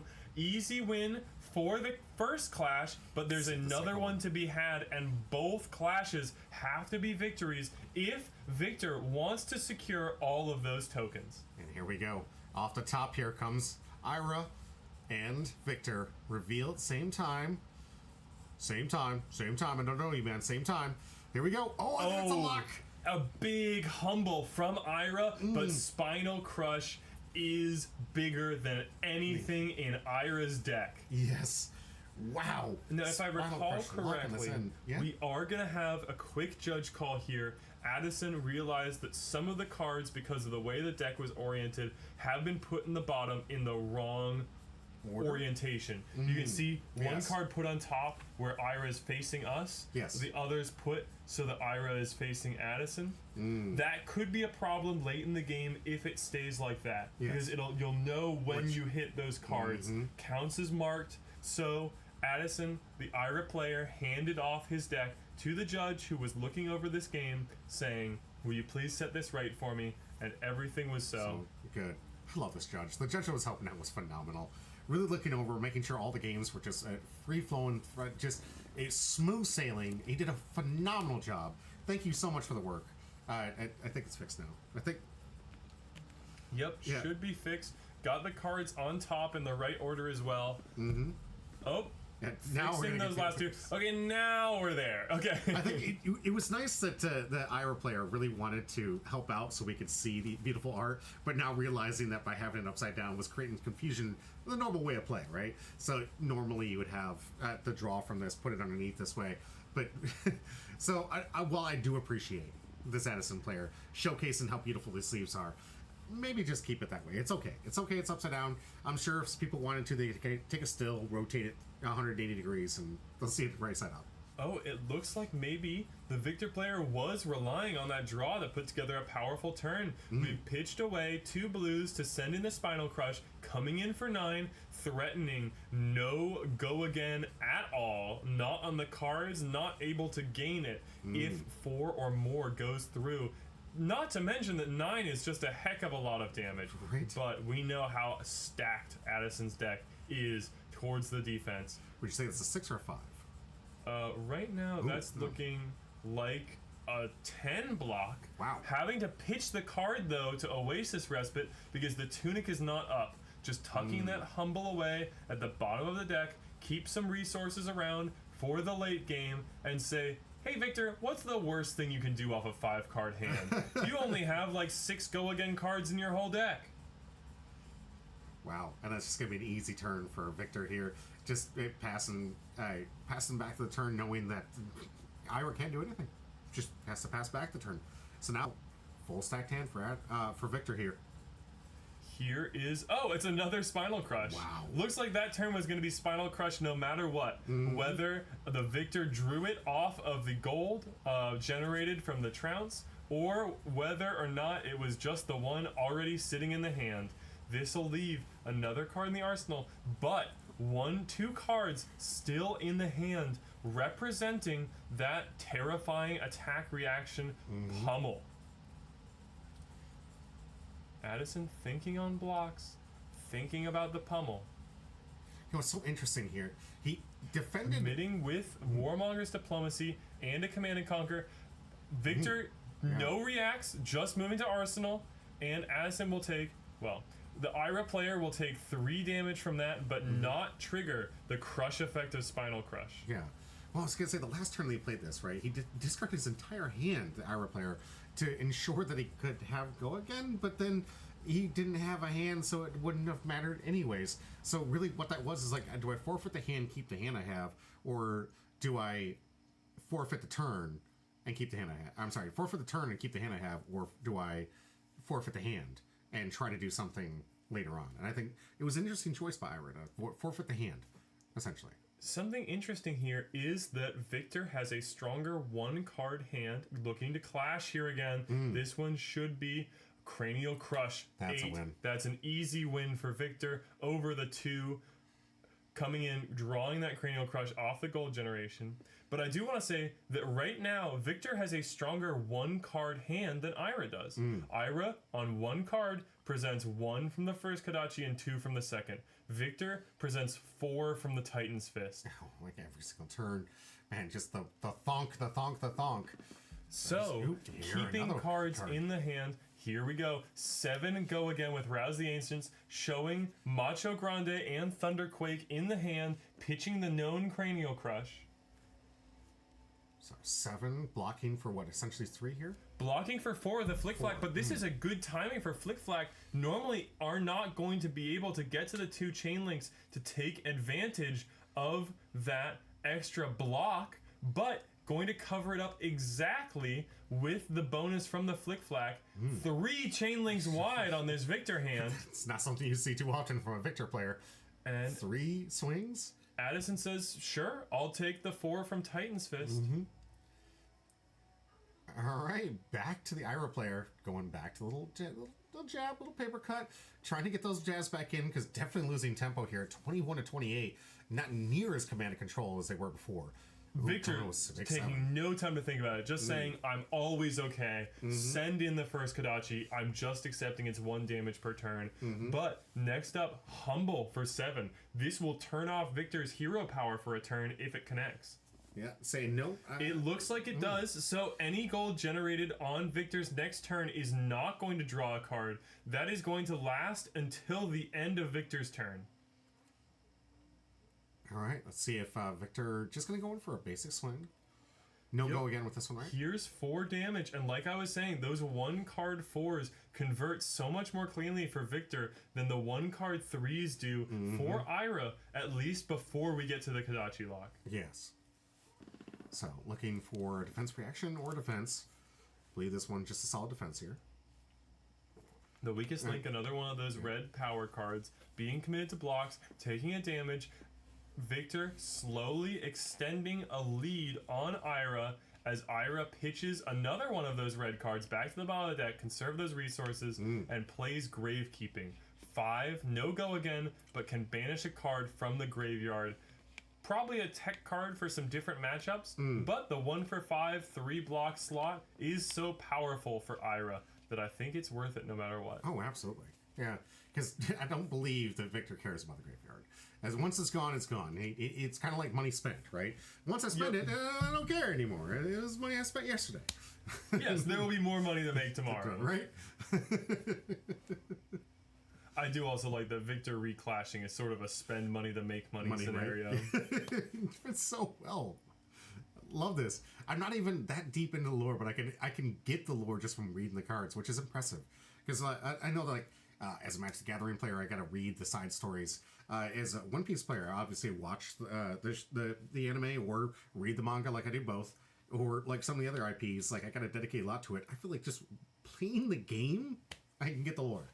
I can completely understand where this hero's coming from.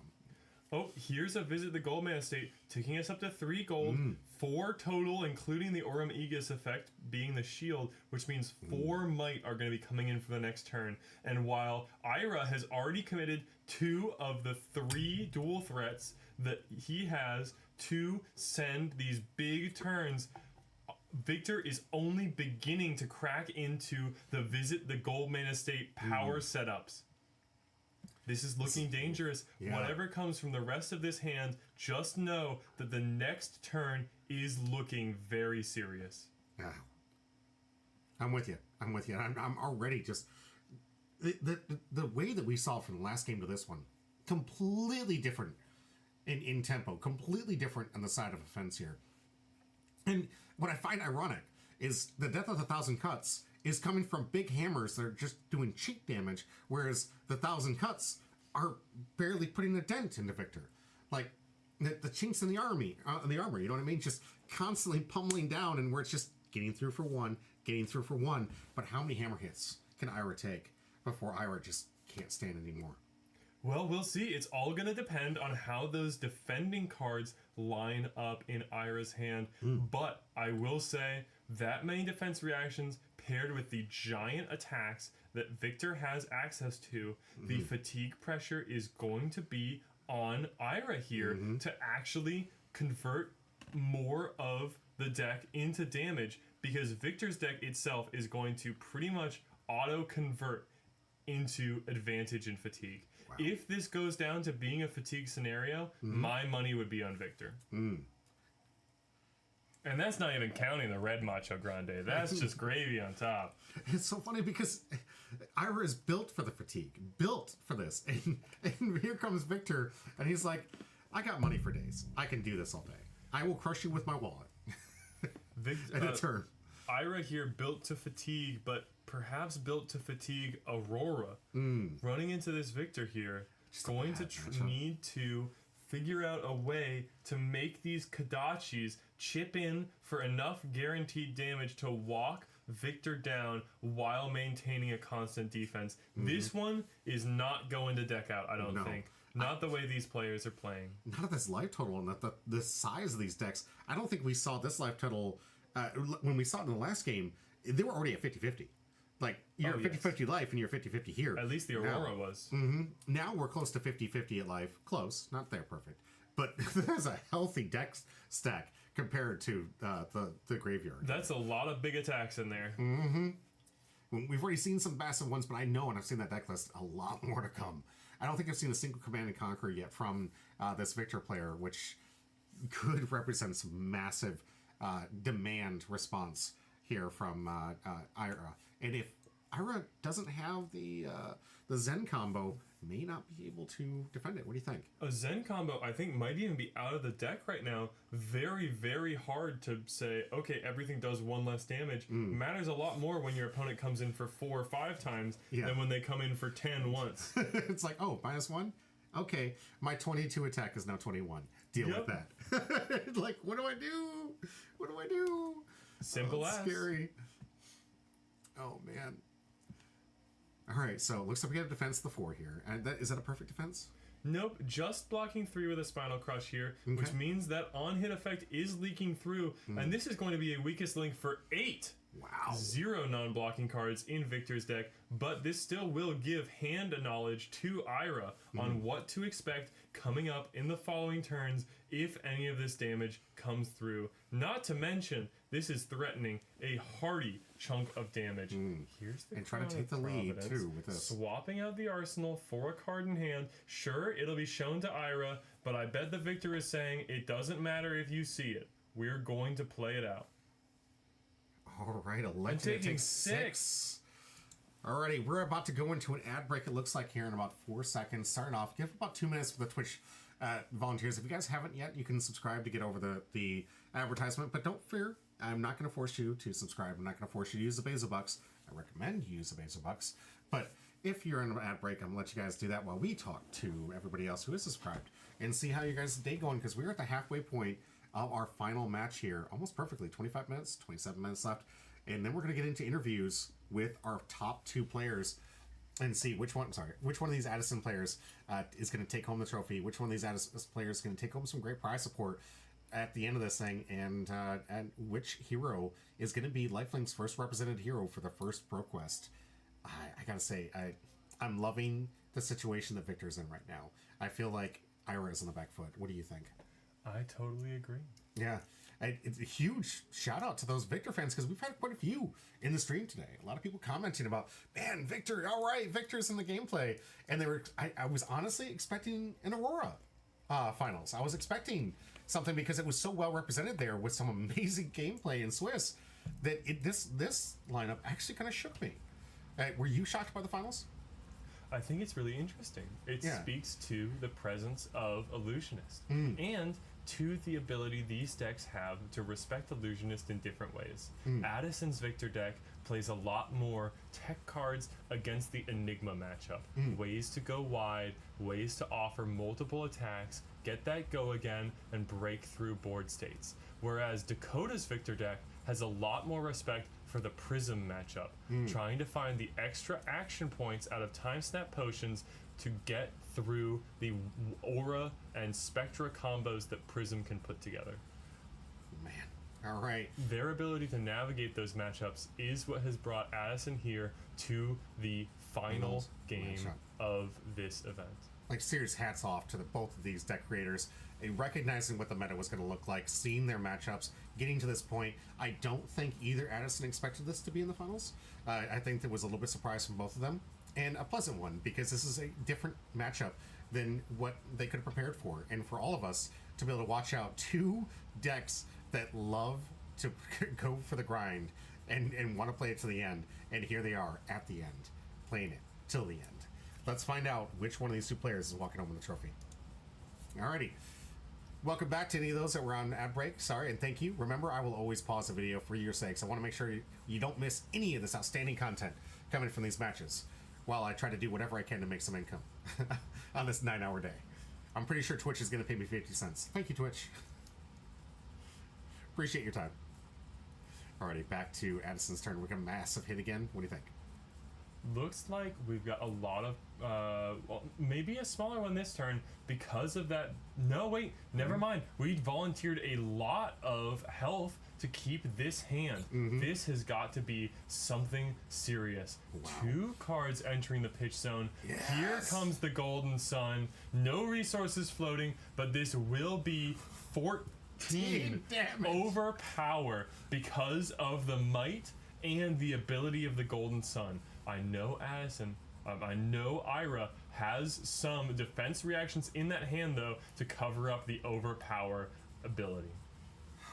Thank goodness they do, because 14 is just nothing to shake a stick at, if you will. More than half of Ira's remaining life total. Here's the shelter from the storm. Here's a tunic for the Oasis, preventing 11 here, but still taking 3 damage, and Victor will take the lead, setting up an arsenal and preparing for the next turn. And folks, that's only the very first visit the Goldmane estate we see resolving the might from there. Wow. There's 2 more of those, and they only get better as Victor builds up more gold. Hey, thank you for the follow, nicer to the cat.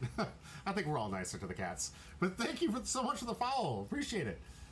Hope you're enjoying the content. We are going into the last final minutes of this matchup. Victor in a strong position. Lily forced this Ira player to forfeit their turn with a now full grip and pass back to what could potentially be another massive swing from this Victor player. I'm looking forward to seeing what's going to be coming their way. Let's see. Ira designed for some defense, but as we saw, 14 just a little too high for how defensive this deck is. So we'll see if we can see another hand like that, because like you said, it's just a first. It's the first of what could potentially be 2 more in this game, given the Addison sees the right hand. I'm sorry, the Victor sees the right hand. Gotta be careful. We gotta go by heroes, because it's like, what Addison are we talking about? And Ooh, there it is, City. another visit the Goldmane estate, coming in off of the tunic counter, this time up to 4 gold, making 4 might and drawing a card, trying to use the new information gained by seeing that extra card to piece together what has now become a 5 card hand. Wow. Looking for those options to utilize Go Again, going wide. 9 options in Victor's deck. Rouse the Ancients, Zealous Belting, and Enlightened Strike. Any of those options should be able to put together a very solid turn. That and just the massive attacks that you can pitch a bunch of cards into, like something like a Macho Grande coming in for a bunch of unpreventable damage, saying, okay, you keep some cards in hand, I'm gonna bring us towards the end of the game. Yeah. So Victor taking just a moment to in the think. tank. What do you think is Victor's concern here? The longer... Oh, hey, there it is. There's the Macho Grande, and that's the red one, I believe. 10 dominate, pitching the whole hand away.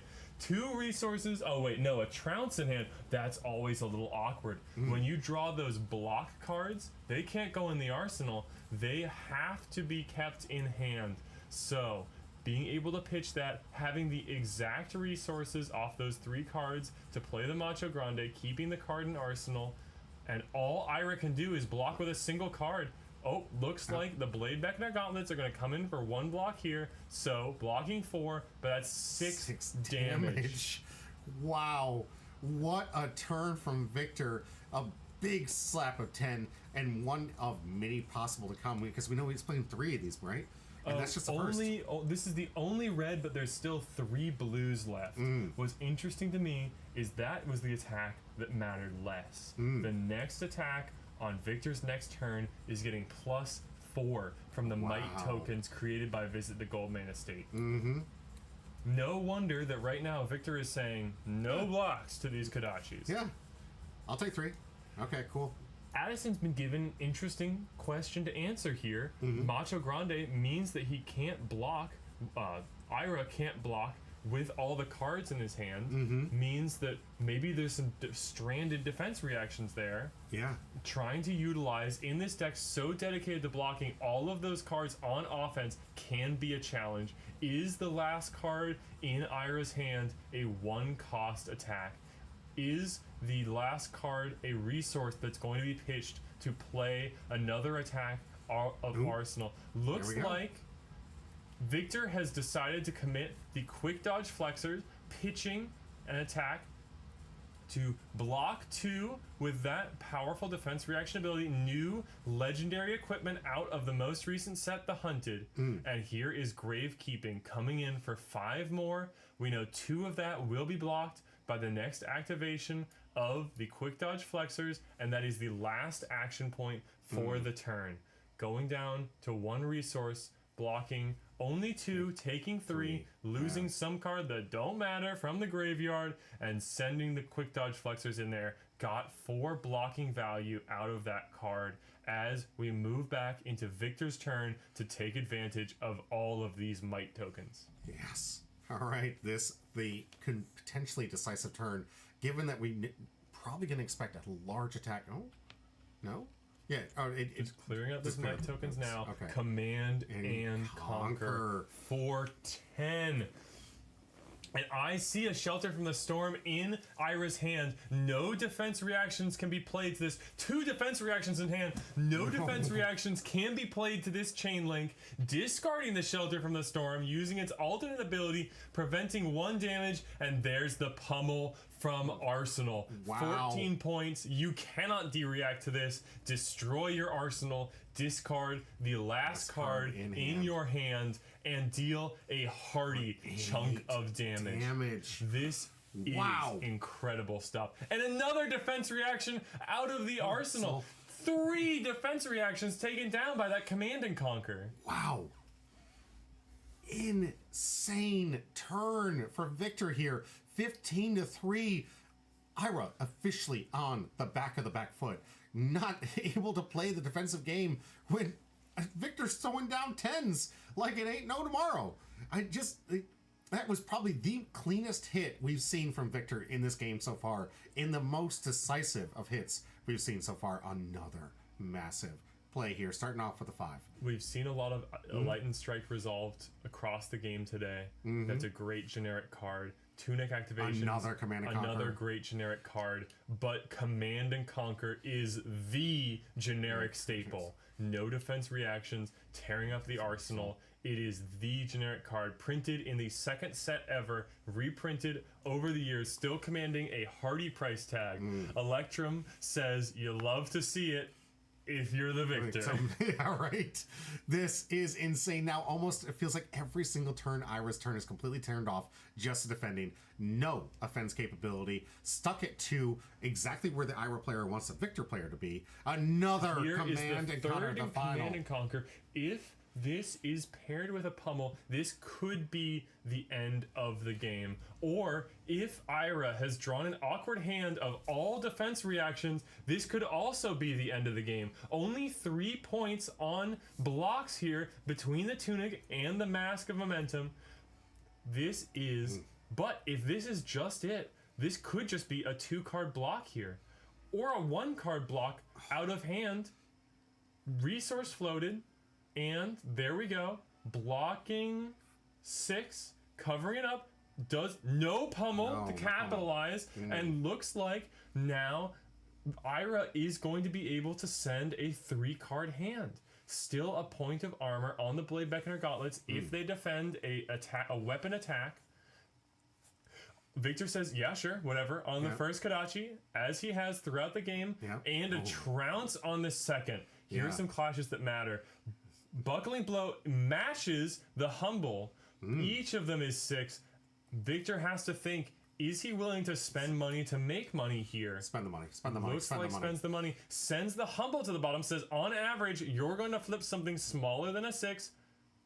And it's another 6. That's a tie. This is not going to provide any gold for Victor, and it's not going to provide a draw. This second one is just for fun. I mean, of course, Chokeslam is going to beat Dishonor there, but it doesn't matter. Unless that was a Golden Sun on top, this was not going to provide the gold to power up the additional turn. And Sensor coming through for 5 more damage on hit, potentially disabling a card in Victor's hand. This is actually a big swing in the favor of Ira. What looked to be a closed out state and in the hands of victory for Victor here, now putting Victor on the back foot with a 5 coming through. And I'm probably going to set up for another just pass turn, refill in his hand, and hoping that they don't have to worry about the flurries and control coming from the Ira deck. Ira now checking the graveyard, seeing what cards have been resolved, what's still in the deck, what to name with this Censor if the on-hit effect goes through. With Victor only holding 1 card out to block, it looks like, first of all, we're going to have another clash. Chokeslam, of course, again beating the Dishonor, so a Might going over to Victor's side, but the Censor is going to resolve. I do have written down what Ira has selected. Ira has named Golden Sun as the card that cannot be pitched or blocked. If that card is in the hand for Victor right now, that could be a serious obstacle towards getting the proper, strong utilization of this game, and could prevent Victor from closing out this state with overpower that he'd normally be able to do under different circumstances. Censor and Ira's knowledge of the game potentially saving him from a lethal setup. We'll find out when it gets back to this turn. But the Golden Sun here, now that's just for the turn. Looks like just for this turn, not for the rest of the game. This is going to be, I believe this is going to be adjusted. Oh, it is actually 4. Normally Titan's Fist would be 4, but that's only if you pitched a card with cost 3. And that Clash of Might is only a 2-cost 4-attack card. Back to Victor So here. Decides the Arsenal and Might is only putting it to 4. There's the block with the Blade Beckoner Gauntlets, cashing those in to fully cover up the Titan's Fist, and Addison coming back with a 4-card hand. Kodachi for 1. Victor's been saying no blocks to that all game. Kodachi for 2. Blocking with a Chokeslam. That's the one we saw clashed on the top. And another Censor. Another clean 5 points coming in. Here's the Buckling Blow. And does Victor have... There's the Sink Blow. Covering it up. Being able to protect that last card in hand to potentially send back some more dangerous damage. Tunic is up for Victor. Golden Sun is live off a 2-card hand for 10 10 overpowered damage. And here it is. The last token gold sacrifice, 10 overpower. Does Ira have enough defense reactions to overcome the overpower effect and maintain the game in the current state? Looks like no blocks declared, going straight to reactions. There's a fate foreseen. Checks the top card of the deck, opting it to the bottom, but I saw a sink below in there as well. That is going to be enough to cover 8, but not 10. Need 2 D-reacts from the hand.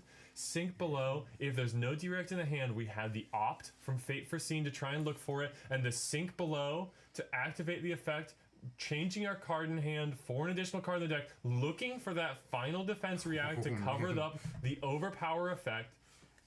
It all comes down to this. What's the top of the deck? Or does he have it in the arsenal? No, double checks it. Yes. Is it be going in to be the arsenal? We've seen Ira slowly walk down the life totals, looking to put a card in pitch. This could be Oasis Respite. Gaining a life here, but giving up an additional card in hand to do so.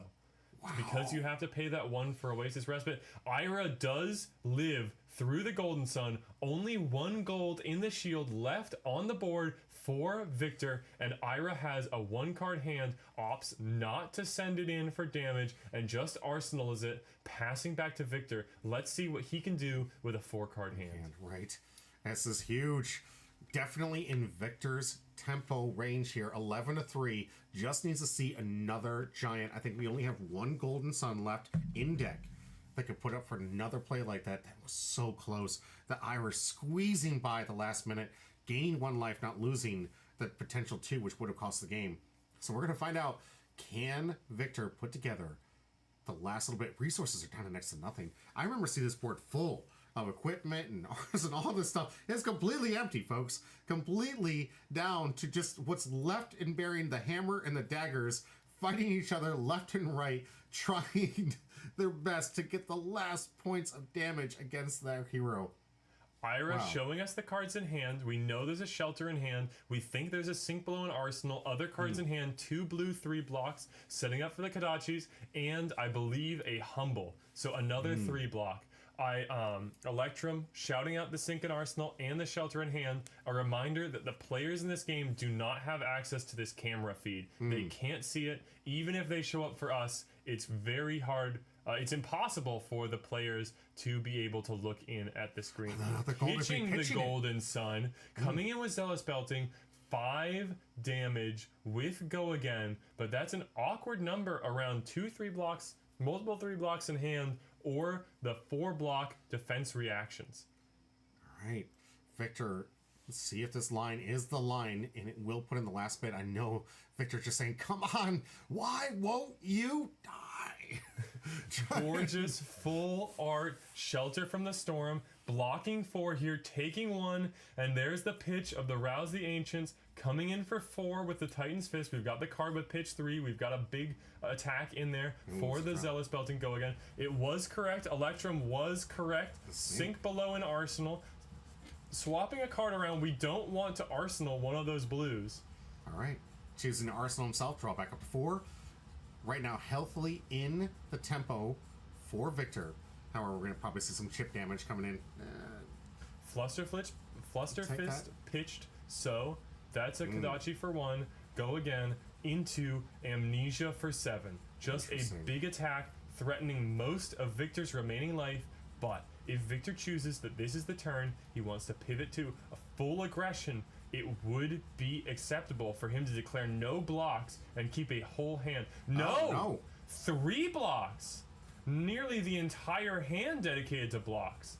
Maintaining that life total, but giving up some serious card advantage on this turn cycle with only 1 card in hand. Will he be able to present enough to get cards out of Ira's hand? A single defense reaction would cover up this Titan's Fist. I don't see one in Addison's hand. Could it be the arsenal? Yes, it is. Flick Flack covering the 4.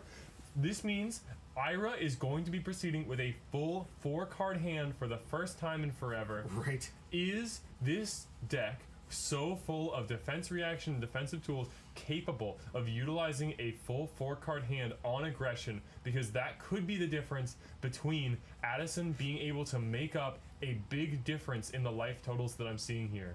I love that Victor really coveting the fact that they had that huge life point difference and didn't want to make it the decisions easier for this Ira player by taking that 7, knows that he's going to be forced into a lot of awkward plays, and said, no, I really need to value this. I'll sacrifice his hand to ensure that I keep this big difference so that I don't allow this Ira player to take control of the game.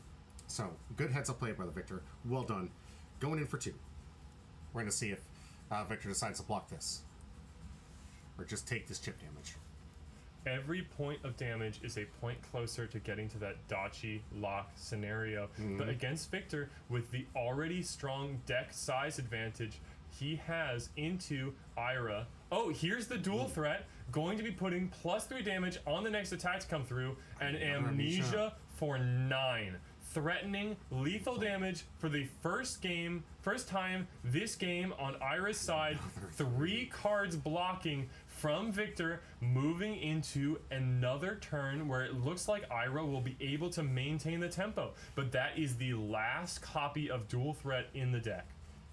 And another, say just enough for 1 card to keep asking for resources from this Ira player. And if we're looking at the deck stacks here, Ira definitely at the weaker of the stacks. Now this one's triple sleeve, so remember, it might look bigger on camera, but we know based on the counts here, the Victor player definitely has more cards left from here, and we're Ira really running low on resources. Only so many cards left in deck that can make for a decent card combo, and right now this... Oh, here we go. No defense reaction, able to cover that cleanly, going down to 1, but presenting a more aggressive turn. Bittering Thorns comes in 4/4 without a defense reaction from the Victor side to cover that cleanly. That's offering a breakpoint plus a powerful on hit of +1 to the next attack. 2 Kodachis waiting in the wings. They will have go again from the pitched Rowdy Locals, and ready to chip in with a little bit more damage as Ira is sending a big hand this time. Are we going to see a defense reaction here from Victor? I believe that was a missed tunic trigger, but at this final point in the double pummel block, 2 blocks, those incredibly important resources going to the rest of the game. That is the last 2 pummels. Ira doesn't have to think about it at all anymore. And 7 from the Humble coming across. Only 6 block on Macho Grande and what looks to be an Enlightened Strike. Ira has full tempo, and Victor is just staring him in the eyes, saying, will you draw a hand that bricks? Will you draw a hand that cannot present the full damage and lets me swing Titan's Fist again to put you in one heck of a situation? Here is Kodachi. 4-1. We're not quite to the lock yet. Still able to say, easy peasy, I will take the 1. Maybe I'll think about taking the 2. Nope. Here's a trounce. Wait, this could turn it around. The clash is what's left. 6. Command and Conquer is a big one for Ira, but Cranial is enough. 8. That is a win on the first one. This is going to turn whether it works. 2 versus what I believe is... I can't remember off the top of my head, but it's a lot more than 2. And did you notice this is the second time the Command & Conquer for this Ira player has been put at the bottom because of these clashes? Yes, absolutely.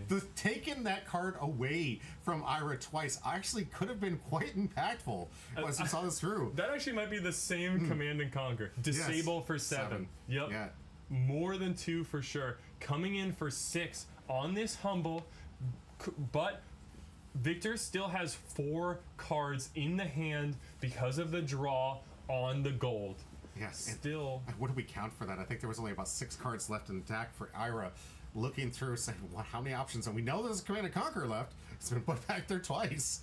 With the Vigor and some cards and the Tunic Trigger, a lot of options open for Victor, even after choosing to block with 2 cards. If that is the line he takes, there's going to need to block with something, though, because this Humble is coming across for lethal damage. Oh my goodness. It's all down to this, folks. Absolutely just chaotic back and forth. I love the grind. I love that it's come down just these final moments. Can Victor get 1 turn to put on the aggression and force for just 1 point of damage? Or will we see a lock from the Ira player in the late game when Ira is already lower on deck? I don't know where it's going to go. It's crazy. Is it time to use the rest of the armor? I'd imagine. I mean, yeah, it's been saved for this long. Well, one would hope. There are 2 points of armor here. Yes, with the shield, that would provide just enough to go down to 1, keeping a 5-card hand, maybe powering Arouse the Ancients or some other method of go again, presenting a full pivot from the Victor player. But if that isn't capable of bringing across lethal damage, then you are going to be in the Kadachi zone. Volunteering to fall to 1 against Ira's Kadachis is dangerous. Ira's way of buying completely back into being able to take 2 cards out of your hand with just a 1 from hers and finally meet the value difference between the Kadachis and Titan's Fist that has been plaguing her all match. Right, and Victor desperately wants to keep his hand. I think Victor sees the line of victory coming through here, so using both pieces of equipment, blocking for what is essentially 2.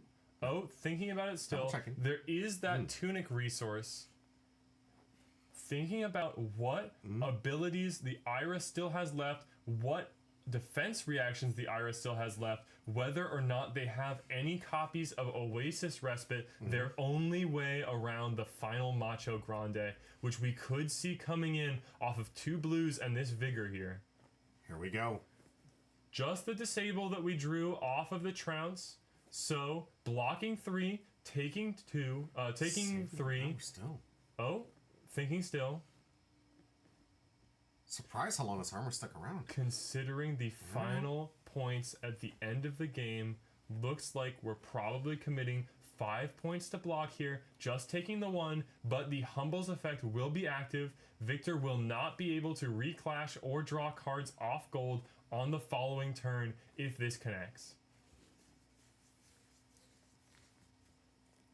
6 total, just rechecking, verifying that this does what he thinks it does. When things come down to the wire, the very end of these games, and you want to make sure that your lethal line is guaranteed, it is so valuable to be able to take the time, go through all the resources, think through it fully, conceptualize every way they could get out of it, and when you're confident, only then move forward, and I'm sure that's where Victor is right now. Yeah. And I think also looking to the graveyard just for maybe some quick step actions or like a quick attack type of actions that might just surprise him and just take him out of the game. So no copies of Lunging Press shown so far for Ira, one of the very few generic attack reactions that could be coming into play here. But, okay, thinking about committing that Aurum Aegis, just committing the 4 resources, deciding to keep around the extra gold token, nothing fancy here from Ira, 2 damage, going across, arsenaled card could be the defense reaction necessary to block out one of those terrifying dominated Macho Grandes as we go back to Victor with 4 cards in hand and what looks like 4 cards in deck. Yes, it is the finals, and yes, the nerves have got to be the highest they've been all day. There's the Macho Grande. Is it going to be the finish? 9 damage. With the might coming across 9. Wait. Nope.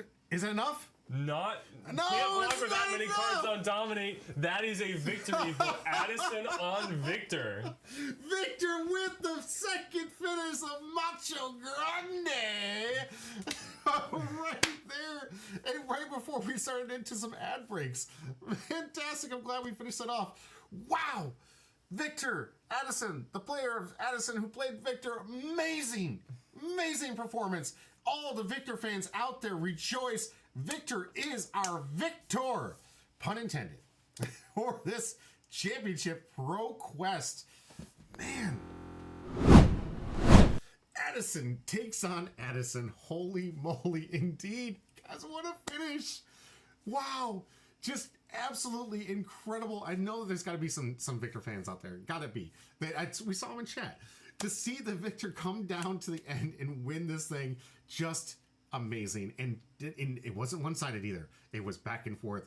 Ira did have a couple outs, just couldn't see it towards the end. Great plays from both of them. We have interviews of both of them, but however, we're gonna I really want you guys to see these ad breaks, or see these interviews. So I'm gonna talk for 2 more minutes with you before we kick over to the interviews, so we can meet our finalists, meet and their reactions after this and showcase just how humble and how amazing these players are and it's respecting a loss in that very tension high type of game, but still willing to say, hats off to you, man. Great game. That was fantastic.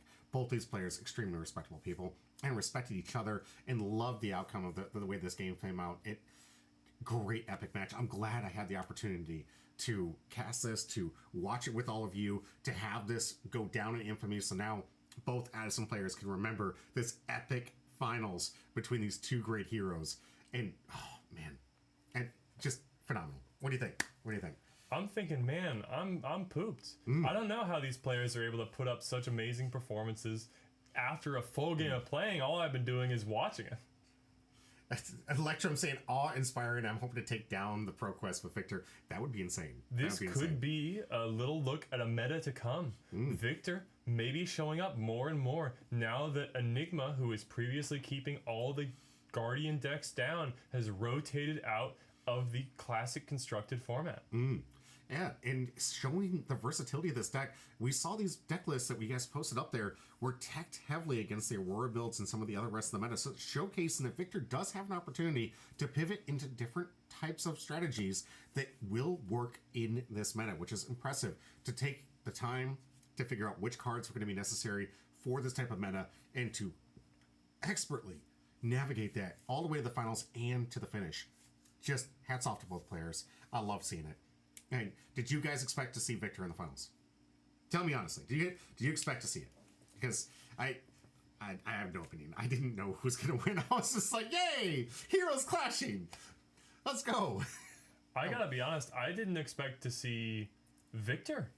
I mean, we didn't know how many people would be attending this Pro Quest. We don't have a lot of Victor players in our local meta, but I'm really glad that this deck has been able to shine. I think Victor is a real gem of a deck. I think the clash mechanic and the way it makes you construct your deck and think about the end game, I think setting up all of those gold tokens in a second cycle scenario really makes this deck something amazing. World of Better Gaming says, again, thanks for streaming and making the effort to show how great the game is to everyone thinking of joining. I traveled 2.5 hours for this event, and it was one of the best LGSs I've ever been to. Thank you so much for that. That really means a lot. It means a lot. Yes, it's just going to get better from here. I promise you guys. Stick tuned. Stay subscribed. The prizes that I give away at the end of these streams is going to get bigger and bigger. The amount of content that we're going to be throwing at you is just going to be endless. I can't wait to throw more streams at you. Please stand by, guys. We have these interviews. I want you to meet these players in the flesh, kind of, through the interview process. They have some great content and great and respectable attitudes. Something I want to emulate myself as a player, and I hope to every single time I get into these events. Like, the humbleness from both players, hats off to them. Guys, let's get introduced to our two finalists, the Addison and Addison. Second place Addison, of course, coming first with the Ira deck. Addison B, I believe. Addison B and Addison H. Addison B and Addison H. Let's get into those final interviews as we go into the final hours. We're going to be coming back after this just to say our goodbyes, but please enjoy these interviews from these amazing players.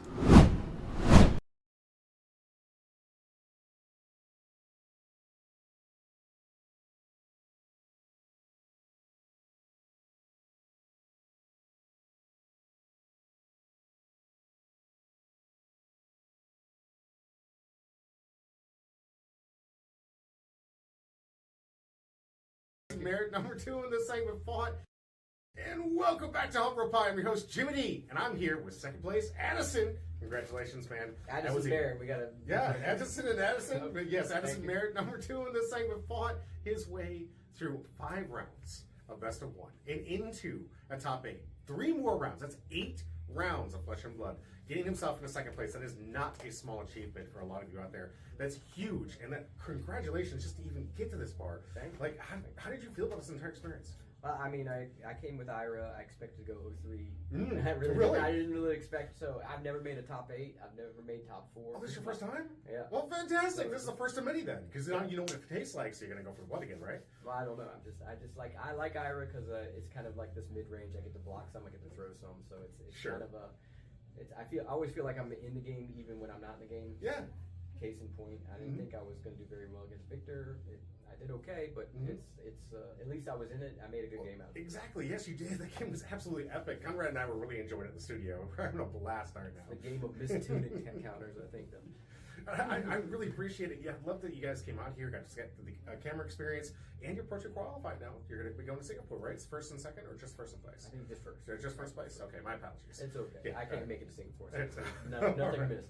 Yeah, I couldn't remember how the numbers out worked, but yes, only first place is going to get to it, so I'm going to give that so close. But still, great. Your first time coming out this event, you came here for fun, essentially. Yeah. You're like, okay, we'll see how well I do, and then you make it to second place all the way. That's fantastic. I mean, it worked out too because I haven't talked to him yet, but we're going to have the interview. I think he's really looking forward to Singapore, so we're going to find out how Addison feels about Addison. Soon here. No, it was a lot of fun. Yeah. You know, I went 3-2, and I squeaked in to the top 8 by coming in 8th place. Wow. And then and then from 8th going all the way to then the top. then Never give up. Yeah, I mirrored against so my only 2 losses were to Aurora, Okay. and then I played Aurora. Maron Aurora, and Yeah. I got her down on the first. She was number 1. I was 8. Yes. And then I played the mirror match on the other Aurora that beat me, and I Yeah. beat them. And so Do you think this is a good matchup for that deck, or do you think it just I mean, saw the crunch? I don't know. I think it's. I mean, when they play, what's the card that makes you can't play an instance, or I can never remember the names of the cards. Exude confidence. Exude confidence. That's really hard. When I lost the other match. He played an Exude Confidence. I blocked with a Command and Conquer. This was before we got to the top 8s. Then he lightning pressed on top of it, and I had a wax off in my arsenal. I had a wax on in my hand. I had a flick flack and a sink below in my hand, and then I couldn't do anything about it. And he stomped on me for like 13 more points. So it I guess it kind of lines up when it does, and when it doesn't. It really goes in your favor. I mean, as we just saw in some of the matches, you took down her number 1 seed. We actually would have had you in first round to see that match, but we'd already seen the first seed so many times. We decided to take a different seed for that round. Well, I'm glad And she then- wasn't on the Vincent deck that she's good at. I don't think I would have beat her on that. So. Well, it's still great. How'd your overall experience? I mean, the first I time had a lot this of fun. one, I had a lot of fun. It was exciting to be on camera. I've never been on camera before. And everybody was really nice. We had some good playful banter. And, Absolutely. And I had a good time. Oh, this is a great crowd. Guys, everybody out here in Lifelink, extremely friendly, helpful, always trying to help people get the decks like we do for every single one of our TCGs out here. And we help people learn and have fun, just like this. Coming out to a Pro Tour, the experience to be in the Pro Tour, not just grinding as sweaties as some people say, but coming out here for fun to see if their chances. And right here, coming for fun, getting second place, so close. Can you imagine at another bigger tournament? Are you going to keep the grind going, or are you just going to keep the fun playing? I'm just going to keep the fun playing. Okay. We're gonna go. Me and my girlfriend Nomi. We're gonna go to Vegas. Ooh, fantastic! We're probably side events and everything, and have some fun. And That's always a good time. and we might go up to. I think is it Philadelphia? They're doing another. Yeah. In Philadelphia, I think. Worlds. Yeah. Worlds, Yeah. Since yeah. we're in Richmond, Virginia, so we're not far. You're in Charlottesville here, so it's not far. The Vegas is gonna be a fun little trip for us. I don't know what we're gonna do other than see Flesh and Blood, but I think there's a lot going on there. Every time I go down there to play games, I do this for Magic the Gathering and some other tournaments like that. Every time we go down there, all I have time for is the side events, the games, and everything else. There's just too much there. You got the artists, you got all the great players and the side events and all the games and all the really cool prizes they put in the side. So it's like, I don't know if I plan for anything extra. If you get to do anything extra, it's always fun. But I learn from our mistake. Don't plan like you want to do 1,000 things, because I promise you, you're only going to be able to do 2 or 3. Because it's going to be, how long do you know you're going to be at Vegas for? We're just going to go for I think Friday and then come back Monday. So it's not yeah. going to be it's not going to be a big thing. No, so I definitely would get as much done as you truly want to do, and then go from there. Yeah. I do want to say thank you so much. Thanks. Thank you for being part of this thing. Yeah. Congratulations in second place. Absolutely. We got to see your packs, some of those good I utility had fun. cards, and I had get fun. those Thanks, great. Addison, for playing with me. Yeah, Addison, absolutely. It's a great name. Yeah, it is a fantastic game. And with this, we're going to get with the other Addison right after this. The square. Yeah. And we're here with the champion, Addison. Addison on Addison. Addison wins this thing, guys. I put so much money in Addison, and you wouldn't believe the payout. It was fantastic. Congratulations, man. That's huge. Thanks, right? man. Yeah? Thanks, Yeah. How long have you been playing FAT? Since 2019, so the very beginning. Oh, wow. Okay, so right in the beginning, you've been grinding this out. How many? Since Arcane Rises, I guess it was Arcane 20, maybe that was 2019, 2020, something like that. All right. Well, have you been like a competitive player or a fun player? Yeah, I've been a competitive player the whole time. Okay.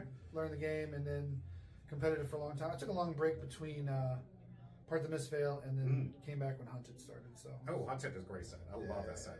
And this hero, how did you pick this one going into this? I've always been a Guardian player since the very beginning. So started with Bravo and then Oldham. Well, Starvo, then Oldham. Yeah.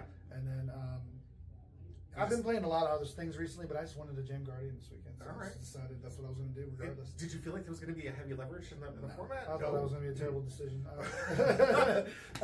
See, I love this. Like, people come and it's like, oh, I'm just going to go 0-3 and then they win. Yeah, because like, my buddy came with Enigma and we knew that Enigma was the best, and this is probably the last weekend we get to play her. So. Oh yeah, we saw a lot of Enigma matches today. I just, I was like, well, I'll dodge Enigma and new. I need to dodge new as well. So okay, and you were able to do both. Didn't play any. Oh well, there you go. I mean, something like we've said multiple times to the channel, guys. Like sometimes when you play in these tournaments, if you can avoid your worst matchups, there you go. And I'm glad we get that kind of news because some people will see the wins here and they'll be like, "Oh, this must be the best deck," and it's like, well, if the best deck's Enigma, and we know how Enigma plays, and they just end up not doing very well, and you avoided it. It's not to say that this is good against the best deck. It means we were able to avoid it. But I don't know. We didn't get to see your deck against Enigma. You can win. It's just not. It's not It's easy. not likely. Yeah, it's not easy. Yeah, it's a rough matchup, I can imagine. But then, so we have the Aurora. Aurora's really good too. I'm an Aurora, Enigma, best deck, whatever. I mean, either one. But I feel comfortable into Aurora. Yeah. Unless you get, Flicker combo, then you can probably die. But right. If you get lucky, and avoid that, your clashes work out, and the big attacks are really good. You can't block them, so. Yeah, and just guarantee getting that in there. Wow, just a great epic matchup. You got your invite to Singapore. You're heading out to Singapore. Yeah, I'm gonna go. Fantastic. How many Pro Tours you qualified for this point? This is my third. Your third. All right. Were you able to get out there in London? Or are you also one of those? Okay. Because we had to go to London. I didn't qualify for London either. I didn't play that season. Okay. I qualified for Baltimore, Amsterdam, and then this one. So. Oh, fantastic. All right. We had a couple people here from London, came out here jet lagged, and I was like wondering how many people, like keeping the grind just from last weekend and already just to get back on it. Yeah. But good. You got back into it right at the early season, got yourself the invite. And you locked in with a beautiful new card here. You like it? Oh, yeah. Anytime you get to open gold flow is cool. So. Right, seriously. I'm down. Yeah, right. All right. So overall experience, just give me a quick rundown. What you thought? I mean, I think your first time in the store, correct? Yeah, I loved this store. I thought the store was super cool. I told the guy behind the counter, I don't know if he's the owner or whatever, Chris, this is one of the best LGSs I've been to. I was really impressed. I love the lounge area on the other side, the big players, super cool. Everything's super cool. I'm so glad. As a brand new upgrades we brought here at Lifelink Games, just trying to increase our players base so we can host these kind of big tournaments like this and hopefully grow, because the more we grow, the better this content's going to get for all of you out there. First and last thing, just seriously, congratulations. That is a phenomenal performance.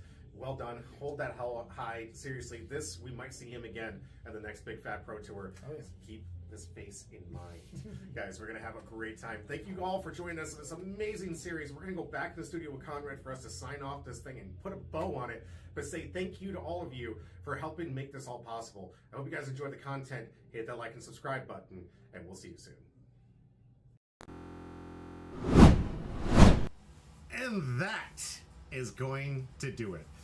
Thank you all from the bottom of my heart for joining us here for what was potentially a 10-hour stream. I was prepared for like 8, maybe 7. I was hoping we could kind of squeeze it in, make it a little bit lighter, but honestly, there's so much content I wanted to show to you guys. So many great decks, so many great players, such a great day. The experience was long yesterday, the experience was long today, but that is going to do it for today. Next Sunday, we're going to have an OPTCG regionals event, not near as long. That one's 5 rounds, and the winner is chosen after that. There's no top cut. So it's gonna be pretty quick. We're gonna have similar formats for that. If you guys are interested in the OPTCG, check us out. It's great. We've seen some bleed over, and it's not too expensive, so you can actually afford to get into both hobbies at the same time, because I can afford both. Hopefully, maybe you guys can too. I know that money's tight sometimes, but it's worth it. And when you have a good community like ours, everyone's willing to help out and make sure that they can play the heroes that they want. So I might not be able to own the cards, but at least I can play with them and get the chance to enjoy this amazing game. Conrad, do you have some final thoughts? Shouts out to the Charlottesville community. Fab is already a great community, but I think we've really got something special over here. We've got some great folks. We're playing some great games, and we're sending people off to the Pro Tour. Yes, we are. And not just this one, many more to come. Stay tuned. Like I said, hit the like button, hit the subscribe button, guys. Follow us along. Thank you for the bits. Thank you so much. I appreciate that. That really means a lot. Honestly, thank you guys. We are going to be having some great content coming your way every Wednesday. We have that Armory Night. We're going to have some new tournaments in display. We're going to have some more constructive stuff with Sam, with Conrad back in the studio to do even more of this type of content, because it's so nice to see you guys get together. Let us know. If you guys haven't followed me on Discord, please do, because that's the best way for me to contact you, or Patreon, either or. Comes up with good ideas, and you guys can let us know what kind of content you want to see from this channel, and I'd be happy to present it for you guys, just to showcase some of these amazing players. I'm truly blessed to have all of you here for as long as you did. This has been a long one. Thank you all for being here. I'm going to say, as always, stay hum, bro. But I want Conrad, who is his first time on here, his first time experience, to have the last words, because, bro, you killed it today. You, not only with the perfect posture, not only with that, with the perfect energy and the perfect commentary to make what I believe to be one of the more epic coverages of some kind of a event I've seen in a long time. I've been holding it back, but blushing and blown away by this, because I thought I would be training him. In reality, he was training me. So thank you so much for this experience. Conrad, final thoughts. Go ahead. Thanks for being so kind, Jimmy D. It's been a real pleasure doing this alongside you, working through the event, helping out at Lifelink Games, doing what I could, and being here on stream today. Yeah. But at the end of the day, all I have to say is stay hum, bro. Thank you all. We're going to tune in next time. Stay tuned. We'll see you again. And thanks again. Have a great night, everyone. I have to wait because there's a delay, and I don't know when that delay ends.